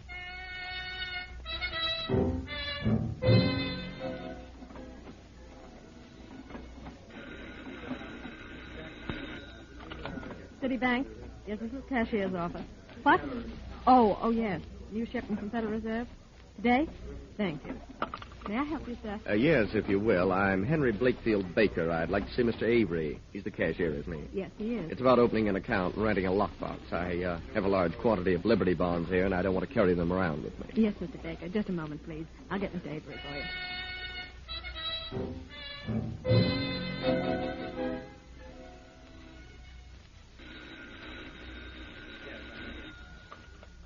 Merchants Bank, Freely speaking. Yes. Okay, have it ready this afternoon. Yes, sir. May I do something for you? Mr. Fraley? Yes, sir. I'm Michael Johnson. I'd like to open an account with your bank. I'd be glad to take care of it. Oh, yes, and I'd like to arrange for a lockbox, too. I have here about $125,000 in U.S. Liberty bonds that I'm not too keen about carrying around with me. Well, I should imagine not. We'll take care of the box first in that case. Now, if you just come this way, the custodian... 4 months later, John Parker pays another of his frequent visits to the several banks. This time he returns to the Farmers Trust in Independence. He carries $8,000 in U.S. Liberty bonds with him. Morning, Mr. Smith. Good morning, Ray. How do you do, Mr. Smith? How are you today, Alice? Well, hello, Mr. Smith. Hello, Alice. How are things with the cashier's office, huh? Couldn't be better, thanks. Can we do something for you? You bet you can. Trent around? He's gone up to the president's office. But he ought to be back any minute. Oh, then I'll wait for him. Oh, there he is now. Well, good morning, Mr. Smith. Morning, Trent. How goes it? Fine, thank you. Been pretty busy the last few days. Now, what can we do for you today? Well, I think I'm in the market for a small loan today, about $7,000. How about it? Yes, indeed. Your credit is ace high here. You know, I was telling Alice yesterday, if everyone paid off his loans as you do, I'd never have a headache. As it is, I've got a chronic one. Well, you know how it is. Invest wisely, pay off well, or something. Kind of a businessman's adage, eh? And now, if you'll just step over here, please. Liberty bonds for collateral as usual? Yes. I have a chance to turn a little deal that I think will net a nice profit. You have the bonds there, have you, Mr. Smith? Oh, yes. Here you are. $8,000. Mm-hmm. And you want $7,000, is that it? That's right. All right, sir. Just sign right here. Yes. Oh, Alice, have you seen my blotter around anywhere? Yes, sir. Here it is, right here. That's fine. Thank you very much. All right, Mr. Smith. We'll credit your account with $7,000. Oh, thank you. Thank you so much, Mr. Trent. I'll be seeing you in a few days.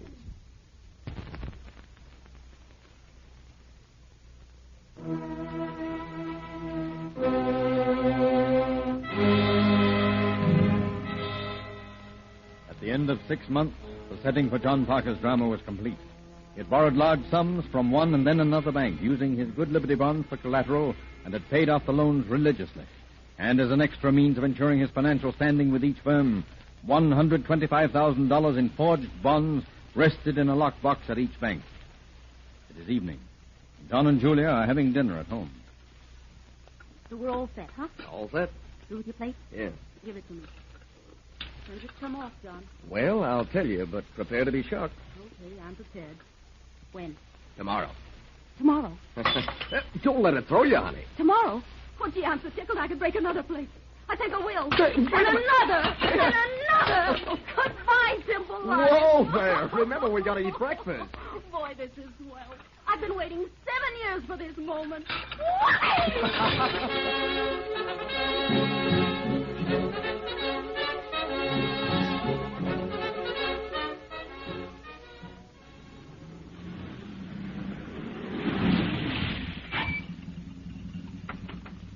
I'll be out in no time, honey. Don't go away from the car. Okay.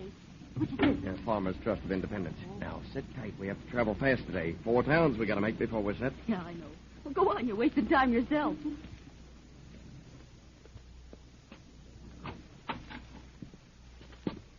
Morning, Mr. Smith. Good morning, Baker. How do you do, Mr. Smith? Oh, how are you today, Ellen? Well, good morning, Mr. Smith. You're an early caller today. Good morning, Fred. Yes, I seem to have a busy day ahead. Fine. Busy days sound good to all of us, I guess. What can I do for you? Well, I'd like to secure a rather sizable loan. I've got a big deal on today. Good. How much will you need? About $100,000, I think. I have $125,000 in liberties in my lockbox that I'll put up as collateral. All right, Mr. Smith. Your credit's always good with us. Now, do you want the proceeds of the loan placed to the credit of your checking account? No, I want cash. I'm buying a piece of property, you see, and the old farmer I'm dealing with insisted that I pay in cash. In fact, the old codger wanted gold, but I finally convinced him the bank couldn't let me have gold. All right. Now, if you'll just step over here to the note teller's window, we'll get your money.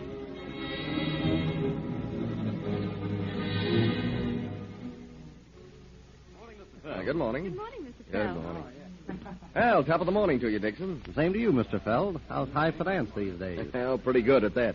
I got a big deal on today. Ah, fine. Glad to hear it. I'd like to borrow a pretty sizable sum with the bonds in my lockbox for collateral. How about it? Yes, sir. Won't you step over here into my office? About how much? Oh, I think about $100,000 will do.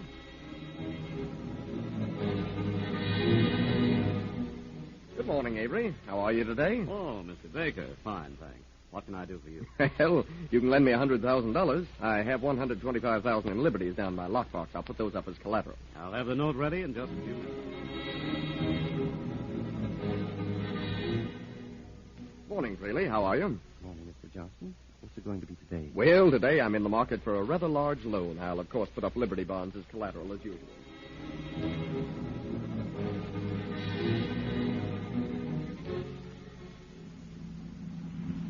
Oh, for the open road. Norway. You must be about to the Colorado line by now, huh, John? Almost. We ought to be able to get a boat right away when we get to San Diego. We have to. Oh, gee, honey. Isn't this great? Yeah. Well, we won't ever be able to come back to this country, but then I guess the rest of the world's big enough to keep us entertained. How about it, Julie? Sure. Is that a car following us, John? No. I'll bet it is. No, it isn't, Julie. No one will look for us until the bank examiners make the round. Maybe they already made the round. Oh, for the love of Mike. Sometimes you get me so sore I could sock you. Just how dumb do you think I am? I planned this job so that we'd have 2 months before the examiners went around. But maybe the cashiers have spotted the bogus bonds. Did you ever take a look at those bonds, Julie? No. Well, you can't tell they're phonies unless you read every line of them. And I don't think the cashiers will. For heaven's sakes, what do you think I spent 6 months building up my credit for? I'm sorry. I didn't mean to start an argument. Okay, then, just relax. We're absolutely safe until the examiners make the rounds.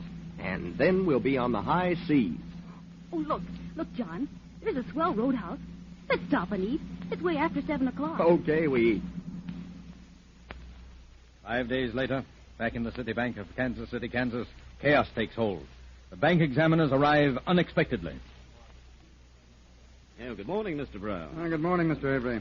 Well, how is business in the City Bank? Very good, sir. You're a little ahead of time, aren't you, Mr. Brown? Yes, a little. I'm going on a vacation in a few days, and I thought I'd better get things cleaned up before I left. Well, that's fine. I think you'll find everything in order. All right. Let's start in with your first bookkeeper here.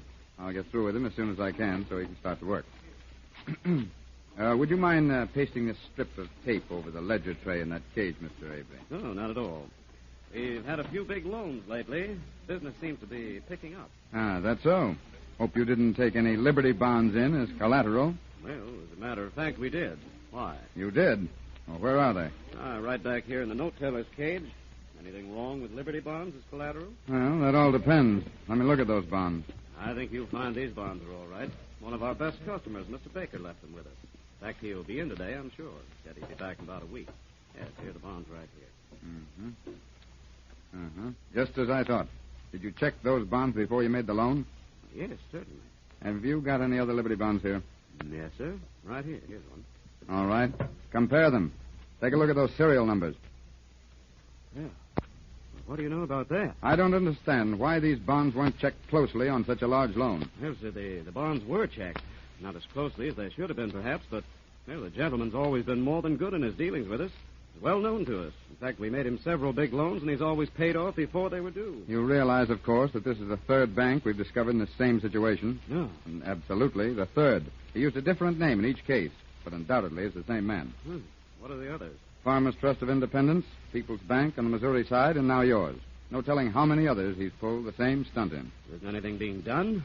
You just said yourself that you have no records of the man. He was a slippery one. We can't do anything. No records to go by. Nothing.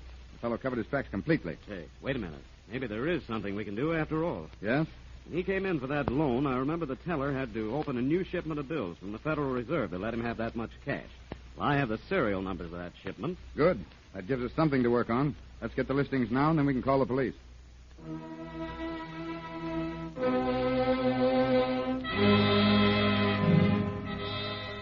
Two days later, the police have determined by bills passed at restaurants along the road that John Parker, alias Smith, alias Feld, alias Baker, alias Johnson, is on his way to California. It is late evening, and Julia and John are staying in a secluded boarding house in Hollywood, awaiting the time to drive to San Diego and ship out for foreign parts. Well, we have the tickets, baby. We see the South Sea Islands first. How's it sound? Oh, wonderful. Here, let me see. Oh, Jesus, isn't it great? When do we sail? Tomorrow morning. And when do we leave here? Tonight at midnight. It'll take us 4 hours to drive it. Oh, God. I'm as excited as a little kid going to a picnic. Well, you better go get your papers and things packed. I left them for you because I didn't know what to do with them. Well, I guess I'd better. Here, you want to see the paper? Mm-hmm. It was under the landlady's door, but I don't think she reads the paper. Oh, you cheap pickpocket. Go on. Yes. Hey, John. What is it? Have you looked at this paper? No, why? Julie, pale as a ghost. What is it? Take a look at that. Great guns. That's us. Oh, Julie, we should never have passed those notes along the road. Sure. Oh, no, they wouldn't find out for 2 months. The bank examiners wouldn't come. Oh, no, you're always well, so how would darn I know? smart.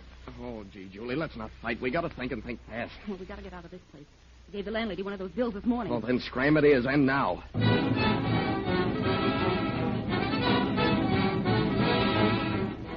Information had been received by the Los Angeles Police Department to be on the lookout for the fleeing pair. In a police car in downtown Los Angeles, officers Rombo and Stromwell of the robbery detail are cruising. I haven't quite a to-do about that man who's got so much dough in that bank hall back east down at headquarters, aren't they? Yeah, and they say there's a woman traveling with him. I should get some more dope on him. Like to see a little action about now.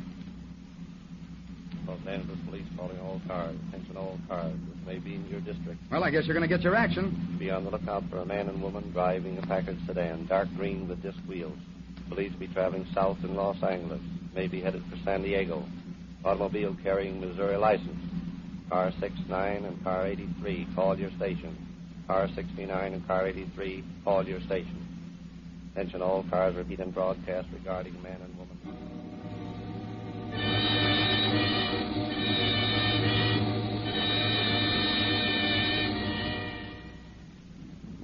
Hurry, John. Hurry. Oh, I wish we could get out of this traffic. Well, you've got to get out some way. Look out the back. You see anything?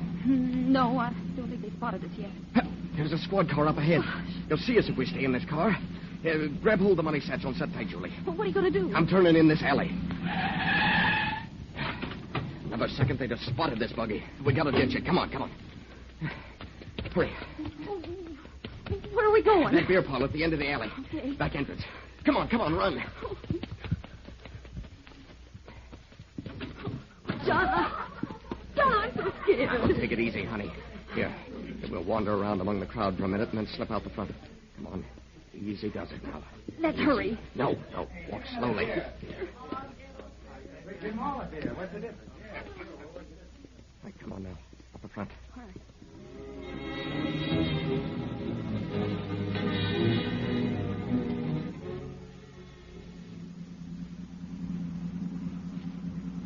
Hey, look, Joe. In that alley. Yeah, a package sedan with disc wheels and a Missouri license. Tell the fellows near the car. Okay. Hey, Weaver, we found the car. They must have gone to the beer parlor at the other end of the alley. Take your men and circle around the block. Right. We're safer in that beer joint, not here on the street. Come on. Let's make a dash for that dark street down there. Oh, they got us, John. Hey, where are you two? Come on. They got a bag. Make a run for that fire escape. All right. Stop or I'll shoot. Oh, they're shooting at us, John. They're shooting wild. Oh, I hope this window up here opens. It's our only chance. Hurry. Oh, it won't open. Toss that bag down and walk down with your hands up. Oh, this is the end, Julie. I'm sorry, baby. Come on down or we're coming up after you. Throw that police down. You've got it, copper. Now come on down and keep them up. Are you coming or do we come up? No, we're coming. Come on, let's go, Julie. Gee, isn't this great? From literary clubs and denning to the ooze cow in 3 easy jumps. And we were going to live off the fat of the land.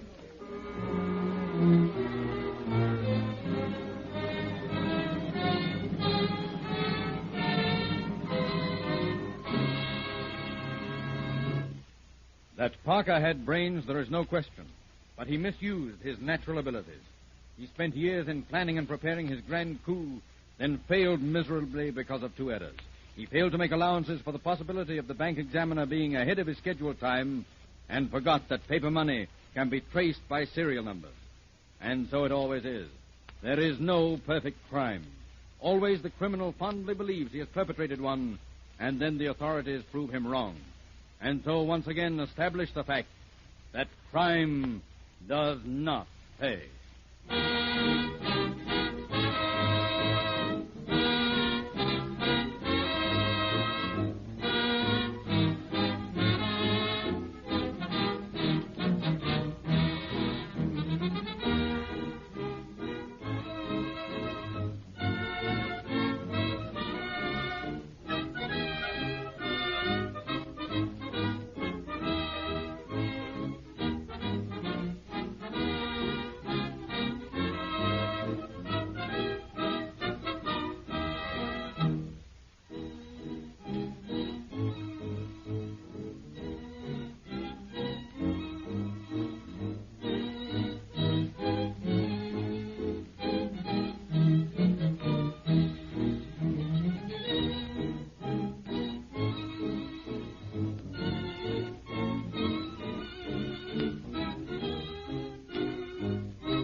All Cars, a copyrighted program created by Rio Grande.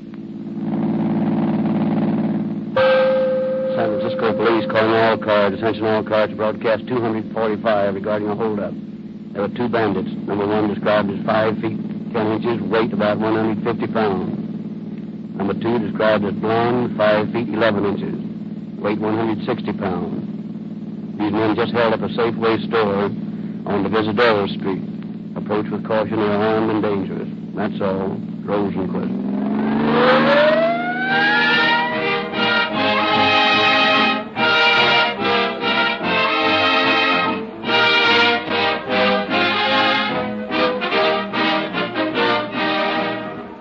What would you think, friends, of a battleship powered by an outboard motor? Ridiculous, isn't it? And yet some motorists practically duplicate it when they unrepower their cars with anemic gasoline and merely go through the motions of protecting their investments with flabby, afraid-to-fight-back motor oil. What gasoline of maximum performance powers more police cars, ambulances, fire engines, and other emergency equipment wherever it is sold than any other brand? Rio Grande cracked. What motor fuel is also the choice of an overwhelmingly large number of California state and federal government officials to power their front-line automotive equipment? Rio Grande cracked. Right both times, and tens of thousands of motorists likewise agree that Rio Grande cracked is the longer mileage gasoline that gives them more powerful, more speedful performance, quicker on the takeoff, unfailing acceleration, and smoother operation at any rate of speed. In short, police car performance. Get yours from now on, friends. When you leave the house for work in the morning, stop at the red and white Rio Grande station in your neighborhood and enjoy police car performance in your own car.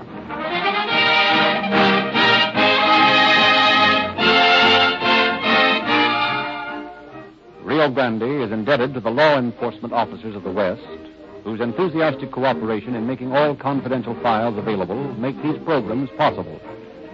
Tonight, we salute San Francisco and their able sheriff, Dan Murphy, who will speak to you from KSFO.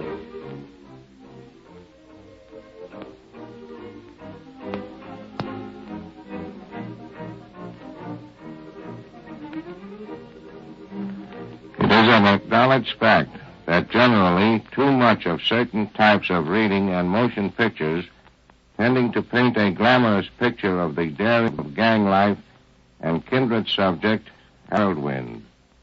Those who commit crime pay a price beyond computation. There is not enough money to lighten the empty hours, days, weeks, and months for the loved ones awaiting the return of a prison-marked man.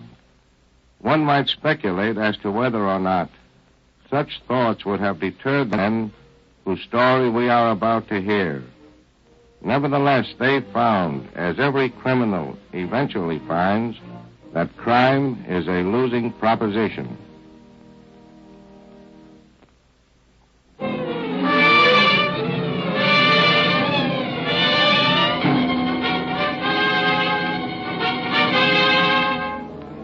It is a bitterly cold San Francisco night in December of 1936. An automobile containing two men pulls into the driveway of an oil station at 10th and Mission Street.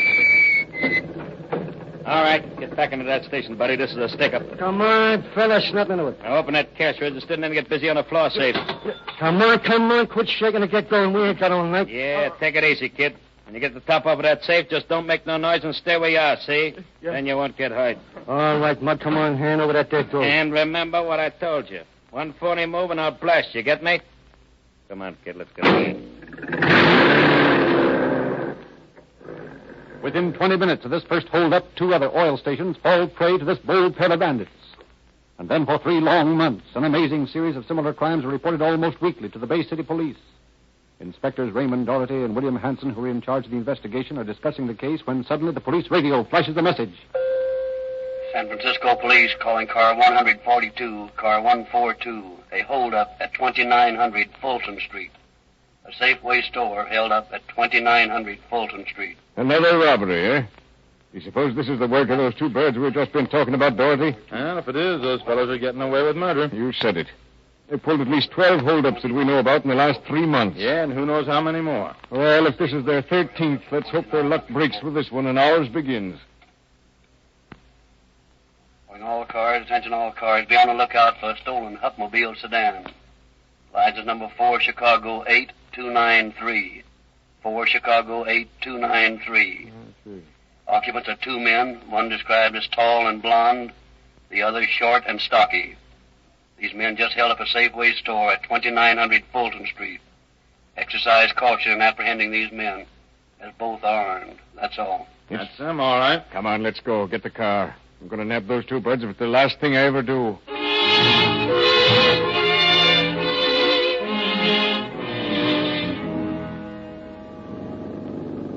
Well, if that stolen Hup sedan hasn't already been picked up by some of the boys, we ought to find it somewhere in the vicinity of the robbery. Yeah, that seems to be their system. They generally leave their getaway car within a few blocks of the place they figure on sticking up. If you just get a line on that car there, Hanson, we'd have something to work on. As it is, we haven't got a single lead except a vague description of what they look like. Oh, their luck can't hold. The only reason we haven't caught up with them so far is because they don't seem to have any past record. Yeah, I know. Not a doggone one of the victims could identify a picture that even remotely resembled them when we had him look through a stack of mug pictures the other day. Yeah. And we showed him the pictures of every known hold-up man that's been released from a California penitentiary for the last 5 years. Funny how they stick to oil stations, cigar stores, and markets. Well, they probably figure those places are the easiest pickings. Yeah, I suppose so. Yeah, they haven't done so bad either. They've netted nearly $1,000 in 3 months. Well, they won't think that so much when they're sitting up there in the pen thinking back over it. Come to think of it, this is their first daytime job, isn't it? Yeah. All the others have been between 8 and 11 at night. I'm just wondering if there isn't some... Say, Doherty. Yeah? That Hup sedan parked over there by the curb. Huh? I think that's the car we're looking for. Can you see the license plate? A minute. 4C8293, that's the baby. I'll pull over and park ahead of it a little ways. And keep your fingers crossed. With any kind of a break, we ought to get a lead out of this. Unless they have their own car planted somewhere around here, they can't be very far away. Hasn't been over 20 minutes since the holdup. Look, that car's right in front of an apartment house. Maybe some of the people inside might have seen who left it there. Well, there's nothing like finding out. Come on, then. We'll try the manager's apartment first. And I'm still keeping my fingers crossed. Yes? I'm sorry to disturb you, lady. We're police officers. Oh, police officers. No, there's nothing to be alarmed about. We're merely trying to get a little information. Oh, I see. There's a Hupmobile sedan parked out in front there.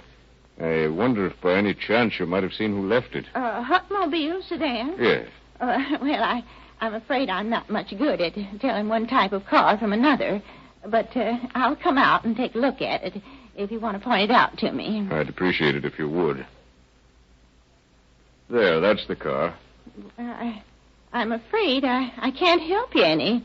As far as I know, I've never seen the car before in my life. I was afraid of that. Well, thanks just the same, lady. Do you mind if we use your phone? Oh, no, not at all. You see, that car's been stolen, and I want to report that it's been located. Stolen?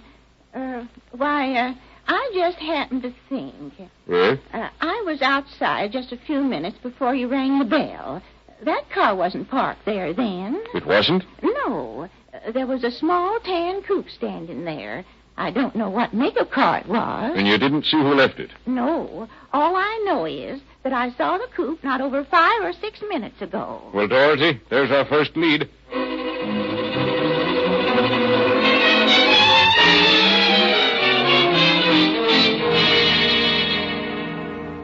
Two weeks went by, during which time the bandits struck again on 3 different occasions. But the police had not yet been able to trace the small tan coupe. And then, on the evening of March 22nd, Howard Mao and another attendant were on duty in a Safeway store at 301 Divisadero Street when 2 men walked in. Disregarding the presence of several customers, the smaller of the 2 came directly to the grocery counter where Mao was standing. Come on. Keep your hands where I can see him, buddy. This is a stick-up. Stick-up? What are you talking about? You heard what I said. Keep that trap of yours shut and hand over the dough. All you got in the place. Now, listen, mister, you can't Shut get up, away I with tell you. One more peep out of you, and it's going to be just too bad. Now, shell out the jack. Oh, tough guy, huh? Why, you give me that gun. I'll show you what I... Why, you dirty... Shut up! Shut up! Your folks pipe down and get over there in the back of the store, or you'll see some more shooting. Trying to grab my gun, did you, wise guy? Well, maybe that'll teach you to behave. Hey, you. You over there behind the butcher counter. Come out here and get this dough for me if you don't want to get some of the same medicine. Where'd you plug 'em, Moeller? I don't know, in the belly, I guess. Who cares? Yeah, well, tell that butcher to step on it. We got to scram out of here. Come on, you. Come on. Hurry up with that dough. I'd just as soon lay you out beside this other mug, see? You people in the back there, stay where you are for a good 5 minutes, see? And no funny business, you get me? Okay, let's beat it, kid. I got the bankroll.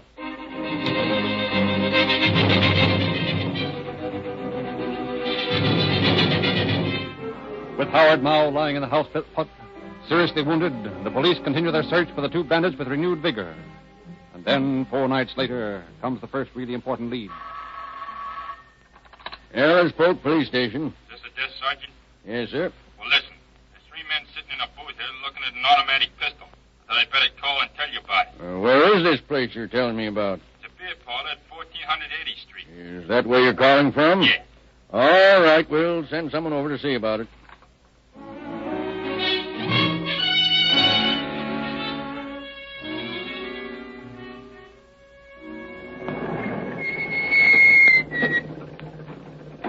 This is the place, all right. I suppose we'll have to search everybody in the place to find that gun. That's all right by me. Maybe the bartender knows something about it. Yeah. Hey, George.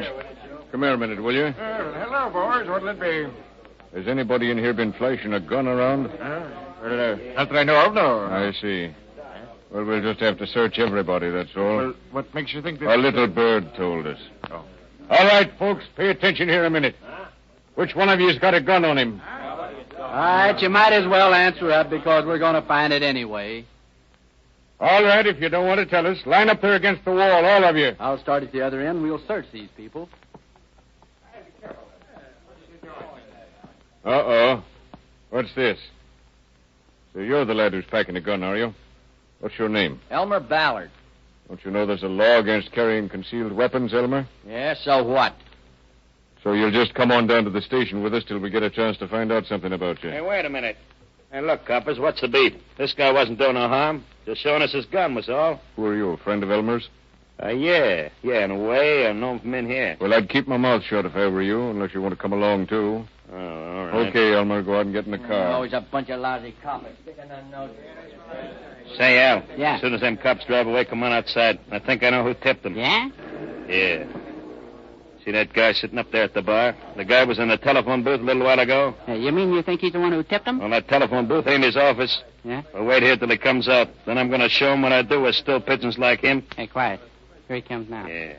Hey, listen, wise guy. Yeah? You tipped them bulls about Elmer having a gun, didn't you? Who says I did? I do. And maybe this will teach you to be smart after this. Come on, what's the idea? Hey, Walter, let me get in a shock at this guy, will you? Say, Al, you hit him kind of hard, didn't you? Gosh, his head's bleeding, ain't it? But I didn't do that with my fist. See, it's where his head hit the sidewalk. Well, anyway, looks like a gun to me. So long, Al. I'll be seeing you.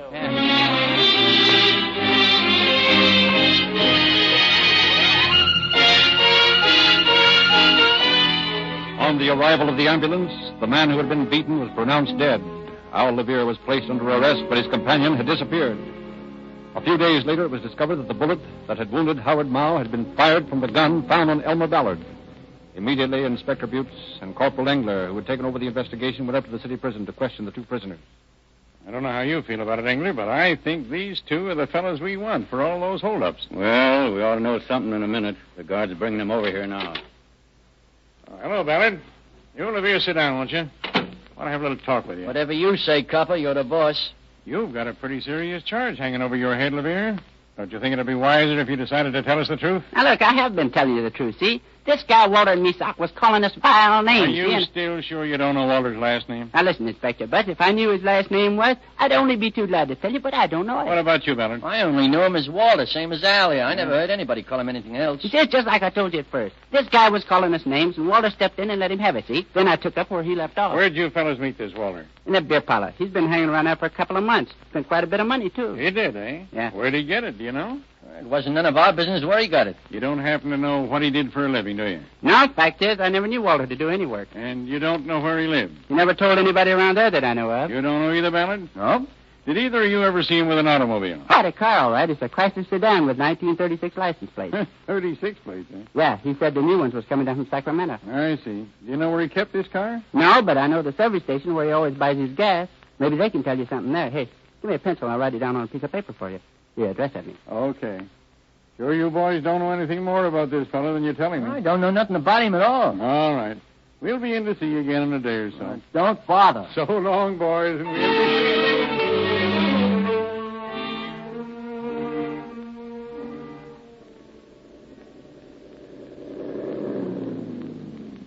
This is the filling station the Vera rode down. Well, let's hope we'll be able to get some kind of a line on this fellow Walter that we could follow up. Good afternoon. For your tank, sir? No, thanks. We're just looking for a little information. Yes, sir. Do you know a man by the name of Walter who owns a Chrysler sedan? Oh, Walter? That's his given name, I understand. We don't know what his last name is. I think I know the man you mean. You are trying to locate him, are you? That's about the size of it. We'd appreciate any information you can give us. Well, I can't think of his last name myself offhand, but I think I have it in my file somewhere. And see if you can find the license number of his car while you're at it. In just a moment, sir. Thanks. This may be just the break we're looking for. Well, I hope so, Engler. You know, I've got a hunch this fellow will turn out to be one of those two bandits just as sure as the world. Are your hunches usually any good? Well, I think this one's going to be. Fine. Here you are, sir. This card ought to give you the information you want. Well, thanks a lot. Walter Grannis, 5 feet, 6 inches tall, weight 150 pounds. Hey, that tallies exactly with our description of the shorter of the two bandits. We're on the right trail now, no mistake. The car's registered to 1622 Clay Street. Yeah, that's right. I've got it all copied down here. And let's get on over to that address. Is there anything else I can do, sir? No, that's fine, and thanks a lot, old man.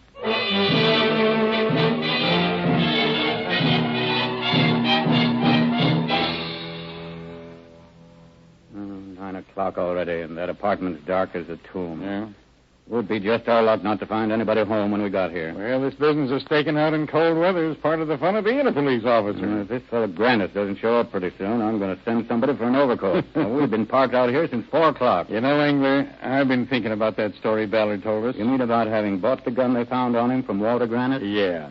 If he only answered the description of the taller bandit, I'd say the man was merely lying to save his hide, but as it is, I'm not so sure. Yeah, I see what you mean. I want to believe that he's telling the truth, partly for his own sake, and partly because his story definitely pins the Mao shooting on this man Grannis. Anyway, I think the lead we got from that service station operator... Hey, hold on a minute. Wait. I think those people are going into the apartment house we're watching. Yeah, you're right. It's a woman and a couple of children. Come on, Engler. Here's where we go to work. Just a moment, please, if you don't mind. We'd like to ask you a few questions. Well, what is it? We'd like to know if a man named Walter Grannis lives here. Why, no, he doesn't. Are you a relative of his? I'm his sister. Oh, I see. Do you know where we're going to find him? No, I don't.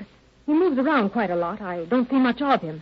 What do you want with him? We're from the police department, lady. Police? Yeah, Why, we're investigating a crime of a very serious nature, so I want to tell you right now that it'll be best all around if you tell us nothing but the truth. Well, Well, I'm Walter Grannis's ex-wife. Oh, I see. We've been separated for about 7 years. And you say he doesn't come around here very often. I was mistaken about that, officer. He generally drops in about twice a week. But you still insist that you don't know where he lives. No, I don't. Really, officer, that's the truth. But I think he keeps his car in a garage in the Western Addition, near Divisadero Street somewhere. So he probably lives close by. When do you expect him to come around here again? Well, he said he'd be here tomorrow. Yeah? He's waiting for his new license plates from Sacramento, and they'll be coming to this address. Well, I want to get in touch with him right away. There was a murder committed in a street brawl, and... Oh, no, not a murder. Now, don't worry, lady. Grannis isn't in any way implicated. We merely want him for a witness, that's all. Oh.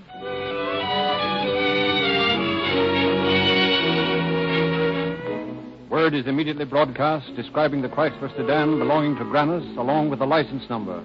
And the following morning, officers, acting on the information supplied by the bandit's ex-wife, locate the car in the Grove Street garage. Learning from the attendant the name of the apartment house where their man can be found, Engler and Inspector Hanson waste no time in getting there. There's no sense in fooling with this door any longer, Inspector. Besides that double lock already on there, there's this padlock. I think the owner lives in the building. Maybe we can get the keys from him. Now, what's all this noise going on up here? Are you the owner of this building? Yes. What of it? Well, you're just the man we want to see. Well, I wish I hadn't if you don't stop that racket. I can hear you clear down on the first floor. What are you trying to do? Break into that room? That's about the size of it. We're police officers. I don't care who you are. That doesn't give you any call to go around smashing people's doors. Keep your shirt on, mister. We're not smashing any doors. And we'd appreciate it if you'd open up this apartment for us. I'll do nothing of the kind. Sarge, I haven't got the keys to that apartment. The only ones there are belong to the tenant. Well, it might interest you to know that this tenant is wanted on a charge of robbery. Well, it doesn't interest me. I don't know anything about the man who lives here and care less. Does that mean you don't intend to cooperate with us? You bet it does. Furthermore, I don't want cops hanging around my apartment house. So I'd think again if I were you, mister. You can't threaten me. I have no intention of threatening you.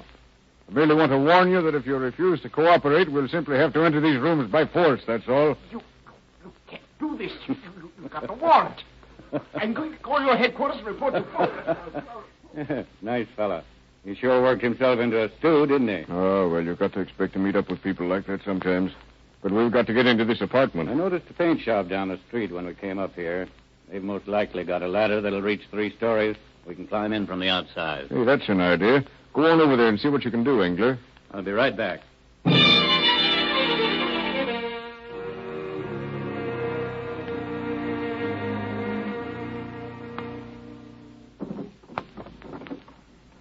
There, that does it. Yeah, that ladder idea of yours was a burst of genius, Engler. Well, look out for your head climbing over the sill there. Ah. Well, let's see what we can find. Doesn't keep this apartment of his very clean, does he? You'd never mistake it for a lady's boudoir, if that's what you mean. Well, I'll begin on these bureau drawers. Find anything? No, nothing yet. Just the usual odds and ends. Keep on looking while I take a glance through this closet over here. The dresser's a mess. Grannis must have... Uh-oh. What is it? Hey, look here, Inspector. Well, a 25 caliber automatic pistol and a box of 32 caliber shells, huh? Yeah, that box of shells makes it look like Ballard's story about buying the gun might be true at that.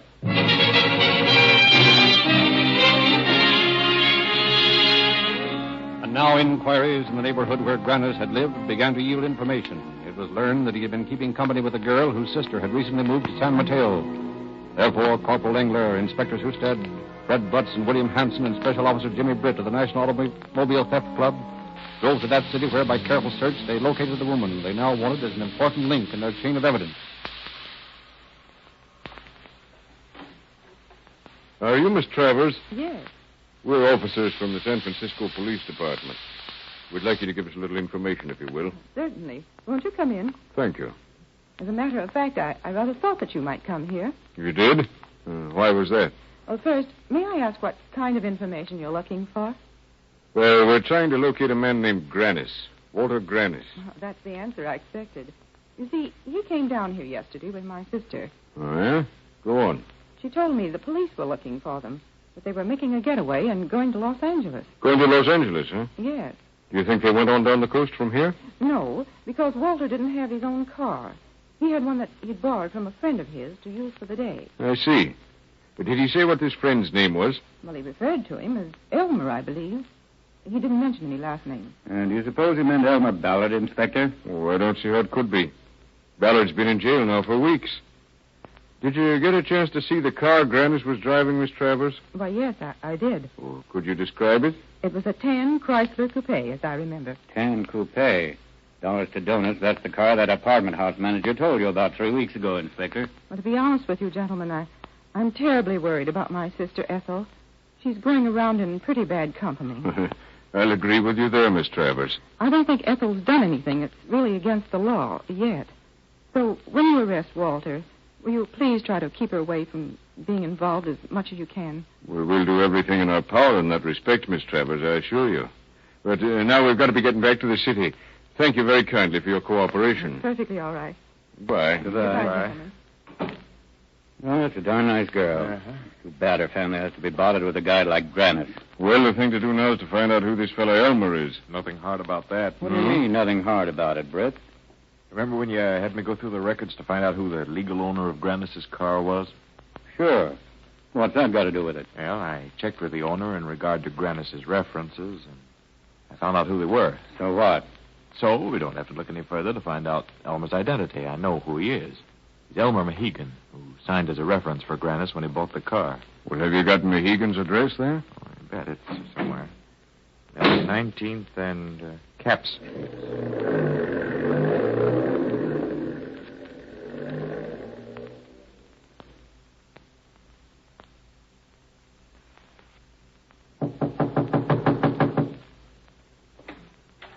How do you do? Is Mr. Mohegan at home? Are you friends of his? Why, yes. Well, he isn't home right now. He just went out with some other people to buy some crabs. They're going to have a chipino. Oh, I see. I don't believe they'll be gone very long. Would you like to come in and wait? No, thanks. We're really having the time right now, but we'll be back later. We want to see him about a job. Oh, well, that's fine. Come back whenever you're ready. I'm sure Elmer will be glad to see you. Thanks. Thanks a lot. That's perfectly all right. Now, listen, boys. Yeah. We've got 2 cars here. We'll split up into 2 parties. Drive each car about a half a block from the house, one up the street and the other down. Park that way. Elmer will be right between us when he drives in, and besides, we'll have a clear view of who arrives and enters the house. Okay. Now, let's get going. Engler, you stay with me. Yes, sir. And be careful, boys. These boys are tough.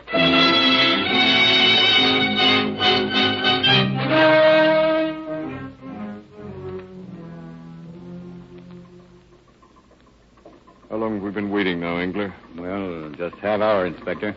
It's taken him a deuce of a while to buy those crabs. Yeah. Say, here comes a Chrysler coupe now, just rounding that corner. Yep, that's it, all right. There's 4 of them in there. A man and a woman in the front and a man and a woman in the rumble seat. All right, boys, pull in behind them. The other car will head them off from the front.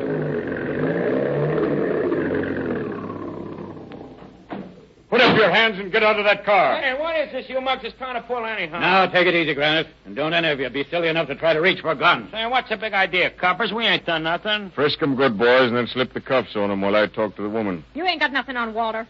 No? What do you know about what Walter's been doing? None of your business.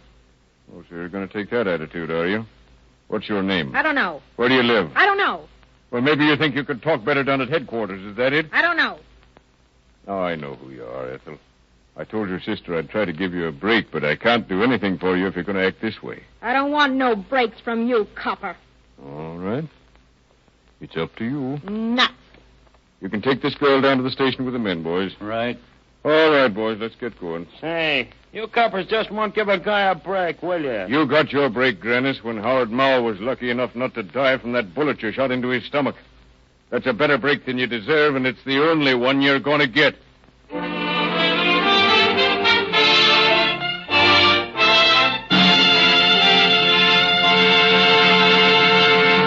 In just a moment, we will hear the concluding facts on this program. Your automobile is just as important a part of your daily life as those which figured in the apprehension of Grannis and Mohegan. Get police car performance with Rio Grande cracked gasoline. Safeguard all of its vital moving parts with Realube, the stronger, tougher motor oil that can't break down.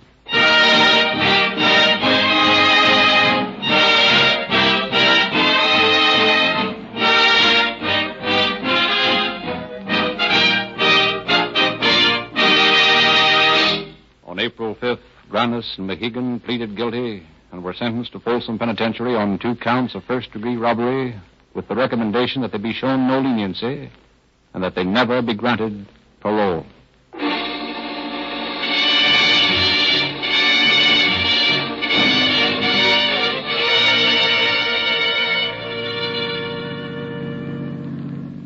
San Francisco Police calling all cars, attention all cars, to cancellation broadcast 245 regarding a holdup. Suspects in this case are now in custody. That's all. Rosenblatt.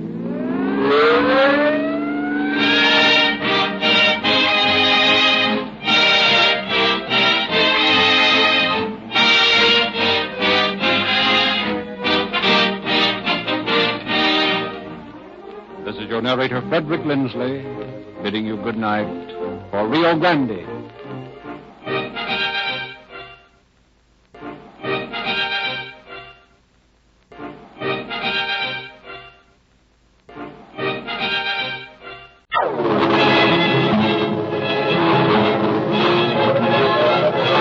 Calling All Cars, the copyrighted program created by Rio Grande. Calling all cars. Attention all cars to broadcast 246 regarding a robbery. Be on the lookout for Roy Gardner, described as 5 feet 10 or 11 inches, 165 pounds, red hair, brown eyes, heavily speckled hands. This man is wanted in connection with the holdup of a mail truck in San Diego. That's all.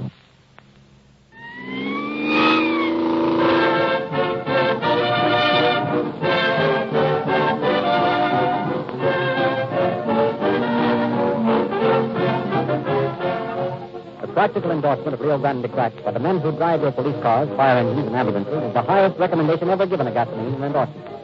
Eagerly sought by many, voluntarily given to one, Rio Grande Crack. For the humorous brands to choose from, a predominant number of your city, county, California, state, and federal government heads gave this better gasoline the call until today. More vitally important emergency automotive equipment is powered by Rio Grande Crack wherever it is sold than any other brand. Equally significant is the continued loyalty of tens of thousands of individual motorists like yourself to this maximum power. Quicker on the takeoff, more miles in the tank full gasoline. Rio Grande appreciates your patronage, commends your good judgment, and says to those who have yet to experience real honest-to-goodness police car performance, begin getting yours tomorrow by dropping around at the nearest red and white station and filling up with Rio Grande Crack, the most favored public-serving gasoline in the West.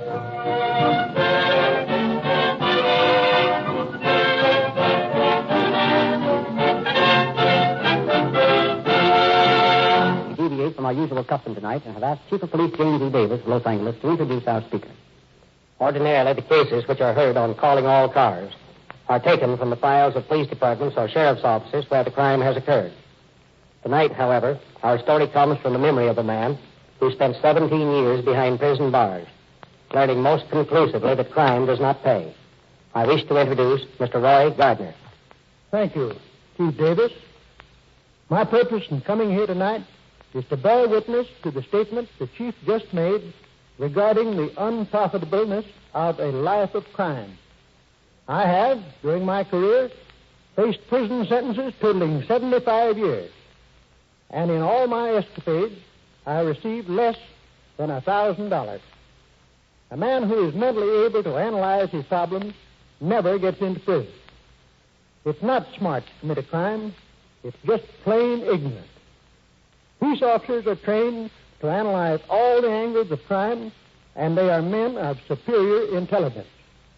I have served time in San Quentin, Leavenworth, Atlanta, and Alcatraz. And I know what I'm talking about when I say that the most trying time of a man's life is when he is attempting to beat the law. I spent 17 years learning that crime does not pay.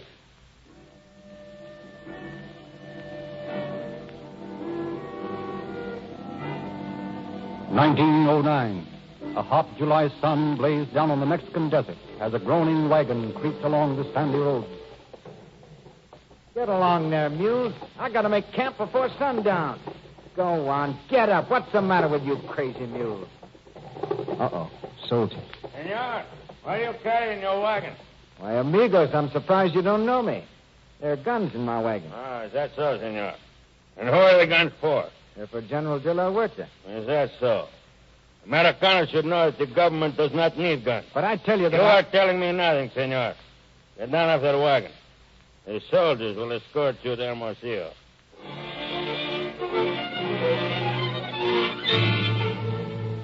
Roy Gardner was taken to the regional headquarters of Hermosillo, tried, convicted, and sentenced to death. He was thrown into a stagnant, rat-infested cell with 3 other Americans. This will be your home, senor, for the next week. Yeah? And then what? And, my friend, we will shoot you. And the 3 dogs who are your cellmates, too. Hot. Sit down and cool off, hothead. Who are you? I'm Doc Campbell. That's Jim Bruce in the top bunk asleep. That other fellow's all right. You can see him when your eyes get a little more accustomed to the gloomy condition of our living room. What are you fellows doing here? We tried to run a few guns. Yeah, me too. But I get out in a week. Is that so? Oh, that's good. Nah, it's bad. I get shot. Congratulations. So do we. Well, why don't you get out of this mud pie jail? What's the use? We haven't anywhere to go. Besides, it's hot outside. Hey, what are you fumbling with that door for? Have you taken a look at this door lately? Lots of times. Well, look, this wood is old and crumbling.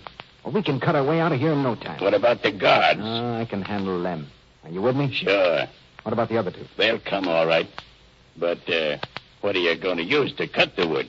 My belt buckle.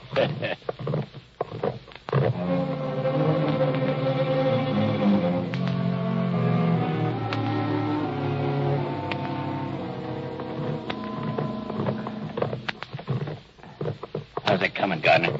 Just about through. Now, listen. When the guard gets close, we smash it the rest of the way. See? Yeah. After that, it's up to us. You ready? Yeah. Ready? We're ready. Okay, here he comes. Get him. That's got him. Come on. There's another guard around the corner. You better grab that guy's rifle and cartridges. We'll need them. Yeah. Hold it. I think that guy's asleep. That did it. Here, let me divide these guns. Now, we're going to have to split up. Yeah. Who wants to go with me? I'll go. Okay, let's scramble.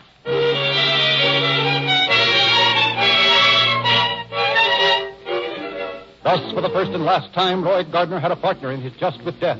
A full week later, he staggered across the border of Naco, Arizona, delirious, emaciated, crazed with thirst. Our scene shifts now to Christmas Eve in 1910 on crowded Market Street in San Francisco. Let me see some of those diamonds that you've got in that tray there, the unmounted ones. It would be a pleasure. About what size stone were you looking for? It doesn't matter. I'll take them all. No, you don't. Put those diamonds down. Stop that man. Stop, please. Stop.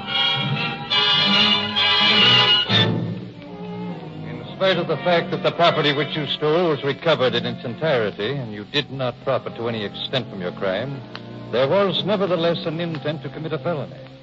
And you did, as a matter of fact, commit this felony. Therefore, I sentence you to San Quentin Penitentiary for a term of not less than 1, nor more than 10 years. It is June 1912 in San Quentin Prison. Murphy! Hey, Murphy!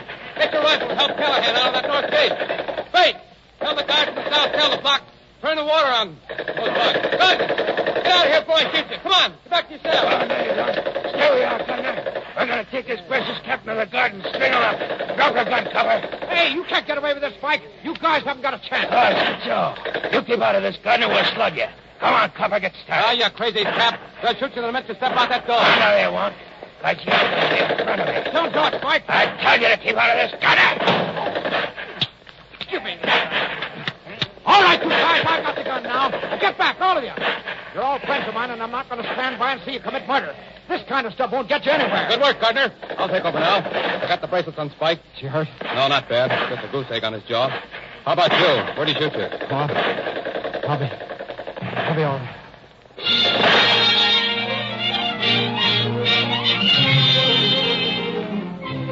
For that strange quirk of heroism, Gardner was granted a parole with only half his term served. So from 1915 to 1920, Roy Gardner was a model citizen.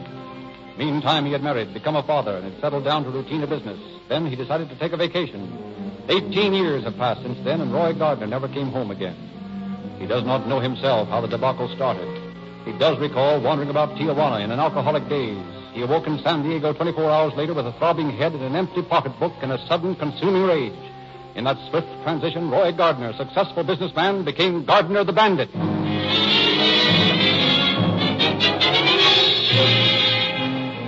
On the afternoon of April 27th, Roy Gardner stood near the registry window of the San Diego post office. He saw a bank clerk deposit 2 heavy packages. He heard the messenger say, "Here's $50,000, Joe. It's got to be in Los Angeles tonight." Just before train time, Roy Gardner slipped into a dark alley behind the post office and finally located the truck carrying the registered mail. He waited until it crawled slowly through the alley and made a flying leap for the rear end and hung on as it sped down the dimly lit street.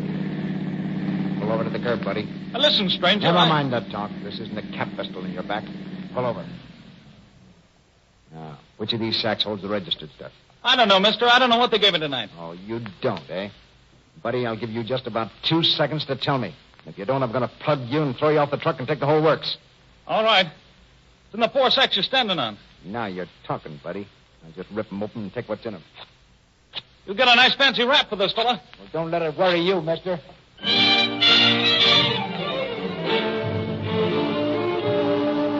Back in his cheap hotel room, Gardner found his haul had netted him $67,000. With the money, he fled northward to Del Mar, found an isolated field near the town, and buried the money. Meanwhile, back in San Diego, the keeper of the hotel was looking over mug pictures in the San Diego police station. Yeah, that's the man right there. That's the fellow who stayed at my place 2 days, and then he didn't show up anymore. And he left the day the mail truck was held up. And there's his suitcase right there. It's got his name on it, R. Gardner. And here are the mail sacks I found in his room after he left. That's the man, all right. One thing Gardner did not know when he held up the truck was that the numbers of all the bills in that shipment were registered and known to authorities. Consequently, he was easily traced to his nearby hideout, captured, and brought before the United States District Judge. Roy Gardner, you have been charged with the crime of robbing the United States mail. The evidence has been presented. It points indubitably to your guilt. In view of this evidence, you have pleaded guilty. And in consideration of your prison record, I hereby sentence you to serve a period of 25 years in McNeil Island Federal Penitentiary.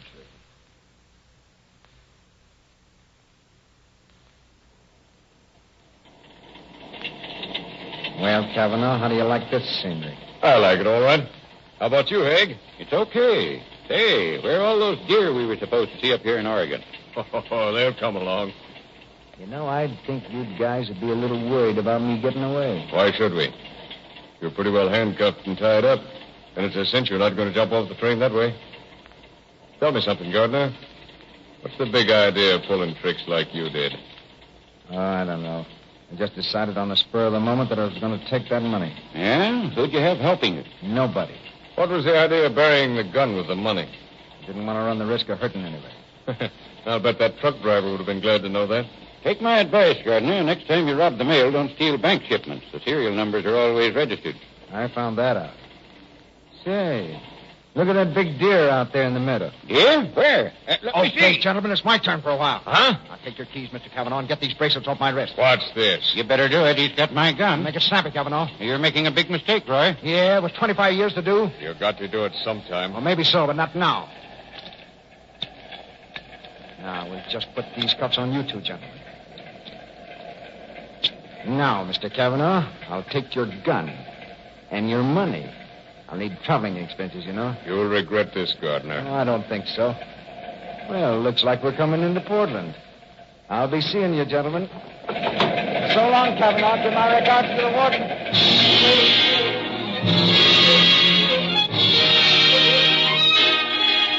In the days that followed, Gardner moved like a man in a nameless marathon, plodding, gasping, his ears throbbing to the tread of pursuing feet. He stole a motorboat at Rainier and shot down the Columbia to Astoria, where the sea swallows the river's rush. He took a train to Tacoma, Seattle, and Bellingham. He stole a car and fled across the Canadian border. He boarded a Canadian Pacific train at an obscure station and debarked in distant Saskatchewan, and finally, bearded and red-eyed, he reached Minneapolis. For months, he led a charmed life. Then the haunting memory of his wife and child dulled his wits, and there was born a nostalgia that could not cope with caution. And in spite of the ring of armed men assigned to keep an eye on his wife's residence, Gardner took the 50-1 chance and slipped through, and somewhere the two met.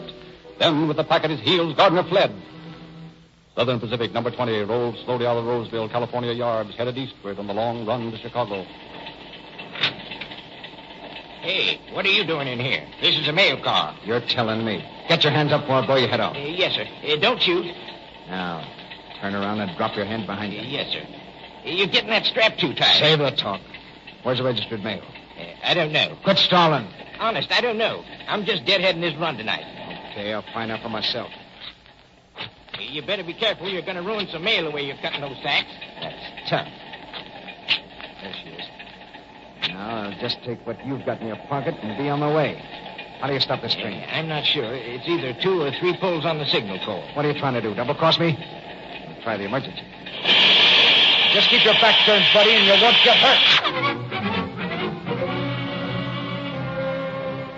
But Roy Gardner was not fated to profit from that robbery. Next morning, a quickly formed posse found the stolen mail pouch with its $175,000 intact. Gardner had kicked it off the train and had lost it in the darkness. On the evening of May 23rd, 8 days after the robbery, Chief Special Agent O'Connell and his assistant, George Locke, made a startling discovery. Hey, O'Connell. You see what I see? I don't know. What is it? See that fella going into that gambling joint down there in the middle of the block? Yeah, I've seen that guy before. I'll say you have. That's Roy Gardner. Come on, let's go down there. Are we going to try and take him ourselves? No, there's Austin and McShane just coming out of that restaurant over there. We'll call them over.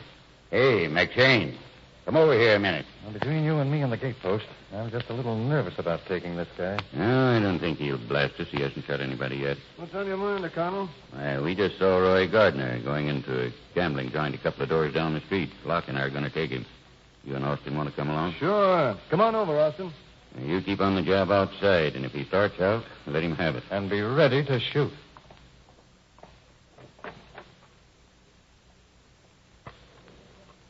That's nice work, boys. A couple more hands like that, and I'll be sitting pretty. Don't move, Gardner. Hey, what's coming up here? They're raising your ante. We're going to call you. Get on your feet and don't make any false moves, or you're going to get hurt. Okay, partner. You don't have to jam that gun in my neck so hard.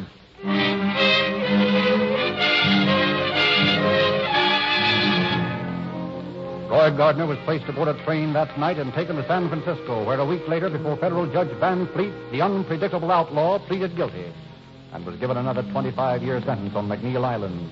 Loaded down with an Oregon boot and fairly clanking with chains, Gardner started his northward journey in the company of Deputy United States Marshals Thomas Mulhall and D.W. Wrinkle. Look, Mulhall, these handcuffs are too tight. So what? I want them tight. Someday I'm going to blast you. That's what all you guys say. Well, you're not fooling with a kid now, Mulhall. I've got 50 years staring me in the face, and if you think I'm going to do it, you're nuts. What are you going to do about it? If I get my wrists out of these handcuffs, I'll show you what I'll do. Yeah, but you're not going to get your wrist out of those handcuffs. Okay, skip it. What time is it? It's 7:30. What do you care? You're not going anywhere. Maybe not.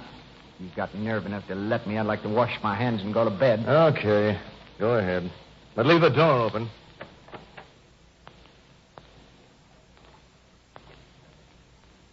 Okay, smart guy, get your mitts up. Where'd you get that gun? Wouldn't you like to know? You won't get away with it. That's what they all say. Get over there and get these handcuffs off. And you, Wrinkle, keep your mouth shut and don't you make any funny moves. Now, Mr. Mulhall, I'll take your gun if you don't mind. Now stay right where you are, Wrinkle. Drop your gun on the floor. That's fine. Now pick it up and hand it to me, Mulhall. Yeah. By the barrel, wise guy. All right. Okay. Get these cuffs off. Yeah. Now, we'll put them on you and your silent friend there. You don't suppose he's scared, do you, Mulhall? No. Now, we'll just equip our Mr. Mulhall with this Oregon boot. I ought to kick your teeth out. And I'll borrow your wallet like this. Yeah. And be on my way. Incidentally, Copper, I never intended to shoot you anyway. That's big of you, Gardner. If I'd have been in your place, I'd have shot you down like a dog. Well, so long, Coppers. Give my regards to the ward.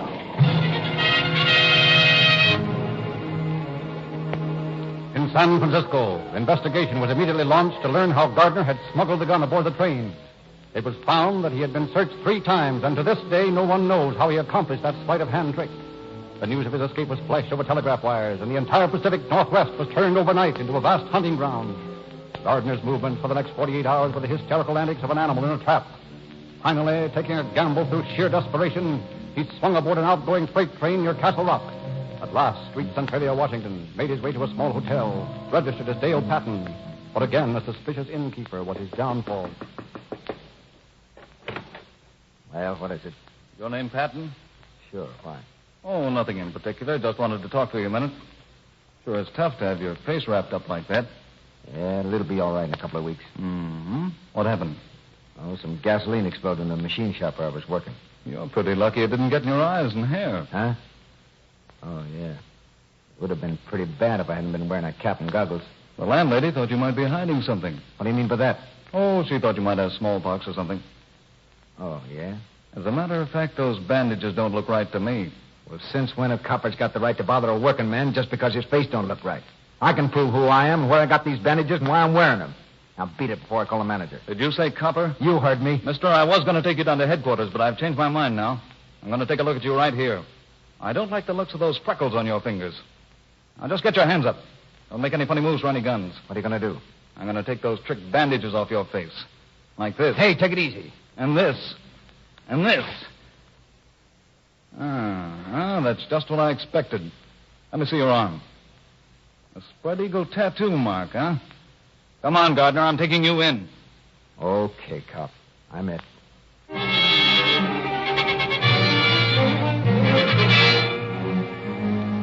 Thus, after long months of matching wits with the law, Roy Gardner reached that cold, windswept St. Helena, McNeil Island.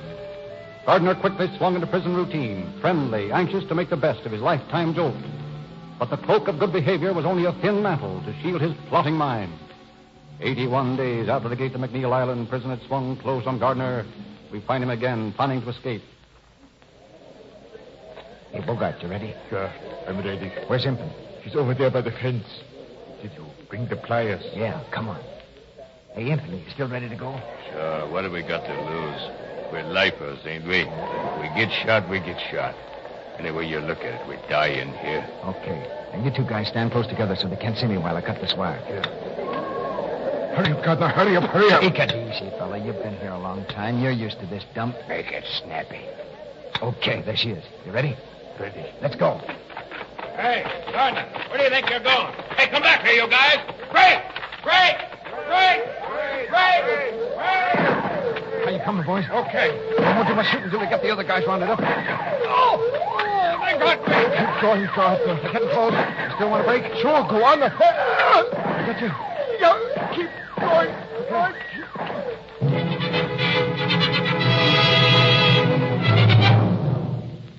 Hours later, as the gathering darkness swept over McNeil Island, guards toured the thickets with searchlights, but found no trace of the missing Gardner. The search was finally abandoned. Gardner had escaped again. Under a pall of lowering smoke from a fire started to rout him out of hiding, Gardner had crept back through the hole in the fence and for 6 interminable days lay hidden in the loft of the prison barn. Then one night as the fog swirled and eddied across the bleak island, Gardner made his halting way to the coast, plunging into the icy water, Puget Sound, drifted with the tide toward the mainland 2 miles away. Then, one morning in the office of the San Francisco Bulletin, the managing editor received a letter. Hey, Bill, come here a minute. Okay, just a minute. Don't give me any of that just a minute stuff. Get over here. All right. Keep your shirt on. After all, we had to get that story out on that movie dame that just hit town. The devil with that. Take a listen to this letter I just got. It's from Roy Gardner. Oh, now look, boss. You're old enough not to fall for such things as that. Shut up and listen. Give me a cigarette. I said shut up. You think it'd kill you to do without one of those things for 10 minutes? Now, here's Gardner's letter. I got shot in each leg before I got to the thicket. I was pretty dizzy and weak from loss of blood, so I crawled under a thick bush behind the fence and covered myself up with leaves. Just a babe in the woods, huh? I stayed there till long after midnight. I could hear the guards beating the brush all around me. When they moved away to another part of the island, I crossed the field to the prison farm barn. I dragged myself up into the haystack and stayed there the rest of the night. Didn't even wait until the cows came home. Oh, shut up. I was desperate to get off McNeil, and I figured I would have to swim across to Fox Island. Believe me, I wouldn't do it again. It was the toughest swim I ever had in my life. I was nearly unconscious by the time I got across. Yeah, if he'd been conscious, he wouldn't have tried it in the first place. Oh, now look, Bill, will you keep quiet? I crawled along the shore, found another barn, and fell asleep there. I stayed on Fox Island for 4 days, milking cows and eating apples. And then I finally got across to the mainland where a friend of mine took care of me till the wounds in my legs were better. Who's the friend? That's what we'd like to know. Listen to the rest of the letter. I want you to tell my wife not to worry about me and to tell her that I'm through with crime. I also want to tell the world that I'll make good if they'll only give me a chance. Yeah, I'll bet. Good. Husky Hall out of a mail car. Well, he's enclosed a letter here to the president asking for a chance to go straight. He doesn't want a pardon, he says, just a suspended sentence. Yeah, I bet he does it that. Well, what do you want me to do about this? Slap this thing on the front page. Give it everything you got. As soon as the copy desk gets a head on it, let me see it. I'm going to get me a job in a nice, quiet boiler factory.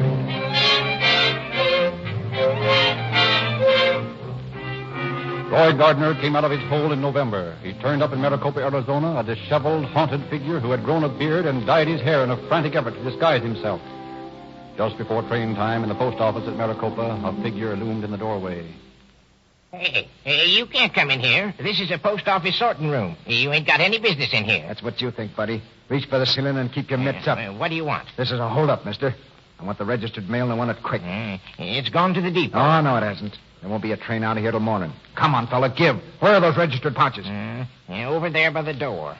All right. Put your hands behind you. And we'll just tie you up with one of these nice, heavy cords here. Hey. Now take your gun. That's just in case. Now, if you're a smart boy, you'll keep your mouth shut till I get out of here.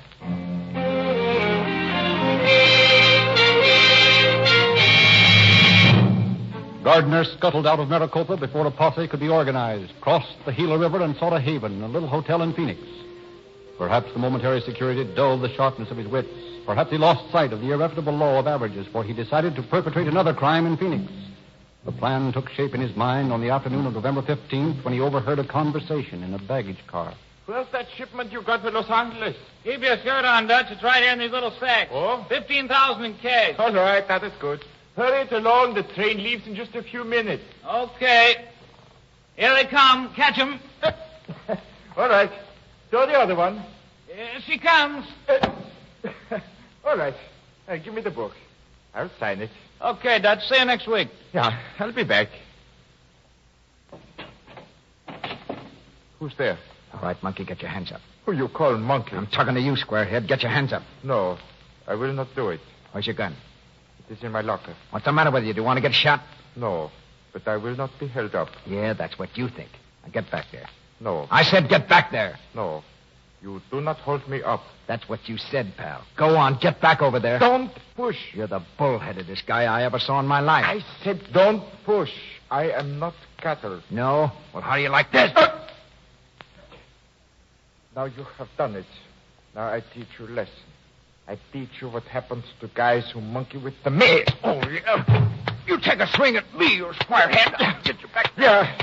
You find out. Hey, I'm scared of you. Get in here. Hey, come quick. Bring a rope. I have got a bandit. Huh?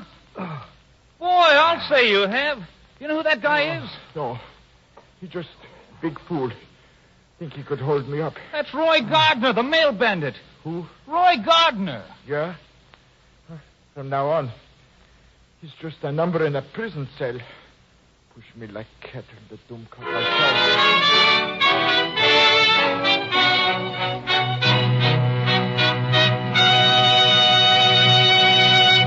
In just a moment, Chief Davis will give us concluding facts regarding our program. But first, just a reminder.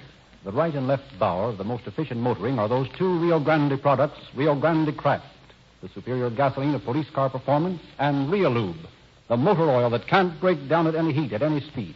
The newest and finest motor oil sold in the West. And now, Chief Davis.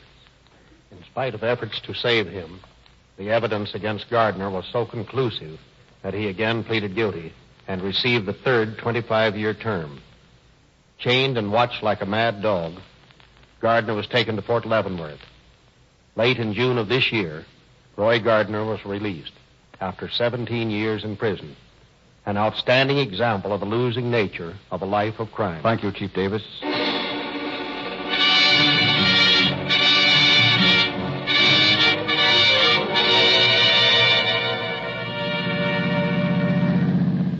Los Angeles Police calling all cars. Attention all cars. Broadcast 246 regarding a robbery. Suspects in this case has served his sentence. That's all. Rosenquist.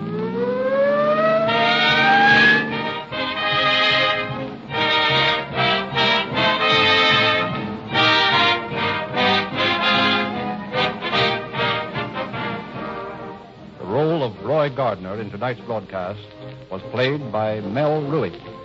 This is your narrator, Frederick Lindsley, bidding you good night for Rio Grande.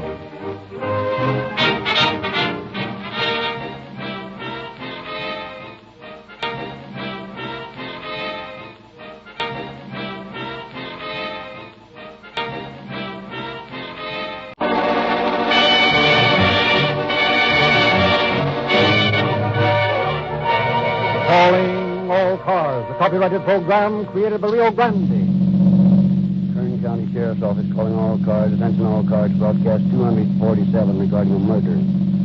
Assist the officers at Wasco in preventing a lynching. That's all. Rosenquist.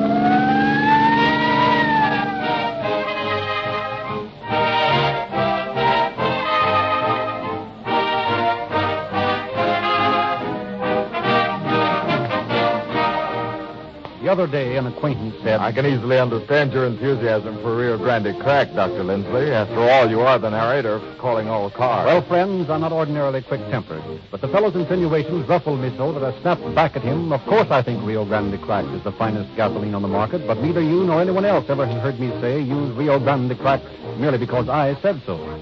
I have always, and again do so tonight, pointed to the fact that the best authorities connected in no way with Rio Grande, the men who drive the most as pilots of your police cars, fire engines, and other emergency equipment, have given Rio Grande Crack the most trustworthy and authentic reasons to deserve your loyalty. And all I say is, to those of you who haven't been getting the lightning pickup, maximum power, greater speed, and longer mileage of police car performance, visit the red and white Rio Grande station nearest you in the morning and begin getting it with Rio Grande Crack. This great motor fuel is first in public service and should be first in yours.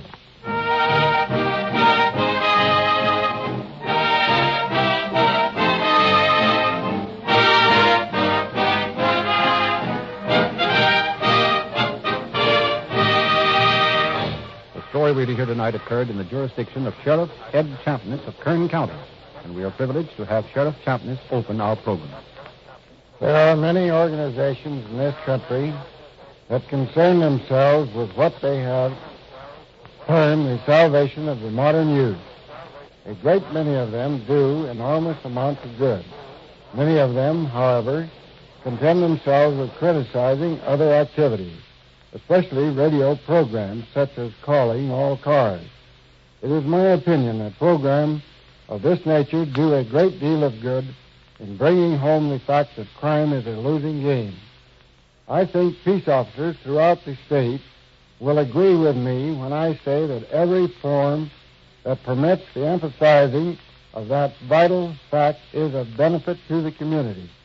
The problem of crime among juveniles is one that is causing constant and increasing trouble to peace officers, and we welcome every chance to stress the fact to boys and girls that crime does not pay. Our story tonight will demonstrate again the truth of this statement.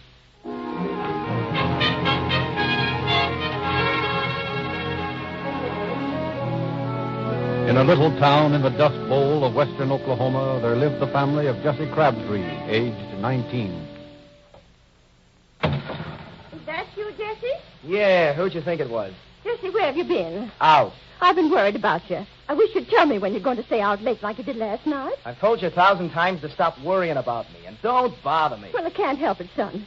I don't know what I'm going to do about you. You don't have to do nothing. Just leave me alone. Son, why do you talk that way to your mother? Because I'm fed up with your yapping. Did you try to find work yesterday? Yeah, what of it? You're always happier when you're working.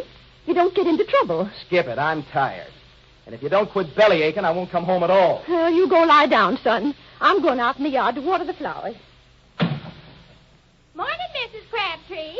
Jesse get home all right last night? Oh, yes. Oh, yes, he did. He sure does a lot of running around for a young feller. Yes, I worry a lot about him.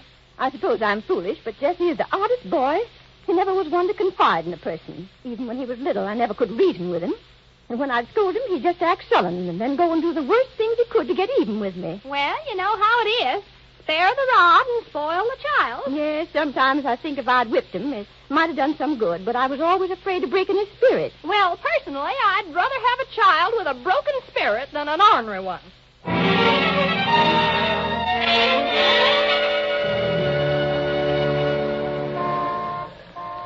Hey, Jesse, got a cigarette? I'd be smoking it if I did. What's the matter? You gone soft?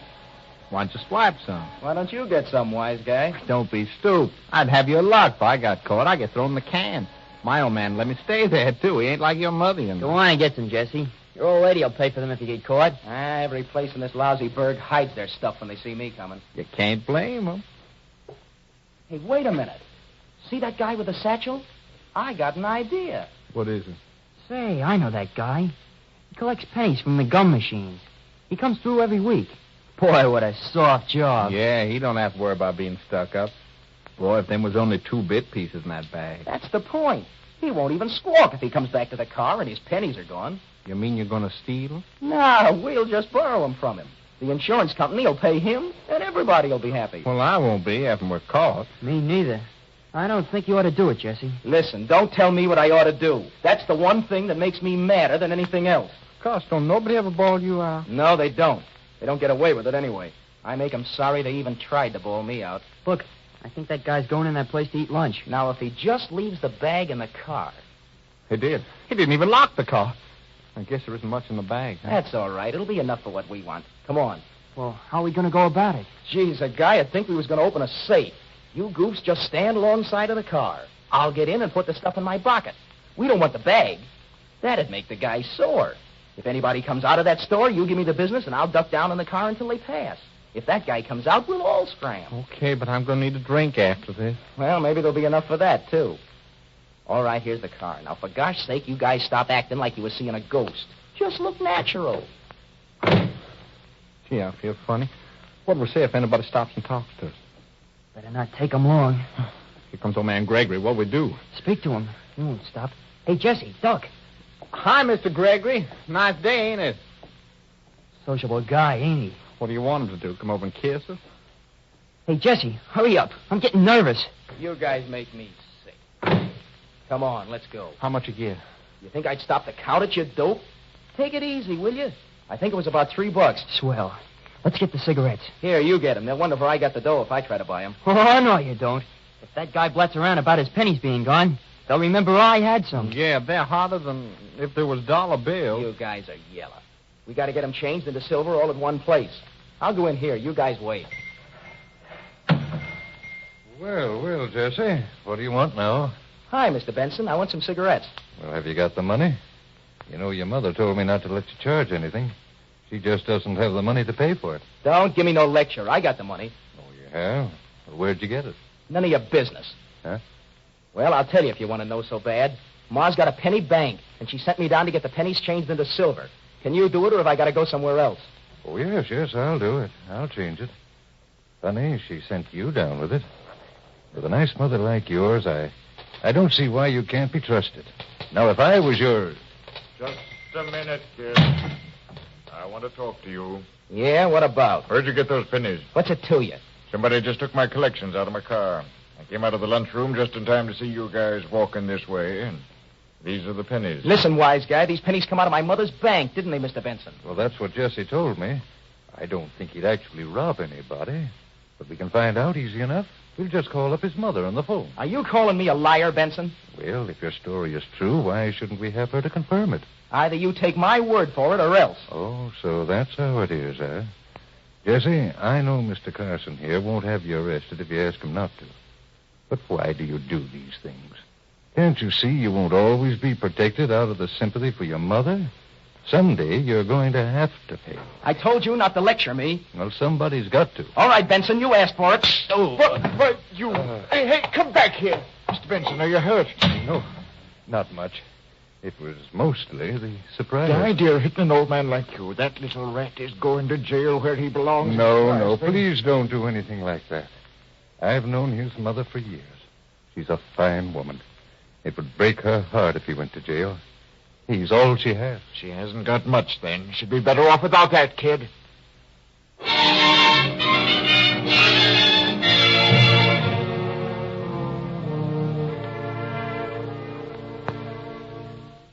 Is Mr. Benson going to bring charges against Jesse, Mrs. Crabtree? Oh, Carl Benson wouldn't think of doing anything like that.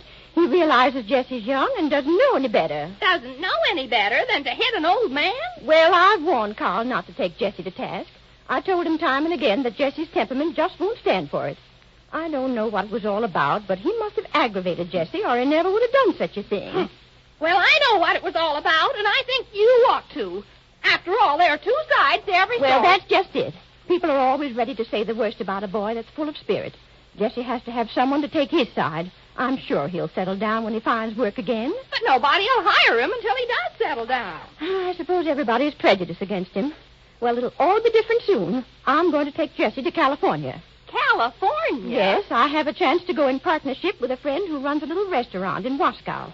It's just another small town, but it's far enough away from Oklahoma for Jesse to get a fresh start. Well, I just hope it's not too fresh.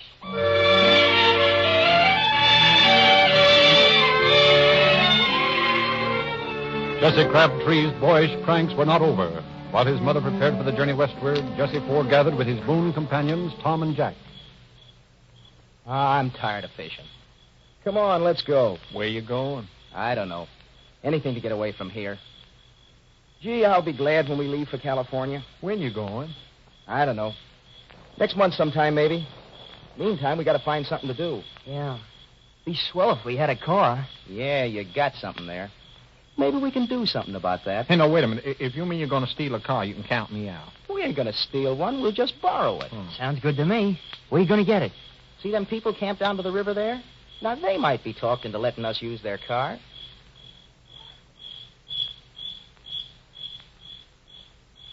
Hey, mister, we gotta borrow your car for a few minutes. It's an emergency. What do you mean, an emergency? We gotta go someplace, and we ain't got time to answer questions. The key's in the car, Jesse. You guys get in. I'll handle this. Hey, wait a minute. What's all this about? I told you, mister, so don't get tough about it. I ain't meaning to fix flats with this tire iron. Hey, listen, you kids can't get away with this. Oh, don't argue with them, Joe. Let's go call the police. Keep your trap shut, sister. Don't you kids realize the jam you'll get into over this? What'll your parents say if Listen, they... guy, don't try to bawl me out. That's just what you need, a good bawling out. I told you to shut up. Put that iron down.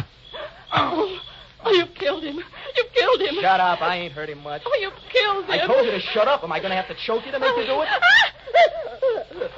Well, that'll take care of her. Come on, let's get out of here. Well, boys, how do you like the car I borrowed?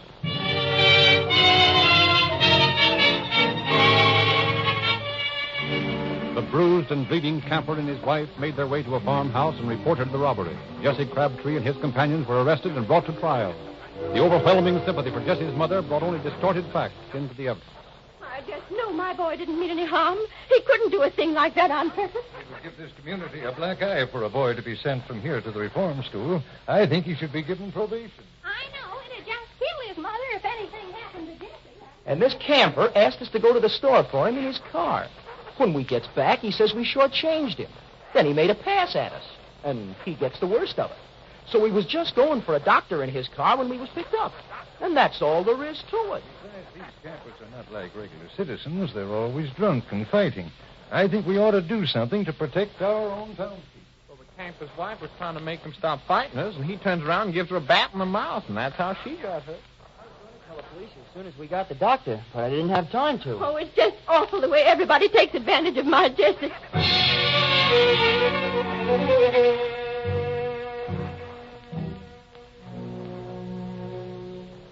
There has been a great deal of conflicting testimony in this case. Too much of it, in fact. Jesse Crabtree, stand up. I'm going to give you what I think you need more than a sentence. I'm going to talk to you like a father. Skip it. What's that, young man? I said skip it. If you think I'm not guilty, turn me loose. If I had a father, he wouldn't give me no lectures. I don't need them. Jesse, your attitude is your principal offense. I warn you that someday it'll get you in serious trouble. I won't antagonize you because I think you can be helped.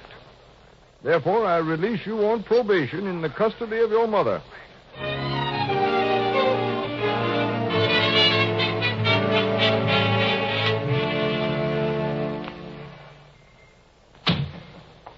Hello, Jesse. I haven't seen you since the trial. I hope your narrow escape taught you a lesson. Yes, it did, Mr. Benson. That's why I came down to see you. Well, that's fine, Jesse. Now, if there's anything I can do, I'd be glad to, for your mother's sake and yours, too. There sure is something you can do. You see, I've decided to get a job and help Mother until we go to California. Oh, splendid, splendid. I can't furnish a bond, but I'd be glad to recommend you. Oh, you won't have to do anything like that. Oh, I guess everyone in town knows you anyway. Yeah, that's the catch. And that's where you come in. What do you mean? Well, you can give me the job. Oh, but Jesse, that's out of the question. There's not even enough work here for me. Oh, that won't matter. I won't be here much, and you won't have to pay me much money. Well, what you're getting at, but it's utterly impossible. How old are you, Mr. Benson? Huh? Why, I'm 50 years old. Boy, I'll bet you were a wow with the ladies in your day. What are you driving at, Jesse? Well, I just got to wondering the other day why your wife should still be so jealous. If you haven't got anything else to talk about, I've got work to do. You and Mother have been pretty good friends, haven't you? Oh, go on. It's funny. You never know how sly somebody is until you get to thinking about them. Huh? I've got to take my hat off to you. Your old lady would, too. If I told her what I know, it would knock her hat off. I've always believed that in every human being, no matter how low, there was some spark of decency. But I don't believe that any longer. Now, don't get all heated up. All I'm asking for is a few lousy bucks a week for a few weeks.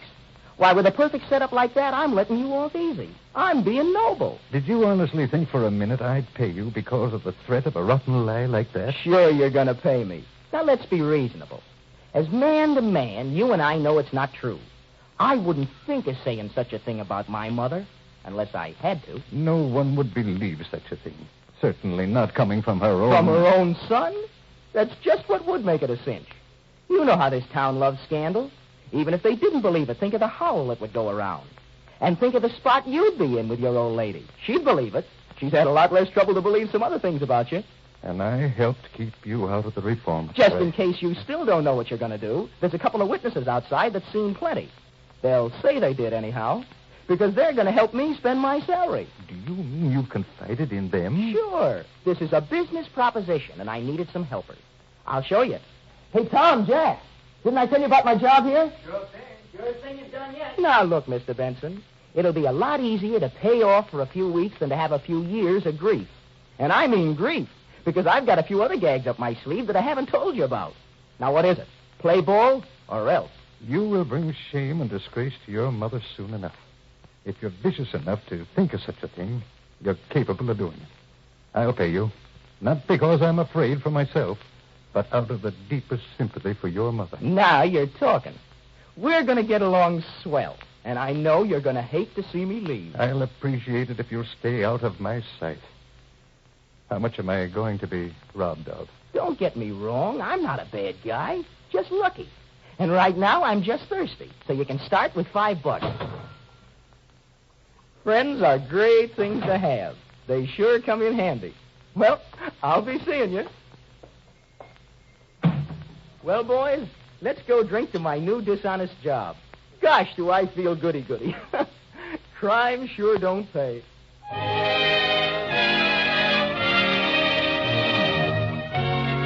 Jesse Crabtree drank continuously and stayed away from home for days at a time. In answer to his mother's questions as to the source of his funds, he was evasive as usual. Then on the night before their departure for California... Hey, Tom. Yeah? I got a couple of pints. Let's get your old man's car and wind things up right. Oh, he never leaves the keys at home when he goes away. Well, Jack here can fix the ignition, can't you, Jack? Sure. Let's get it. Okay. We'll serve him right, but never let me have it. I sure don't know what we're going to do for drinks after you leave, Jesse. Yeah, how about letting us in on your graft with Benson, huh? No, I promised him it would quit when I left. I got to keep my word, don't I? Besides, it wouldn't work for you. You just don't have my luck. Yeah, I bet you have to listen to plenty of lectures. Yeah? I cured him of that. Nobody's tried that on me for a long time. They hit me shoving this garage door, huh?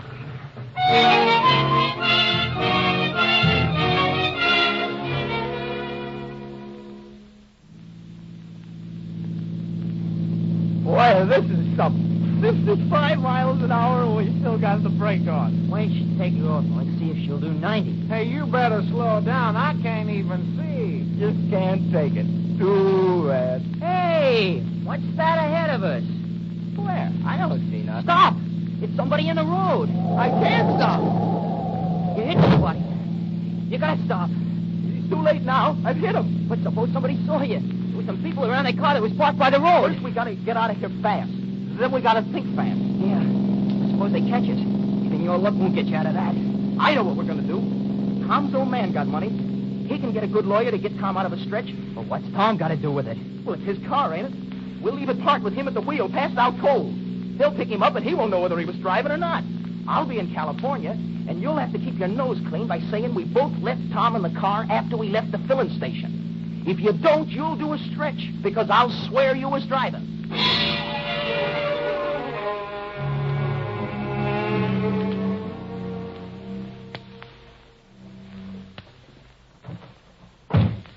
Hey, Mom, get your stuff together quick. We got to start for California tonight instead of tomorrow. Yes, but why?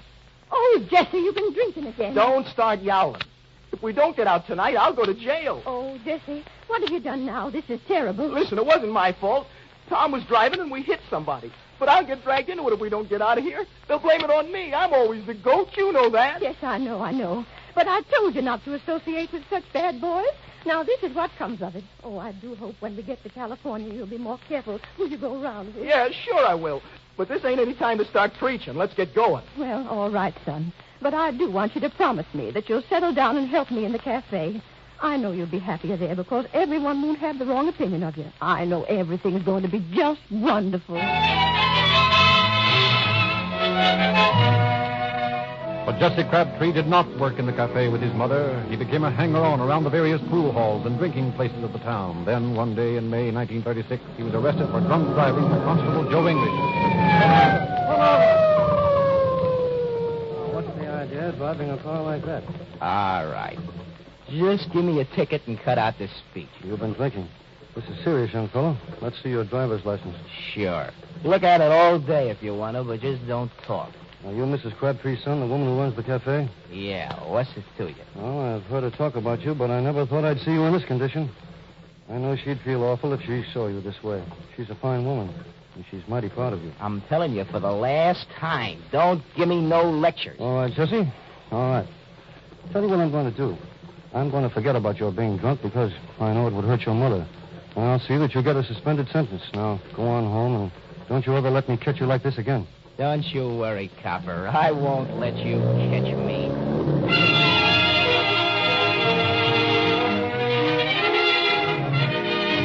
3 weeks later, for the fourth time, English picked up Jesse on the streets, drunk. Jesse, this is the last time I'm going to do this for you. I don't know why I've done it as much as I have. Unless it's because I had a fine mother. And I'll never forget her. And you've got one. But you forgot her long ago. They're just no good. Now, I'm coming around here tomorrow and give you a talking to like you've never had before in your life. And you better be sober. You'd better not come around. Jesse, I've treated you like a father. You know I haven't any grudges against you. I've done everything I can to help you. Aren't you human? What more do you want me to do? I don't want you to do a thing. All right. That's the way it is. Well, I'm warning you now. And I want you to remember it. The next time I pick you up driving a car while you're drunk, you're going to jail. It's the best and safest thing I can do for you and your mother. Okay, copper. That's the way it is.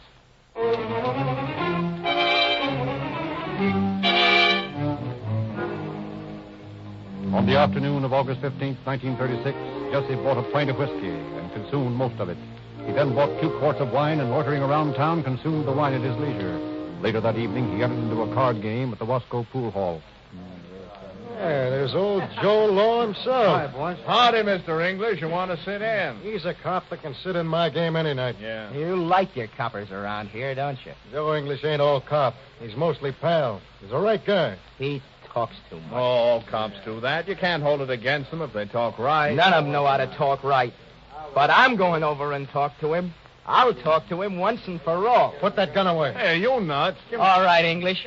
This is your last chance to make an impression on me. What do you got to say? Put that gun down, kid. You don't know what you're doing. Got it, boys. He's killed me. Shot Joe. Grab him! Let go of me! Come on! Grab him! Come on! Hold him! Somebody get a rope! Grab the rope! Come on!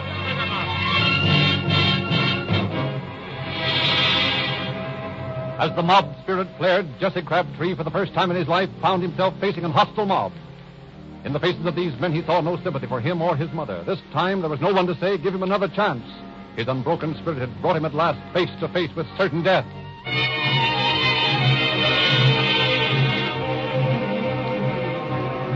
Meantime, word had been flashed to the office of Sheriff Champness in Bakersfield, 28 miles away. 33 minutes later, Sheriff Champness pulled to a screeching stop in front of the pool hall in Wasco. With him rode Deputy Jack Fox.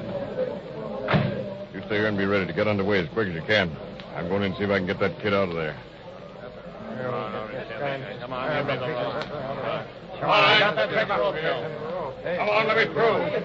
Let me through. We don't need no sheriff here. No, we can take care of this ourselves. Let's string him up. We ain't going to string him up. As soon as we find another piece of rope, we're going to tie him between those cars and drag him apart. Oh, wait a minute, man. Wait a minute. There's no point in doing this. Look here, Champness.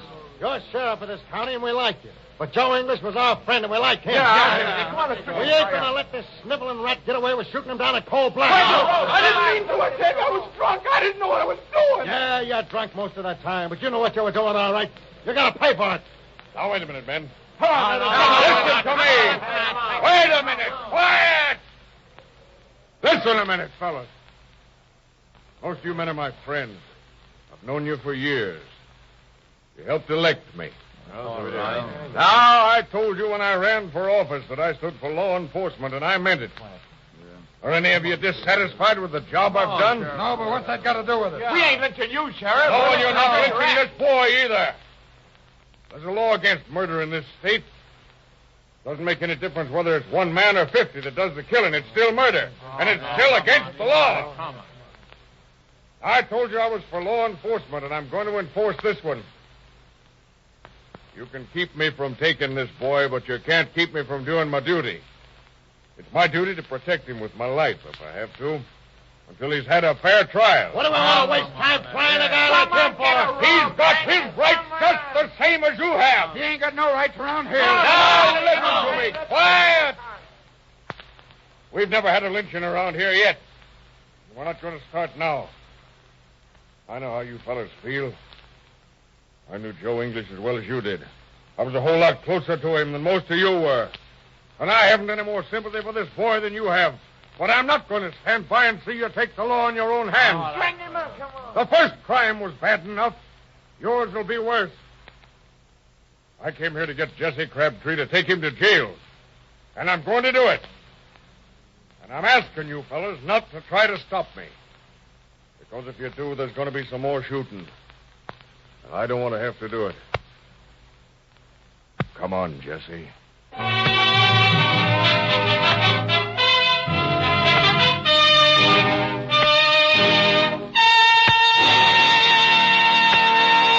In just a moment, Sheriff Champness will give us concluding facts regarding our program. But before presenting him, friends, I'd like to say that the popularity of police car performance, Rio Grande cracked gasoline, and can't break down Realube motor oil is due to the actual tests of thousands who have tried these two superior products and thus become the friends and customers of Rio Grande for life. They are the finest petroleum products you can buy. And now, Sheriff Champness. On August the 28th, Jesse Woodrow Crabtree was brought to trial in the Superior Court of the County of Kern. And after hearing all the evidence, a jury of 12 men and women brought in a verdict of first-degree murder, but suggested to the court that leniency should be shown the prisoner in respect and sorrow for his poor mother. The court sentenced Crabtree to life imprisonment in the San Quentin Penitentiary for one of the most atrocious and brutal crimes committed in Kern County. Thank you. It might be added that the jury in their recommendation of leniency did not suggest any compensation for the great loss suffered by Mrs. Joe English or her daughter. Thank you, Sheriff Champness.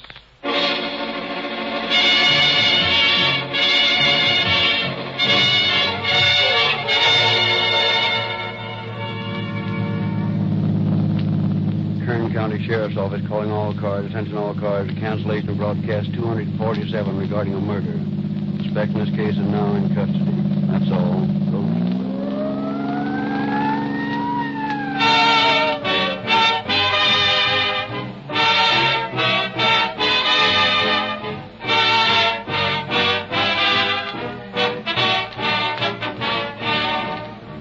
This is your narrator, Frederick Lindsley, bidding you good night for Rio Grande.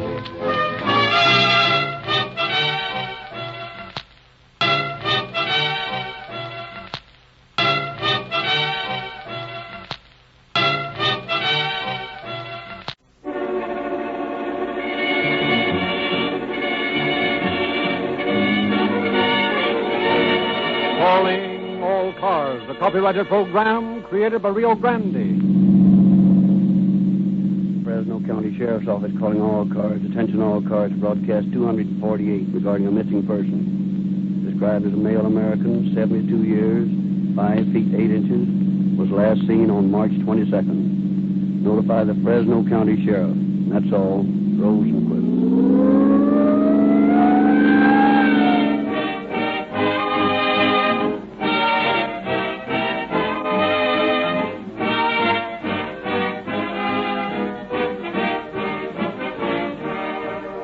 I believe it's true, friends, that you get out of an automobile just about what you put into it.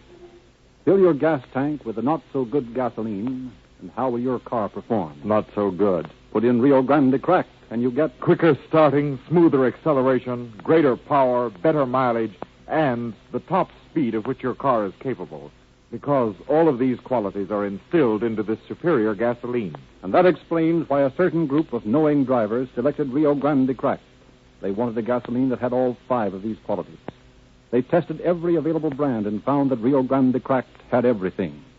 That is why more police cars, fire engines, ambulances, and other emergency equipment on the boulevards and highways of California today are powered by Rio Grande Cracked than any other brand.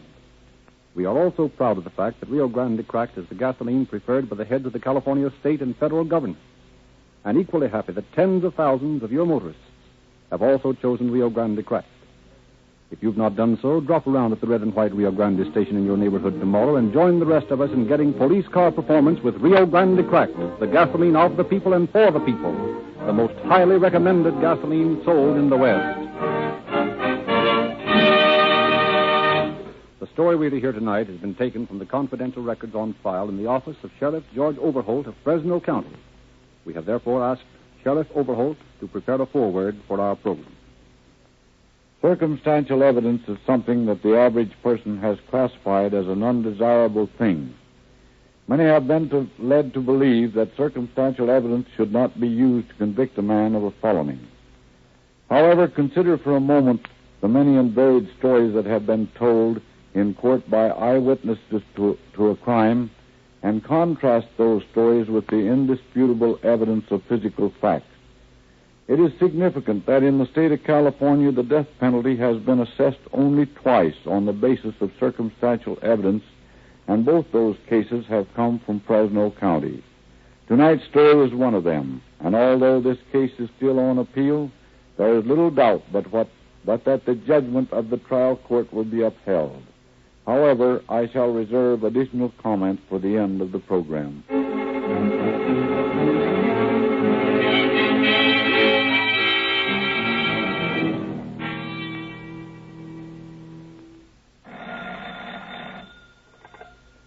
Sheriff's Office. Overholt speaking. This is the County Welfare Bureau. What can I do for you? Well, we've just been out to the shack where old man Leek lives. He isn't there. Well, what do you want us to do? Well, I think you should investigate. The old man has been coming in regularly every week for the past couple of months. We haven't seen him now in 2 weeks.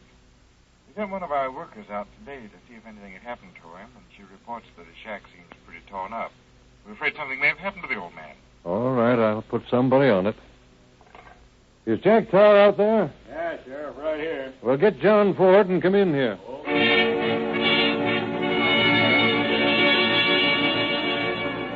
Deputy Ford and Tar made an inspection of the missing man's cabin, but found nothing to arouse their suspicions. They returned to the office to report their findings to Overholt. Well, Tar, what did you and Ford find out on that leak job? I don't know. I don't see anything to worry about. Looks to me like the old man just wandered off somewhere, and while he was gone, somebody broke into the joint. The place has been pretty well ransacked.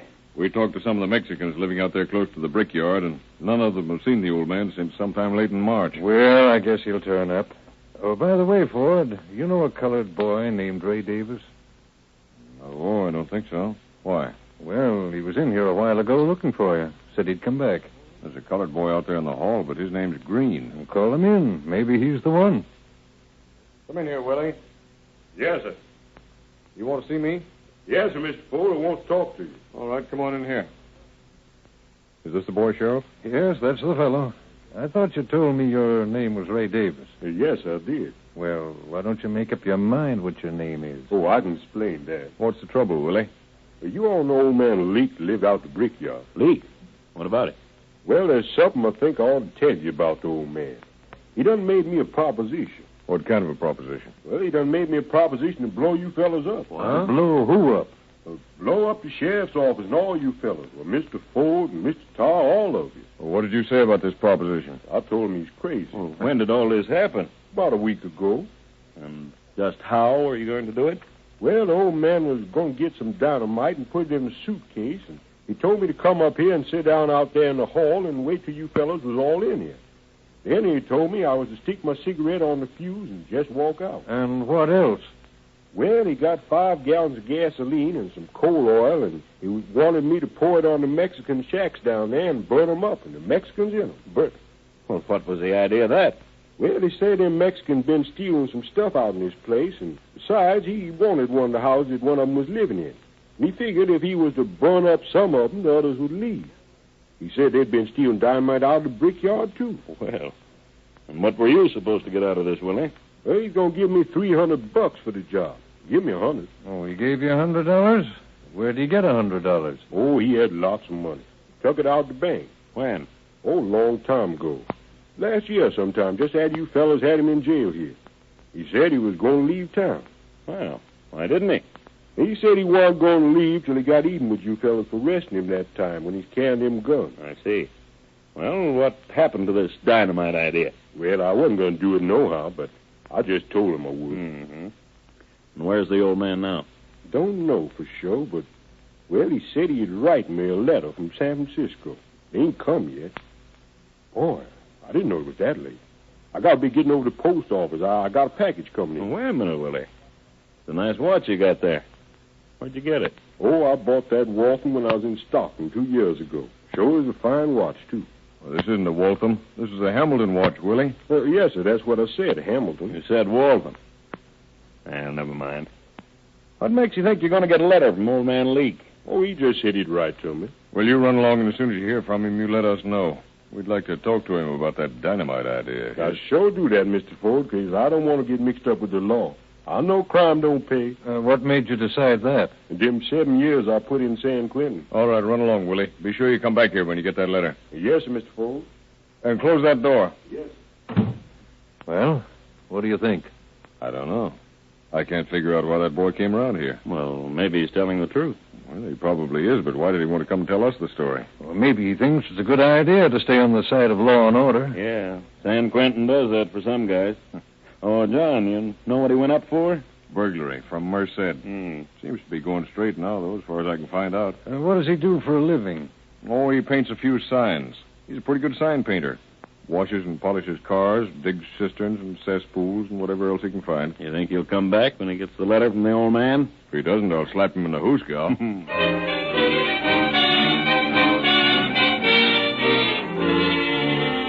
2 days later, on the 31st of March, Green again puts in an appearance at the sheriff's office. Well, Mr. Ford, I got the letter. That's so? Let's see it. Come on in the office. Yes, sir. Willie got his letter, Sheriff. Oh, that's so? Yeah. Let me read it. Willie, are you sure Leak wrote this letter? Yes, sir, I'm pretty sure. Why does he call you Ray Davis? Well, that's on account of the other letter in the package. Now, wait a minute. What letter and what package? The letter with the check in it. Maybe you better tell us about that one, Willie. Well, sir, the other day before Mr. Leak left, he called me over and he said to me, Willie, how'd you all like to go in business? What kind of business? Oh, you know, the sign painting business. Go on. Well, he said, here's a $100 bill. Now, you take it and go buy yourself something. But don't cash that bill in Fresno, because he'll get suspicious and start asking you questions. Who is this that was going to get suspicious? Well, I don't know, but I reckon he meant you fellas here in the office. Well, what did you do with the $100 bill, huh? Well, I put it in the envelope. No, I didn't. I give it to Mr. Leak, and he put it in the envelope and sent it to Montgomery Ward and Oakland. Well, what did he do that for? Well, I wanted some records for my phonograph, so I marked off the records I wanted on the page in the catalog and give it to Mr. Leak. He put it in the envelope and sent it off.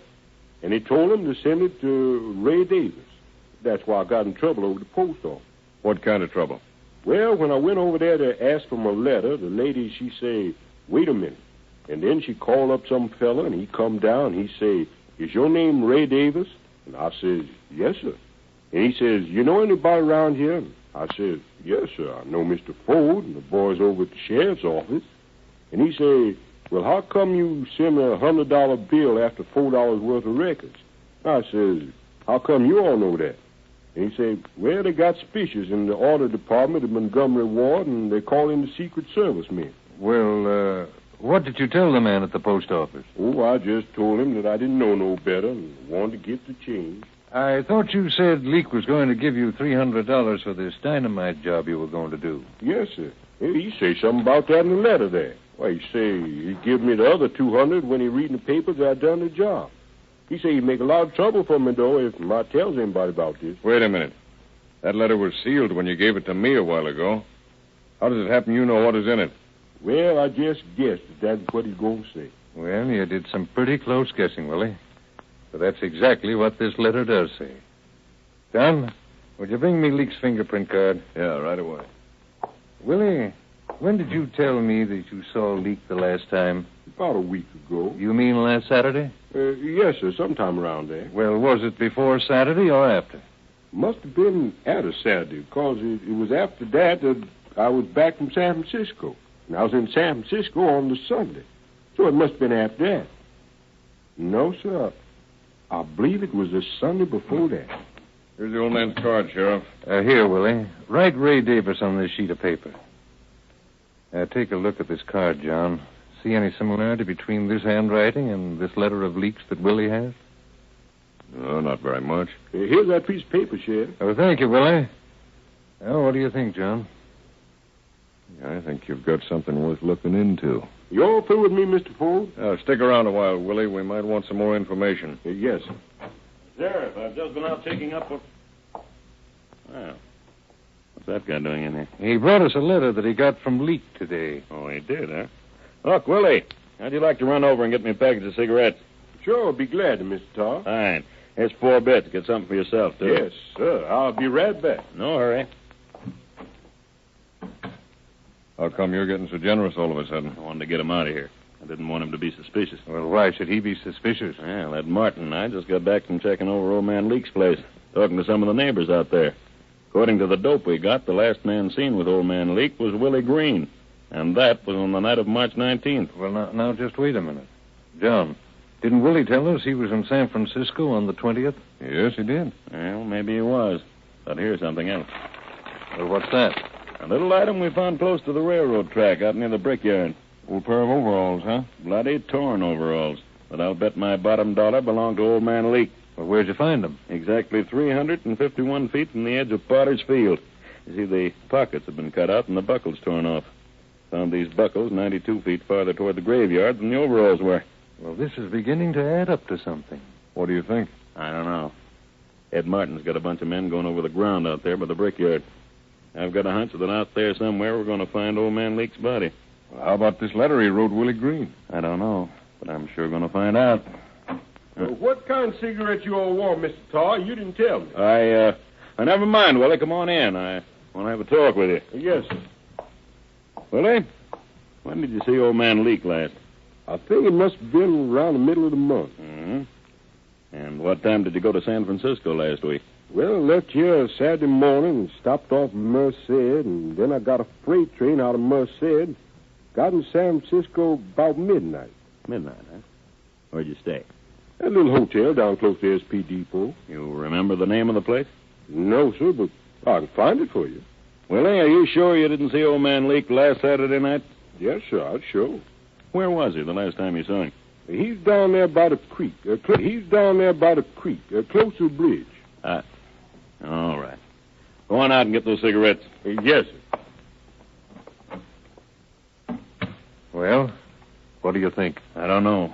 There's a bare possibility that the old man may have wandered off down there and tumbled into that canal. Oh, for the love of Mike, don't tell me we're going to have to drag that canal again. No, but we're sure going to have a look at every foot of it.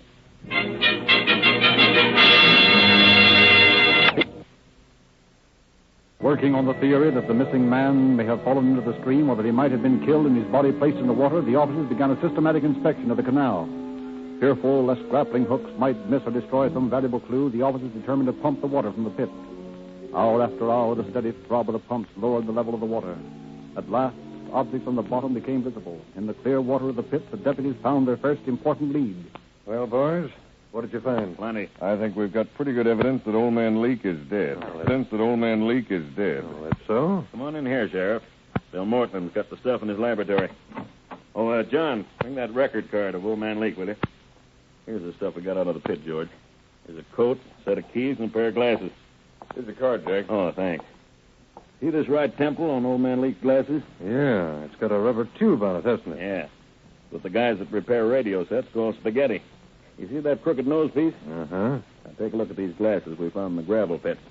Yeah, they're the same ones, aren't they? Yep. Those are old man Leake's glasses. They took these keys out and tried them in the old man's car. And they fit. So it looks like we've got another murder on our hands. Yep. And no body. Well, maybe not. But we've got an A number 1 suspect. You mean Willie? Yep. Willie Green. Yeah. Mr. Tar, you never did tell me what kind of cigarette you all want. Oh, that's all right, Willie. Come on in. We won't need any cigarettes now. We're going to be busy. Yes, sir. What do it? Finding out why you killed old man Leake and what you did with his body.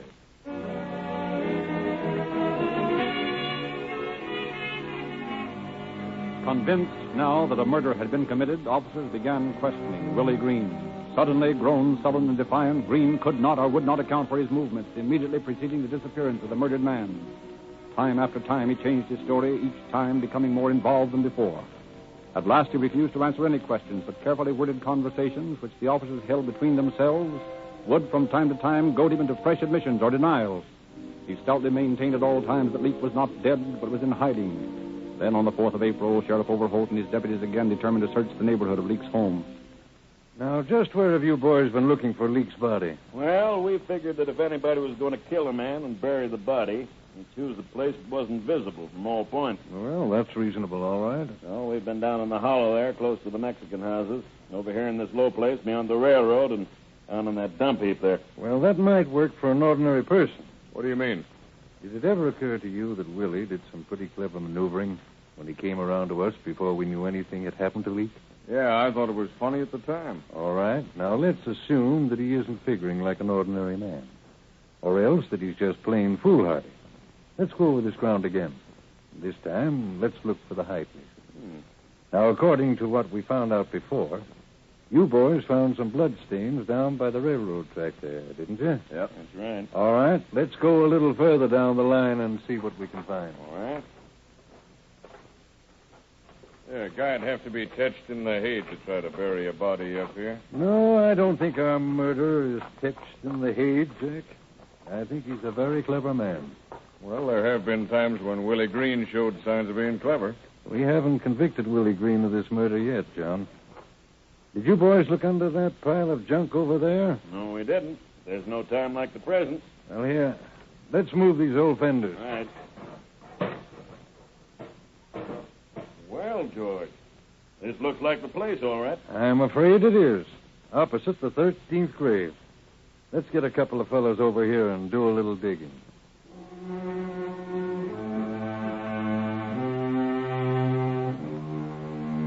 Within a few minutes, the loose sand revealed the gruesome fact that the missing man had indeed been murdered. The brutally beaten and crushed body of John Leak was taken from its shallow grave. Fingerprint examination by Deputy Mortland definitely established the identity of the murdered man. Meantime, deputy sheriffs had been checking Willie Green's story of his trip to San Francisco and of his last meeting with John Leak. Their findings reported, Green is again brought in for questioning. Willie, how does it happen that you told us that you were in San Francisco on March 20th, when, as a matter of fact, you were in Fresno on that date, weren't you? No, sir. I wasn't in Fresno. I was in San Francisco. Mr. Martin here tells me different. How about it, Ed? We checked all the rooming houses around the depot in San Francisco, and we found the place where Green stayed when he was there. It was on the night of the 26th, and not the night of the 19th and 20th. That ain't so. We found a woman who runs a restaurant close to the hotel, and when we showed her pictures of Willie, she recognized him as the man who'd been there, buying chicken dinners for all the crowd on Saturday night, the 26th.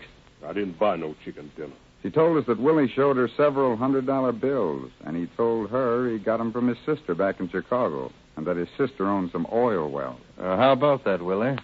I never told her nothing of the kind. Jack and I checked with the bank where old man Leak did his business, and they tell us that about a year ago, the old man drew $5,000 out of a savings account. Most of it in $100 bills, and some of it in $10 gold pieces. What did you do with the gold, Willie? I ain't never had no gold, except what I mined when I was up at the SERA camp. We checked up on that Merced angle. We found that Willie had been there, that he paid a woman where he used to live some back room rent. She said that he took the money out of a wallet, and that the name on the wallet was Leak. She's lying. Don't like me, that's all. What kind of a watch do you own, Willie? A Waltham, I done told you once. Besides, you ought to know you took it away from me. You mean this watch? Yeah, that's the one. They took it away from me when they locked me up. But this watch is a Hamilton. So what? I should call it a Waltham. Wait a minute. Let's see that record card of old man Leak. Here it is. Now, look, George. Here's a list of the property that the old man had on him when we picked him up last year. I see. Where did you get this watch, Willie? I bought it from a little jewelry store in Stockton 2 years ago, right close to the courthouse. And you call it a Waltham, huh? Yeah. Well, part of the property of old man Leak, the part of it that's missing, was a Waltham watch. So what? And this Hamilton watch is clean inside. It hasn't been carried any 2 years. Well, that don't prove nothing. Maybe not. But I'll lay you a little bet that before I'm through, it'll prove that you killed old man Leak.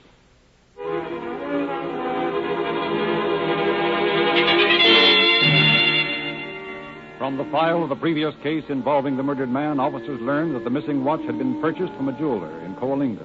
Accordingly, they took the watch which Green claimed he had purchased in Stockton to the jeweler for examination. Good morning, Mr. Petty.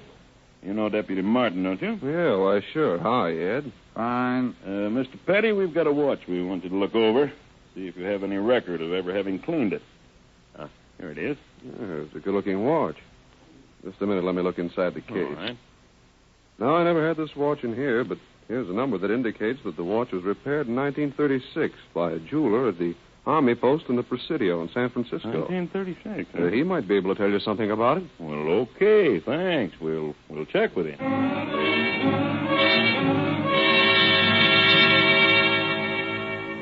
Now, you do repair work for most of the fellas here in the post, don't you? Well, as much of it as I can get. I see. You ever see this watch before? Well, let me look at it. Yes, I repaired this watch about, I guess... Oh, wait a minute, let me see. In August 1936. Well, fine. Wait a minute, I've got his name right here. Yes, here it is. Joe Gilbert, Company F. Joe Gilbert, huh? You're sure it was 1936? Well, certainly. Here's the date right here. Well, that's fine. Look, can you tell whether that watch was ever repaired in Stockton? Why, yes, if the repairman put his initial on it. But I don't see anything on it here that indicates that. Okay, thanks. I think we'll go over and see Mr. Gilbert.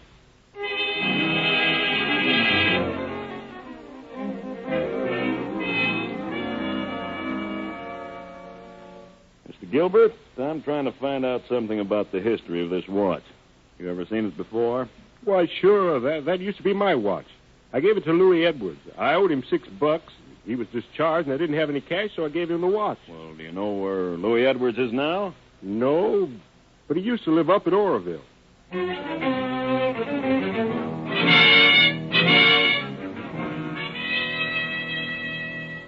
Good morning, sir. Are you Mr. Edwards? Yes, sir. That's my name. Well, I'm trying to get in touch with Louis Edwards. You know where I could find him? What do you want with him? Well, I've got a watch here that he used to own, and I'm trying to trace the place where he sold it. Is he in any kind of trouble? Oh, no. No, he's not. I just want to find out where this watch has been since he sold it. Well, I don't know where he is right now. He was working for a man down on F Street in Bakersfield the last time I heard from him. I see. Well, thanks. Oh, if you hear from him, ask him to get in touch with the sheriff's office in Fresno, will you?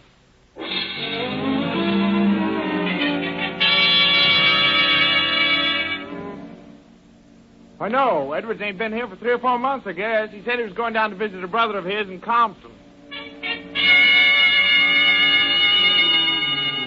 No, Louis hasn't been here for a month or more, I guess. He's down at Jack's place in Palm Springs. He's another brother. Nope, Louis's not here. Haven't seen him since he came down from Bakersfield. Said he was going to live with Gene over in Compton. Yeah, but Gene hasn't seen him for a month. Well, you might try the family again. They moved up to Marysville. Okay.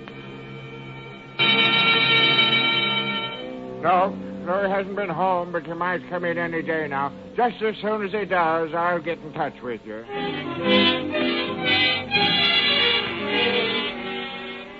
Faced with the seemingly hopeless task of finding the man who had previously owned the watch, Under Sheriff Tarr returned to Fresno. Then, in company with other officers, they attempted to trace the watch through the records of the San Francisco Police Department in the hope that those records might show the purchase by the suspected man. Again, they were faced with the impossible task of checking thousands of records with insufficient information upon which to base their search. Then, one day, from Marysville, word came from Louis Edwards, giving the name and address of a pawn shop in San Francisco where the watch had been sold less than a year before. Immediately, Deputy Martin and Tarr contacted the pawnbroker. Now, look, I've got a watch here that's supposed to have been sold by this shop. Say, weren't you the fellows in here the other day? No, but we've been in every other hock shop in San Francisco. Well, let me look at that watch. Well, I don't know. It'll take me a long time to check all my records. Well, I have a sneaking suspicion you won't have to look very far, because I believe that this watch was bought here between the 15th of last month and the 1st of this month. All right, let's start looking with March 15th. I think you can get it farther down than that, Jack. We know that Green was in Fresno the night of the 19th. Let's start with the 20th. Okay, the 20th it is. 20th, no Hamilton. 21st, no Hamilton. 22nd, no Hamilton. 23rd, no Hamilton. No Hamilton. None on the 24th, 25th? Nope. 26th? Nope. 27th? How about a Waltham? Waltham? What about it? I bought a Waltham on the 27th, and I traded a Hamilton, a 21-jewel watch for it, and got a $10 gold piece in trade. Are you sure of that? Positive. You can see for yourself. I sold this Hamilton watch to a young colored man, weighed about 150 pounds, 5 feet 8 inches, according to the sales slip. Here's his name, Ray Davis. I got a gold-faced Waltham watch and a $10 gold piece. You say, wait a minute. There's no trouble about this watch, is there? Is there? Huh? Oh, no. No, not very much. Just a fella got murdered for it, that's all.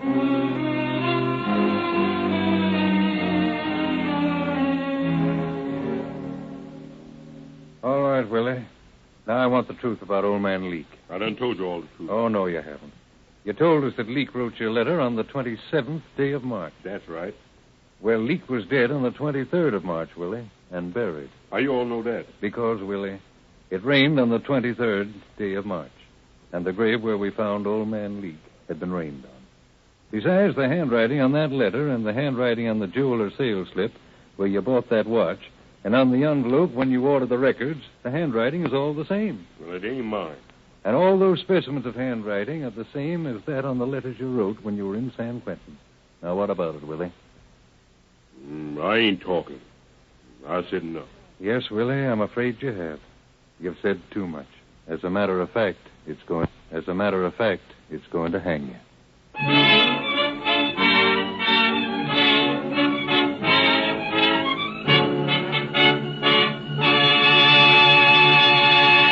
Just a moment, Sheriff Overholt will tell us additional facts regarding tonight's story. But just a reminder, friends, just as you think of police car performance, Rio Grande cracked gasoline, whenever you hear the shrill cry of sirens, will you do this? When you need an oil change, think of Reolube, the stronger, smoother lubricant that can't break down. For Reolube is justly known as the newest and finest motor oil sold in the West. And now, Sheriff Overholt. On purely circumstantial evidence, Willie Green was brought to trial, and in exactly 55 minutes, a jury returned a verdict of guilty. The evidence of the watch was the most conclusive of all, and Green received the death sentence as payment for his crime. Thank you, Sheriff Overholt.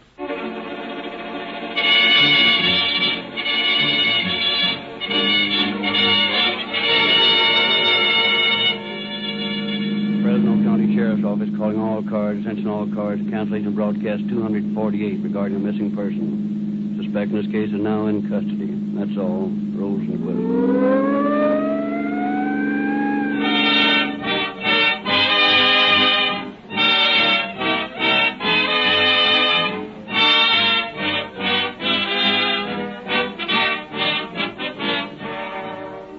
This is your narrator, Frederick Lindsley, bidding you good night for Rio Grande.